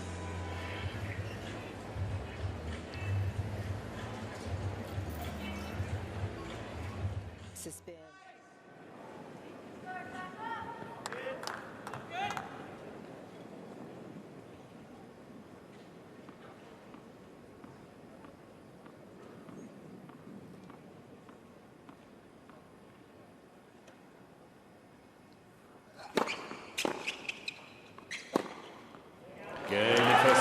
That was a miracle of an opening set. Whichever way you looked at it, it was absolute perfection for Zverev. 6-2.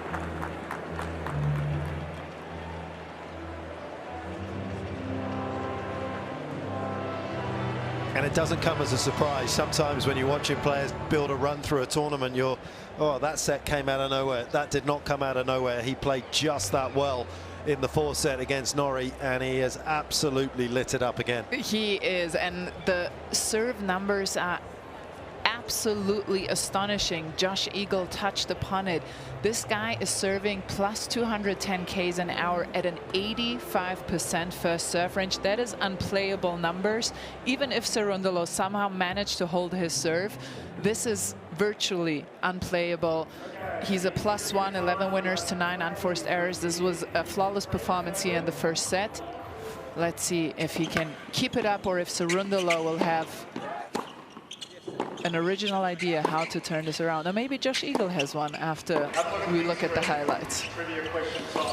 Well, we can chat about it during the highlights, but Mark and Petko, this is as good as I've seen the big German play for some time, and we know he made the final last year at the Australian Open, but this is a better level than what he was playing last year. He's definitely hitting the ball bigger and more expansive and more confident. So what I love about this first set is that has taken nothing out of Alexander Zverev. He is just as fresh as a daisy.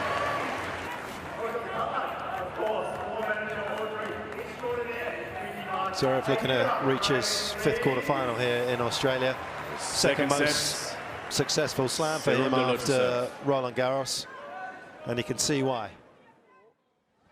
Well, part of the intensity of the match, it helps keep you focused. I mean, you're forced to maintain and match your opponent on the other side. And yet Muchova just somehow lost it for a moment. Maybe a little bit of the breeze that had picked up and a couple of missed hits, and all of a sudden her service game went very quickly. But this would help if she can get a quick hold. She has obviously been able to break Goff at times in this match, and she's got to remain positive that she could do so again.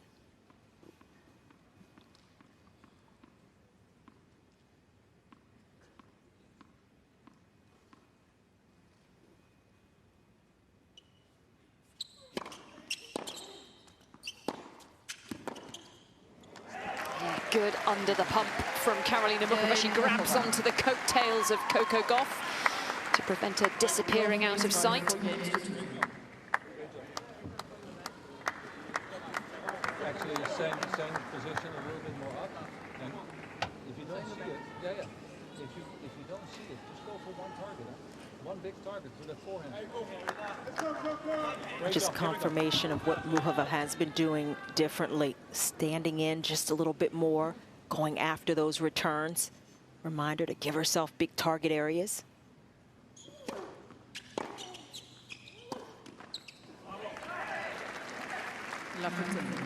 Everything you want to do at this stage is to give yourself the best chance to be successful. You don't want to go for the lines. You don't want to go for small spaces in the court, but you want to keep swinging out through big lanes.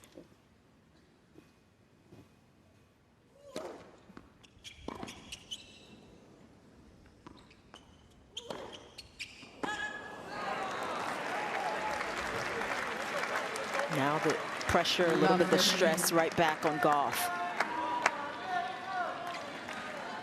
We got this, champ. Come on.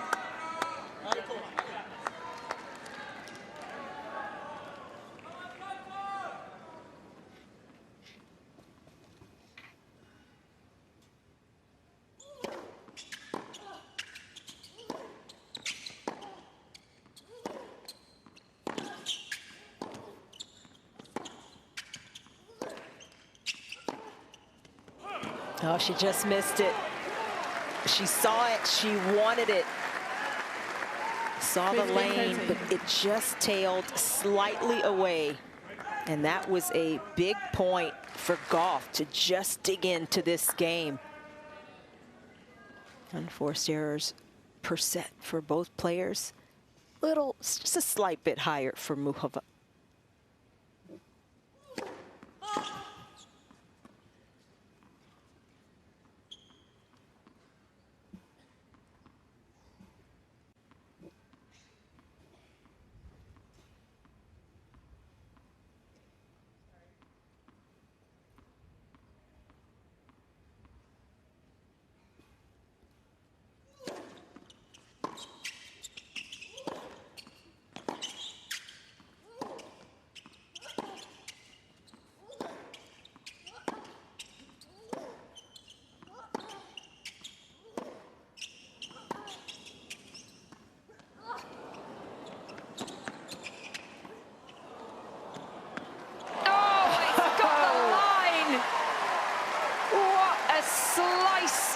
of skill from Coco Gauff.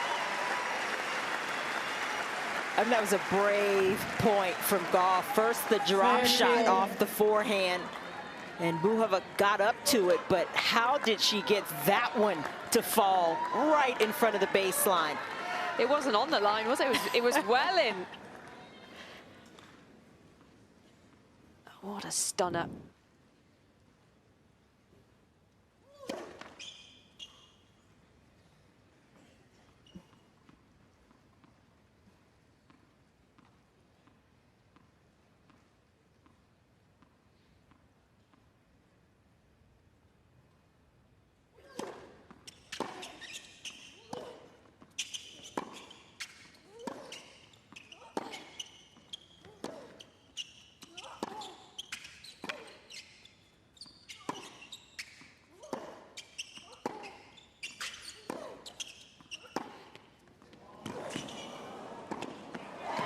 And the flame has been lit under this match once again, and it's coming back up to the boil. Break back point for Muchova in the deciding set. This is such an exciting brand of tennis. You've got Gauff getting to everything, and it's forcing Muchova to push the envelope. Push and pull here on full display, and Muchova with another break point.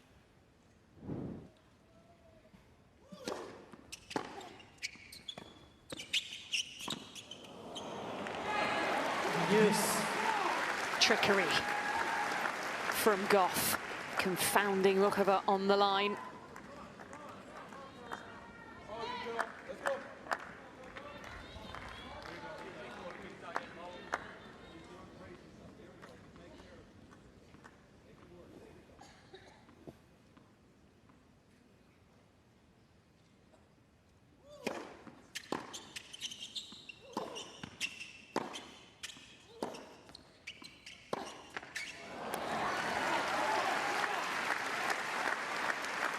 Advantage, Gauff. But this is where you can see what Muchova's trying to do. You can see what both players are trying to do, and it just comes down to whether you can get it to fall. Can you get into position to hit the shots you want to try to hit? And Muchova just a little late getting away from it.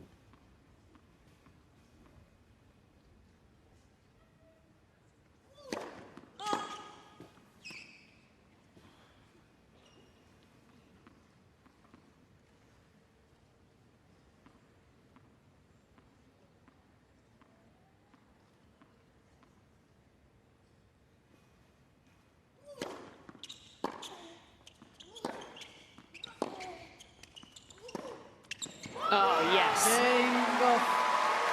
What a fight from Gauff.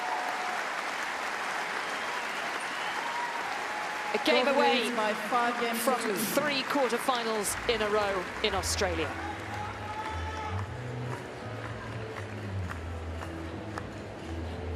Just so good watching Gauff go to work, and at love 30 in that game, you could see the stress, the frustration on her face, but then all of a sudden it was like a curtain just fell, and she got back to business, regrouped, got back positive, and just went to work. And you see it time and time again in Gauff's game, but it is no less impressive. That was a huge hold, and she keeps her advantage.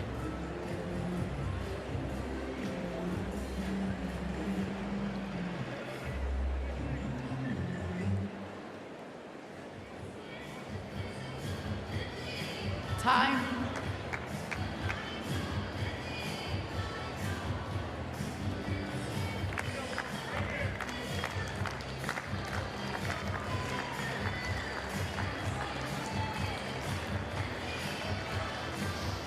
Well, did we just witness it?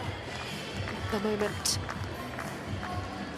that Gauff has done enough to puncture the hopes of Karolina Muchova, snatching away that breakpoint chance for the Czech.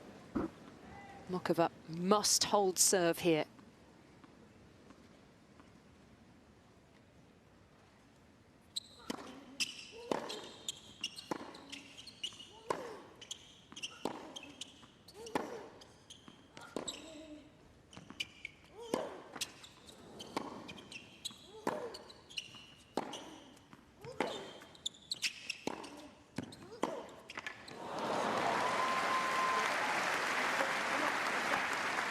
15 love.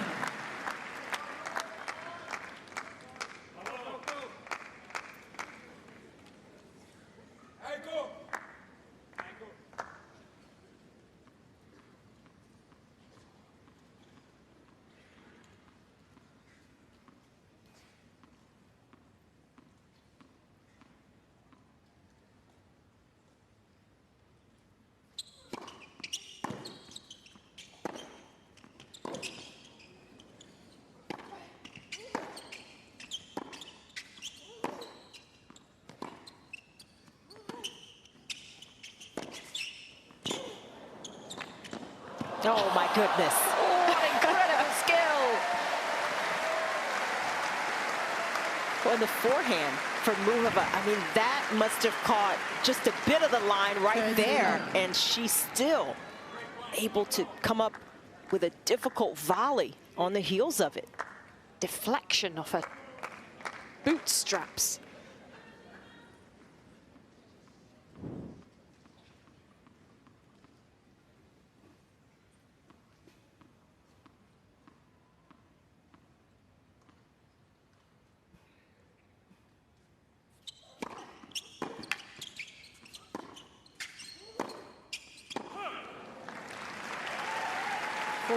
Love.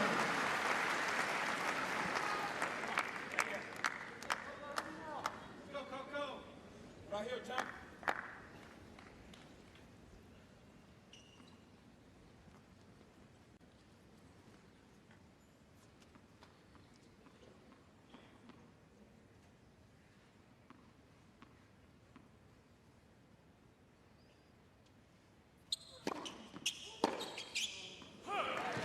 Mukova holds just as she needed to, and in some style too. Hold to love and some breathtaking winners. And this is just good tennis. This is fun match to watch.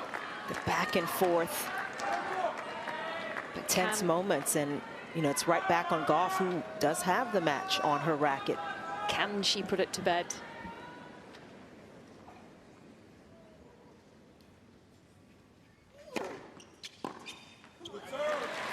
Love.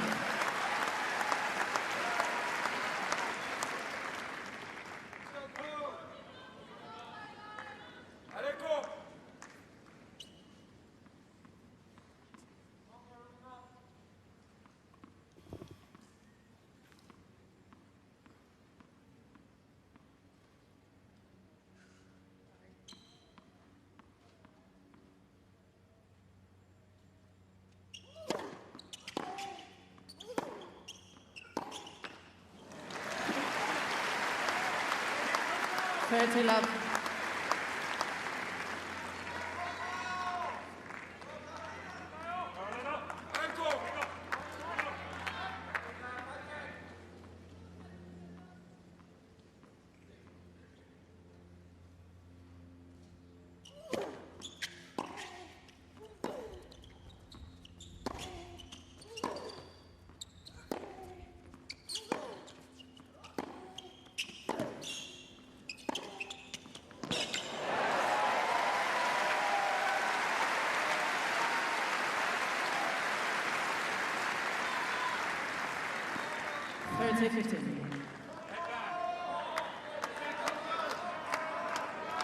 It's a great camera shot, that.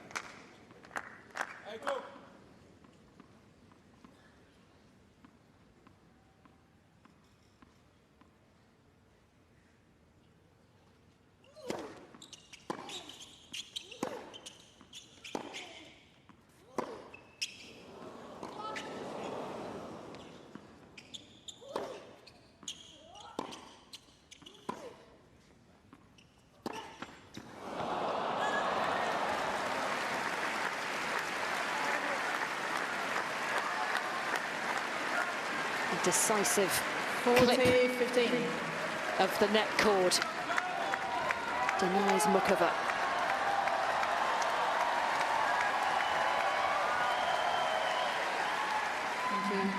Instead, 2 match points for Coco Gauff.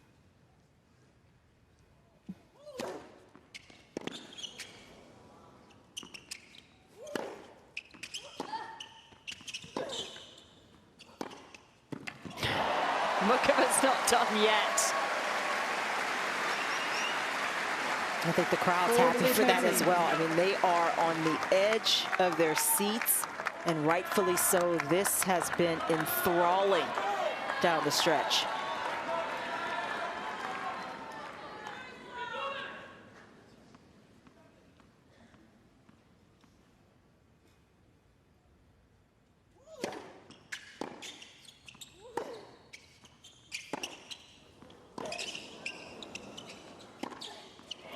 This is unbelievable.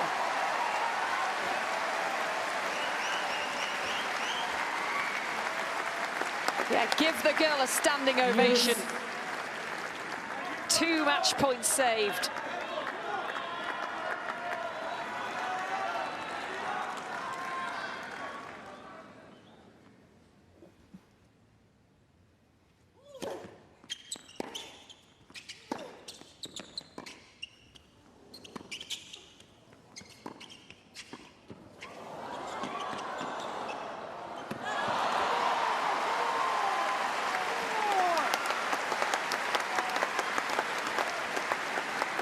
How about the hands from Goff? The match on the line, and she hits that like it's nothing. I'm not ready for this to end.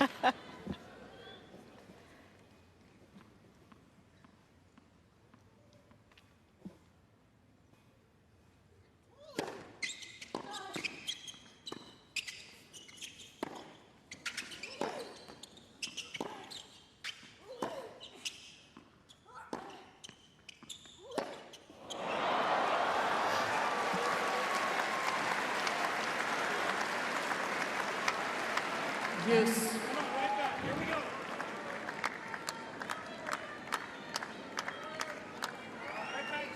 She knew, didn't she, from the moment she made contact with it.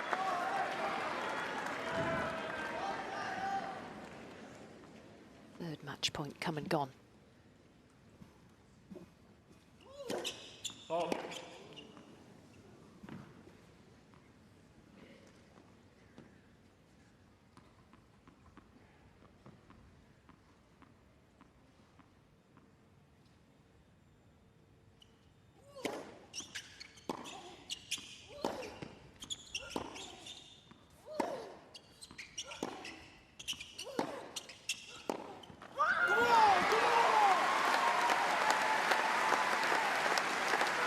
Advantage, Goff. Perhaps a miscalculation from Muchova there, going to the Goff backhand. Goff holding nothing back to another match point.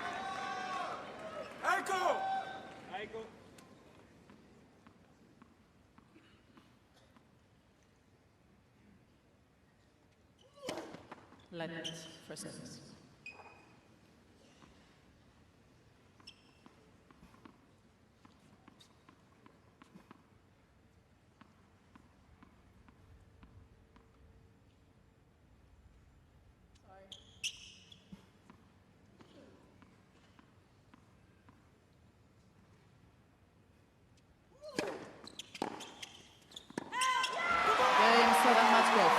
It's 3 in a row for Coco. 6-1, 3-6, 6-3.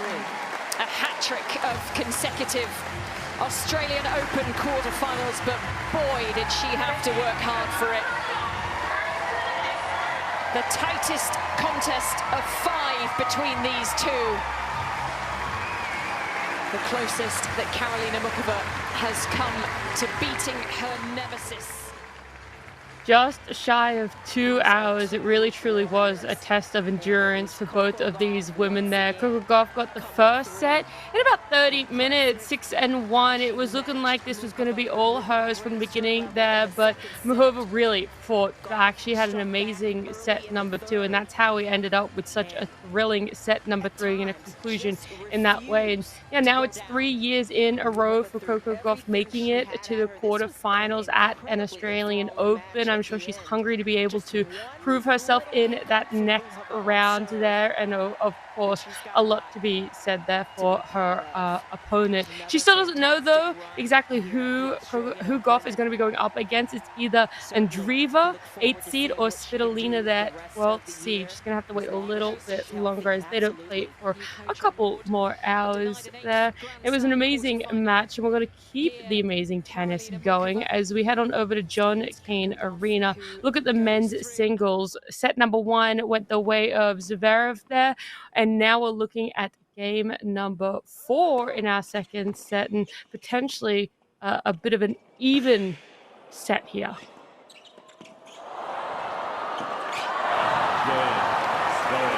Could have got interesting had he grabbed that point when Zverev thought he should have won it. But the other thing about the point you made a great point, Josh, about depth, and it's always important. But the Zverev backhand down the line is also causing Cerundolo problems in terms of his court position, because he's got to be more central. Can't dance, he can't loiter around in the backhand side. Yeah, Zverev has done a phenomenal job today to push Cerundolo back behind the baseline, and so the pace of Cerundolo's forehand is not bothering Zverev. He actually has plenty of time to set up for his shots. That's because he's very good and very disciplined on his +1, serving well, returning a little bit more with a little bit more pace than usual. Just a little bit more pace than usual. Yeah, I think it's come down a bit since it hit its high spot. But he only pace when he can find that kind of angle. But it is amazing how he can hit a clean winner from there. He was a long way behind the baseline. Cerundolo's been returning from 4 meters plus behind the baseline.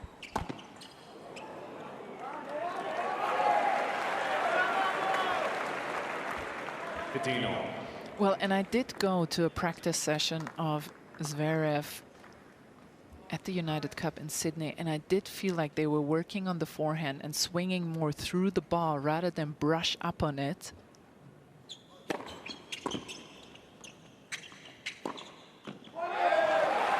This was nicely done by Cerundolo, but I do feel that oftentimes players are able to do something in practice, and then it takes another couple of weeks or so before they can implement it on the match court as well. And something clicked in the Cam Norrie match where Sasha was all of a sudden able to do that with his forehand, what he's been doing on the practice court.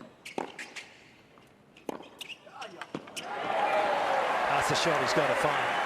And you can see there when he's a little bit outside the singles line, it's a little bit like a cross-court kind of backhand. It's not a pure backhand strike down the line, and he feels a little more comfortable hitting it from there than he does necessarily when he's actually inside the singles line. But boy, he gets a lot of acceleration through the court when he does hit it.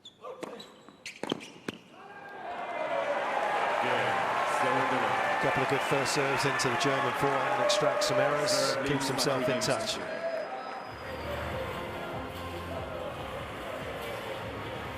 Right, let's take a look at the valuable bit of real estate that these two are playing on in terms of what they're trying to achieve off return. We've got Sasha's average return hit points. Of course, he's taller, he's able to catch that ball on the rise, and he's able to sort of hold a line there at 2 meters on first and second. This is what Cerundolo's doing, and it isn't working out for him. So the question is what he could even go further back.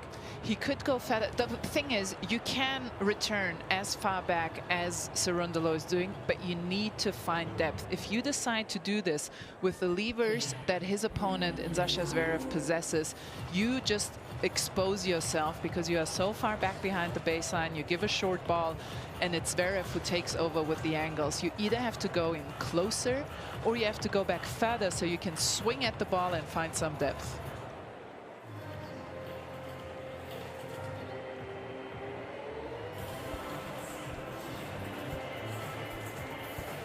Tennis is about problem solving. Cerundolo's got a lot of problems to solve. Those fans don't. They're in the perfect spot. It's not too hot today, even in the sunlight that they are still sitting in. This man has been absolutely excellent blemish-free opening set and a half from the German. Ready for play. Thank you.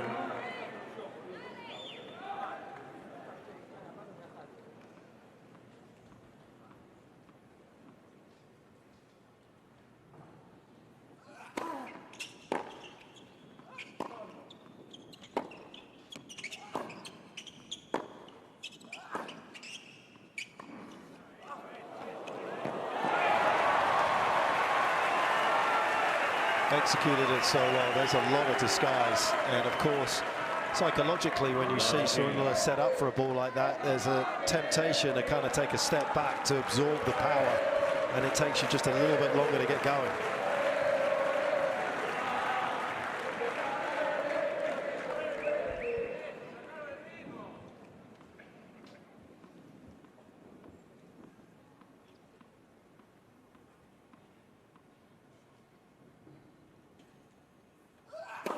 Let's first service.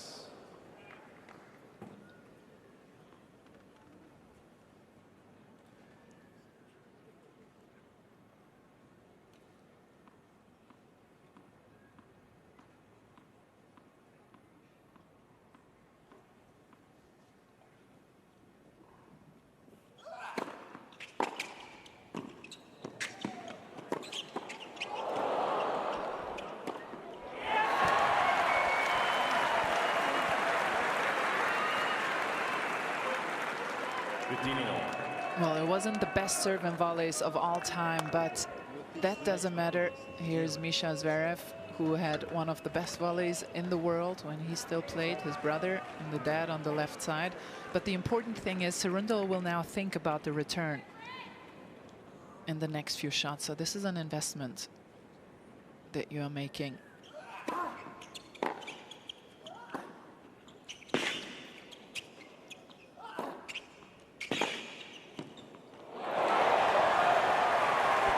Sasha can't believe it, but he's going to have to believe it. That's an absolutely outrageous pass from where he was.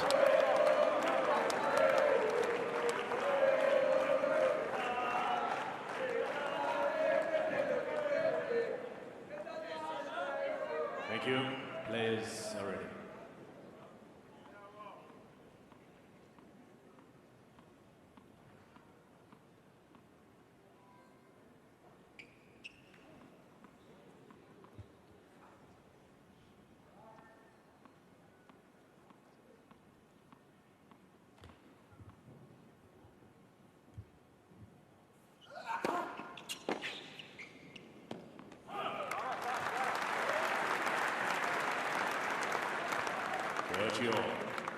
Crazy to think he's that far behind the baseline and it's still coming through at an uncomfortable height.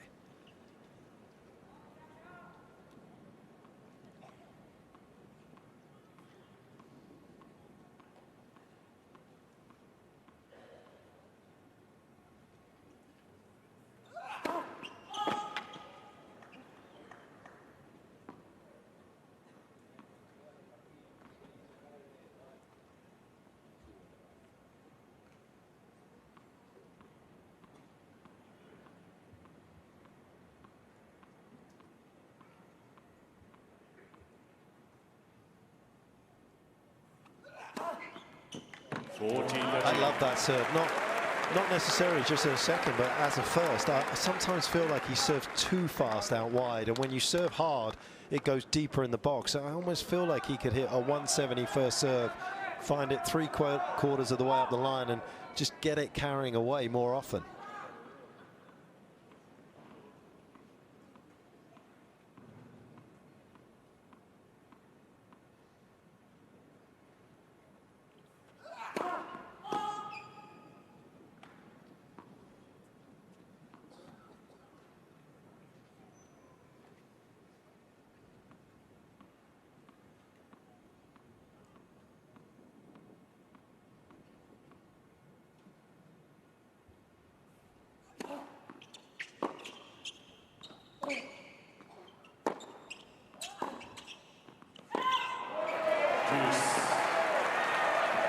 this just feels like a very important game for Sasha Zverev, even though he seems to be in total command. But the quality of play between the players has just approached each other. And Cerundolo having a big chat with his box right now. You can see it here. And I think this is not the right moment for him to do that when you can feel that you have an in into this match. You have to put on your poker face and pretend.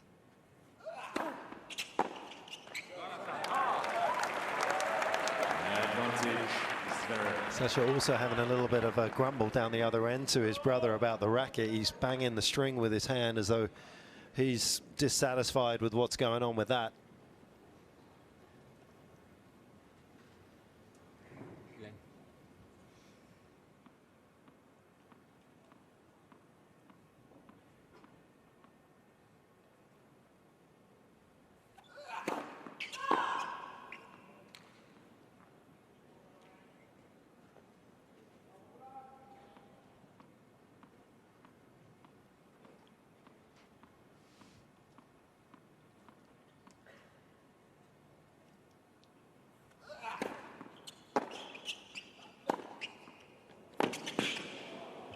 But he's restocked his lead, and a couple of great returns on the ad side, just highlighting how correct Andrew was about length. The backhand wasn't as quick as the forehand, but it had perfect length, and he managed to get back to juice. That one way too short.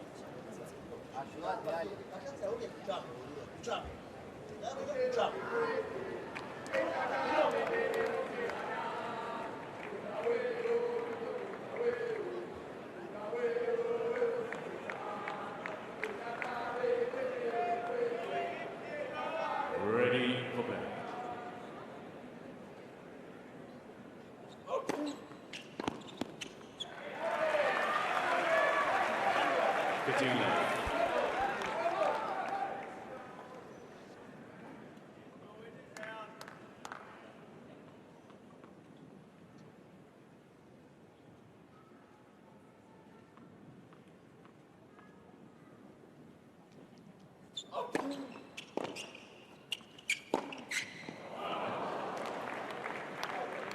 Well, and Mark and maybe Josh can attest to that. Anger can be a good thing on the court when it's just used to get the adrenaline flowing through your body. But when it lingers, it will just pull you down in your energy and your demeanor. And Cerundolo needs to be careful to use it as a kickstart rather than a lingering energy.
So good.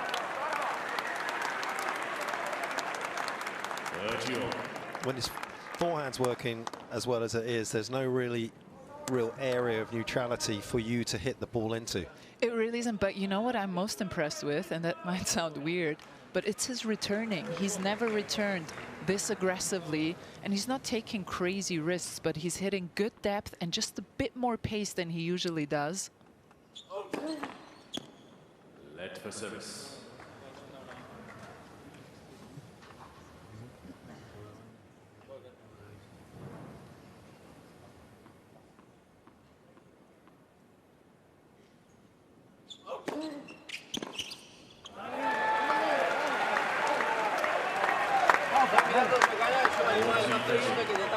Palo.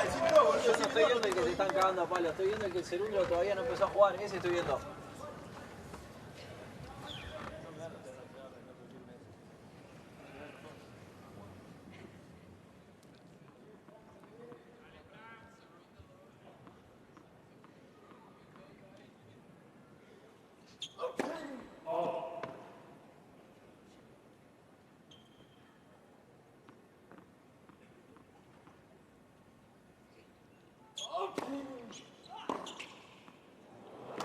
Oh, Sasha didn't think it was in.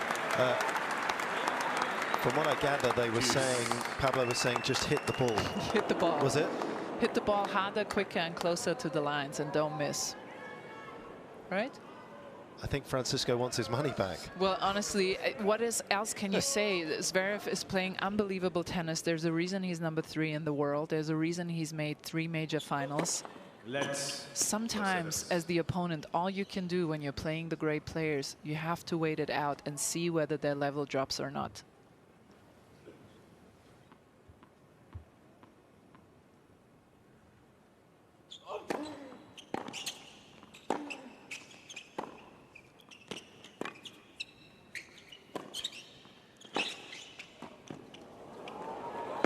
Doesn't look like dropping at the moment. I do think the one thing he could try is hitting his backhand line a bit quicker in the rally. I think Sasha's getting very comfortable making some early jumps into that backhand side when they're going cross court, or not even feeling under pressure. I think he's got to feel like he's slightly off balance at some stage.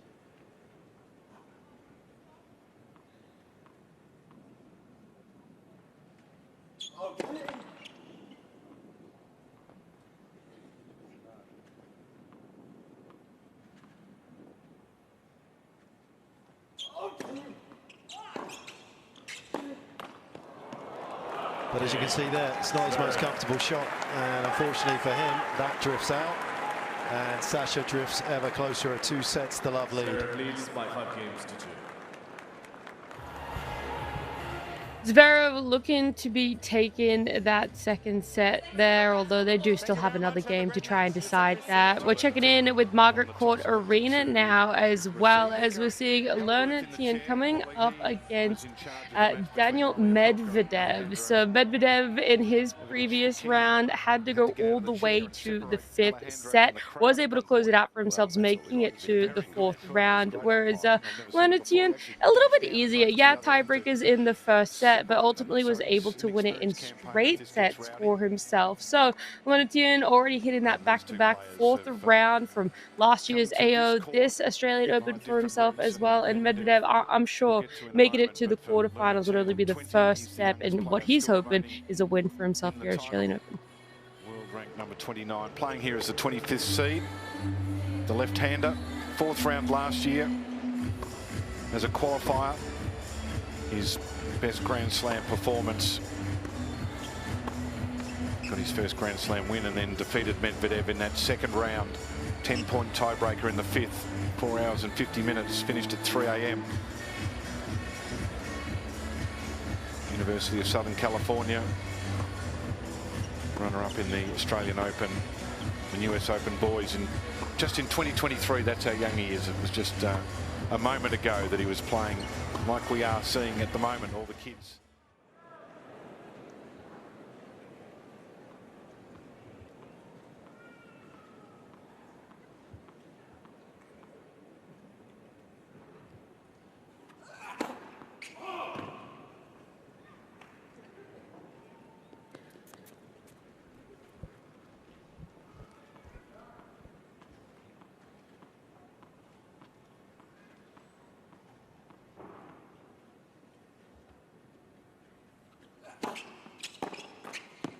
He's trying to do something. You can see he's aware that at the moment there's only going to be one outcome if he doesn't try and change something, so credit to him.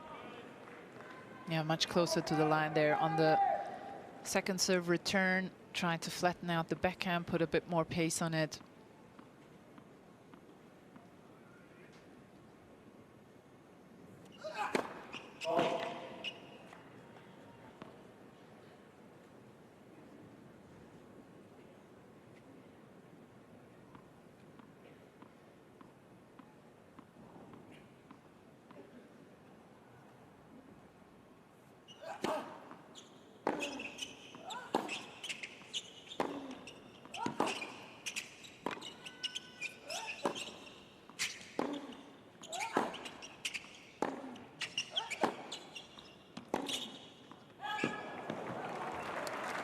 There's so many good things that he's done today. One of the things I've really admired is his willingness to run round the cross-court slice from Cerundolo, who loves to change the pace up. He loves to kind of force you to hit a nothing ball back when he runs round it and gets a forehand into play. But Sasha, virtually every time, has kind of gone round it and then gone inside out back with his forehand and kept Cerundolo's backhand in play.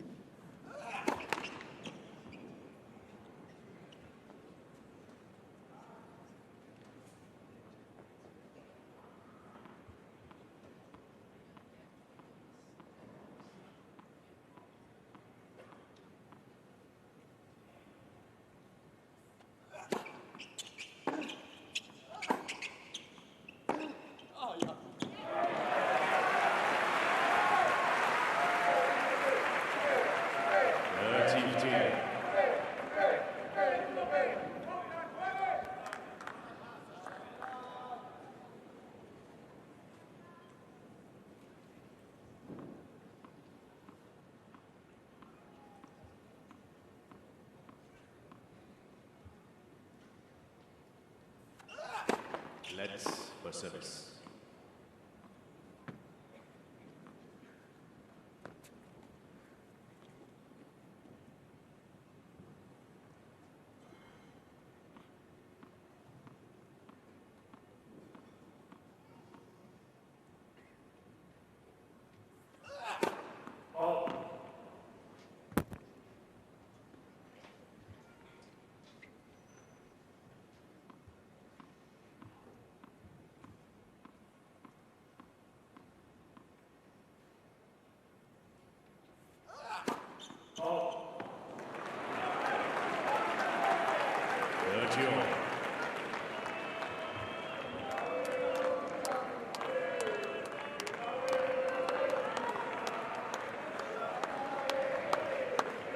Thank you.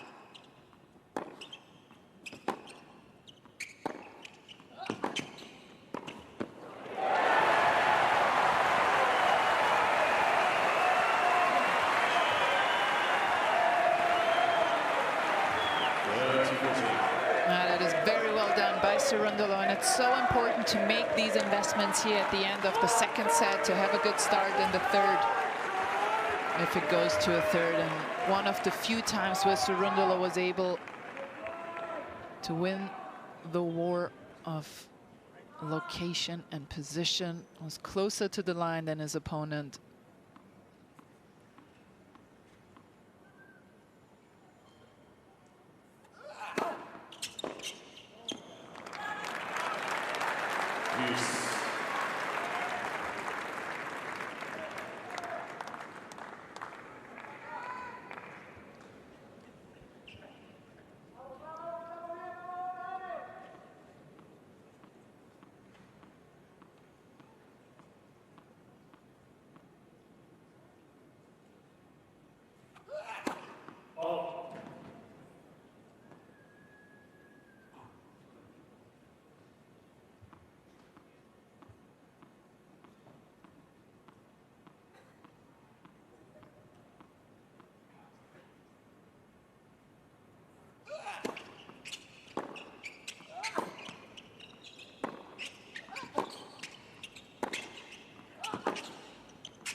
It's a little awkward.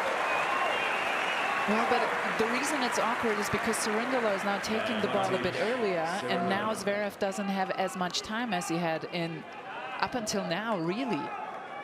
And so all of a sudden the ball jumps up on him, and that's when he doesn't get it in the sweet spot. Until now, he had all the time in the world to set his feet up, get in position, and strike the ball.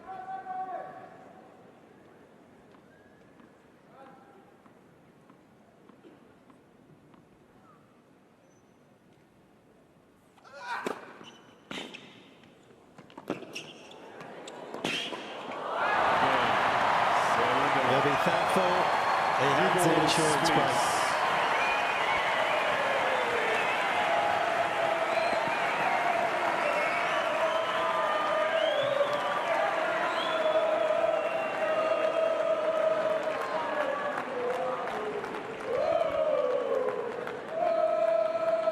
Well, it is, as you say, Andrea, so important to get a break at this stage. Maybe he can pull it back from 5-2 double breakdown, but just to believe in yourself a little bit more that things are possible. Yeah, mainly as an investment into the third set. And even now, with the 6-2, 5-2 deficit for Cerundolo, he maybe just found a bit more freedom to go after his shots, to try and stay closer to the line, take the ball earlier. Thank you.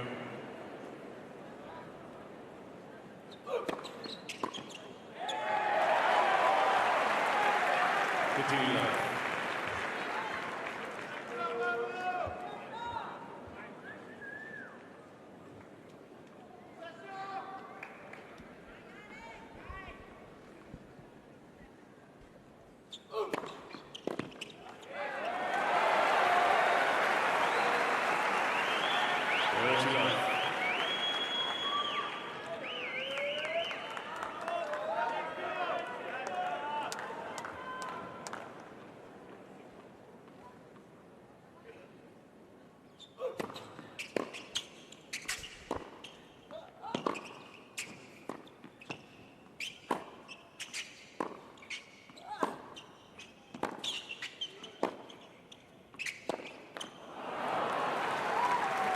Yeah, even though he missed it, he had much more depth on the previous shot. That's why he got that short ball in the first place. He's doing the right things now, Cerundolo. Let's see if he can keep it up with how well Zverev has played all match long. But he's slowly finding a way to penetrate at least a little bit.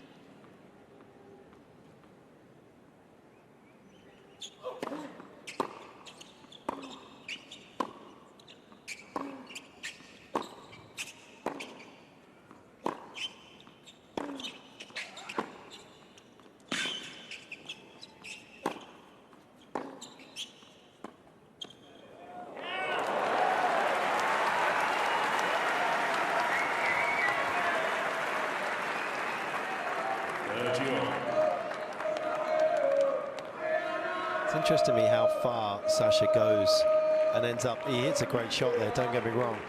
Not entirely sure it should have been a winner. I thought Cerundolo had enough time to chase that down. But he's hit an inside-out forehand from that side, but he's chased so hard back to the middle. He's in control of that point at that moment. I'd back him to get most things if Cerundolo even went down the line at that stage.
Really has been doing a fantastic job, Zverev, in exploiting the second serves of Cerundolo. Cerundolo was at a 60% in this tournament, winning second serve points. And Zverev has dropped him to a mere 33 and has a set point now here.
Yeah, he's making him think.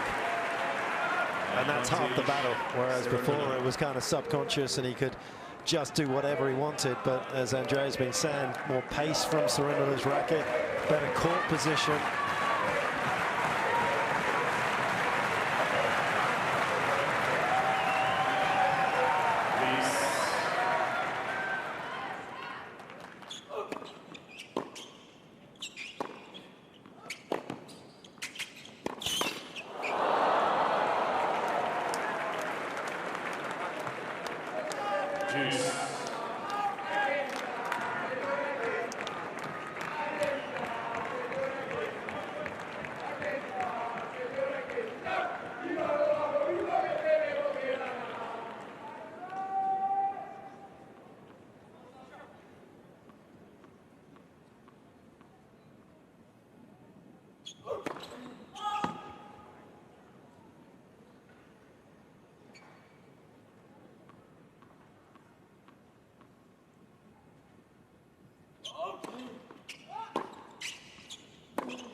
Game that keeps oscillating from Cerundolo continuing to be engaged in this second set, and Zverev heading to the exit and putting a 2-sets-to-love lead on the board. German with a great chance now with a second serve.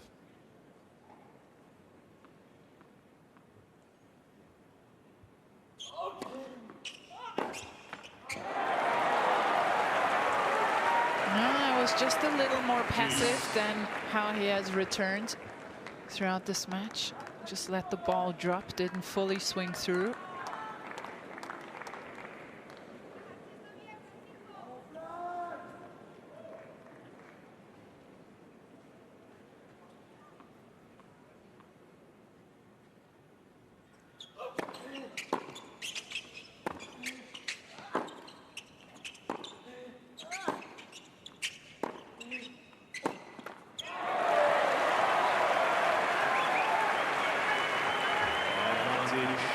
May hurt his chances in this game, but that kind of shot does not hurt his chances when it comes to winning this championship, because that is the type of forehand he is going to have to produce against even better players.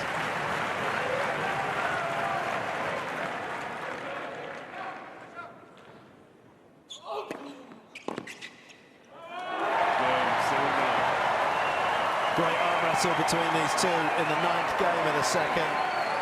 Argentine fans bringing a bit of South American passion to Melbourne.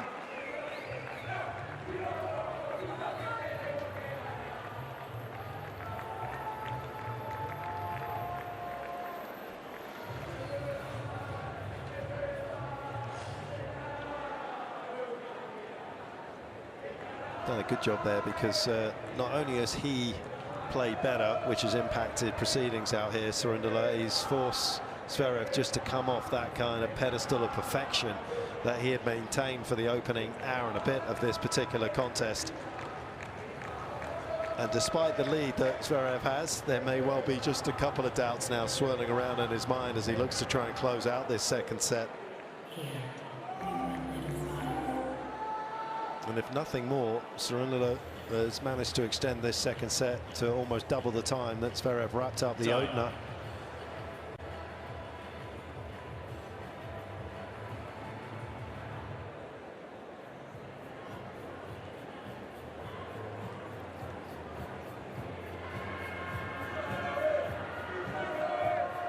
Where do we go from here? Surundala down a certain double break, looked as though he was destined to be 2 sets to love behind for the 11th time in his career. Has come back once before. That was at the US Open recently against Matteo Arnaldi, but the other 9 times he was he met with defeat at the end. Players are ready.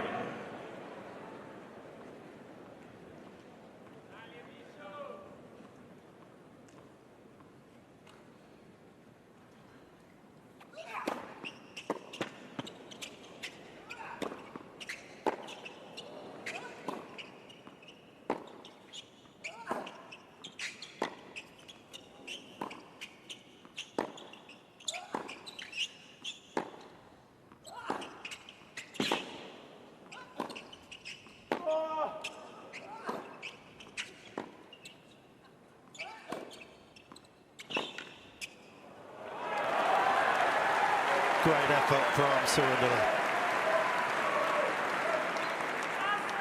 He may have lost it, but he's forced Zverev once again to go the distance in a rally.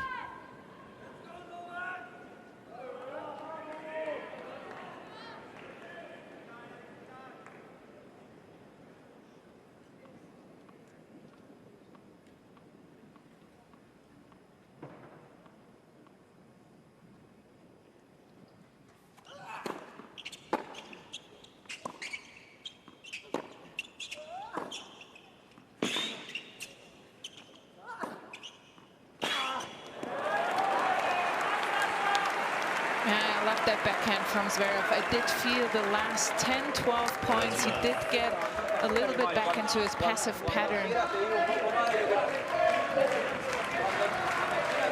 And Surundala just getting into it with his box again, but Zverev really forcing himself to be aggressive here again. That is so important for his game, to elevate it to this next level.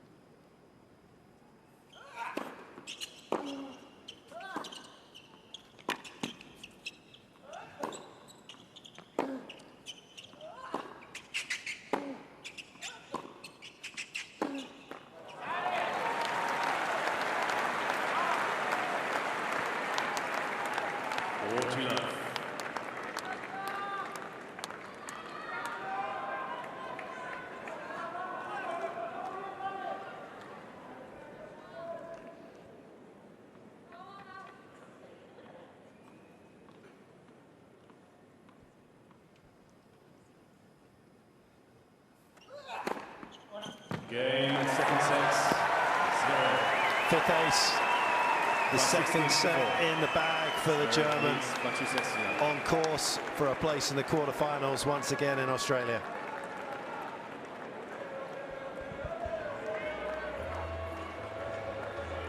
This was another impressive set from Alexander Zverev here. Surundala has found a way to pull some strides at the end of that second set. Zverev did get a bit more passive, but dialed it back up when he needed to. The first serve percentage has dropped off just a little bit for Zverev. He was over 80% in that first serve. The first serve percentage has gone up for Surundala, but Zverev is still at a very good +2. 14 winners to 12 unforced errors. He's playing fantastic tennis, Zverev, and it's going to be very difficult for Surundala to turn this one around. Yeah, from this distance in, it is going to be difficult to see how he can kind of play 3 perfect sets. We talk about it a lot in tennis, how grabbing the opening set alone is such a good kind of indicator of which way a match is going, because you just relax. The opponent down the other end has got to play near perfectly for an hour and a half, 2 hours. And even there, you saw that for Zverev, it was kind of tough to play perfect tennis plus about an hour and 15. Time.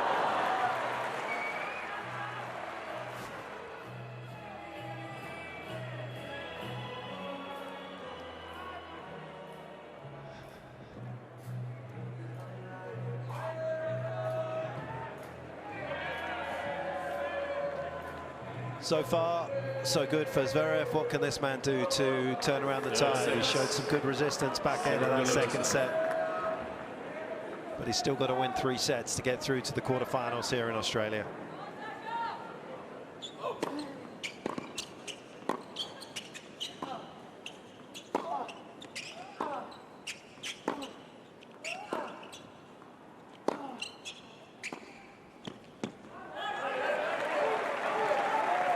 Josh, do you expect them to stay a bit closer in this 3rd set? I think so. I think he's got a little better, hasn't he? Certainly Cerundolo has got a little better. Zverev just went back into his shell a fraction. I mean, I'm being highly critical when I say a fraction because that was 2 incredible sets of tennis. But yeah, I just mentally, how do you, if you're Cerundolo, how do you try and begin to battle to win 3 consecutive sets against a guy who's just red hot? So look, he was able to extend a few more rallies there. I think he's definitely getting better, and that's what he's just got to keep reminding himself of. He's on the up, and he's just got to hope that he gets a bit of a dip here from Sasha Zverev.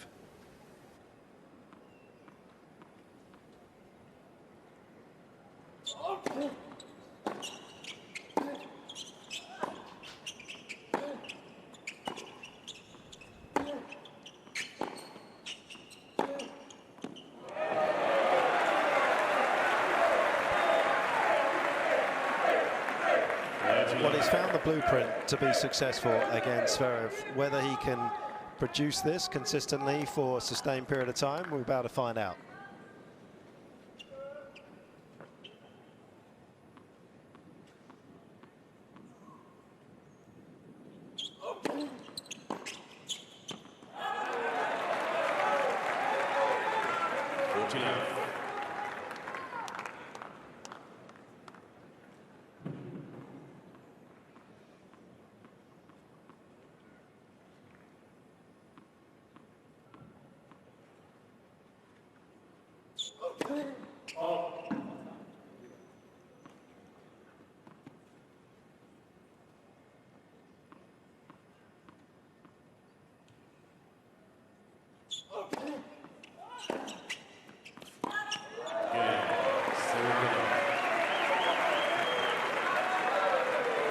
First game, first sets.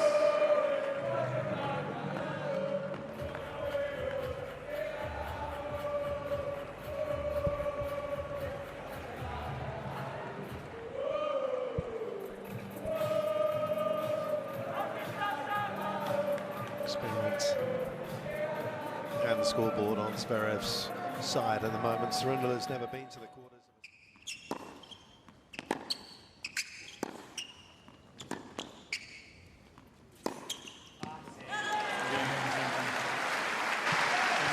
Cain holds, despite the nosebleed, 3-1.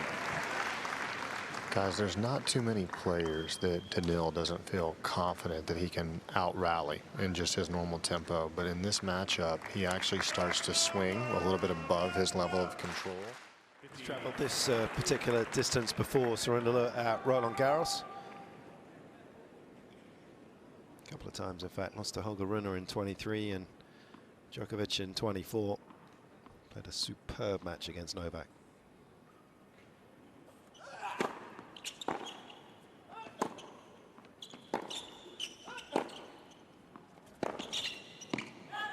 It's a real test, Josh, I think, of Sasha's forehand here in this 3rd set, to try and recreate what he managed to do for a good 45 minutes. Yeah, I like the fact that even in that 2nd set, he was still willing to take it on and even came into the net more than we're used to seeing him. He didn't execute as well as he would have liked at the net, and I just hope that he doesn't retreat after not winning the points. I think he's got to continue to use these matches and look to come forward. I mean, he has almost served and volleyed once or twice as well in this match, which is a rarity for Sasha. So I think at this stage of the match, if he can just try and keep doing what he's doing, but still continue to push forward and just try and practice in these big moments, closing the net down, finishing it out, I think that's going to hold him in good stead when he comes up the likes of Sinner and Alcaraz.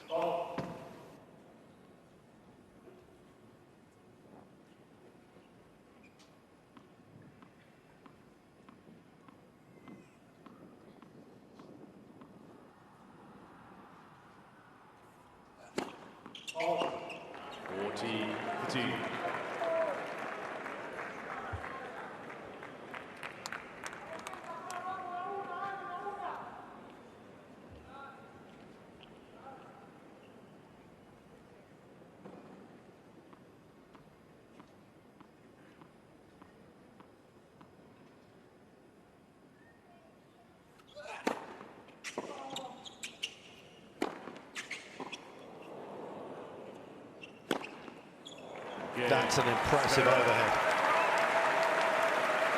Not quite as quick as Alcaraz's 208 off the bounce overhead earlier today against Tommy Paul. That was something. Well, not everyone is Alcaraz, but this one was very far back. He was moving back, and even for these top players with the height of Zverev, it's not easy to create that much power while you're moving back. And this is a good sign, again, for Zverev that he begins this third set with good aggression on his serves, because Cerundolo has gotten a whole lot more dangerous. Let's for service.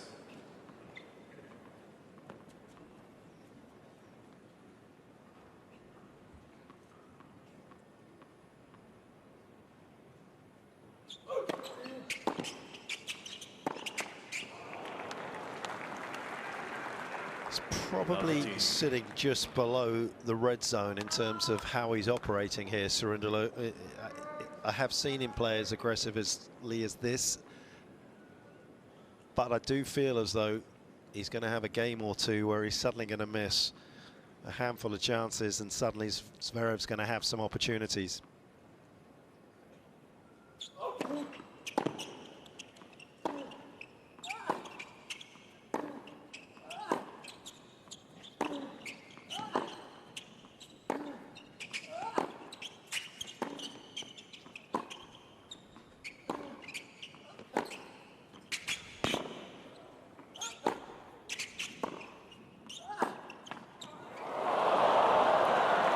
That's a winning strategy against anyone.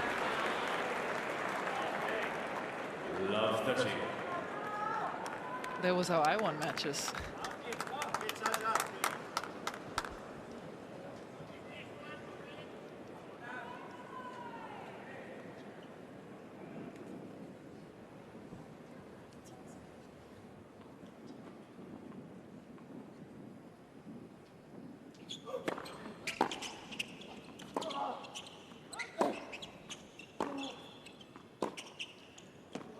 Yep, I wonder whether he was still thinking about the forehand that he should have taken on and crunched. But these are the numbers saying that he was operating close to the red zone. And you can see here, Cerundolo in set 3 is at 132 on that forehand compared to where Sasha is, who has put his forehand speeds in reverse.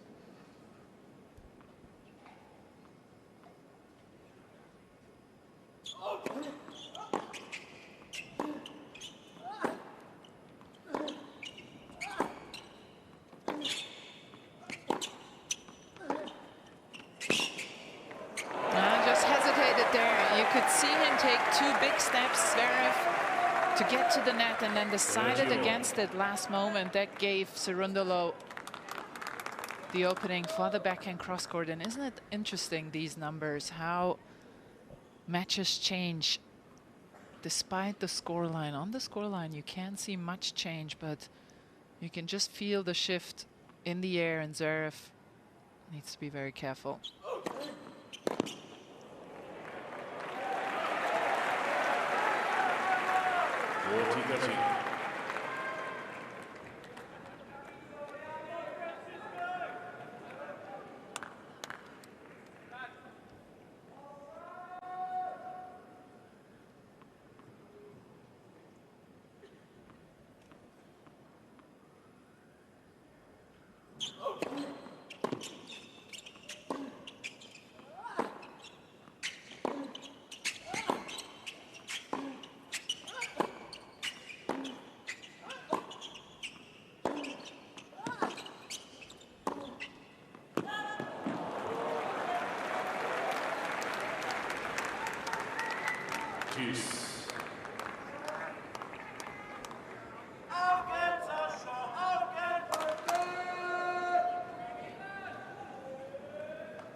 how quickly everybody's expectations of how a rally's going to end can change. Surundula, he's going to win it. No, Sasha is with one of the great tennis squash shots, and then Surundula with one of the great volleys of the tournament.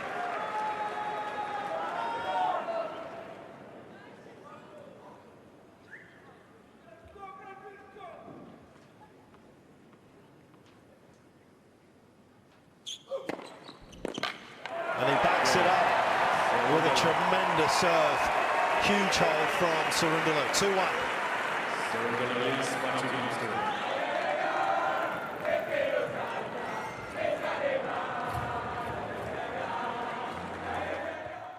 Inches of the baseline. Yeah. It's clever. And the execution is pretty awesome.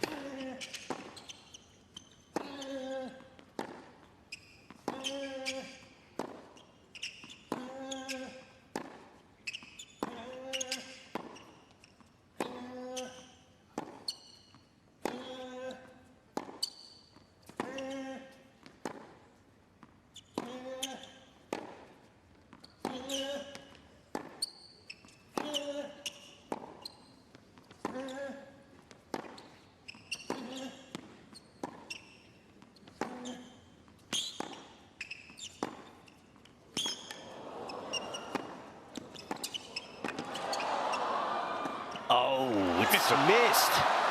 What a rally.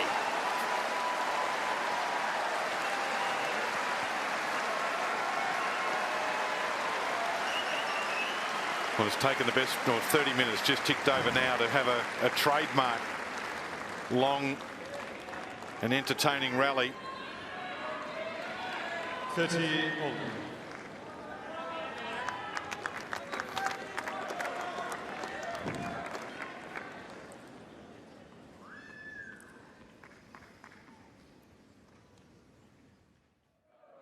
That's his instinct, right? To outlast his opponents rather than to beat them.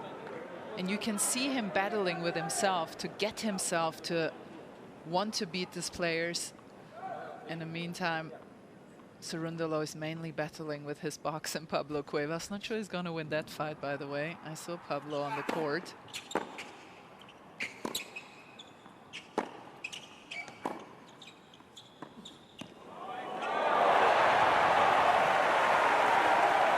Cuevas was some of the great trick shots in tennis of all time. He was also a man for the big time. He had 5 top 10 wins. That's what his man's trying to get today. Ready to play.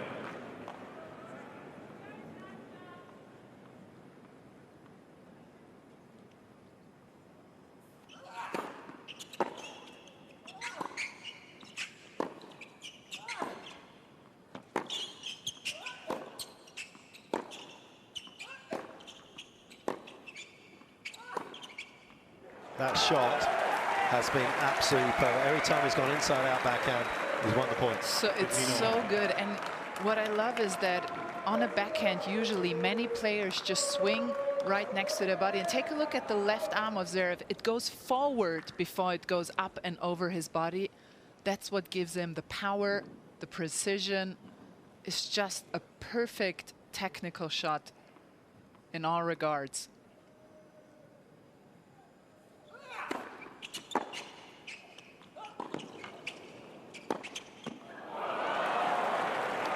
And that is a great point you just made, because on the flip side of that, that is where you feel Cerundolo could just get a little bit more of his left arm being longer through it. The ball would stay on the strings for a little bit longer, and that control on the shot down the line would just be greater.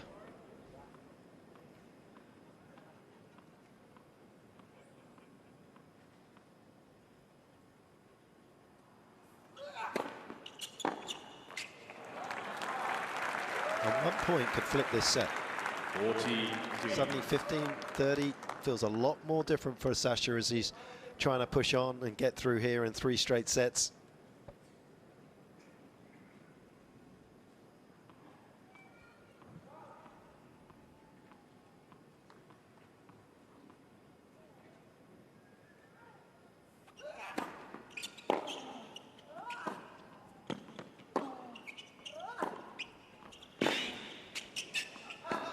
Game. Zverev.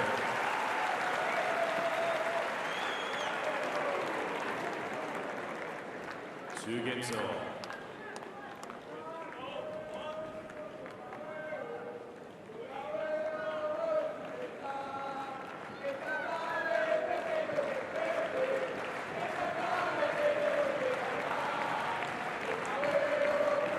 Started off his Grand Slam career. Zverev almost playing everyone in 5 sets. It was a long slog in the first few years that he played majors, and kind of ran out of gas at the back end of them because of it. He's been a lot more clinical in recent times.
Previously just lacked maybe 1 or 2 steps on that volley, but when it comes to volleys, we'll throw down to Josh Eagle. Was it the 1 or 2 steps? Well, he should have made it, let's face it. I know you would have made this, Petko. I certainly wouldn't have, that's he just for chopped, sure. I think he chopped down on it. He came to, you see, he just chops down. I just need to, you got to follow through nice and high on a high volley. But what is, it's interesting courtside. Cerundolo definitely playing a lot better, isn't he? Like his ball is heavier, it's bigger. He feels like he's at least in this match now. But I think, Petko, you're right. So Sasha has allowed that to happen. And that's through his court position. He has become too passive. I mean, he's deep in the court. I mean, this end he's at now, the wind is behind him. So he's getting help. So he's sort of up a little closer, but once he gets down the other end, he's almost sitting in the front row of the crowd. He's so deep in the court. But these are the moments when I'd love to see him just keep pushing forward.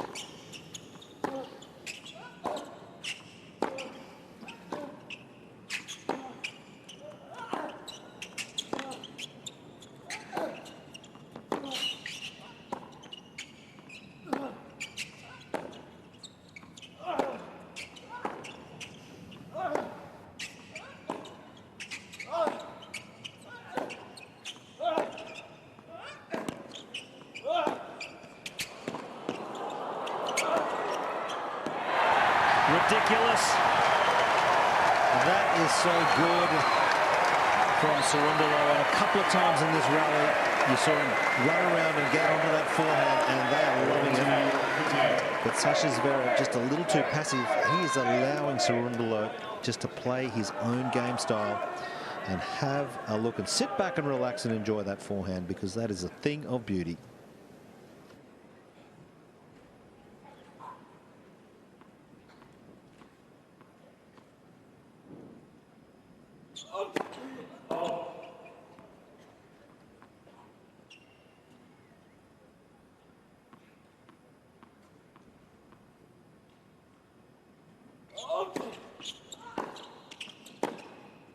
As was that. Not only has he retained his standard that he picked up at the end of the second set, so maybe he's just exceeding it right now. 3-2. Yeah, a great game win there for Cerundolo. Definitely needed after being 2 sets down for himself. We're checking in with Rod Laver Arena right now, who's taking to the court. Well, if you don't know, it is Aussie's very own Alex de Minaur going up against 10th seed there, Alexander Bublik. So we're going to see very closely seated against each other. And a fun little fact before we get into it, if you guys didn't know, that this Australian Open is the first time at a Grand Slam in the Open era that no unseeded player has reached the men's singles round of 16. So every man playing in the men's singles still currently is a seeded player. So first time, bit of a crazy one to happen here at the Australian Open in 2026. He was the #1 ranked doubles player in the world. And of course, to top it all off, he won the Davis Cup here as a captain back in 2003 against Spain. And his name is John Fitzgerald. Good evening, Fitzy. Hello, Robbie. Yeah, look, thank you for that introduction. Yeah, this is a big night. Big night for this year's Australian Open. A big night for this young man, and a big night for his opponent as well. Just a few reminders, guys. 12 o'clock on each corner, 25 seconds from the moment announce the score. Live tournament line coding in use, as well as video review. For your towels, you want to take the blue box, and you take the white box, please, okay? Do you have any questions? No? Sebastian, no, you want to ask Alexander, it's Mark Edmondson or AO? Mark is called. Mark is called. Mark Edmondson with a shout out tonight. Oh, let's roll. You choose. Receive. You stay. And picture, please, facing this way. Last Australian man to win the title here. 19. 76, 50 years ago this year. A lovely. It's the strike. It needs to happen right about now. The only thing standing between that and Cerundolo is the 90% first serve ratio for Zverev in the set. Maybe needs a little drop off in that department, Cerundolo.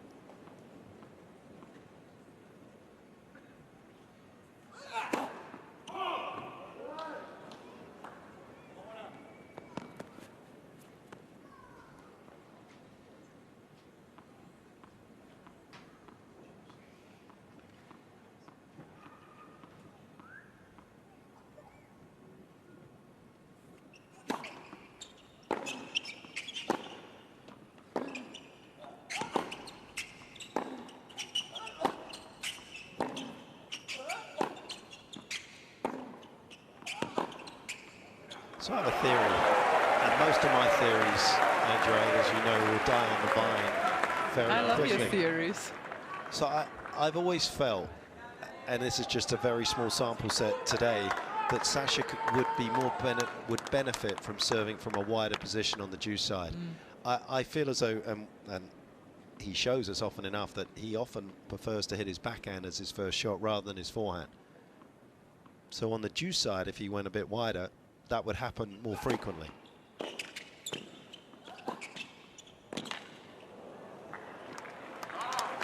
And I think it would help him with the angle. He's very tight to the center line, and I think it would help him with the wide serve. I talked about, I think he should be looking to hit 170, 175 off-pace serves on the deuce. And if he did that, it would be dying into his opponent. He'd have a backhand as his first shot, and I think it would set it up. You can see, obviously, first serve points won. It hasn't been a problem. But if you just break it down into deuce and ad, on the ad side, he's won 17 out of 19 points when he's made his first serve.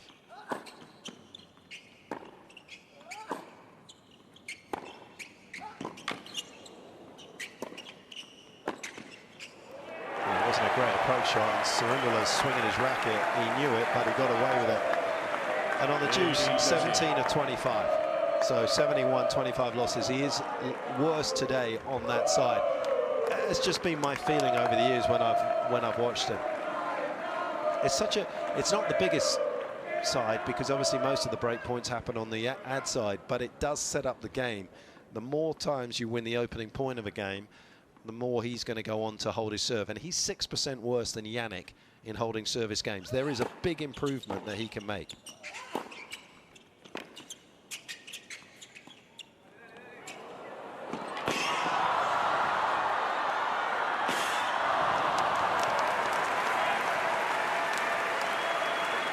A little unlucky here for Cerundolo. Great hustle, and good to see Zverev opting for that drop shot. And it speaks to your theory, Mark. It's a hot theory, but he won the point on the outside again. So far you're correct.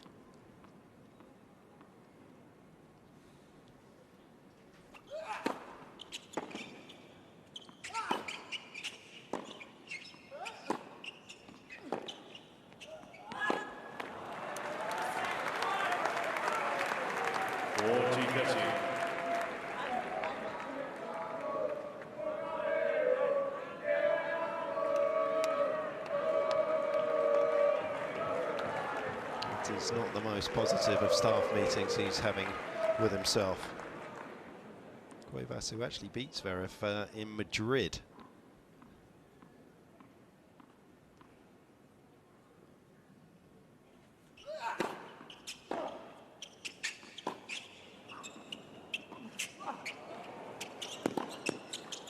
That was back in 2017. A big sigh of relief here for Zverev. This was a very tight service game. Didn't execute the drop shot well here, Cerundolo. And I feel like if he could improve that part of his game, the mental aspect, he's so hard on himself. Even when he won the point to 15-30, he's still shaking his head at himself. I think he could be a top 15, top 10 player even, Cerundolo, if he gets that under control.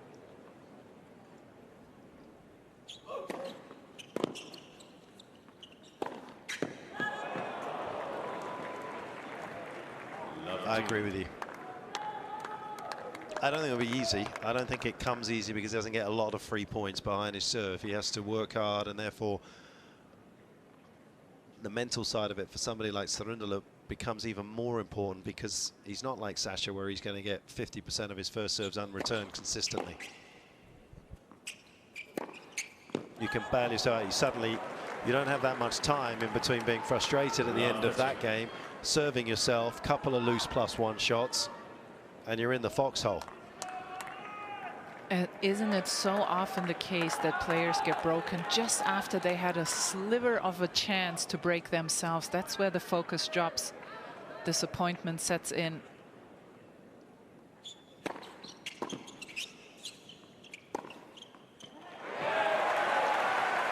He's still in this. 15-15.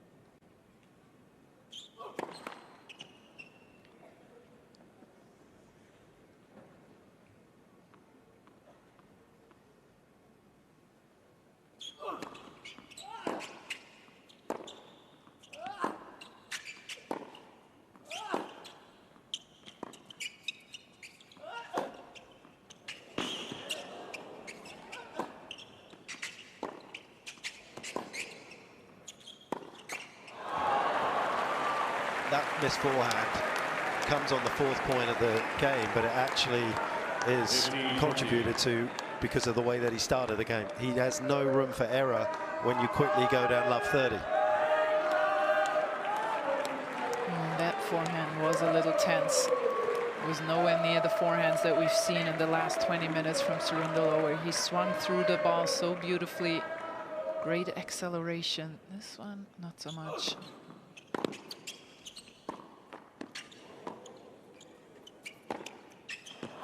He's broken himself. And Zverev won't mind that at all. Couple of sets and a break to the good. Zverev leads by 4 games to 3.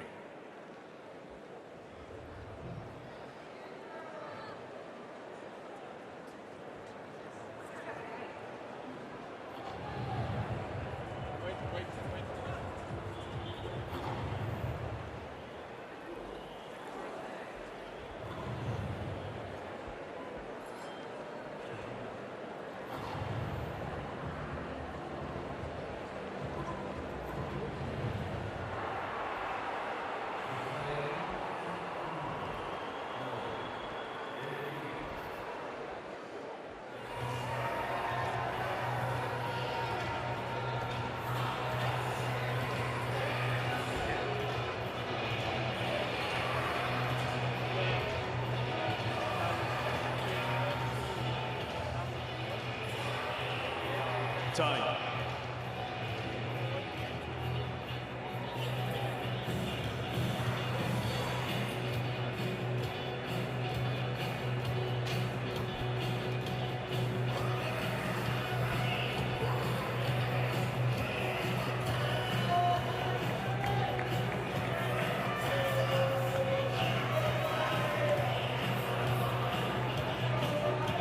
Zverev has landed the break at arguably the most important time, halfway through a set, and just a couple of service games needed to tidy things up. He was expecting a battle, and to be fair to him, he quieted the crowd pretty quickly with his performance in the opening 45 minutes. Cerundolo has made things a little more equal subsequent to that, but no real solutions.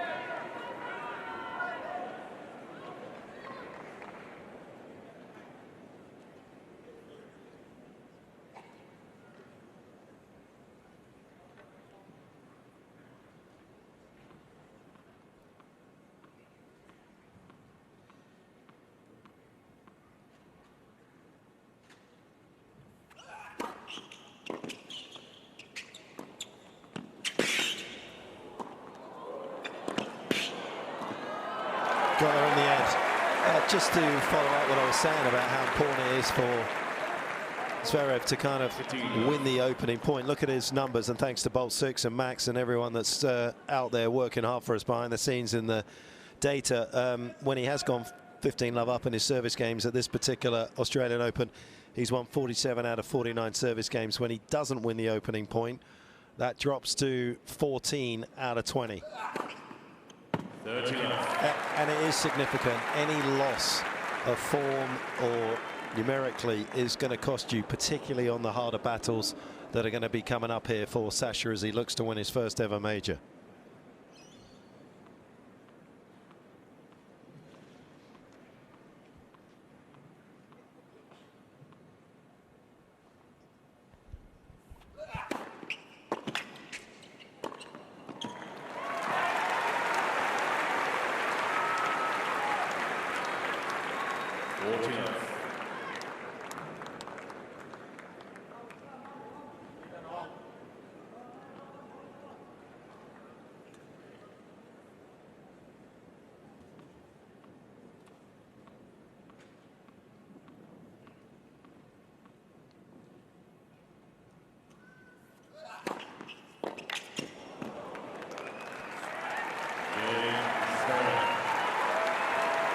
The big serve ices that game.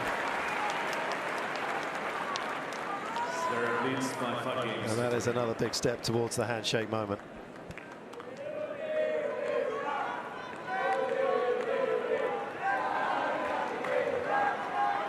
Third favourite for the title here, Josh? Absolutely. This is probably the best I've ever sort of, I'd have to say I've seen him play at a slam where I feel like he's a chance.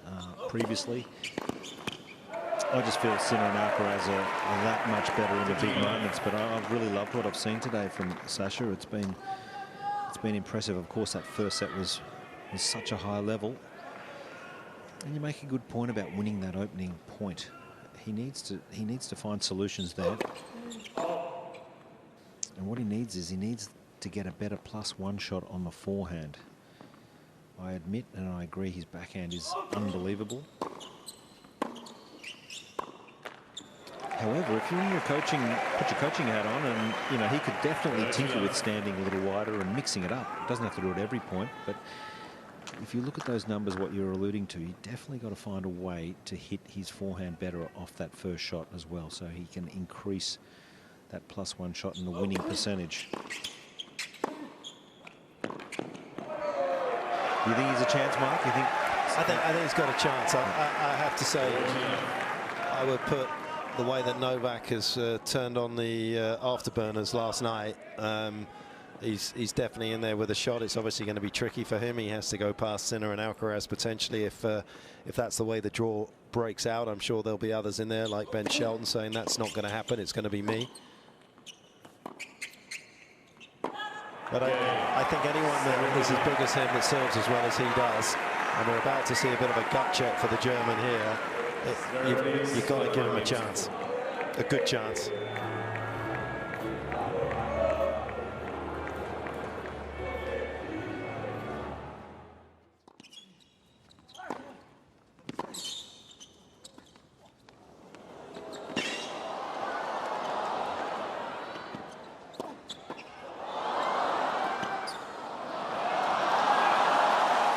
How's that for a skill set from Bublik?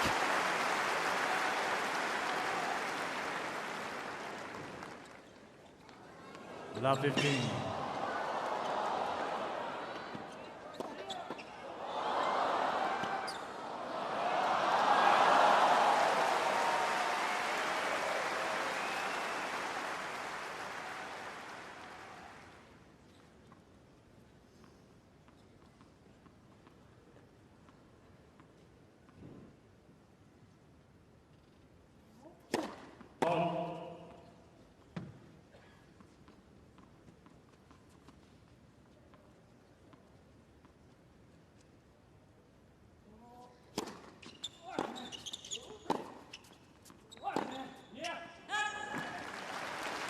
Roger, what was the courtside?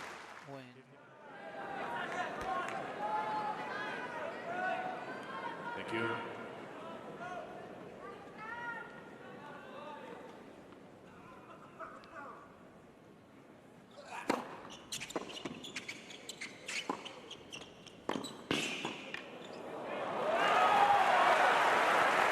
Hold the pose, cue the applause. Beautiful start. 15 left.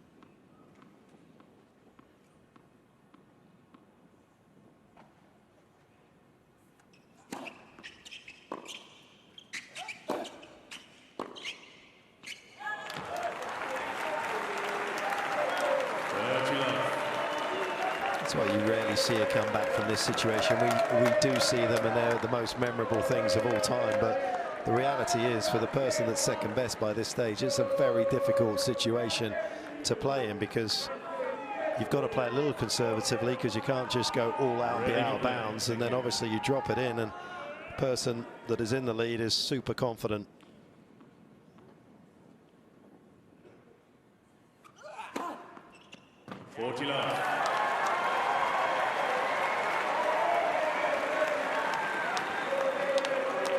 One more dagger, and Surundala's campaign here in Australia will be over. Thank you. Please. Please, can we stop that? Not fair. Thank you.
One of the most magical match points you will see in Melbourne.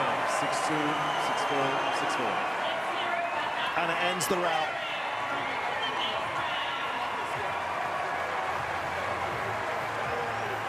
Surundalo unable yet to get through to the quarterfinals of a major. Zverev through to his 5th last day visit in Melbourne. What a phenomenal way to win a match there. Alex Zverev there really just showing up in that last little bit. I mean, this whole match was just his winning straight sets, 6-2, 6-4, 6-4, just over 2 hours needed to get the job done for himself. And he's seen the likes of quarterfinals, semifinals, even finals before, but you know, this is only one step on his trajectory into what he really wants there, of course, to win the Australian Open. And he can see that what steps between him in the quarterfinals and that semifinals is either going to be Medvedev or Cain. And that is a match currently happening. It doesn't feel as one-sided as what Zverev's recent match just was, winning in straight sets. As if we look at Margaret Arena, we can see here that Cain has won the first set 6-4. Right now in the second set, he is up 3-0. That's 25th seed right now, taking the lead over Medvedev, our 11th seed. And we're going to focus on Rod Laver Arena as they're currently playing. And, you know, big night for all the Aussies out there. Alex de Minaur wanting to make quarterfinals in back-to-back Australian Opens for himself, but standing in the way is Alexander Bublik. Well, that almost got him because it was too slow, that second serve. He's got an interesting range, hasn't he, on his second serve? He can drop that 120 odd, and then he can fire it in at the 190s.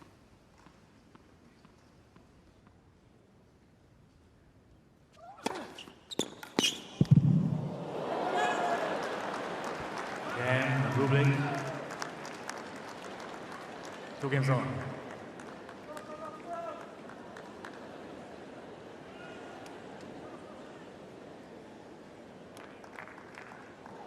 Well watched by Timo.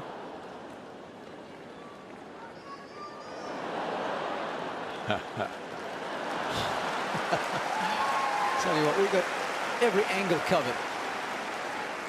Thank you.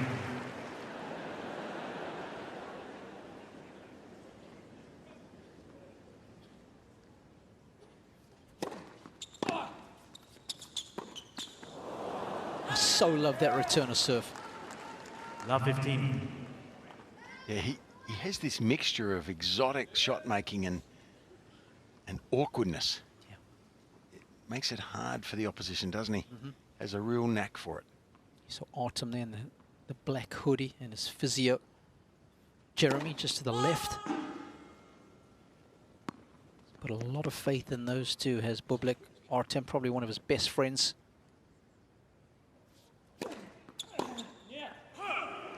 The reason I've got to know this gentleman is because I've just watched the documentary that has dropped on Bublik, The Ringmaster. If you want to check it out, it's about 45 minutes. Great insight, especially what's happened over the last 8 or 9 months, the rise into the top 10. Some good insights into his life. Net. Listen.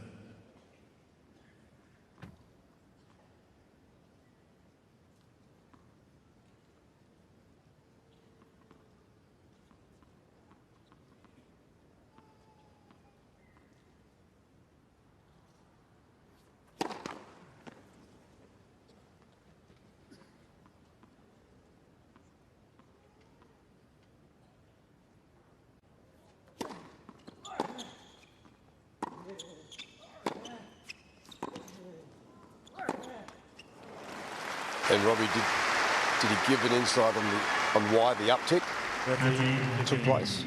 Or did he not have an answer for that? No, he felt he had been putting in a lot of good work, and he felt he had the skill set to at least be a top 20 player, but the ranking was reflecting 82. And some of it was a humility check, Rash.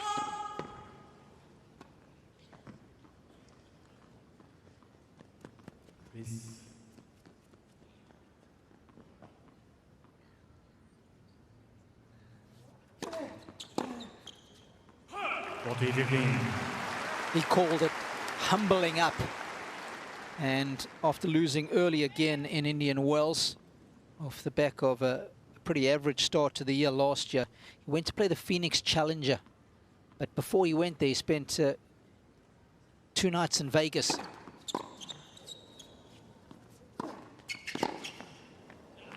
And, just to loosen up a bit.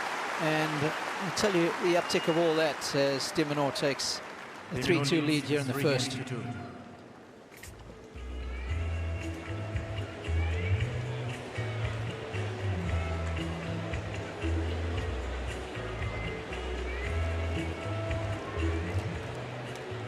Yeah, went to Las Vegas, not to have a big party, but just to get away from the tennis scene for a while. Didn't want to hang around Indian Wells.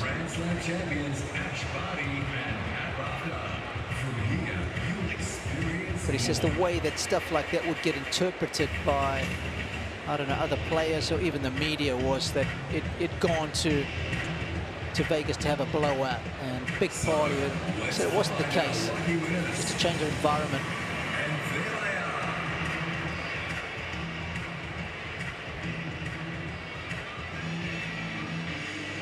Time.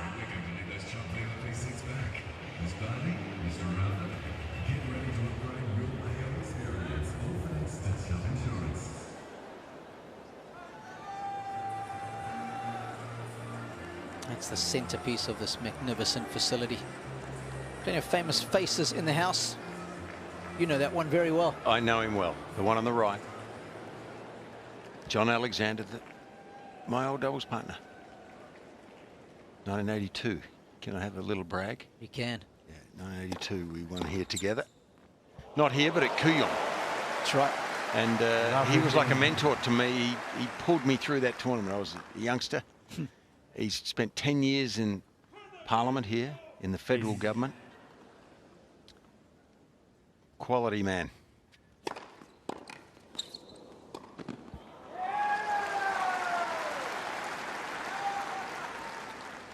And of course, Rash, after he went to Vegas for a couple of nights, he actually arrived late at the Phoenix Challenger. And it was a bit of humility check, but he thought it was time to take it. And he lost in the finals there to Fonseca. But got a bit of momentum by winning some matches.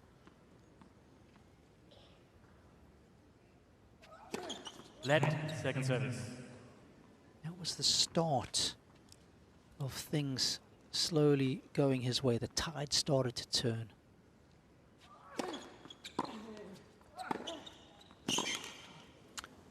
Gee, he's defending that second serve well, though, isn't it? Like, I'm waiting for Alex de Minaur to really go after this second serve. I know he's got the ability to hit it big as well, but he's been hitting some pretty slow second ones. That I'm surprised Demon hasn't tried to make more inroads against it, but he defended that one well. Didn't he just?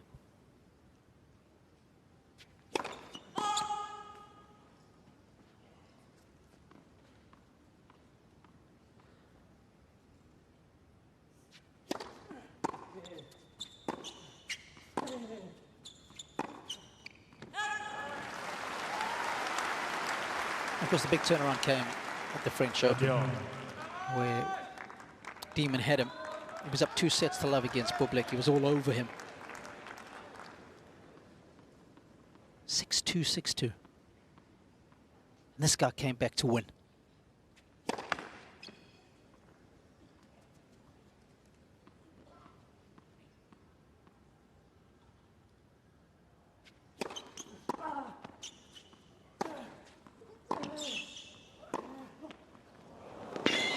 Well, that's what Roger Rashid was talking about. Every now and then he'll throw in that huge second serve. But this is where he's unpredictable. 40. At 30-all, second serve, I mean, this is a risk. He goes for a big one at 187 and it sets up the point for him.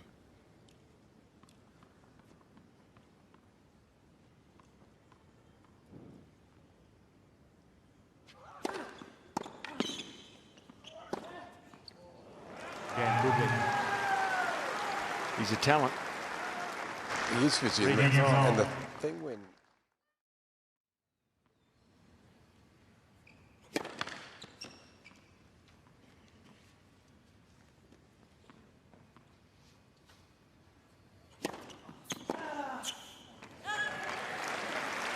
14.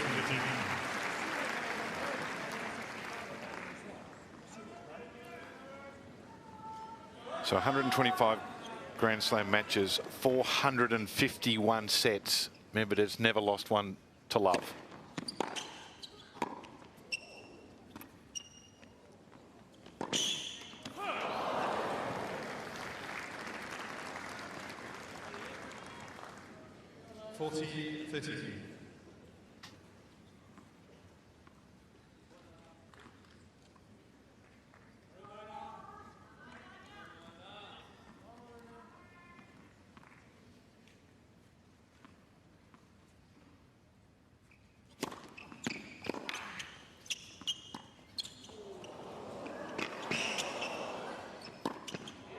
What an extraordinary set of tennis.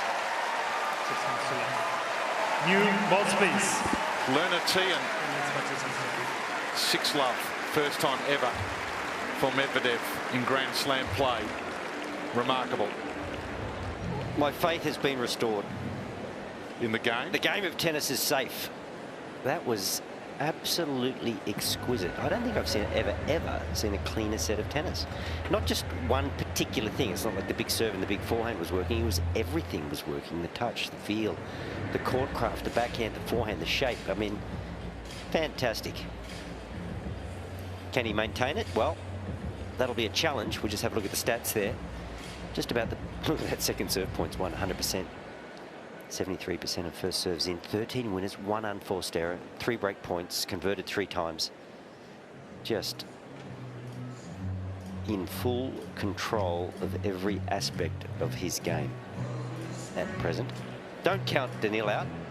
He'll have a few more tricks up his sleeve, and Lerner will probably come down a little bit off that high, but we'll see what Daniil can do to change the course of this match. But as Ryan has pointed out, there's not a huge amount of showmanship. No. There's just brilliant play, and it's got the capacity to be consistent.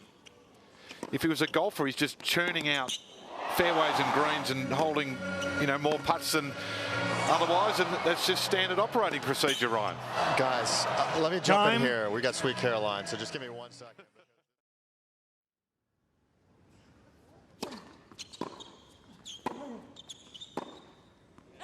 Okay, 3 minutes. New ball space. It's a nice efficient hold with the old balls. We'll bring out some new pelotas. Still on serve.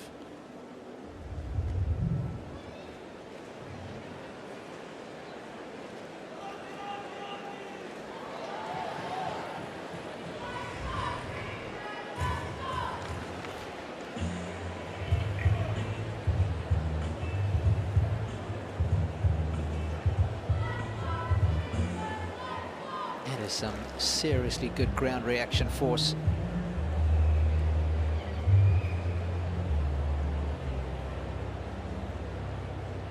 Nice balance from the big guy. Little old school, the forehand is the demon. Probably an Eastern forehand grip. You don't see that too often these days.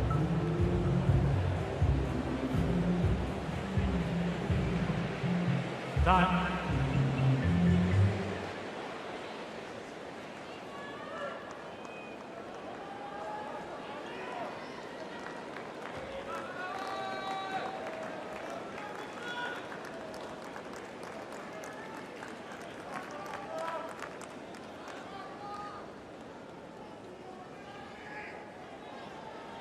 Serving with new balls.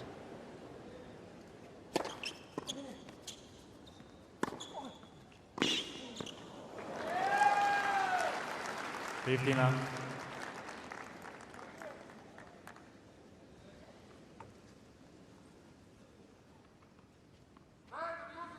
Please.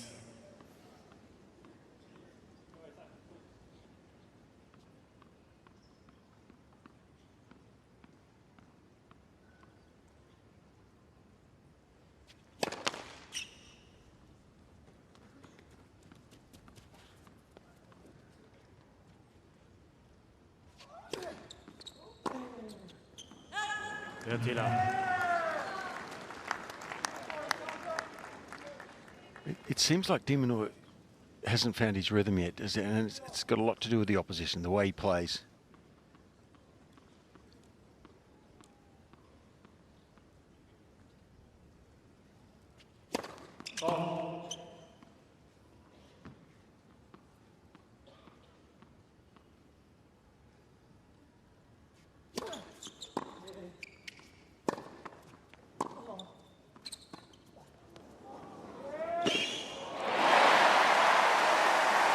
Well, he's a dangerous man to drop volley. There's a sign of his foot speed. He's been allowed to use it there.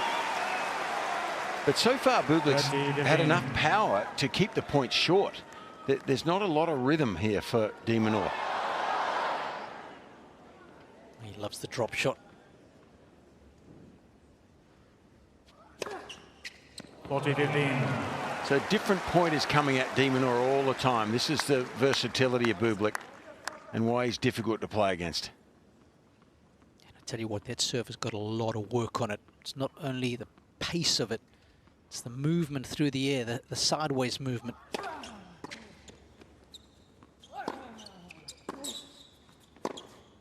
Oh, a multi-combo special. 4 games all. Nice return, huh? Good level, huh?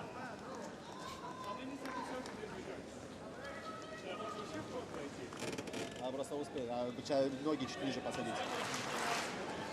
Там уже бежать вправо-влево сзади. They started off in English. Yeah? Yep. Then they went into stealth mode.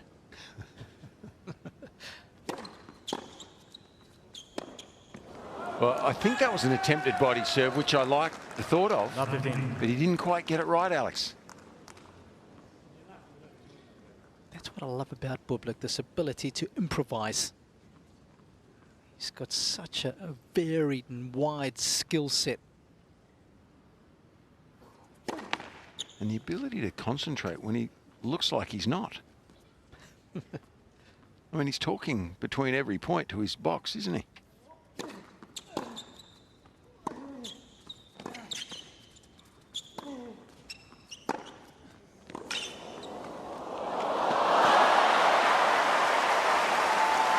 Gee, I thought he'd made that. De Minaur needed it, a really high-class chip here. 15 on. Kept it low, made it difficult, but I still thought he'd made it. Had a look. Good look. He looks dangerous right now, Bublik. Very.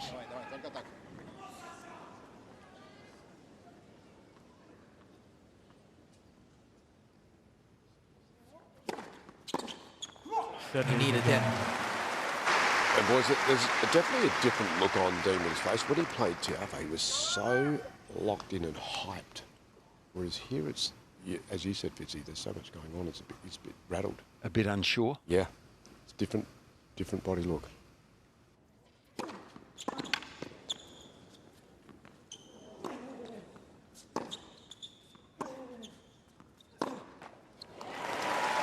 Well, he's still ahead, though. Just. 40-15.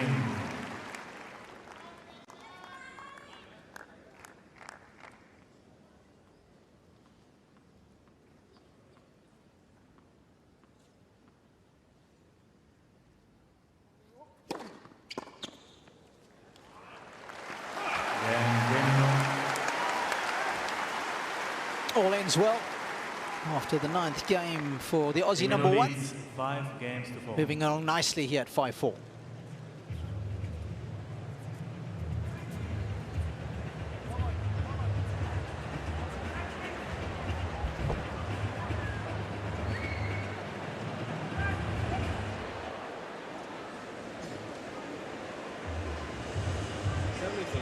Leighton just indicating right here, right now.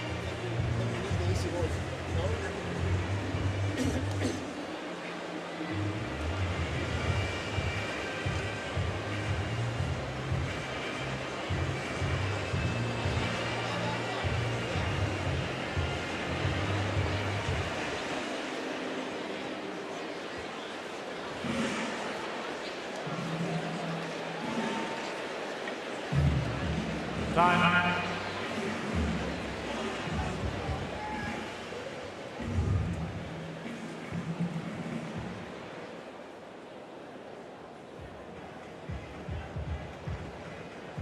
After his opening round win against Mackenzie McDonald,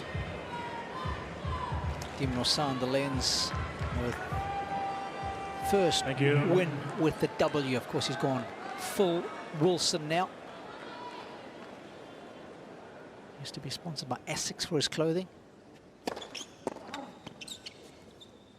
Often see a few changes at the beginning of the season as contracts come to an end.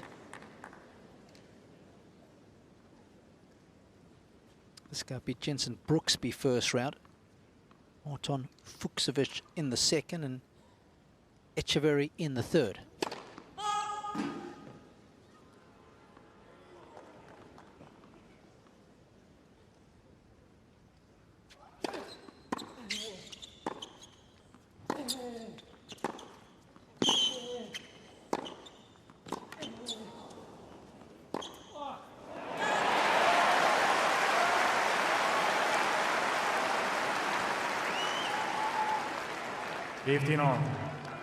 Make him play the extra ball.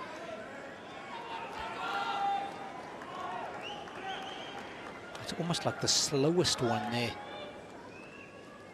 was the one that he didn't enjoy.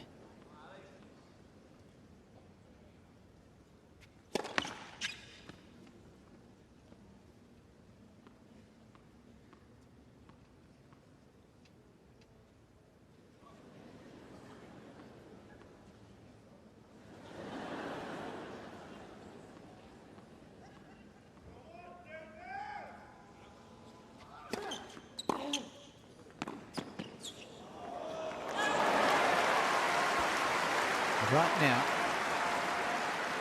Bublik's been able to defend his serve really well. Don't make any noise during the service motion, especially not between first and second serve. Defended his second serve really well, but it's the first time that Demon's got a real grip on a second serve return.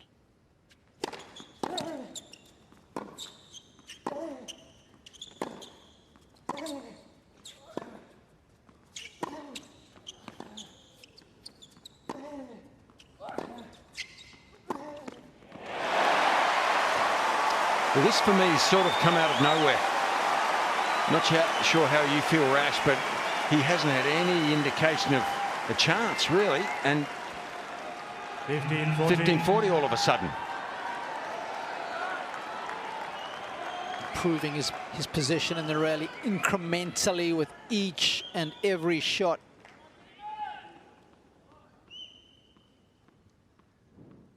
Two set points. 13-14.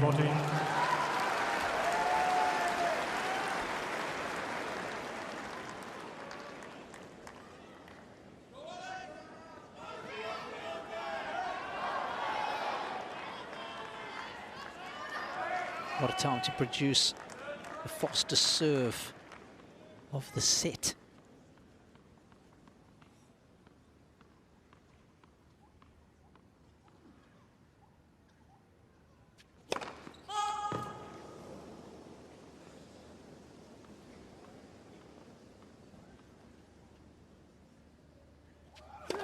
Oh, you live and die by the sword.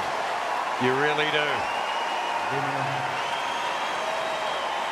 The Aussie fans are delighted with the double because it means the Demon has won the opening set 6-4.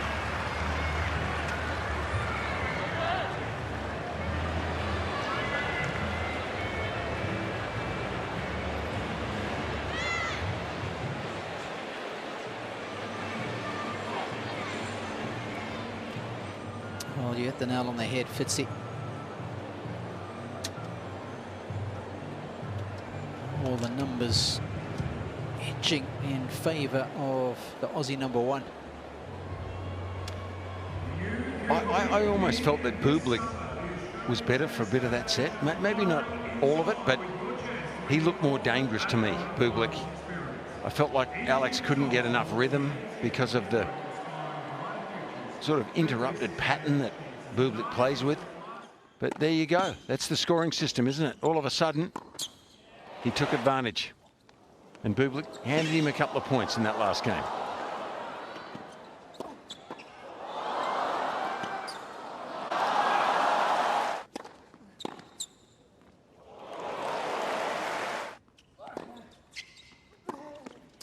That point was so important. Just able to move the big guy around. And when you roll the dice, sometimes it goes for you. And other times, it can cost you dearly. And that missed by a whisker. 40-30.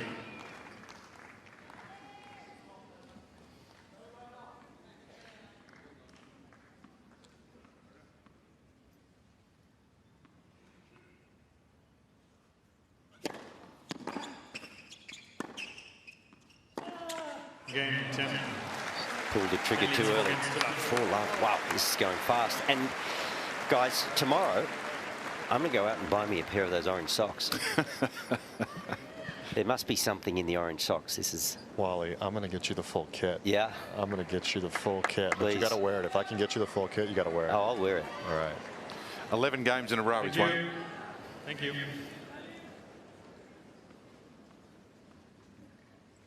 Wait, please. Sorry.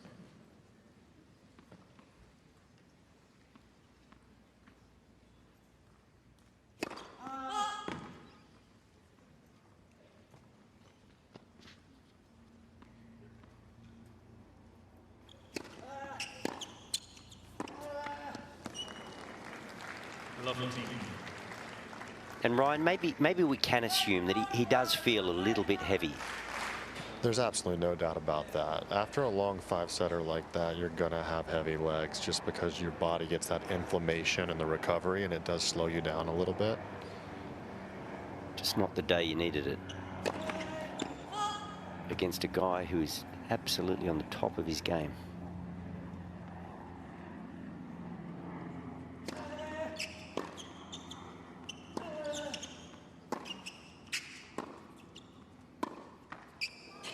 And even though it hasn't been outgoing with throwing rackets and losing his head that way, you can tell he's kind of checking out of points, trying different things, and that's a product of being fatigued as well.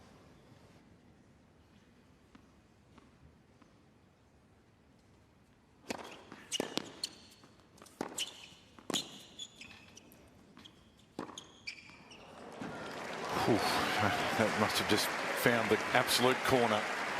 30-15.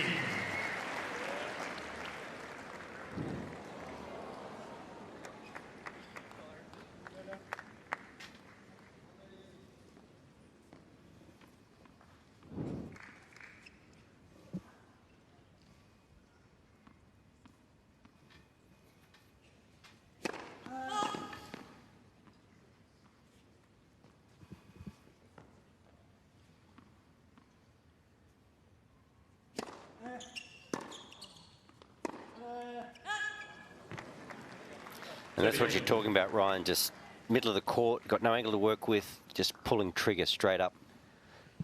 That's not his game. Without question, this is an unbelievable effort from Lerner, but Medvedev is definitely helping the case to keep it rolling.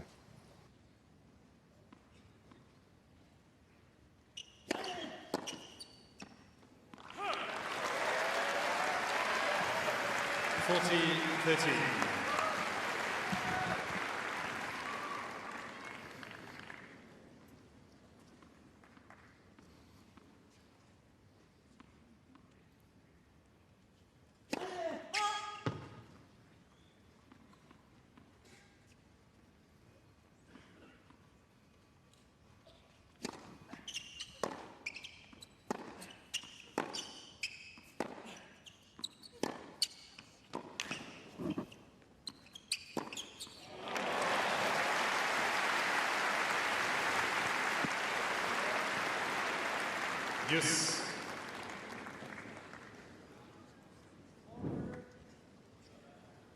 That's the shot that does the damage. Punishing backhand on the rise. It's a really simple backhand. Straight back, straight through. Meets it early.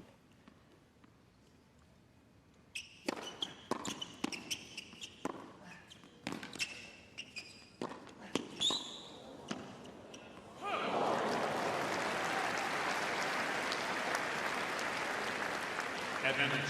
Medvedev. Gee, points played on serve. Medvedev 73. Lerner's cruised through 57 points. He's played. Big differential there.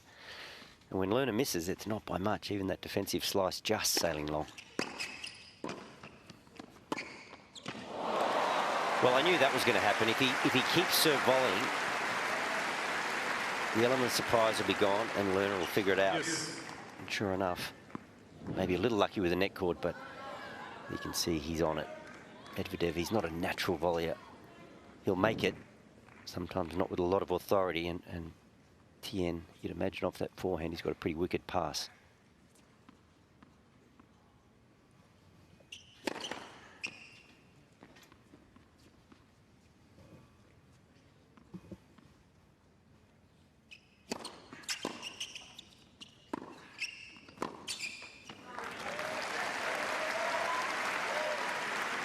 Advantage. Medvedev.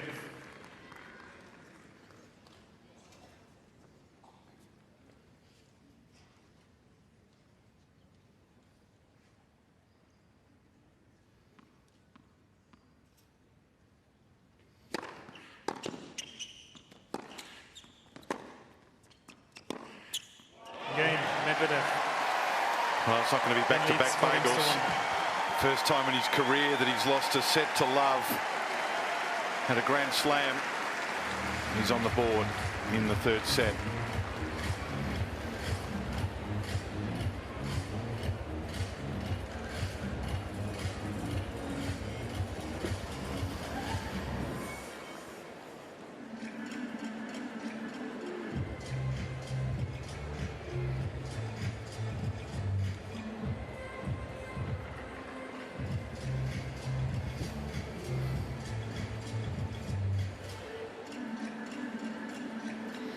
Medvedev searching for answers. But Dave, the answers are usually found from within. He's going to have to dig deep here. Daniil Medvedev. Great shot there of the elevation that Tien gets on the serve. Plenty of power up and over the ball. He's not a tall man. Time. The serve is well executed. Ooh, big crowds out and about, of course, hometown favourite. Alex Diminar is on tonight against Alexander Bublik. Now that is quite a match. Public holiday tomorrow in Melbourne as well, around Australia in fact, for Australia Day. So Sunday night here, no work tomorrow for many. We'll be here though, we'll work. Indefatigable we are. Of course we will.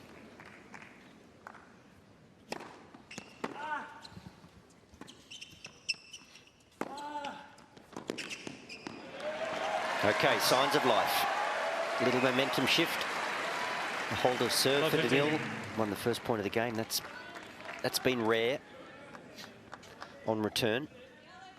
This side has been a little more problematic for him to return from. Standing deep here.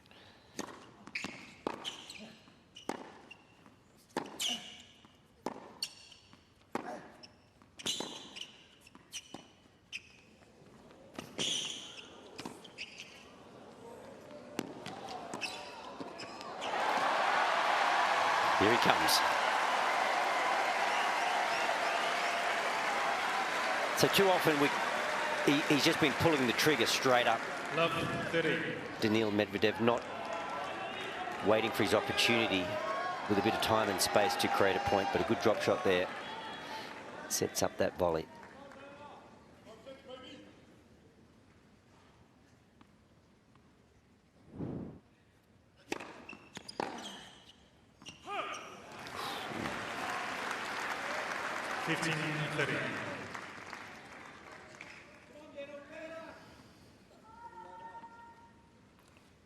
Dropped a little quicker than he expected, Tien. Think he might have had second thoughts. Yeah. Just momentarily. 30 all.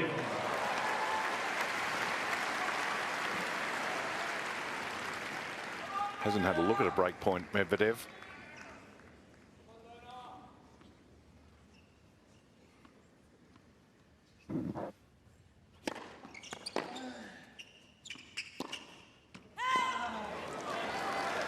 Gets one here. First time. So you'd have to expect at some point Lerner would just have a little dip in concentration. Not by much. Only missed by a few inches, but for Lerner, that's almost an extravagant error.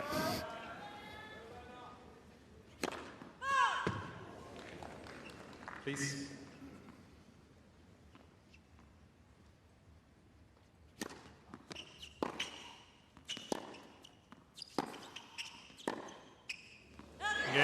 Well, the journey of 1,000 miles begins with just one step. It's a long way back. Leads 4 games to 2. Is that Sun Tzu? Where'd you get that quote, Dave? John Fitzgerald. There you go. Love that from Fitzy. But hey, look, this is Medvedev getting back to playing tennis with construction and calculated decisions. It was a good, well-timed drop shot in that game. He played the shot that was available to him, and now he's finding some progress here finally. 59. And the crowd, they want to see more tennis, right? So they're going to get behind Medvedev here if he can get them going.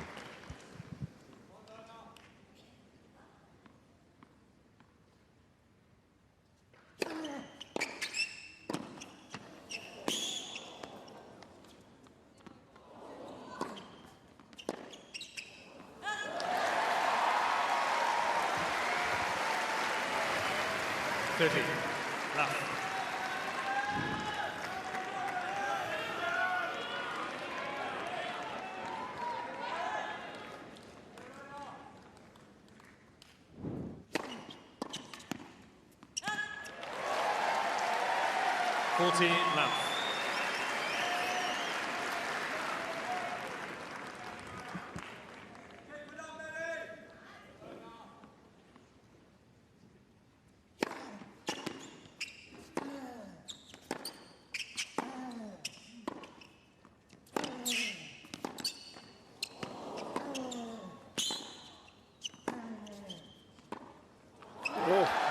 Medvedev drops in and into the net. A few unforced errors starting to creep in.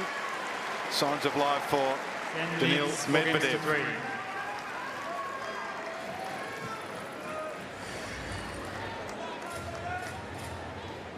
Well, as Ryan said, he had to start playing some tennis. He was completely frustrated in that second set and well into the third, and he has done that.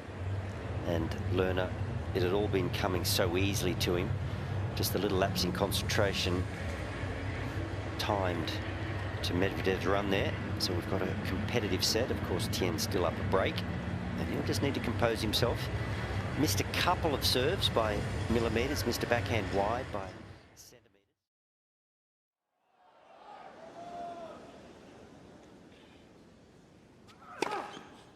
Yes. That is so good. He's almost hit on the inside of that serve. Create the acute angle. Uses height to such good effect. 6'5". Advantage. Well, there's going to be periods in a match where he will save service games with this serve. So if you're de Minaur, you've got to expect that. You've got to bear with it, show resilience when it happens.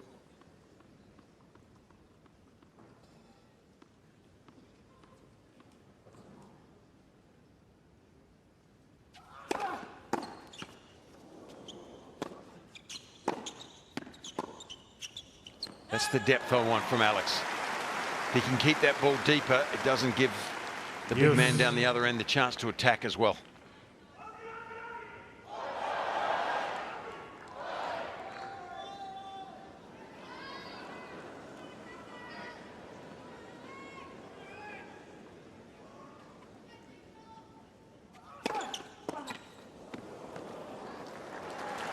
Advantage, Bublik.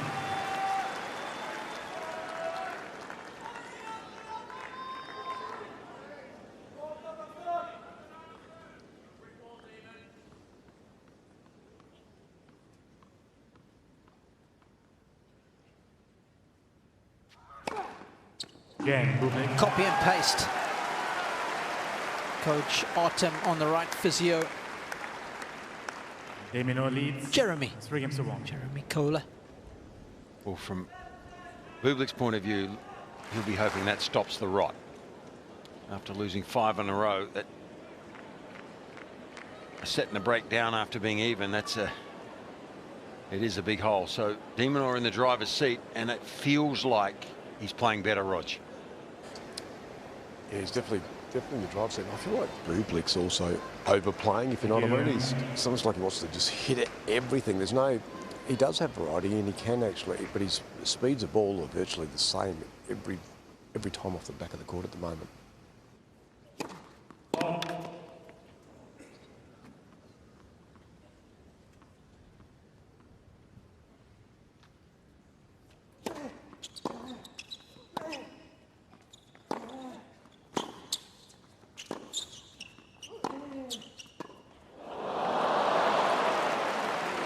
Well, that's the type of thing we probably see less from him these days. And the raised eyebrows tell the story. What a waste.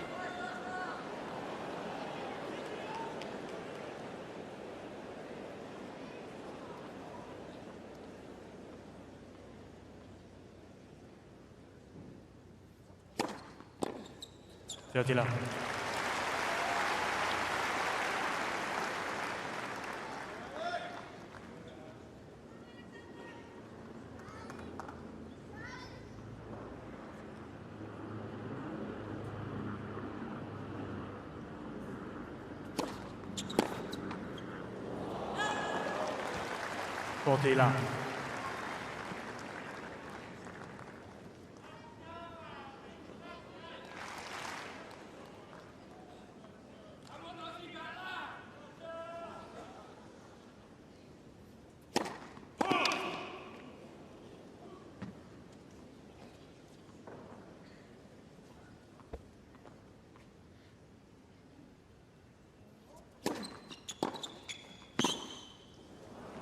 Beautiful timing there, though.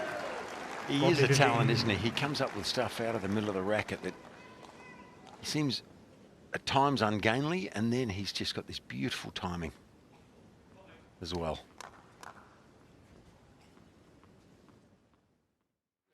Being a net court, but you go cross court, gee, you've got a lot of ground to cover.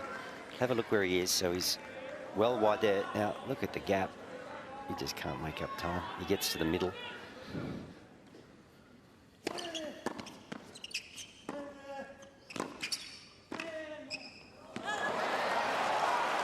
He has a very square racket face on that forehand volley. It's hard to control. And Cain, after a little dip midway through this third set, is completely back in control now. 3 match points. Thank you. Thank you. Please.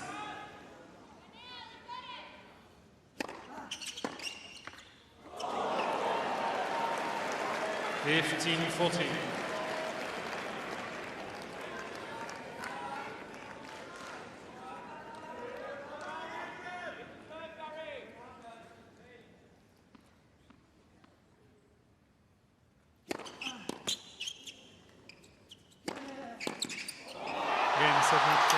Lerner has handed out a lesson.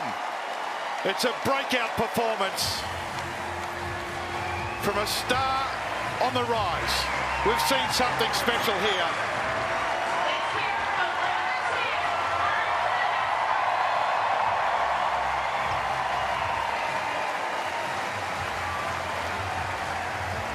And for all of those people here on Margaret Court Arena today, in years to come, we might say, I was there that day. Yeah, look, we know that Danil can play better. We know he had a physical 5-setter in the round before. But it was just a pleasure to watch a man in complete control of his game, in complete control of every facet of his game. The decisions he made, the execution, the flight, the spin, the placement, the power when needed, the serve. Everything was absolutely on song, and he did it all in a very serene, calm manner. It was brilliant to watch. Michael Chang leaving the court.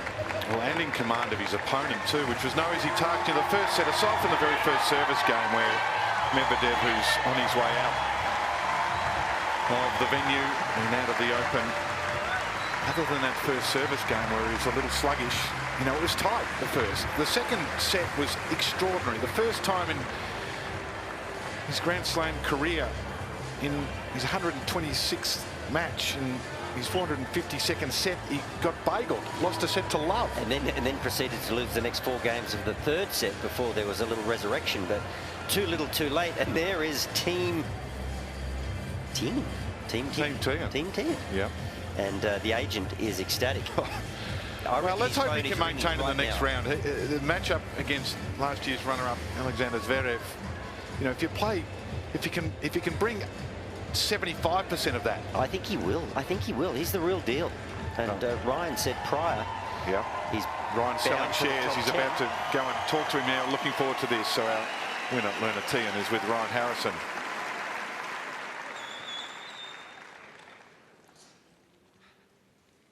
Lerner, congratulations. You're through the quarterfinals. You are the youngest player to reach the quarterfinals since 2015 and the youngest American to reach the quarterfinal of a Grand Slam since 2002. What does that mean to you?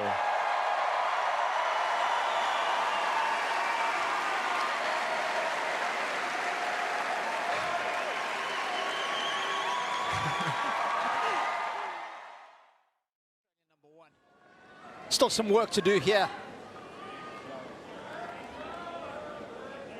But it's the slice of luck that keeps him alive, and he makes the most of it. Understands the geometry of the court so well.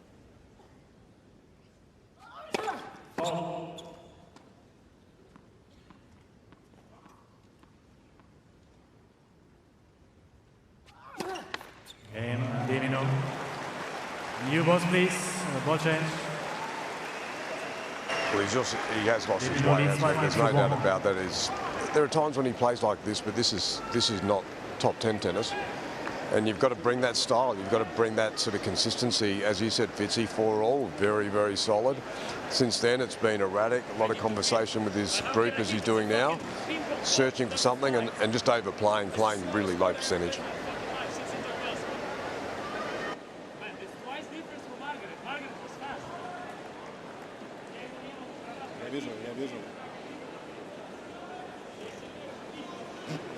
Complaining about the difference in the speed of this court to the Margaret Court Arena. I think everything's bothering him right now, but especially the guy serving. That's the real problem. Have you heard that from anyone else this tournament? I haven't. Nope.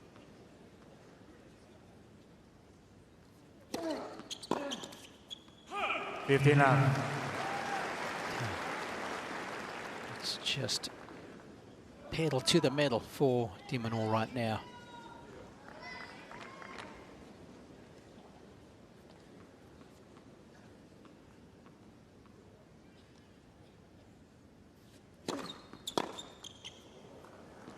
Gee, he's all over the place now. Look, this is one-way traffic. You wouldn't have picked this at 4-all, would you? Oh. Neither did the wind predictor.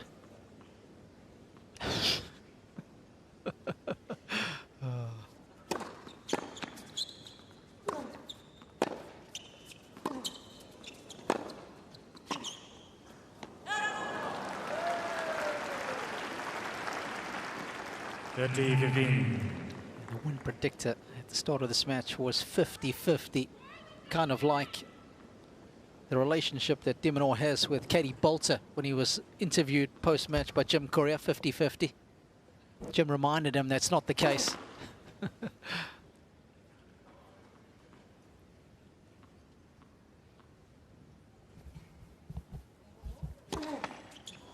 Jim reminded him that he was getting involved with a very good company that he'd have a 49% stake in. Oh, Katie just cracked up laughing, as did Alex. Was recently engaged and going to get married at some point this season, we believe. Katie losing in the opening round here to Belinda Bencic.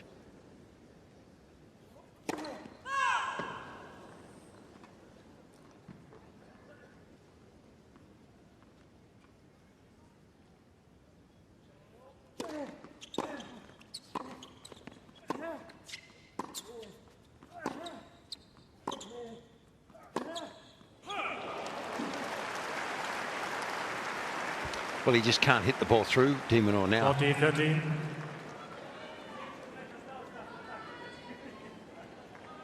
At 25 unforced errors, 13 in the set.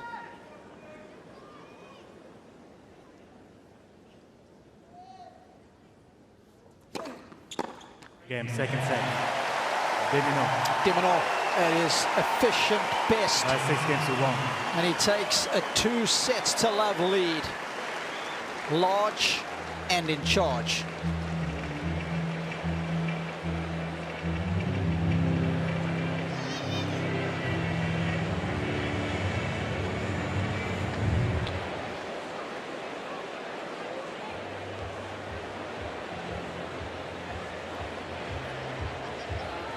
Well, he's spoken about how badly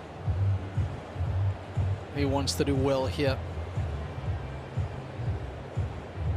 And he's taken another step on his journey to go deep in a major, hopefully for his sake deeper than he's ever been. 6 times he's been to the quarterfinals, but has yet to get past that hurdle. Posted some good numbers in the set. That first serve percentage still a little low.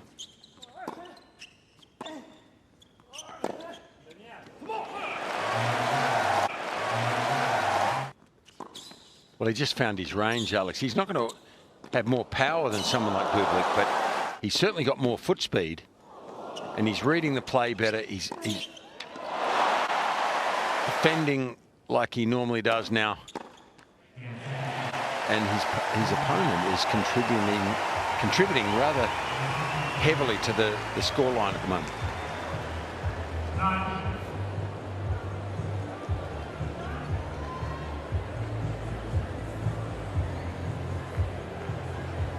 Third set.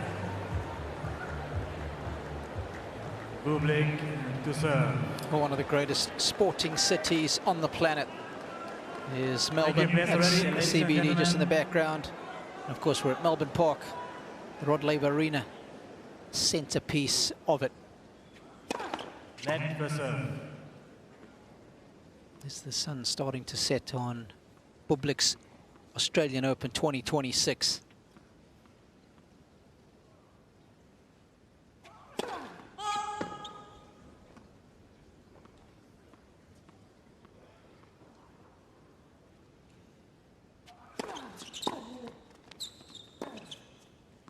Well, there's the depth.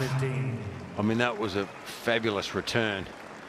Didn't quite get in the middle, Alex, but it was a big second serve, and he managed to just push it deep. And Bublik right now doesn't seem in the frame of mind to deal with those deep balls well enough, not consistently enough, giving away way too many free points.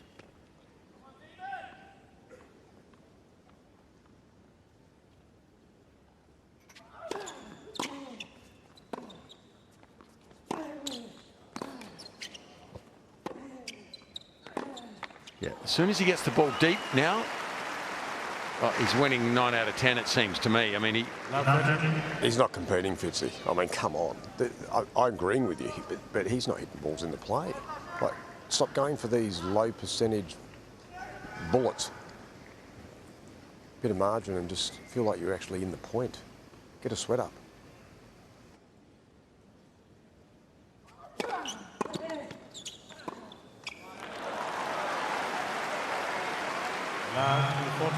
Well, there's the forehand differential.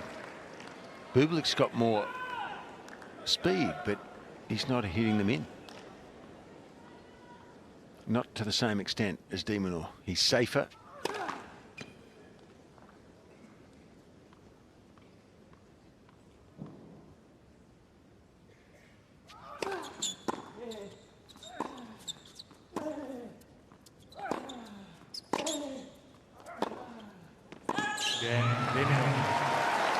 Oh, wow. This is the perfect start for Alex. First game, third set. Well, you know, Roger Rashid doesn't tolerate someone not giving him 100%. He's a hard taskmaster. But he would say he's trying. Yeah, well, I would say he's not competing. There's a big difference. Do you think, if this was Rafa, do you think Rafa would be just still slashing away? He'd just play through a bit more safety and make you, okay, I've got to recalibrate everything. There's he hasn't recalibrated the thing here. This is just full steam ahead, and I'll keep picking him off. Well, he must have the same game plan that he had in his head. Like, he thought he could hit through de Minaur, and for the first 8 games, I mean, he looked more dangerous to me, but now he's just missing too many, isn't he? Low percentage. And something has to adjust, or he's going to be out the door.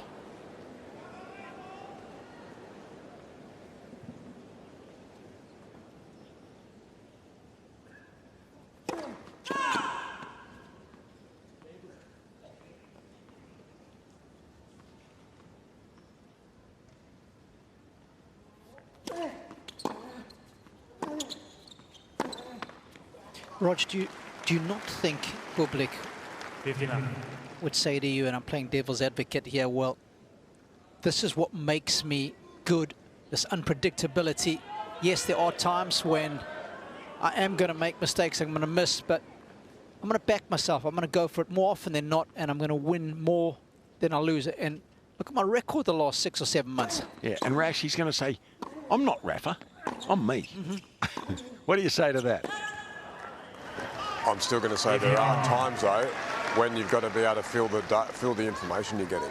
And you've got to just at least play big. I'm happy for you to play big. Play it through the middle of the court. A little bit of margin. He's a wise man, Rash. Don't take on the lines.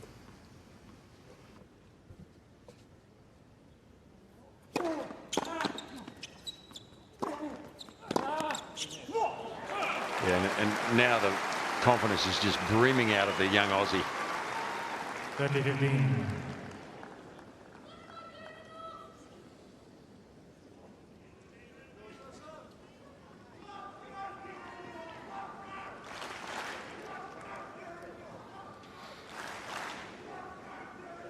Please.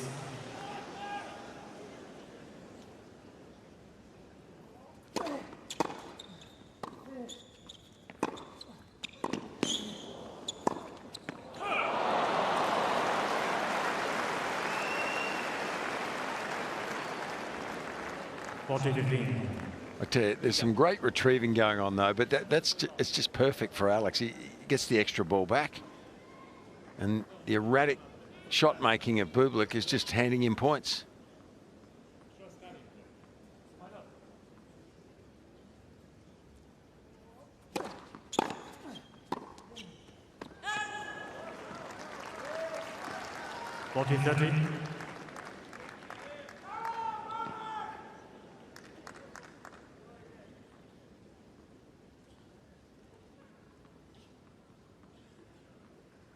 Well, certainly something amusing to him, but he's going to need to get it together very quickly.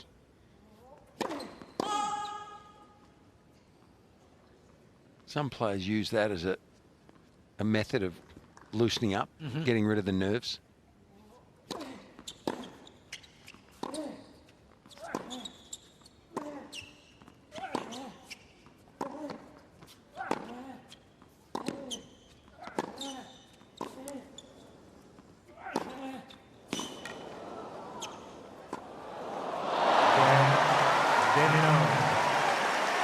Give de Minaur some credit, though.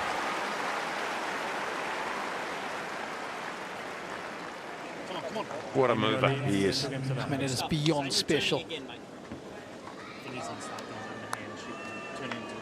don't want to bring the mood down too much as we just take a look at defensive skills here of de Minaur. We talk about being willing to suffer in a point.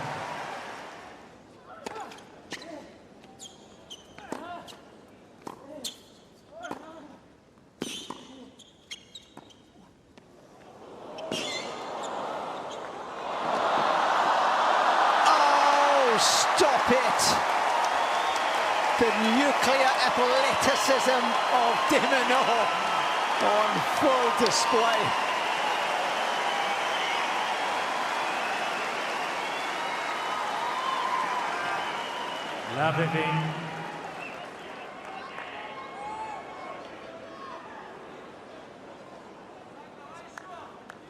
Once again, finding the line. And Bublik with the underarm serve. Oh, it's all happening.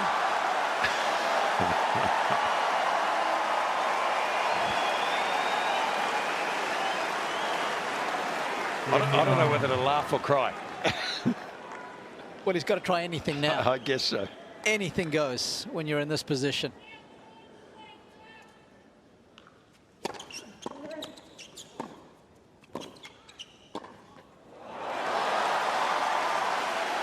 Of course, this guy has come back a couple of times in his career after being 2 sets to love down.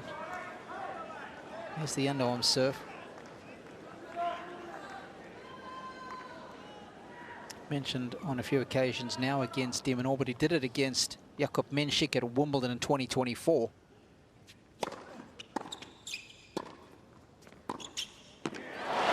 Once at the US Open. 30-all.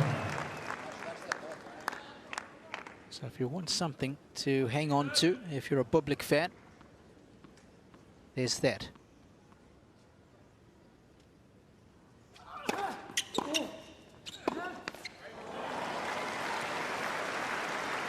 And once again, 30-40. the depth on the returner serve is suffocating. It's almost Djokovician.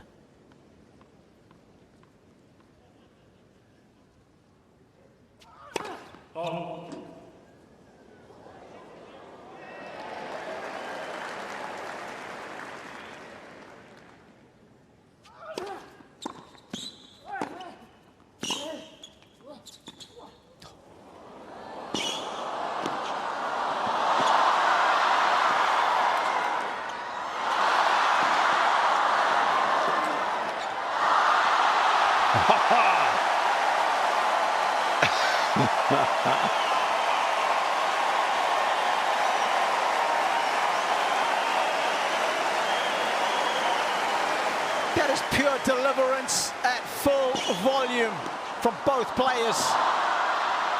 Deuce.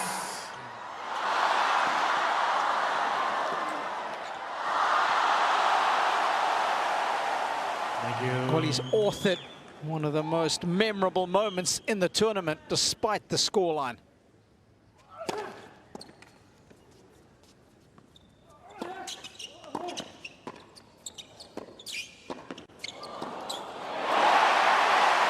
Not this time. No, he's on a mission now, and Bublik running out of ideas, trying to force his way to the net. Advantage. That's not a great Minaur. match-up for him. And look at the serious nature of the box and on Alex de Minaur's face. No smiles. Just pure competitive beasts in there.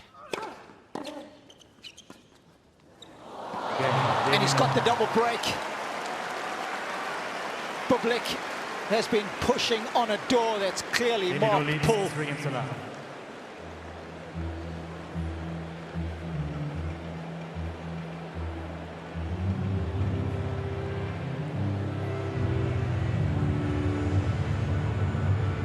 He has been relentless. There's been a reason for it, because the guy on the other side of the net has got him in 2 big matches last year that left scars.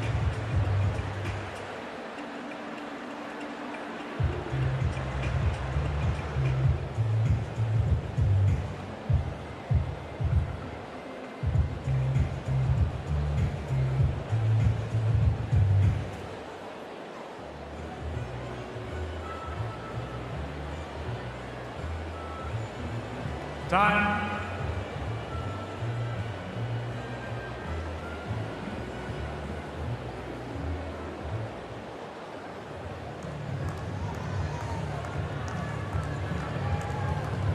Well, everything that he has thrown at de Minaur has come back, and it's come back with interest.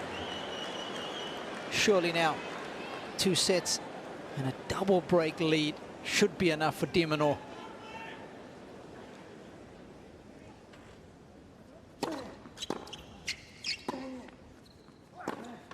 15 left. Left.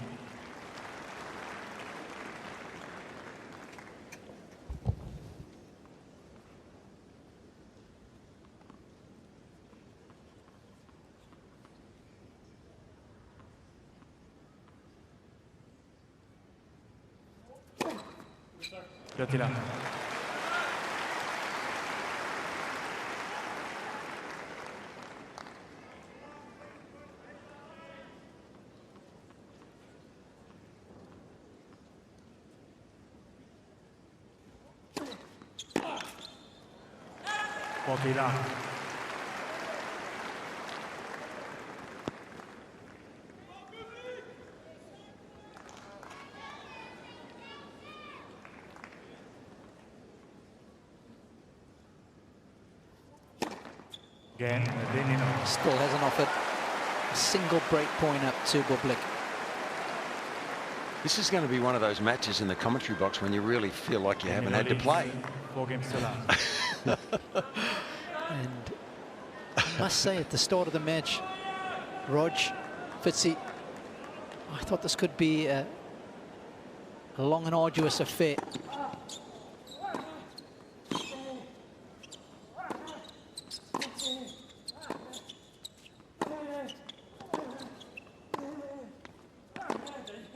Well, I think we all felt that way. Well, he's dangerous, Bublik, but this is like a capitulation almost. And you know, I think Roger's right. I mean, he would say he's probably competing, but I don't think mentally he's grinding like he probably should here, and it's just all got away from him.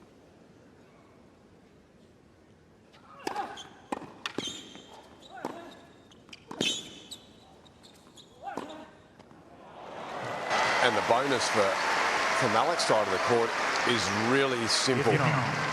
He may get this wrapped up in just over an hour and 30. And when you go in with a full tank versus Carlos, that's as good as it gets for Alex. Could have been a lot worse. 30-15. Just a reminder, the winner of this match does indeed take on Carlos Alcaraz, a winner in straight sets against Tommy Paul earlier today. 6-4 and 5.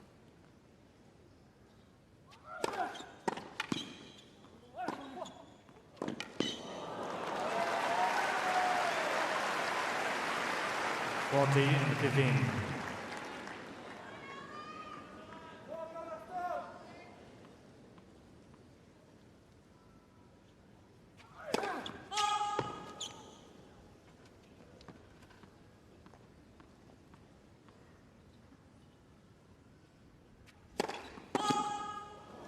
$40-30.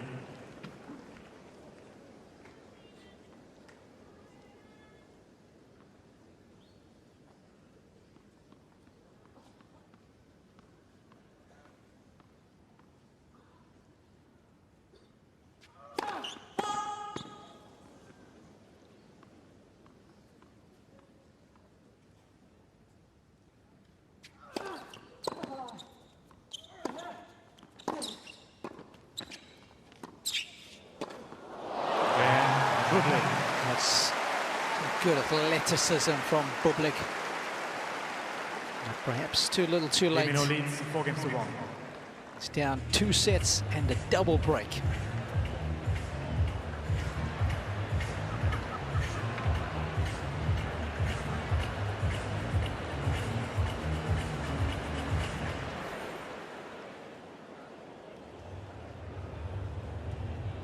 Well, there's been a lot of things that have been annoying him. Not only the odd bug, but that guy, for the most part, has had his number. Completely committed to the cause. Probably the best point of the match was that one that went the way of Bublik. Just can't sustain the effort. Time.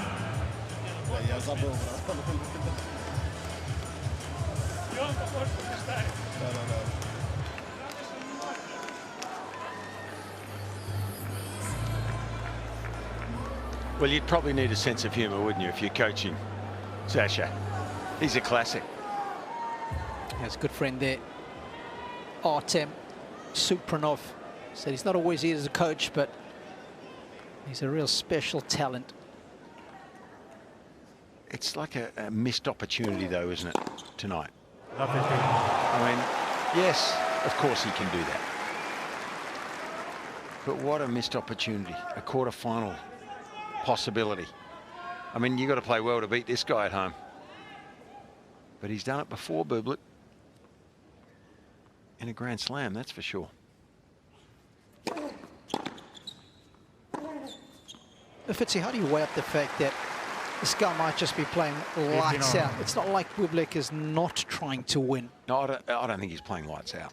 Who? Alex. Alex. Is that who you were asking? Yeah, yeah. Yeah. No, I mean, he's been awfully good in the last 2 sets, but okay. I think the opposition has made him look better. But he's doing all he has to do now, and he'll have to go to another level to play against the next opponent. Yeah, Carlos Alcaraz. Yes. Not sure what Rog thinks, but I wouldn't call it lights out. I think he's just been really, really good when he's had to be, Alex. Yeah, I think Alex has actually just been Alex. Yeah. He's just put himself on it there, and he's always at you, and he weathered a little storm in that first set, 4-all, and you're right, Bublik looked like he had that. In the tug of war, he was slightly ahead, and then it shifted.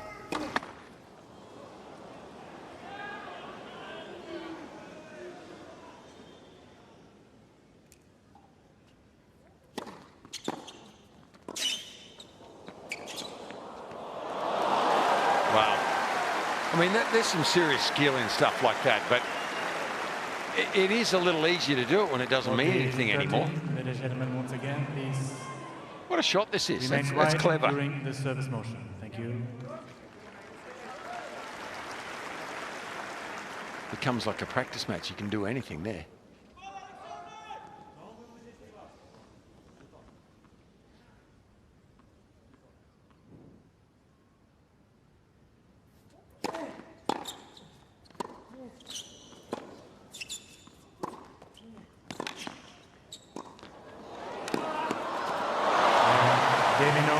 Well, that checkered flag is well within sight now for Dimonor. And I'll just put it out there, Rog. And to you, Fitzy, he might not be playing lights out, but he's up 6-4, 6-1, 5-1 against a top 10 opponent. And of course, the previous least amount of games that Dimonor has ever lost against a top 10er was 10 games when he beat Medvedev at the French Open.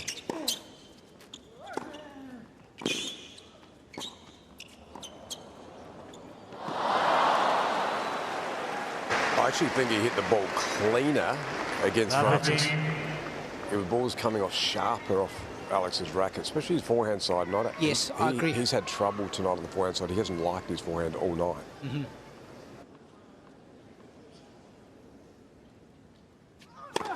Net for serve.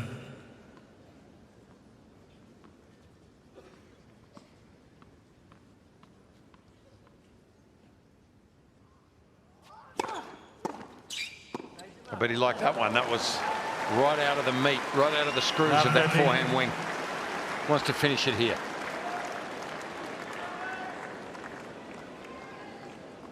That's a bad-looking scoreline for Bublik now.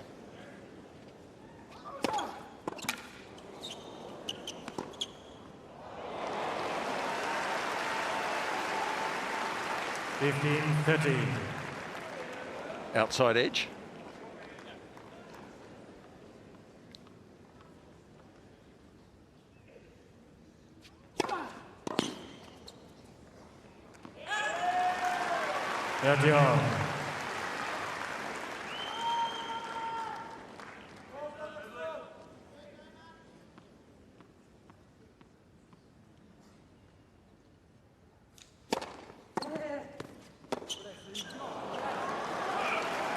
You know, this to me looks like a performance that he might have put in 2 or 3 years ago, Bublik. Now.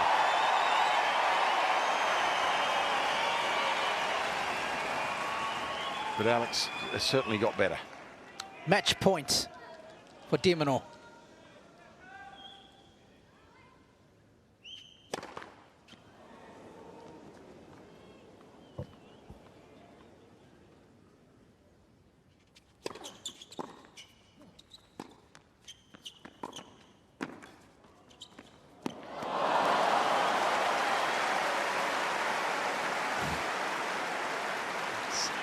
Use.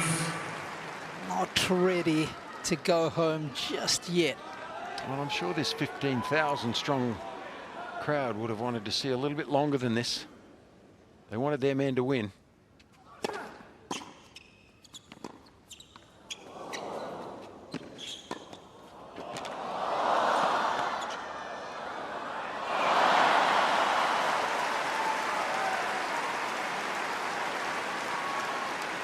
Advantage, de Minaur.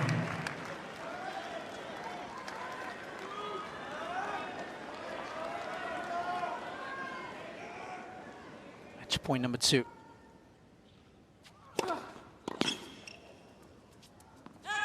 Use.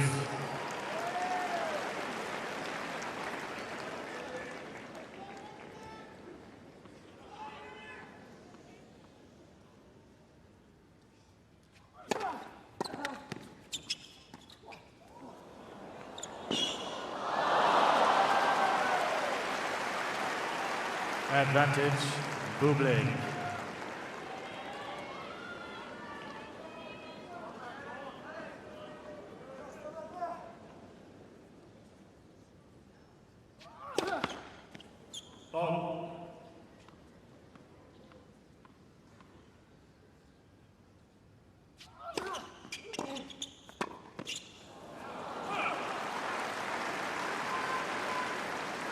Use.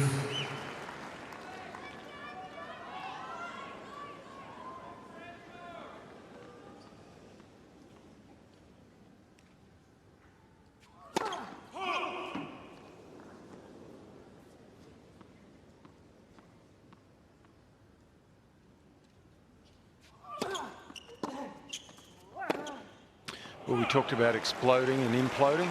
Advantage, de Minaur. Earlier in the call, there's been more of the latter.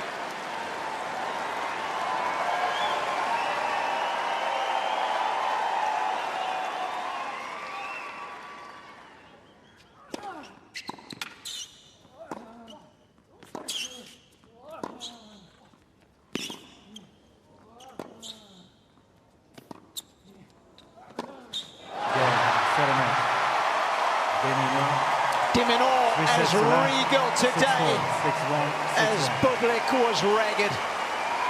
He is safely through to a second quarterfinal at the Australian Open, a 7th in his career. And boy, was he impressively sharp.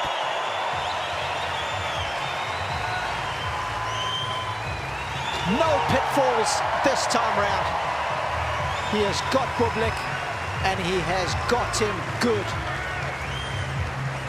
6-4, 6-1, 6-1 in just over an hour and a half.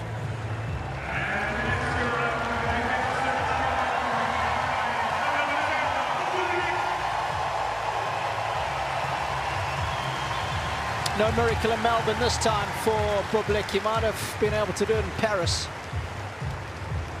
On 2 occasions, one on the clay, one indoors. But taking on de Minaur in his own backyard proved just one step too far.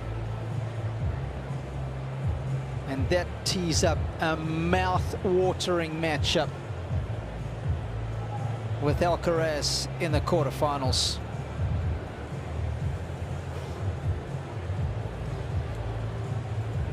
Well, how about that, Fitzy? That was a lot of fun.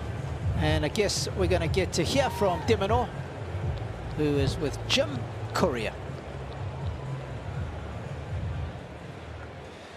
Alex, 1 hour and 32 minutes for you to get through into the next.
It's going to need to be really on point, the Svitolina serve tonight.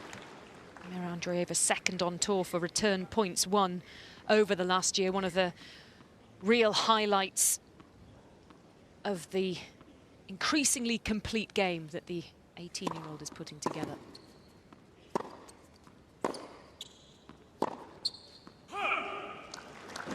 But early on, Svitolina not quite settled. Few misses here and early opportunities. This is just what Andreeva would have been hoping for.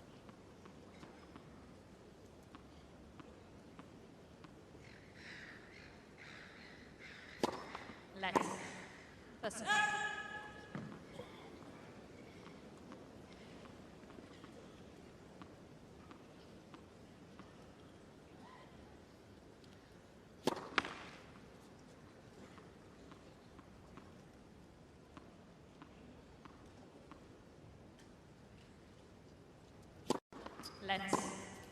Second serve.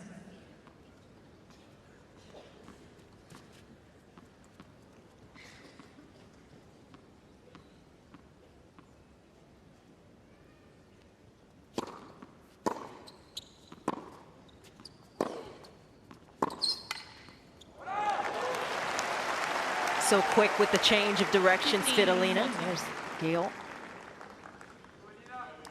Has been fairly calm in the coach's box the last couple of matches now.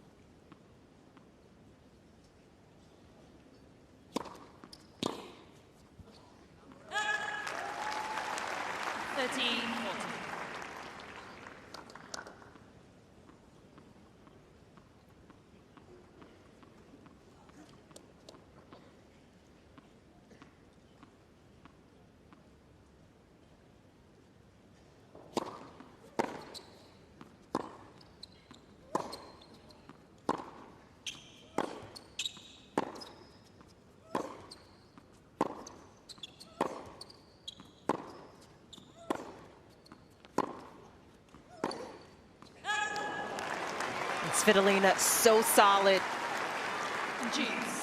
almost inviting Andreeva to try to change direction. She loves to get locked into those rallies, Svitolina. Yeah, still just a little nervy on both sides of the court, but Svitolina doing a beautiful job of settling in a little bit more here. Let's.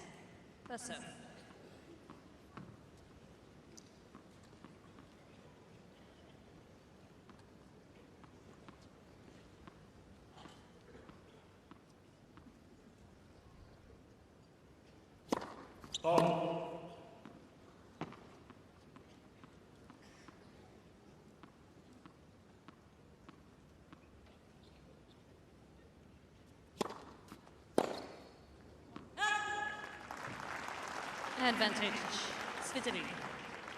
Svitolina's also done a good job with her first serve percentage. The last match, especially against Schneider, where that really came into play in the first set tiebreak. She's made the quarterfinals in all 4 majors.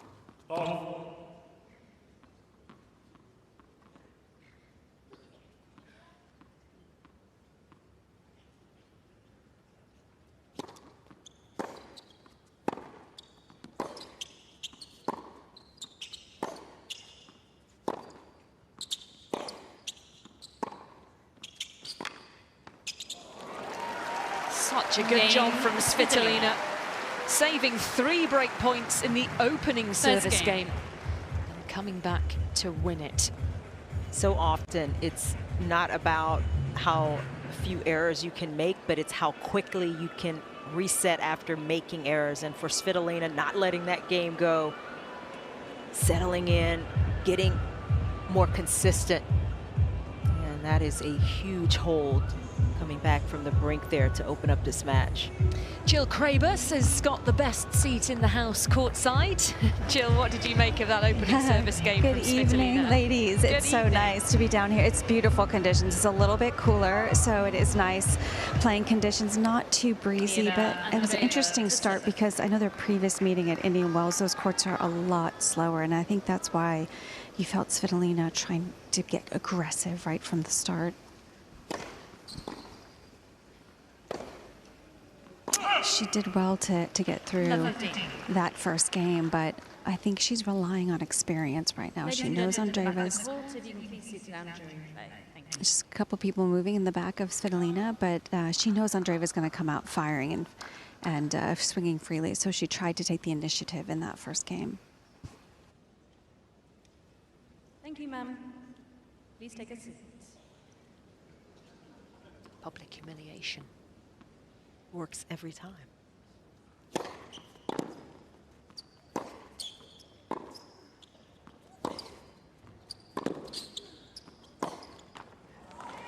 That's one of the strengths of Andreeva's game, her ability to open up the court, to go into the open court early in rallies. Right now, you can still tell she's a little unsettled. Just a couple of those shots in the opening game and already down love 30 on her serve.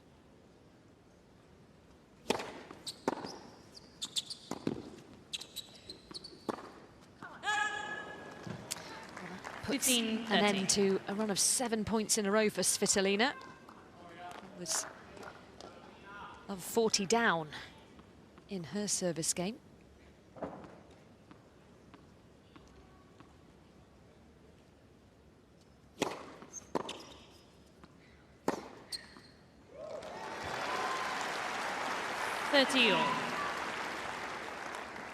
First strike tennis, and that is what Andreeva will look to do here. I mean, she's comfortable weaving points and changing the pace and the spins in different ways.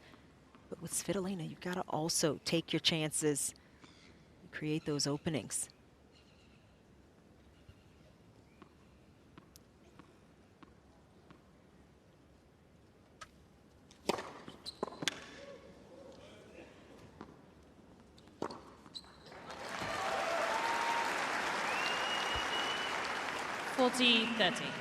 Everyone looking very relaxed in the Andreeva player box. Conchita Martinez in there, big smile on her face.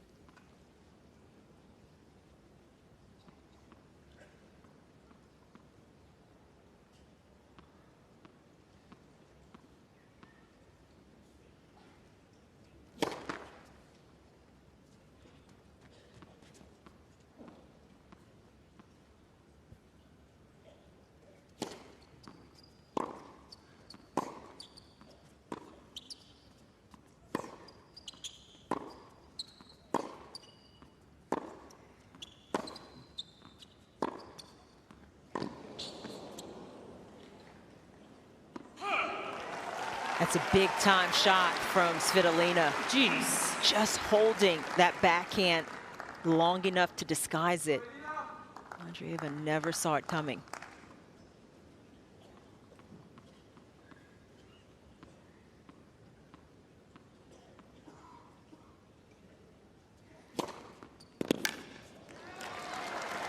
Advantage, Andreeva. Looking at how both players come into this match serving, and pretty similar numbers, although Svitolina's had more aces so far. Andreeva, the first teenager since Celis, round of 16. Game, Andreeva. 3 times on the bounce. 1 game on. There's, of course, another teenager into the quarterfinals already. Iva Jovic with that superb win over Yulia Putintseva. Devastating scoreline, 6-love, 6-1. American young gun blazing a trail.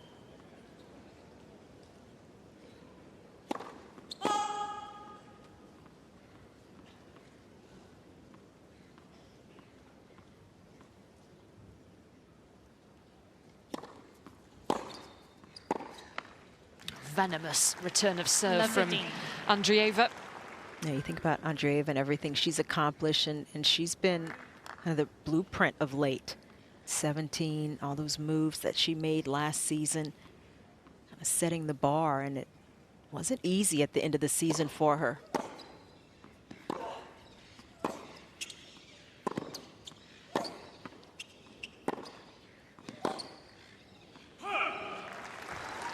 All the expectations 15. and even just the cumulative matches over the course of the season, a first season where she played that much tennis, winning big titles.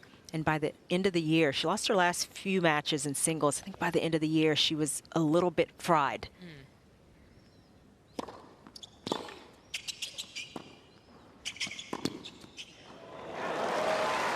What a shot, finding the little sliver of space and threading the needle.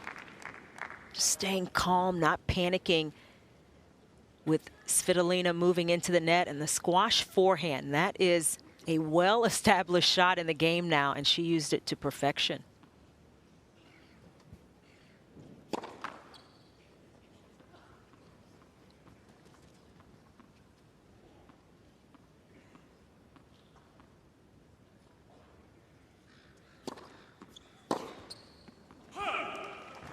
You think about Andreeva, you know, winning those big titles early in the year, 2 1,000 titles with Dubai, as you mentioned, Catherine, and Indian Wells. And by July, she was top 5 in the world. I mean, it was a quick ascent.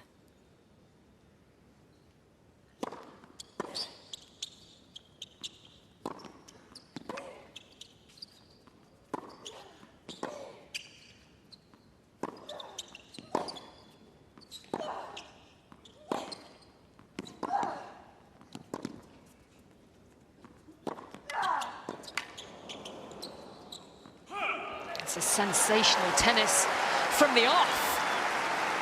40-30. It was a mouth-watering tie. And Svitolina was putting all her might through every single one of those ground strokes throughout that rally, even more so than from the big first point. And you could hear her grunt increase too, but she was allowing her body weight to fly through that ball. It's not disappointing so far, this matchup. Game, Svitolina. And they're still on serve then in this very competitive first set.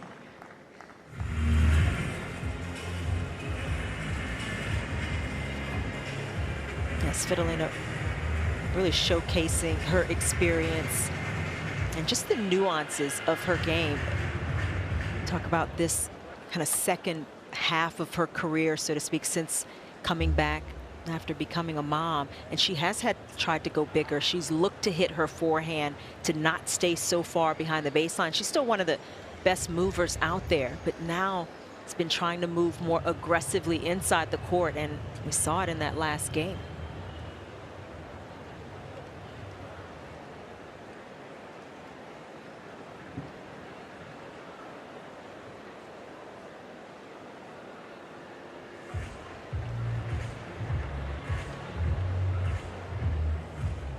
Time.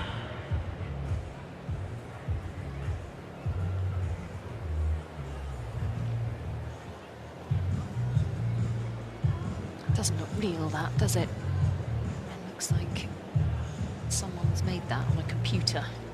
Perfect sunset across Melbourne.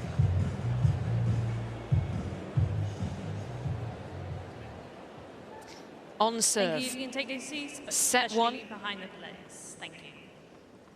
High quality contest already.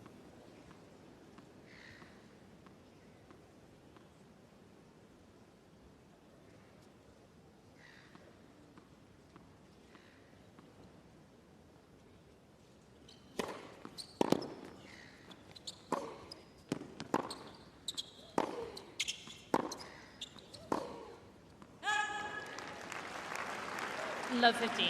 Just referencing the slower courts of Indian Wells where they played in their first meeting. These courts just a little quicker. The ball can bounce up a bit more.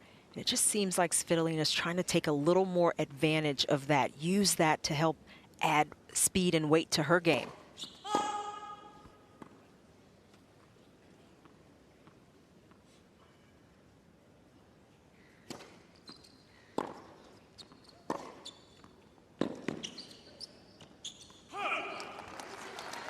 These courts reward being a little bit more aggressive, being willing to step inside the court, even taking balls a little earlier. And that's going to maybe be the push and pull we see in this match between these two. Andreeva's definitely never shy in that aspect of the game.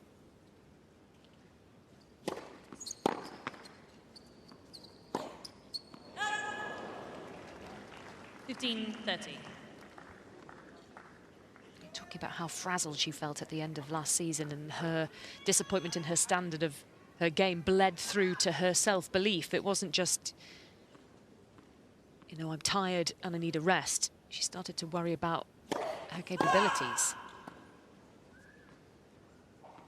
So that's been a big focus for her coming into the Australian summer.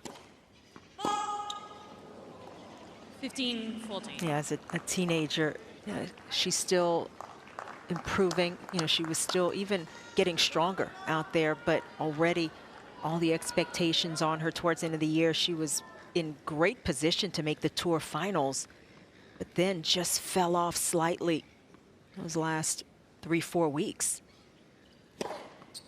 30-14. If she continues to play this way, we'll have plenty of other opportunities. And as you mentioned, it was more about resetting mentally and really taking advantage of the off season, and it seems like she was able to do that.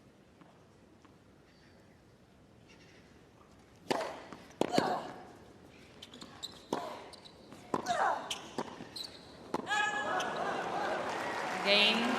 A bit of a butchered volley from Andreeva, and Svitolina, opportunistic, gets the first break. Leads by 3-1. I know there's quite a bit of long way to go, obviously, but if I'm just looking down here courtside, the difference of the demeanor, the walk of Svitolina just seems so sure of herself, and Andreeva seems just a little bit more timid, a worried look on her face, but the way Svitolina feels is just exuding confidence right now.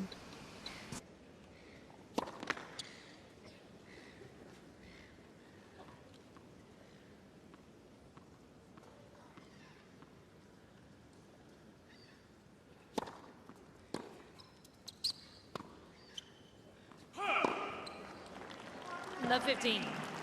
Unorthodox return of serve from Mira.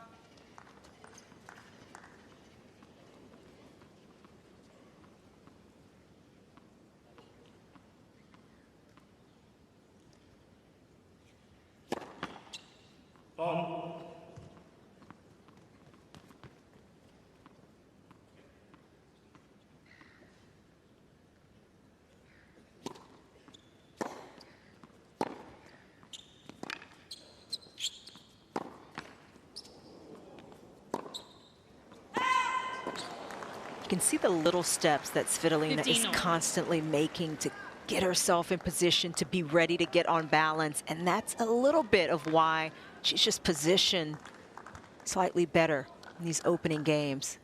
Andreeva still just a little slow with the footwork, and that ball just long.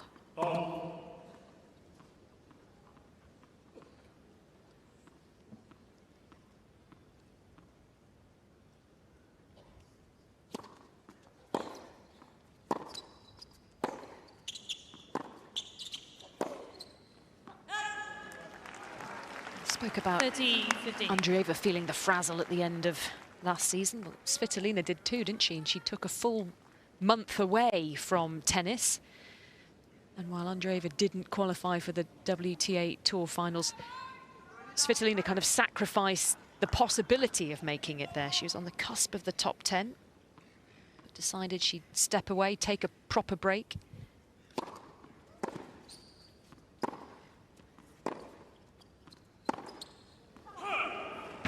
Yeah, you have to be really careful chasing those points towards the end of the season. Obviously, if you're close to making it, it's worth playing an extra event or two. But, you know, if you are trying to play every single week for, 5, 6, 7 weeks, that becomes unrealistic. And even if you do make it, some off chance, what do you have left? That's a bit of the balance, players who have been at the top and who have made that event, that they understand, and Svitolina certainly understanding that clearly. And then you add to it, she's got a different outlook now with her family, with her daughter. And so there's different priorities you've got to manage.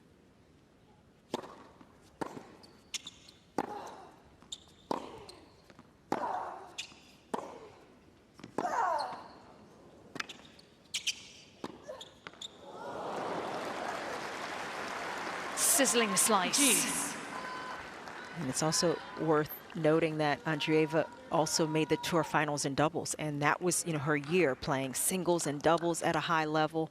Obviously had won a medal at the Olympics the previous season. And so it was just a lot of tennis for someone at that stage and age.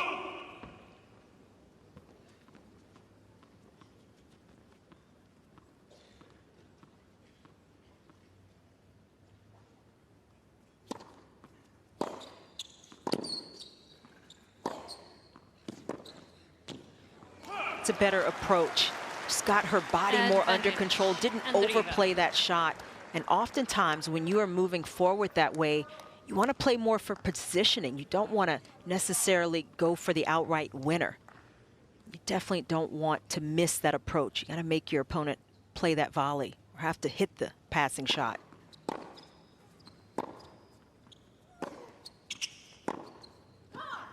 Andreeva breaks straight back. Back on serve in this first set. Round 4 match. Looking for a place in the quarterfinals.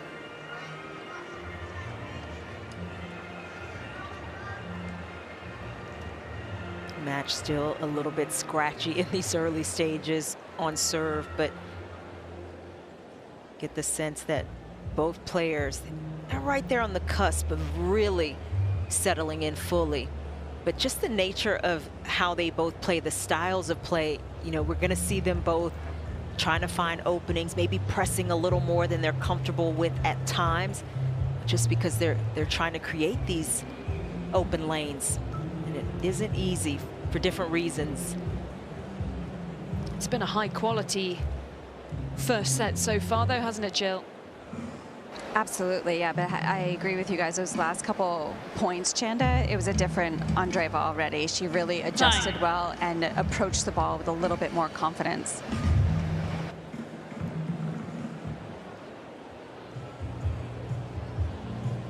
Outside the Rod Laver Arena, the sun has fully set. Inky, warm darkness of the Melbourne evening has settled.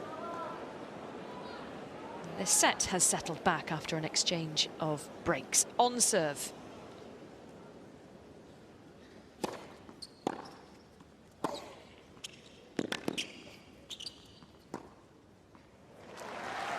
Cool as you like. She's gotten stronger though, Andreeva, even in the last year and a half. You can see it, you know, in her legs. She's worked on the fitness, able to put a little bit more into it. Now just 18 years of age, but nice lower body work there.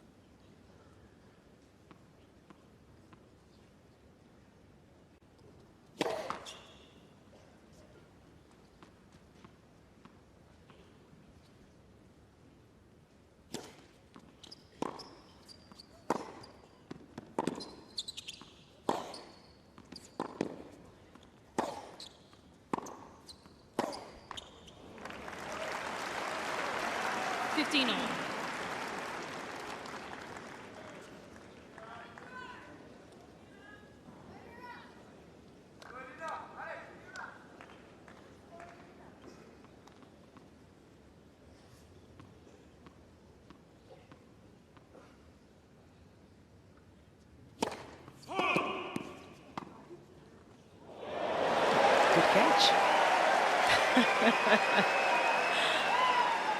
He's in the wrong sport.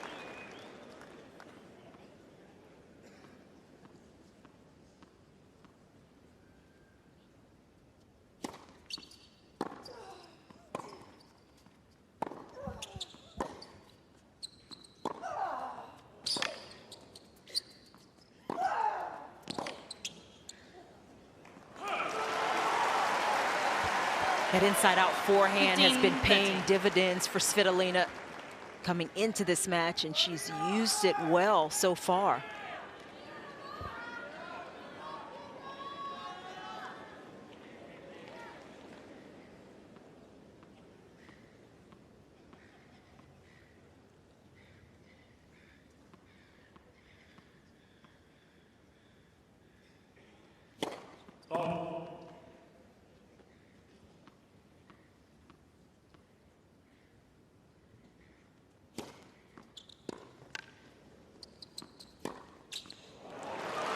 just couldn't really do much with that return of serve. 30.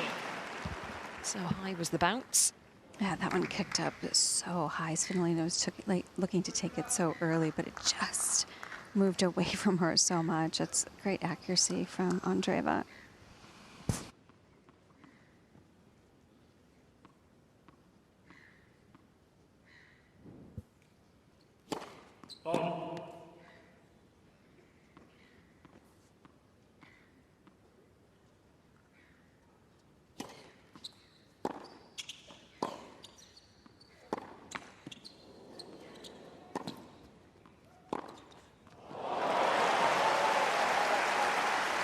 Initially, it looked like it was a bit unlucky for Svitolina, that net cord, but Andreeva not doing enough with the approach right here. Kind of had to adjust, took it on the forehand side, and that was the wrong place to go. Left her entire court downline backhand from Svitolina open.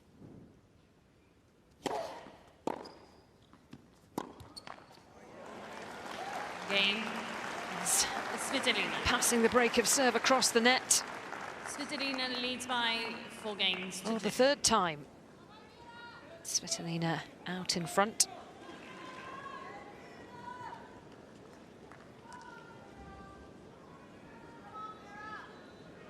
"15 unforced errors from Mira Andreeva at the moment. 9 from Svitolina. It's been, ooh, whatever that is, more untidy from Andreeva. Yeah, it's been a little scratchy from both players, and that's why we're seeing now, 3 breaks of serve so far. Both players right around 50% of first serve points won. That makes those service games more of a struggle.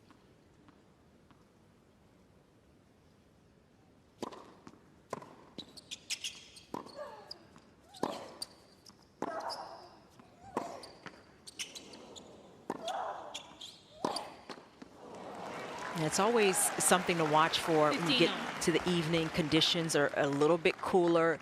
The ball slows up a bit, and both players are trying to find ways to get their shots to move through the air, to hit them a little bit bigger, put the other in trouble. And so we are seeing a few more misses as a result of that. Oh, that's a masterful serve. 30-15. Took a lot of pace off and got on the outside, the right edge of the ball. Get that extra side spin.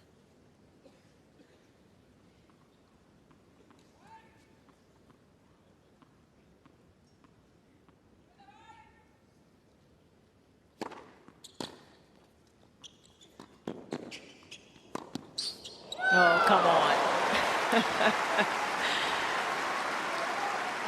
And you saw Svitolina put a little English on it, so it tailed away from Andreeva, this little slice, and Andreeva finds a way to flick it back, get on the outside edge on her side of the court.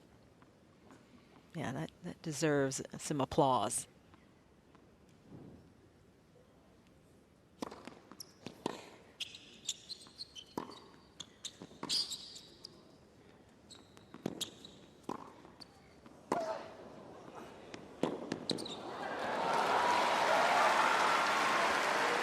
Covered a lot of ground there. Svitolina.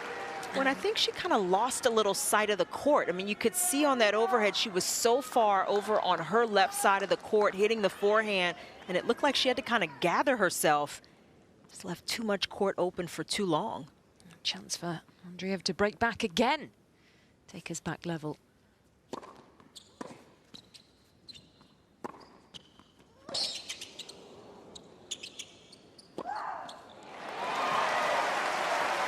Svitolina making sure of that one. Jeez. How easy is the ball to spot coming out of the lights in the dark sky compared to the daytime? Yeah, it can be a little bit difficult. I mean, the lights are more on the sides of the court, so not as much of a challenge, but you definitely have to pick the ball up off your opponent's racket when you're playing in the evening this way, that first ball that goes up.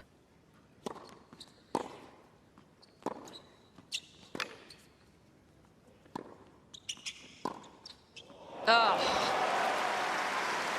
These passing shots from Andreeva Advantage, Andreeva. have been miraculous during this game. Well, there's been a few times in this game that Andreeva has gone to the slice, and just noticing Conchita giving her a fist pump. So I think that's what she wants to have, part of Andreeva's tactic. Throw in that chip return, which now she's doing a bit more often.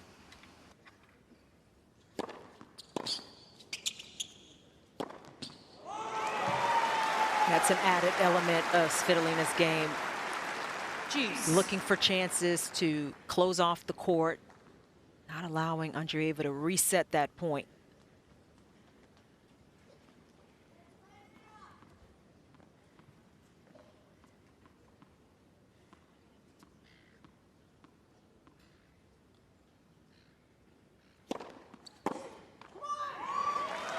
Advantage, Svitolina.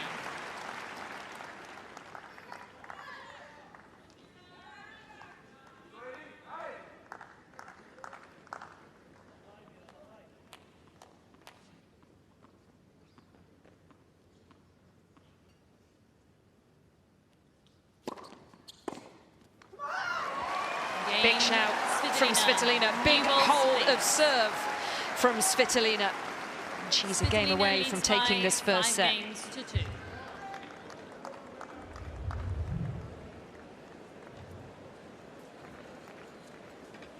Another big pressure game gone the way of Svitolina there, Jill. Yeah, she just got it out. It's really mentally tough. And like I said, I feel like that is part of the tactic that Conchita would like to see Andreeva use, is a little bit more slice, a little bit more variety, and she's trying that. She did get one mistake from Svitolina, but Svitolina adjusted really well. Just a really good focus throughout that game and determination.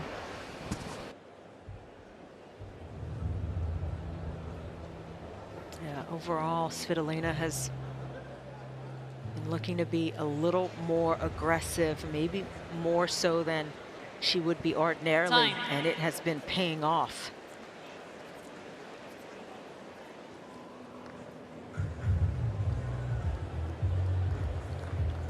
Well, 5-2 it says on the scoreboard, but the reality of the situation is it's been much tighter than that looks.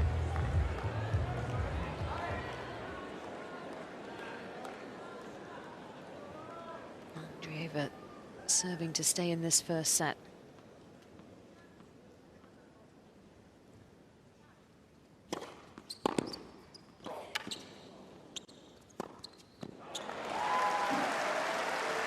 I think so far, you know, the movement has been more of a factor. Just the quickness with the footwork and getting up to the ball. That's been more on Svitolina's side of the ledger.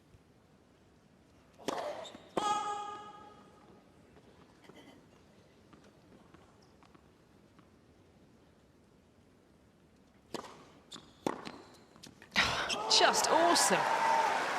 Love 30. 63% of second serve returns won. Look how far inside the court she was. I mean, didn't allow that ball to get up too far out of her strike zone.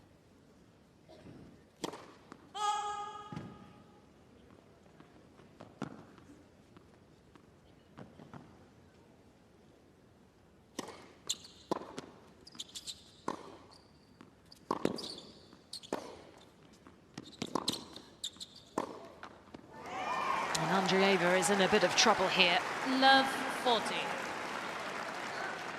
3 set points. Come on, Mira, come on.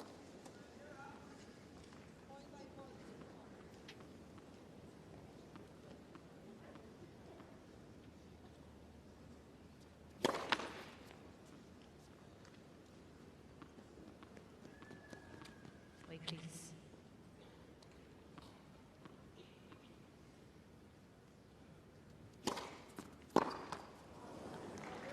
$15.40.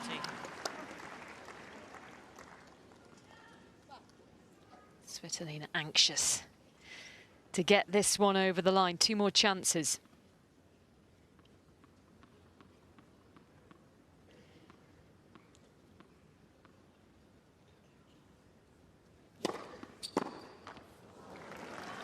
30-40. A couple of good first serves. That one from Andreeva to keep herself in this game. That's the number she would be trying to lift as this match continues.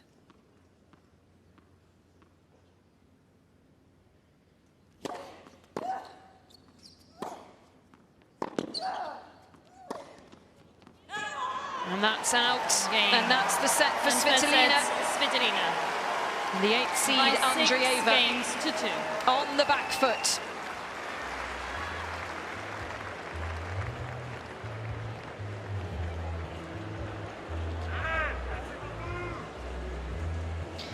Only held her serve once in that first set, Mira Andreeva. That's going to be a big problem against a player like Alina Svitolina. Yes, and I think overall, she struggled on her serve. Obviously, the first serve was a problem. 50% of first serve points won. Not really hitting her targets well enough and using the serve to get into an aggressive position in the points, and then struggled behind the second serve. So wasn't a lot of places for Andreeva to go, as we see the numbers highlighting just that. Svitolina doing a much better job behind even the second serve when she needed to, and especially down the stretch. Better differential between winners and unforced errors.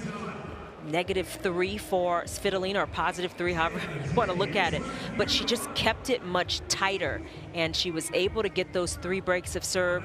Andreeva had the same number of break opportunities, but couldn't consolidate enough times that first game. Remember, it was love 40 on Svitolina's serve. So a couple of times where Andreeva had opportunities and she couldn't capitalize, and Svitolina was able to do so. Svitolina read the warning signs early. Our first game of the first set.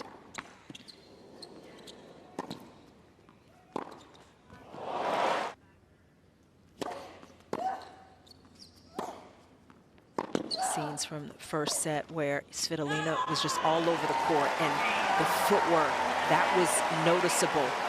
She was constantly moving, looking to get into position, aggressively moving inside the court, and she kind of outworked Andreeva in that area. She's put you in a difficult position. If you're going to slice it, I'll probably slice it into her forehand and like be calm on it and come in. Try to maybe cover line a little bit more, but you're asking her the question, it's good. From the back is perfect. Your serve, it's brilliant. You're really taking the perfect amount of risk. You're getting the reward for that, stepping in sometimes on the second serve. Second serves into her forehand. Just back to work. Accept it can be difficult. Keep working every point. The mentality is really good. Staying calm. Yeah, go for it. Very experienced coach and Andrew Bettles back together with Svitolina, and the words of encouragement seem pretty spot on. She's done a good job with her footwork. We were just talking about that, and obviously he was stressing that she continued to kind of test the Andreeva forehand, and especially tight into the body, and just make her have to come up with something if she's going to turn this match around, and that is an experienced mindset to take into this second set. Svitolina will feel that there are areas, of course, that she can improve. And that's what you look for. You look to where you can get a little bit better. Andreeva leaving the court, taking her notebook with her, trying to remind herself of whatever things that she jotted down there.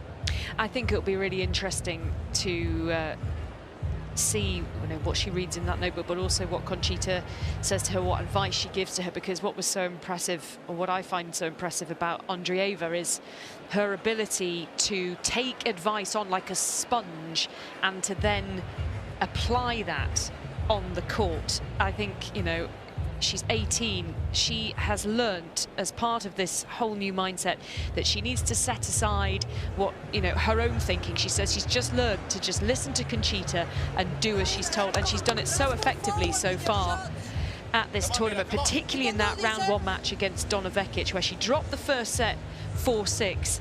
And Conchita just said, avoid the rally ball, get your legs moving, and start swinging, and gave her two or three really basic instructions, and Andreeva applied those perfectly, turned the match round 6-3, 6-love. So can she apply the advice again? That was against the Olympic silver medalist. Second set, Svitolina. So she did it. She's done it against one of the more experienced players out there. She's got to do it again against Svitolina.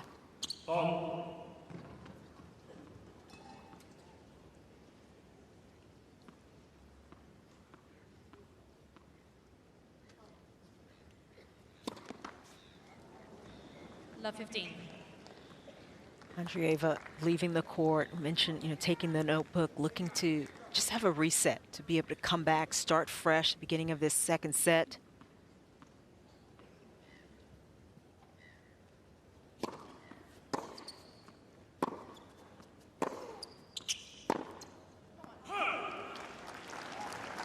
Love 13. Svitolina also started a little poorly the first game of the opening set and in danger of going down again.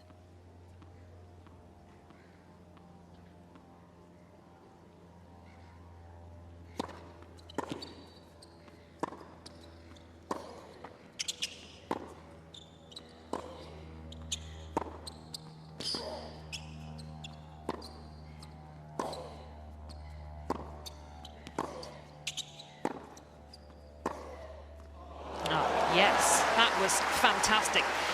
And Andreeva has earned that point in her own right. 2 errors from Svitolina. And this winner from Andreeva to bring up 3 break points. Just as it was at the start of set 1.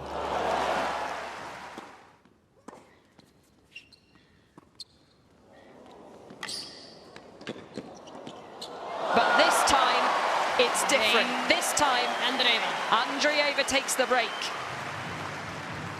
First game, second set. These are always the danger moments, the beginning of sets. Certainly after winning the first set, Svitolina not looking to lose her serve immediately, but this is just the reset that Andreeva needed. First couple of points, she got a couple of gifts from Svitolina, but she worked for the last 2, and that one, the anticipation, showing off some of her double skills up at the net.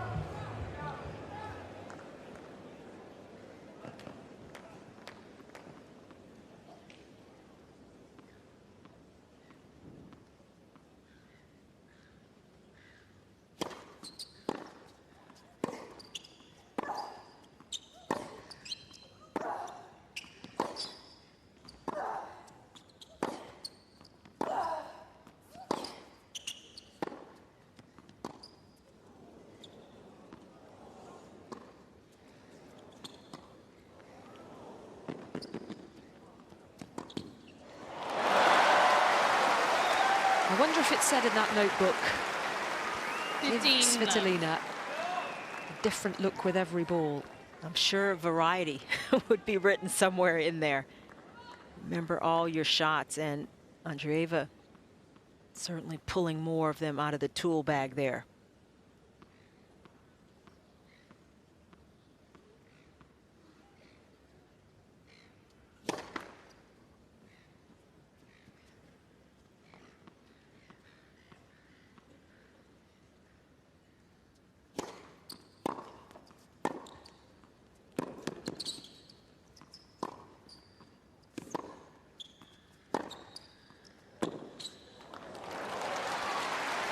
And first and foremost for Andreeva is cutting back on the loose errors, and she has done that this first game and a half now of the second set. A slew of unforced errors at times in the first.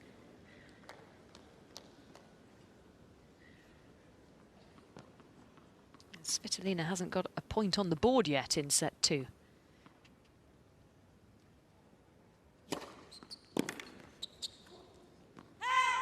Love.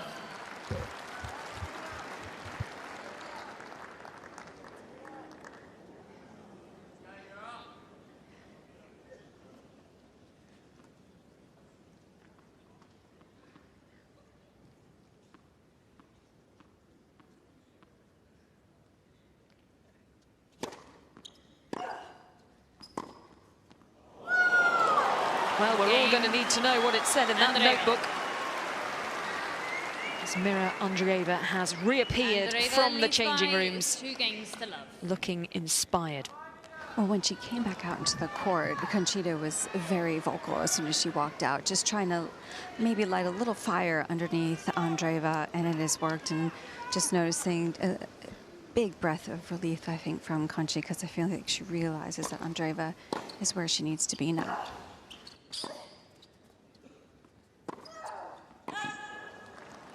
Well, you can often tell when a player isn't quite matching the other player's energy and movement. And we saw that in the first set. And she got there a few times, Andreeva, but just wasn't there consistently enough. His first couple of games, you see it and you sense it.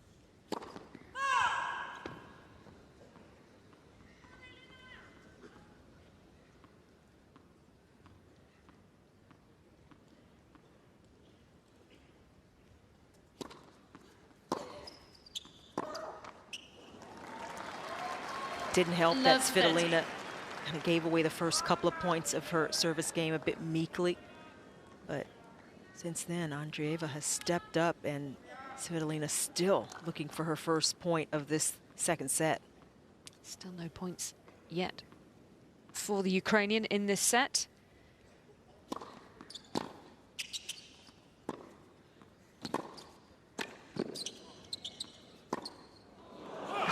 There's one. She had a pick, didn't she, of destinations for that ball, Andreeva.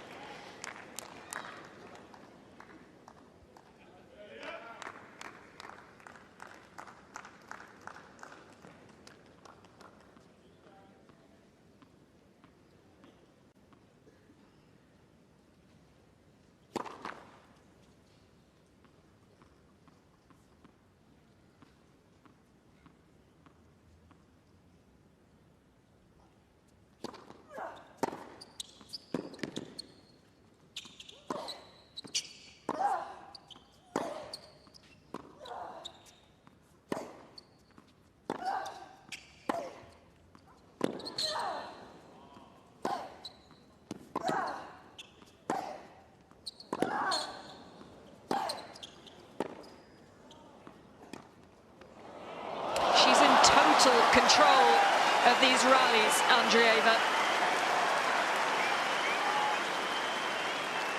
And that slice drop shot Andreeva came up with was something special. You know, on the heels of top spin shots, blast it down the court to completely change up that way. It's not easy to do.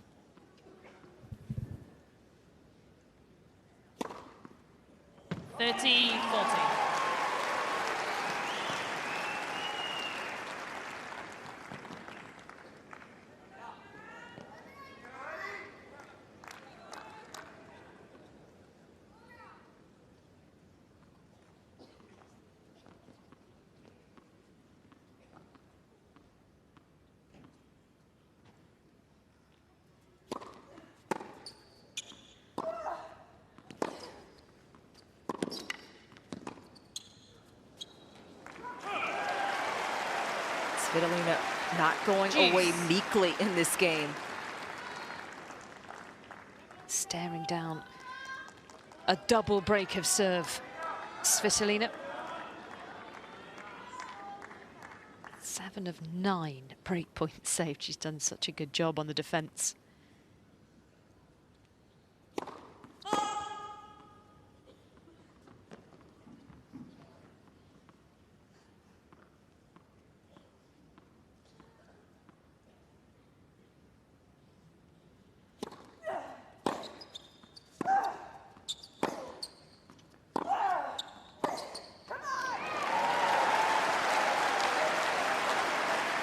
Advantage, Svitolina.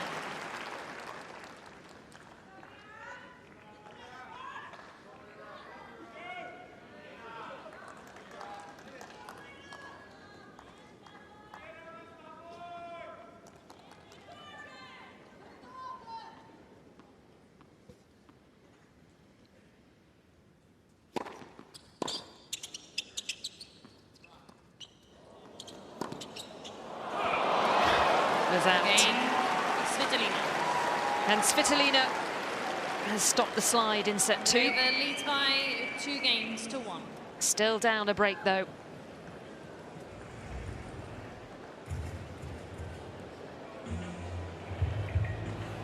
Svitolina doing a good job of getting on the board there, but a real missed opportunity once again from Andreeva. And, you know, you can look at it as Svitolina just not going away, but it's still a little bit of distraction that came in for Andreeva during that game. Could have been up love 40 at the open court, and then still not able to capitalize. She's still up the break, but she's got to be careful here, Andreeva, that she stays positive and she keeps her focus on what she needs to do going forward. She's shaking her head as she's sitting in her chair. Jill? A little bit, yeah. Just, I think, realizing that that could have been such an opportunity to be up 2 breaks of serve, and probably could have done something differently, but I just feel like Svitolina reacted very well to that.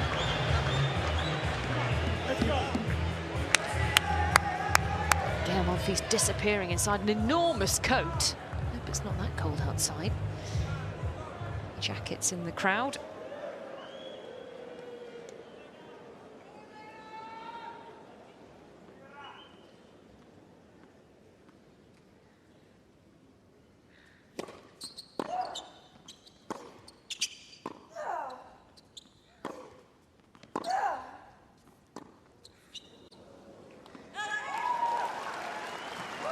Love 15.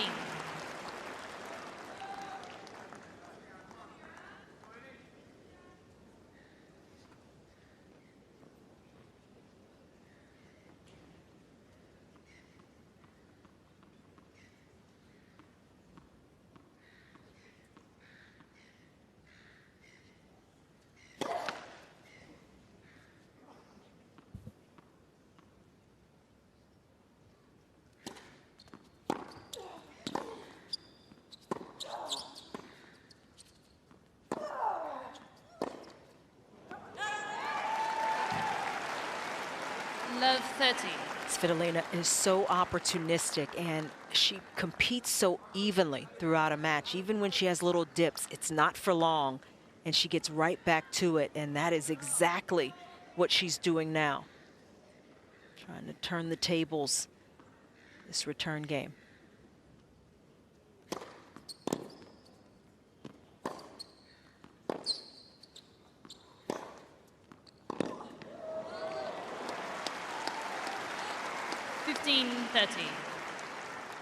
A deep breath from Andreeva after that point. She's just got to be willing to go to work when it's required. Some of these rallies, Svitolina's going to get those extra balls. She's going to stay in it, and Andreeva has got to maintain her focus here.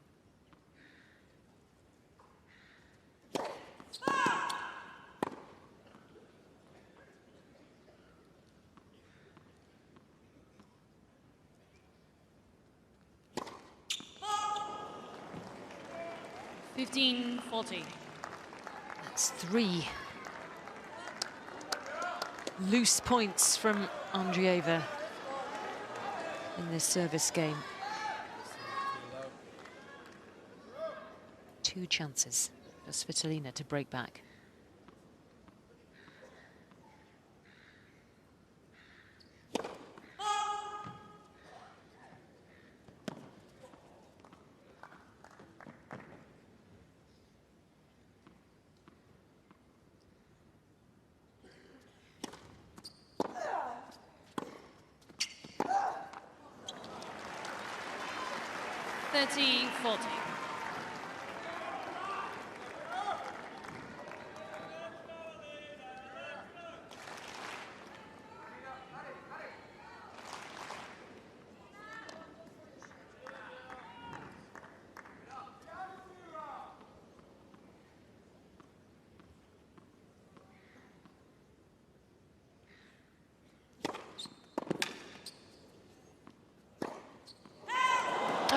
Out. Another lapse of concentration from Mira Andreeva, and she's broken back. 2 games on. Legs and drive through the wall. Come on. Back on serve in this second set. Well, both coaches actually saying the exact same thing to each of their players. Conchita saying keep the legs low, and then of course Andrew Bettel is just saying the exact same thing to Svitolina. That's how much the ball is shooting through the court when these two can connect with the ball cleanly. 6 breaks of serve. Topsy-turvy tussle for the quarterfinals. There's a tendency when you're trying to hit bigger, it's all about the upper body, and that's the first thing you think about when it's actually the lower body. It's getting the legs down, it's staying through the shot, getting into position and on balance. They're both struggling with that. Overall, Svitolina has done a little better job, but here at the beginning of this second set, it's another challenge. Find that rhythm again.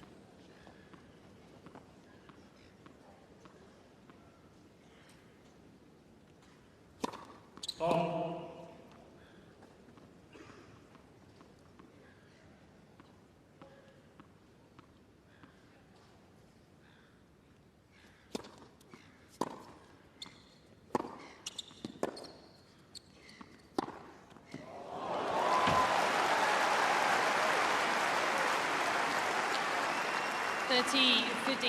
Momentum is not an easy thing to grab in a match, and especially in this one. We've seen it kind of swing back and forth slightly.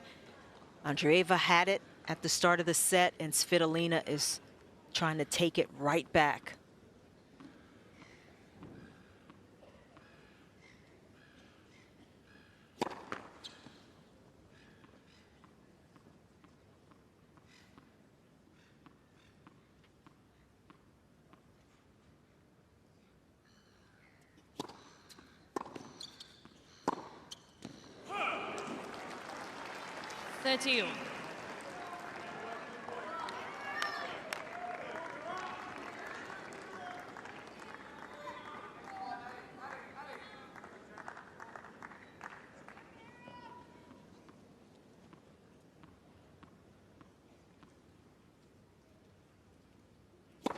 Oh.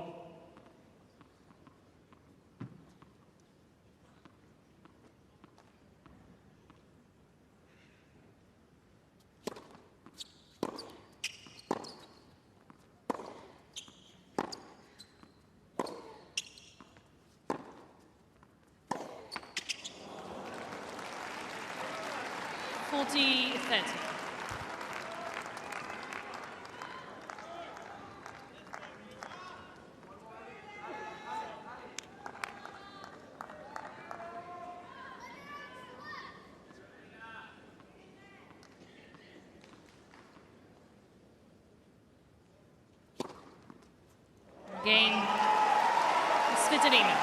And the balance tips back again, this time in favor of Svitolina. Leads by 3 games to 2. We are back on serve in this seesaw of a second set.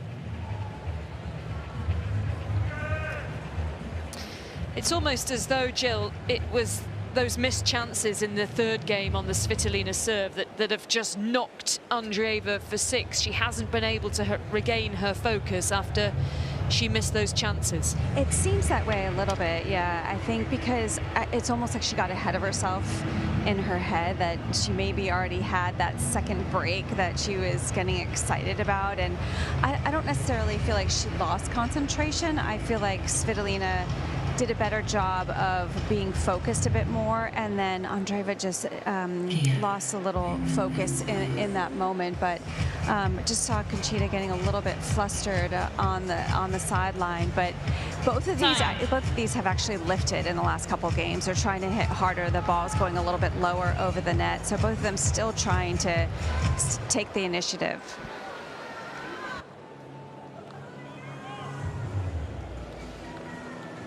So back on serve in set 2, but it's feeling a little like crunch time for Mira Andreeva.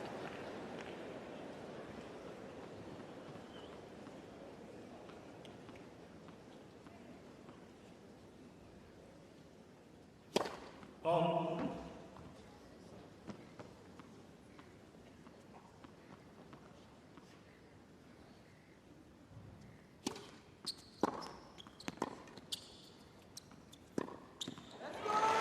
the second set is on serve, but it feels like a bigger deficit for Andreeva because she was up to love and has lost the last 3 games in a row. It's a complete shift in the momentum. And you wonder, how does she maintain a bit of positivity here? This definitely feels like a danger moment for her.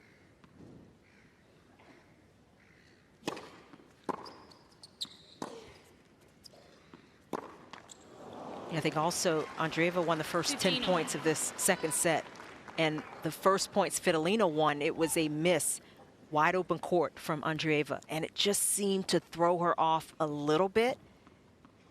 Didn't seem like the worst thing in the world, but it's just slowly her game is kind of being eaten away. Just from the start she had at the beginning of the second. But this game, if she can steady herself here, still very much in this match.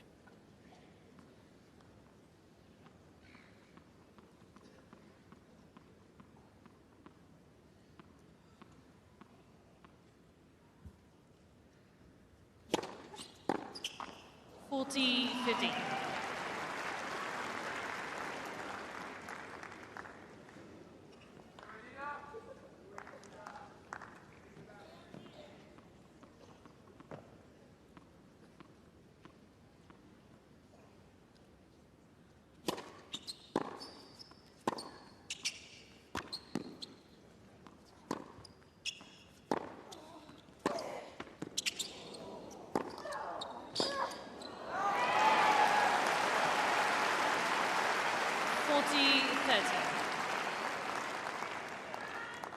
Svitolina certainly looks the more businesslike of the two at the moment.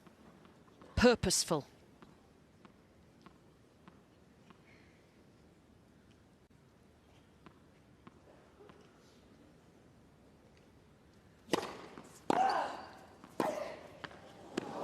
Oh, with a bit of help from the net court.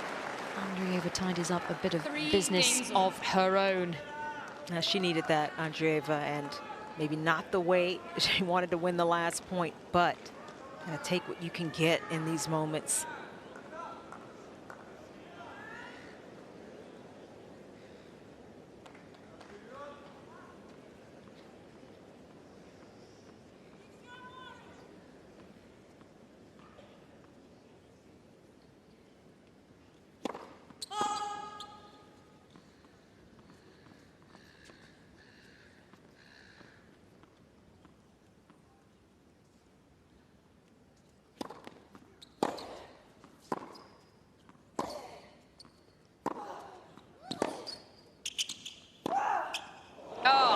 Sublime.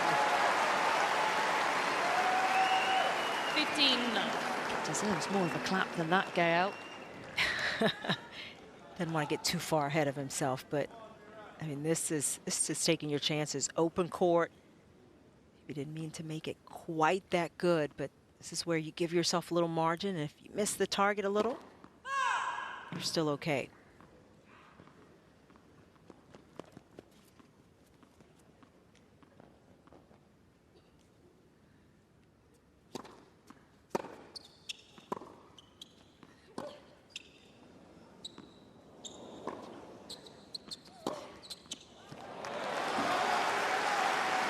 Andreeva was up on that very quickly. She didn't hesitate. As soon as she saw Lena's head go up in the air to look at the ball, she was already at the service line. That was real quick.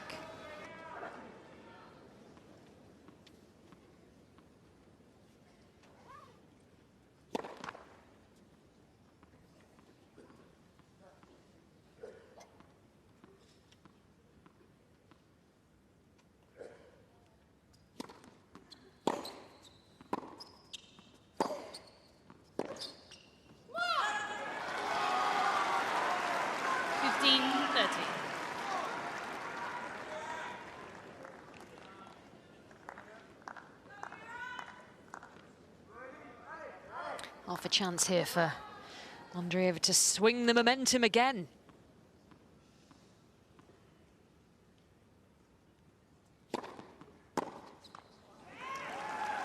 That's the serve that Andrew Bettles was kind of mentioning to Svitolina before the start of this set, mentioning to her to keep testing that forehand and even swinging it into her body. That serve was perfectly placed.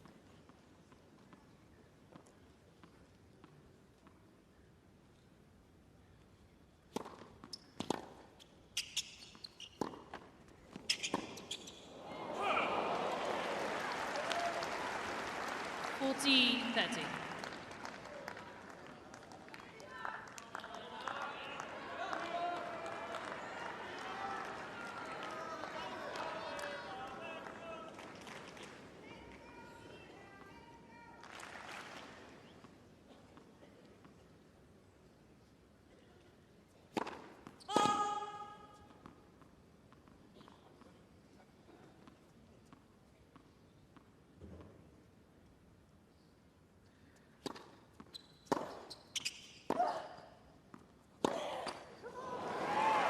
Game, Svitolina.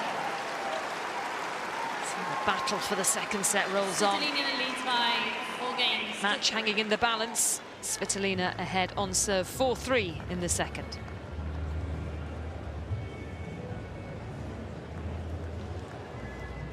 How's the tension doing out there, Jill? Because we get to these stages of a second set, we know that this is, you know, these are the vital times of a match. Yeah, and you guys are spot on. It keeps going back and forth. So I feel like there are spurts where someone has a few points as a streak and then it goes the other way. But at this stage of the set, yes, the tension is rising. I feel like you have Andreeva feels like she's getting closer and closer. And then as soon as the game gets tight, Svitolina does well in those last couple points to come through. And it just feels like Gael looks a little nervous right now, but that's understandable. But it just feels like Svitolina still has that great demeanor about her.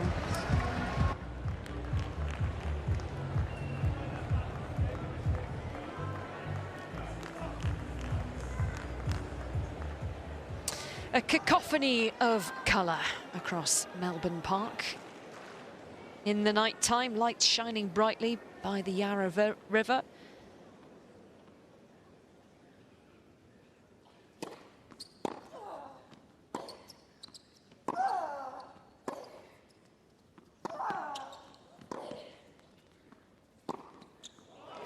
And under the spotlights here on the Rod Laver Arena. Love 15. It is a tussle for this second set. A must-win for Andreeva after dropping the first to Alina Svitolina.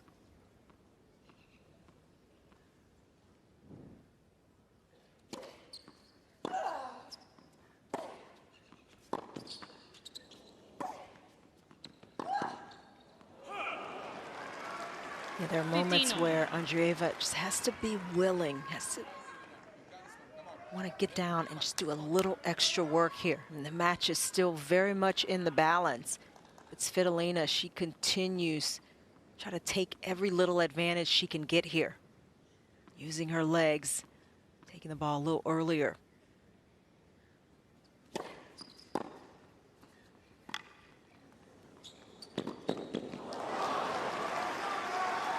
And every so often we see a bit of the variety from Andreeva peeking through.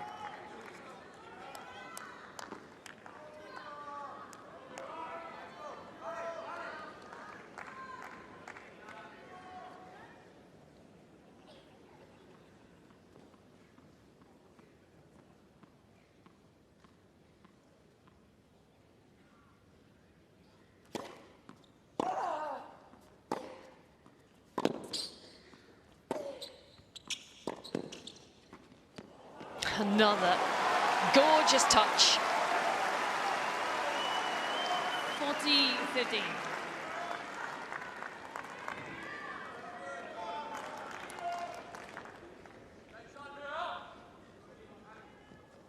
Took all the speed off it.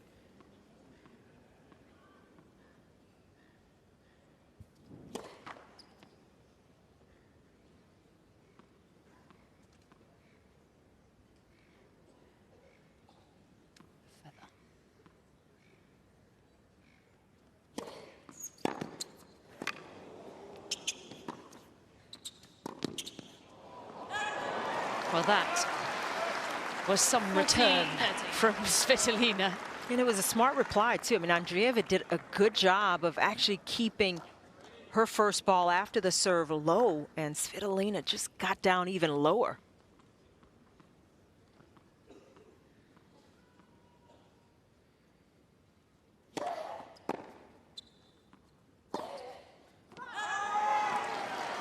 Yeah, just lifting up, kind of losing control of her body again. Trying to get that extra pace, sacrificing the control. To cook up a survival plan here, Andreeva. What's she going to do with the couple of points that she needs to get this over the line?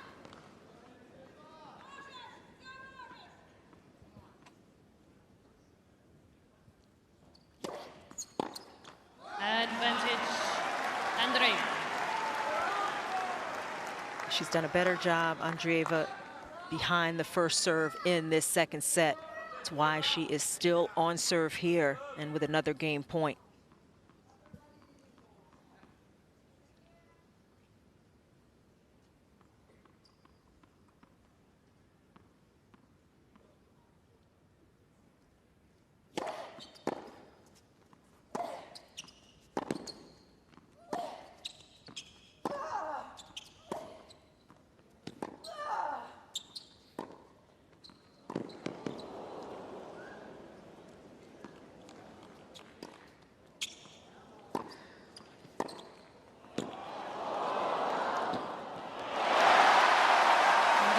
She's found the points she needs in spectacular fashion, Mira Andreeva.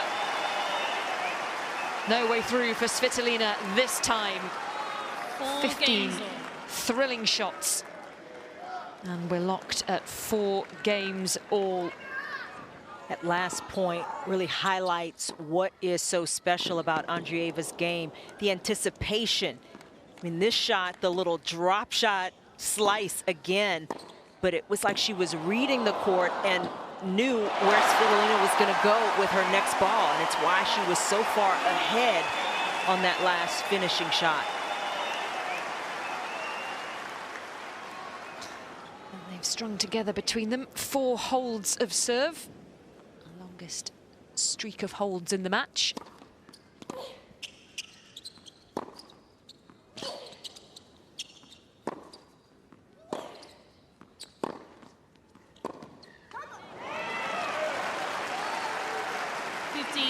And it's important here for Svitolina, if she wants to close this out, to really stay focused and confident, because after that last point, the crowd went absolutely nuts for Andreeva, and she started jumping around and trying to get herself a little bit more energy out here.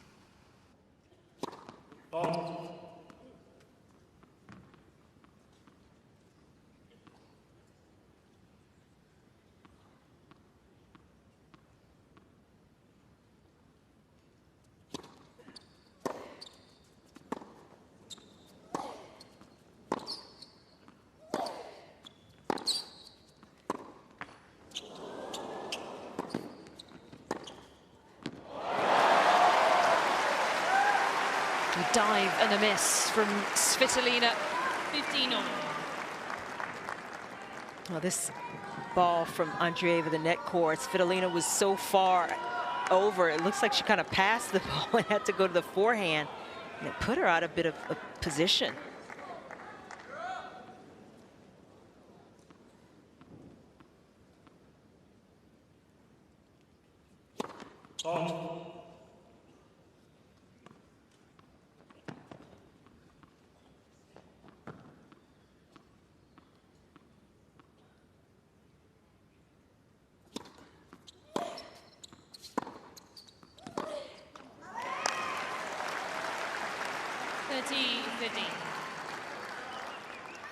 Andreeva is further back in the court perhaps than she's realizing here. Those balls are so low, there's no chance they're going to clear the net. She's missed a couple of backhands almost from the same position in this game.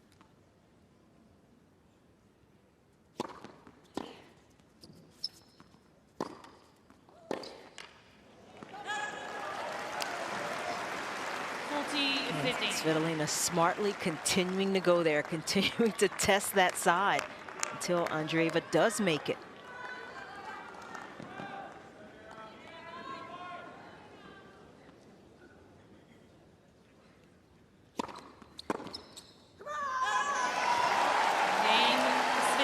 Huge roar from Svitolina.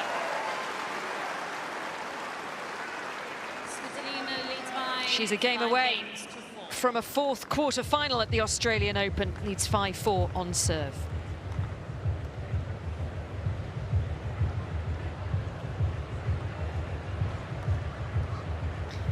Just looking at the body language as they're sitting down there. Mira Andreeva face in the towel. Svitolina taking on some energy. Well, Andreeva, you could see her almost want to slam her racket down and then slam it against her bag, and she thought better of it, didn't do it, but it's just the frustration that you are trying so hard to control. But she's up against it here, and after starting so well in this second set, she's got to be wondering a little bit, Andreeva, how she got to this position, but you just got to look forward. Keep holding serve, focus 1 point at a time. And then see where she is after that.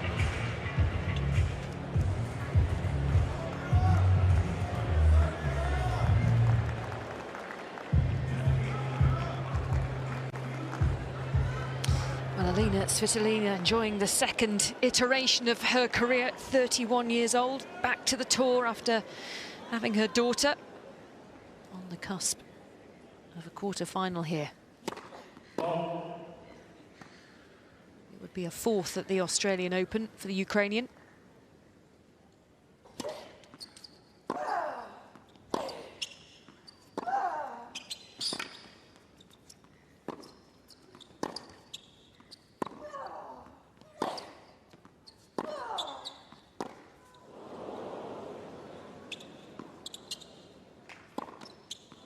Mira Andreeva embarking upon the first iteration of her career. Must find a way to hold serve here.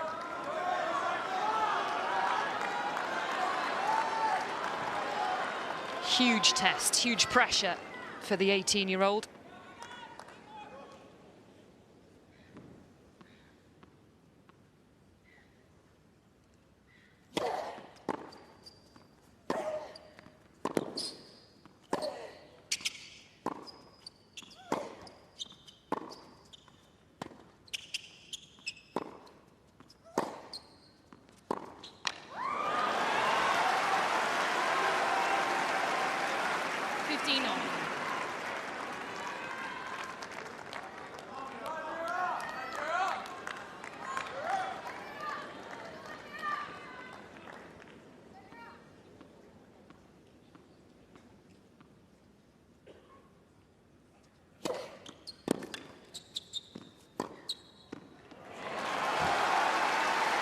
Very poised play from Andreeva.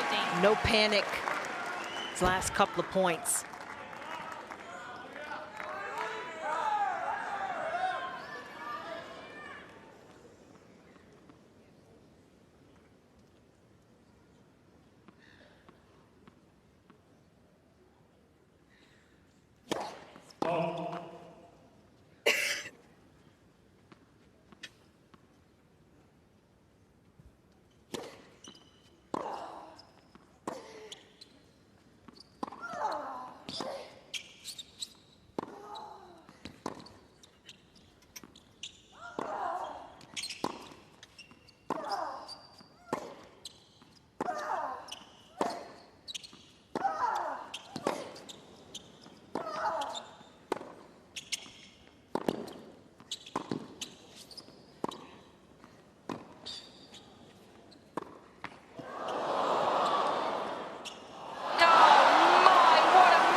Ultimately, it came down to a moment of skill. And Andreeva just not able to get that last little slice over the net. The extra effort from Alina Svitolina pays off again. She was in trouble with that net cord, but she was ready. And that is maybe what threw Andreeva off slightly as well. Big body blow for Andreeva. Worked so hard. Nothing to show for it.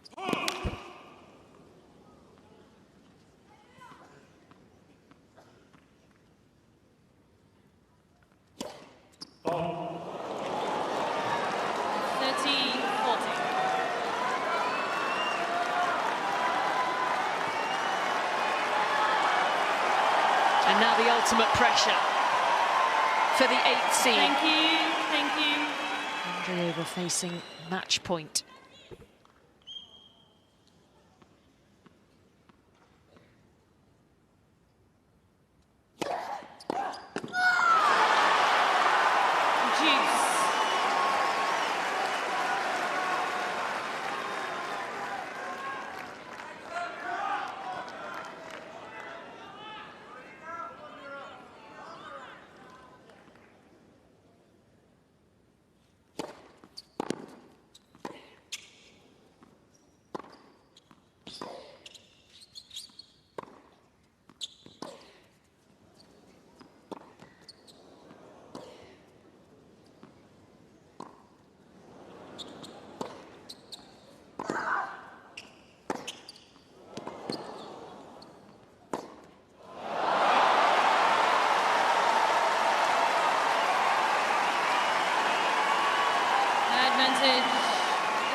Thank you.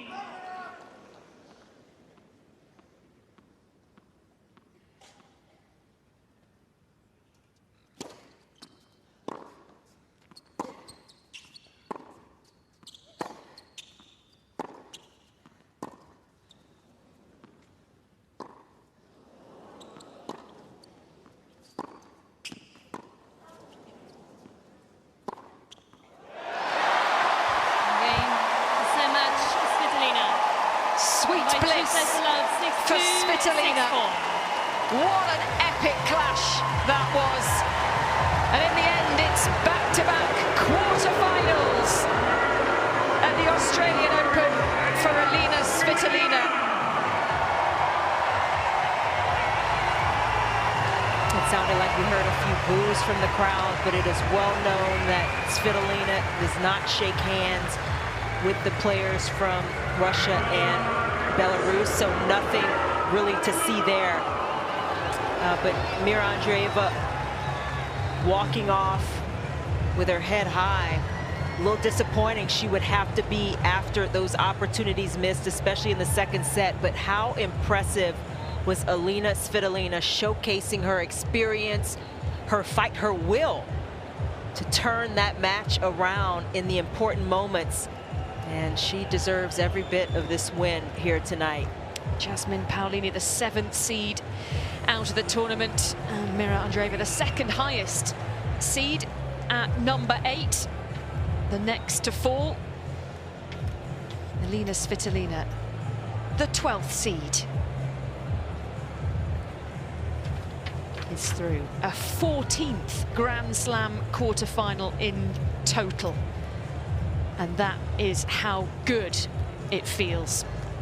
Yeah, she had to work for it, Svitolina, and she knew it. She accepted that challenge from the very first ball. You could see it. Footwork, a staple of her game, but the forehand was working, as was the serve. So let's hear from Alina Svitolina, shall we? I'm sure she's absolutely delighted, and she is preparing to share her thoughts with Jelena Dokic. Alina, congratulations. You are through to the quarterfinals of the Australian Open, but this is your 14th career Grand Slam quarterfinal, Rod Laver Arena evening session. How does that sound?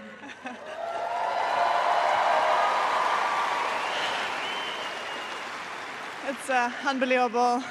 Very, very pleased with the performance tonight, and had to really put up the fight and fight until the very last point. It was extremely nerve-wracking match, and I was very happy the way I held myself. You You played Mira last year. You lost to her. What did you do tonight to get through? It got really tight in the second set. What do you feel like you did well tonight? I was expecting, a tough battle and lots of long rallies. I was trying just to move my feet extremely well today, and just trying to be really focused and finding, the small holes in her game and trying to use them. You looked very composed tonight. Not that you're not, but really focused and composed. And you said your husband, Gael Monfils, you said that he told you to sometimes be more chill. That was his advice. It looked like you really took that advice tonight. Well, I was not chill tonight, so he wouldn't be happy, but I think he might be happy with my win today. And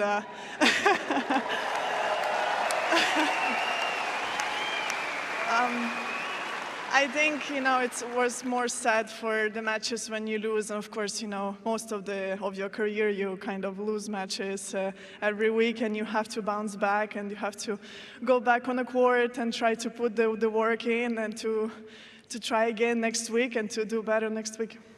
After the first round, you had a bit of time, and you played during the day. You said you've got some time, and what you were going to do was take Gail's credit card and go shopping. It looks like that turned out pretty well because you're winning. You might have to keep doing that. Yeah, how is Gail's credit card going to take that? Well, I'm not sure we're going to see him for the next match. He might leave in this case, but I think, it's a nice moment that we spent on the court as well, so it's great to have him by my side.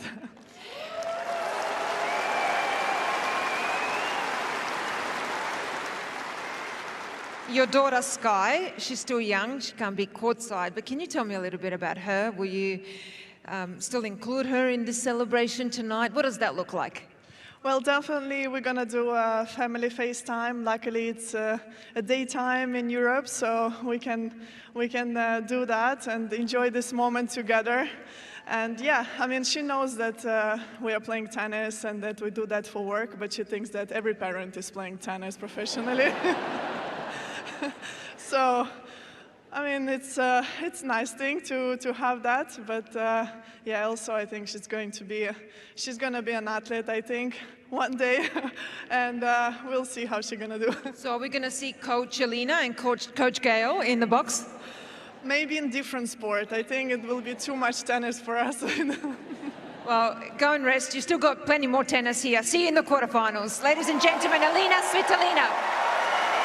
Happy Sunday, Sky. Mummy's had a pretty good day at work. Through to a fourth quarterfinal here at the Australian Open, and the first time without dropping a set. She seems to get better and better and better. Well, and she just understands so well how to compete in these big moments. And, she doesn't always get the win, but you have to do the right things to get past her. And I think for Svitolina, she's playing a bigger brand of tennis. She has clarity on what she's trying to do out there, and she's taking these matches at the end when the opportunity is there, and that is the mark of a confident player. And you got to be careful catching these towels. Don't lose your balance. He really took a spill diving after that towel. Sorry, I completely interrupted you. No, but distracted by that lunatic in the crowd. I just think, she's got to like her chances. It's another challenge coming up for her, but she can enjoy this moment in the quarterfinals. What a career it's been for Svitolina, and it is still going strong. And you look at these numbers, and it's tough going on the serve for a bit for both players behind the first serve, but Svitolina started finding the formula, and she did a much better job behind her second serve.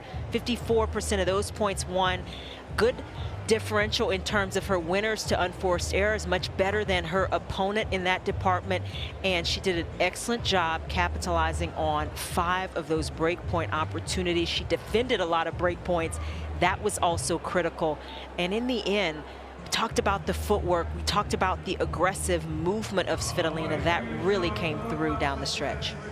So as the crowd begins to file out of the Rod Laver Arena, confirmation of the first two quarterfinals to be decided. The first four of the last 8 have booked their places, and it is Aryna Sabalenka, the world #1, against 18-year-old Iva Jovic of the USA, who took out Yulia Putintseva 6-love, 6-1 earlier today. Huge statement from the youngster there at the 29th seed. And Coco Gauff, it took 3 sets for her to get past Karolina Muchova earlier, the 3rd seed. She will line up against Alina Svitolina, but Mira Andreeva makes her exit from the Australian Open in the last 16 for the 3rd year in a row. She'll be back and she'll have our eyes on a deeper run at the Australian Open next year. But it's Alina Svitolina who takes the spoils here this evening. A 4th quarterfinal here in Melbourne, and she did it in some style.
Just after 9 p.m. on this Sunday evening in Melbourne, day 8.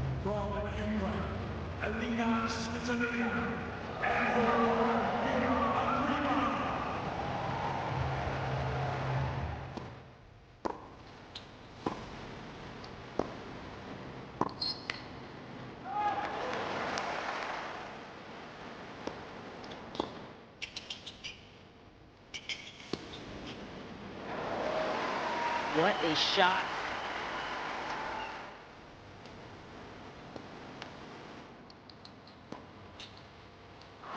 Just couldn't really do much with that return of serve. 13.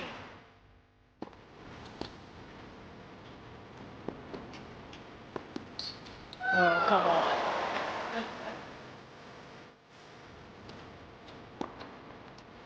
Just awesome. 13.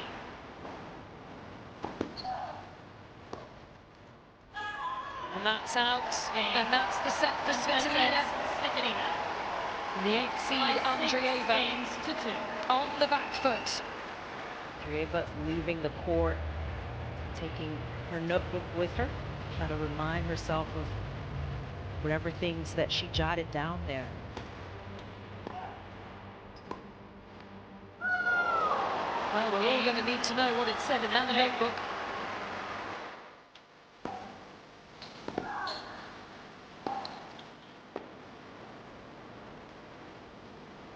She's in total control of these rallies, Andreeva.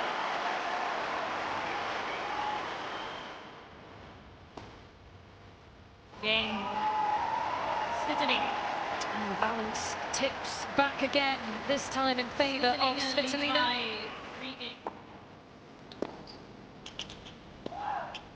Oh, sublime. 15.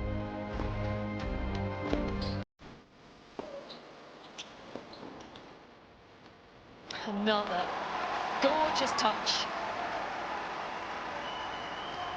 14.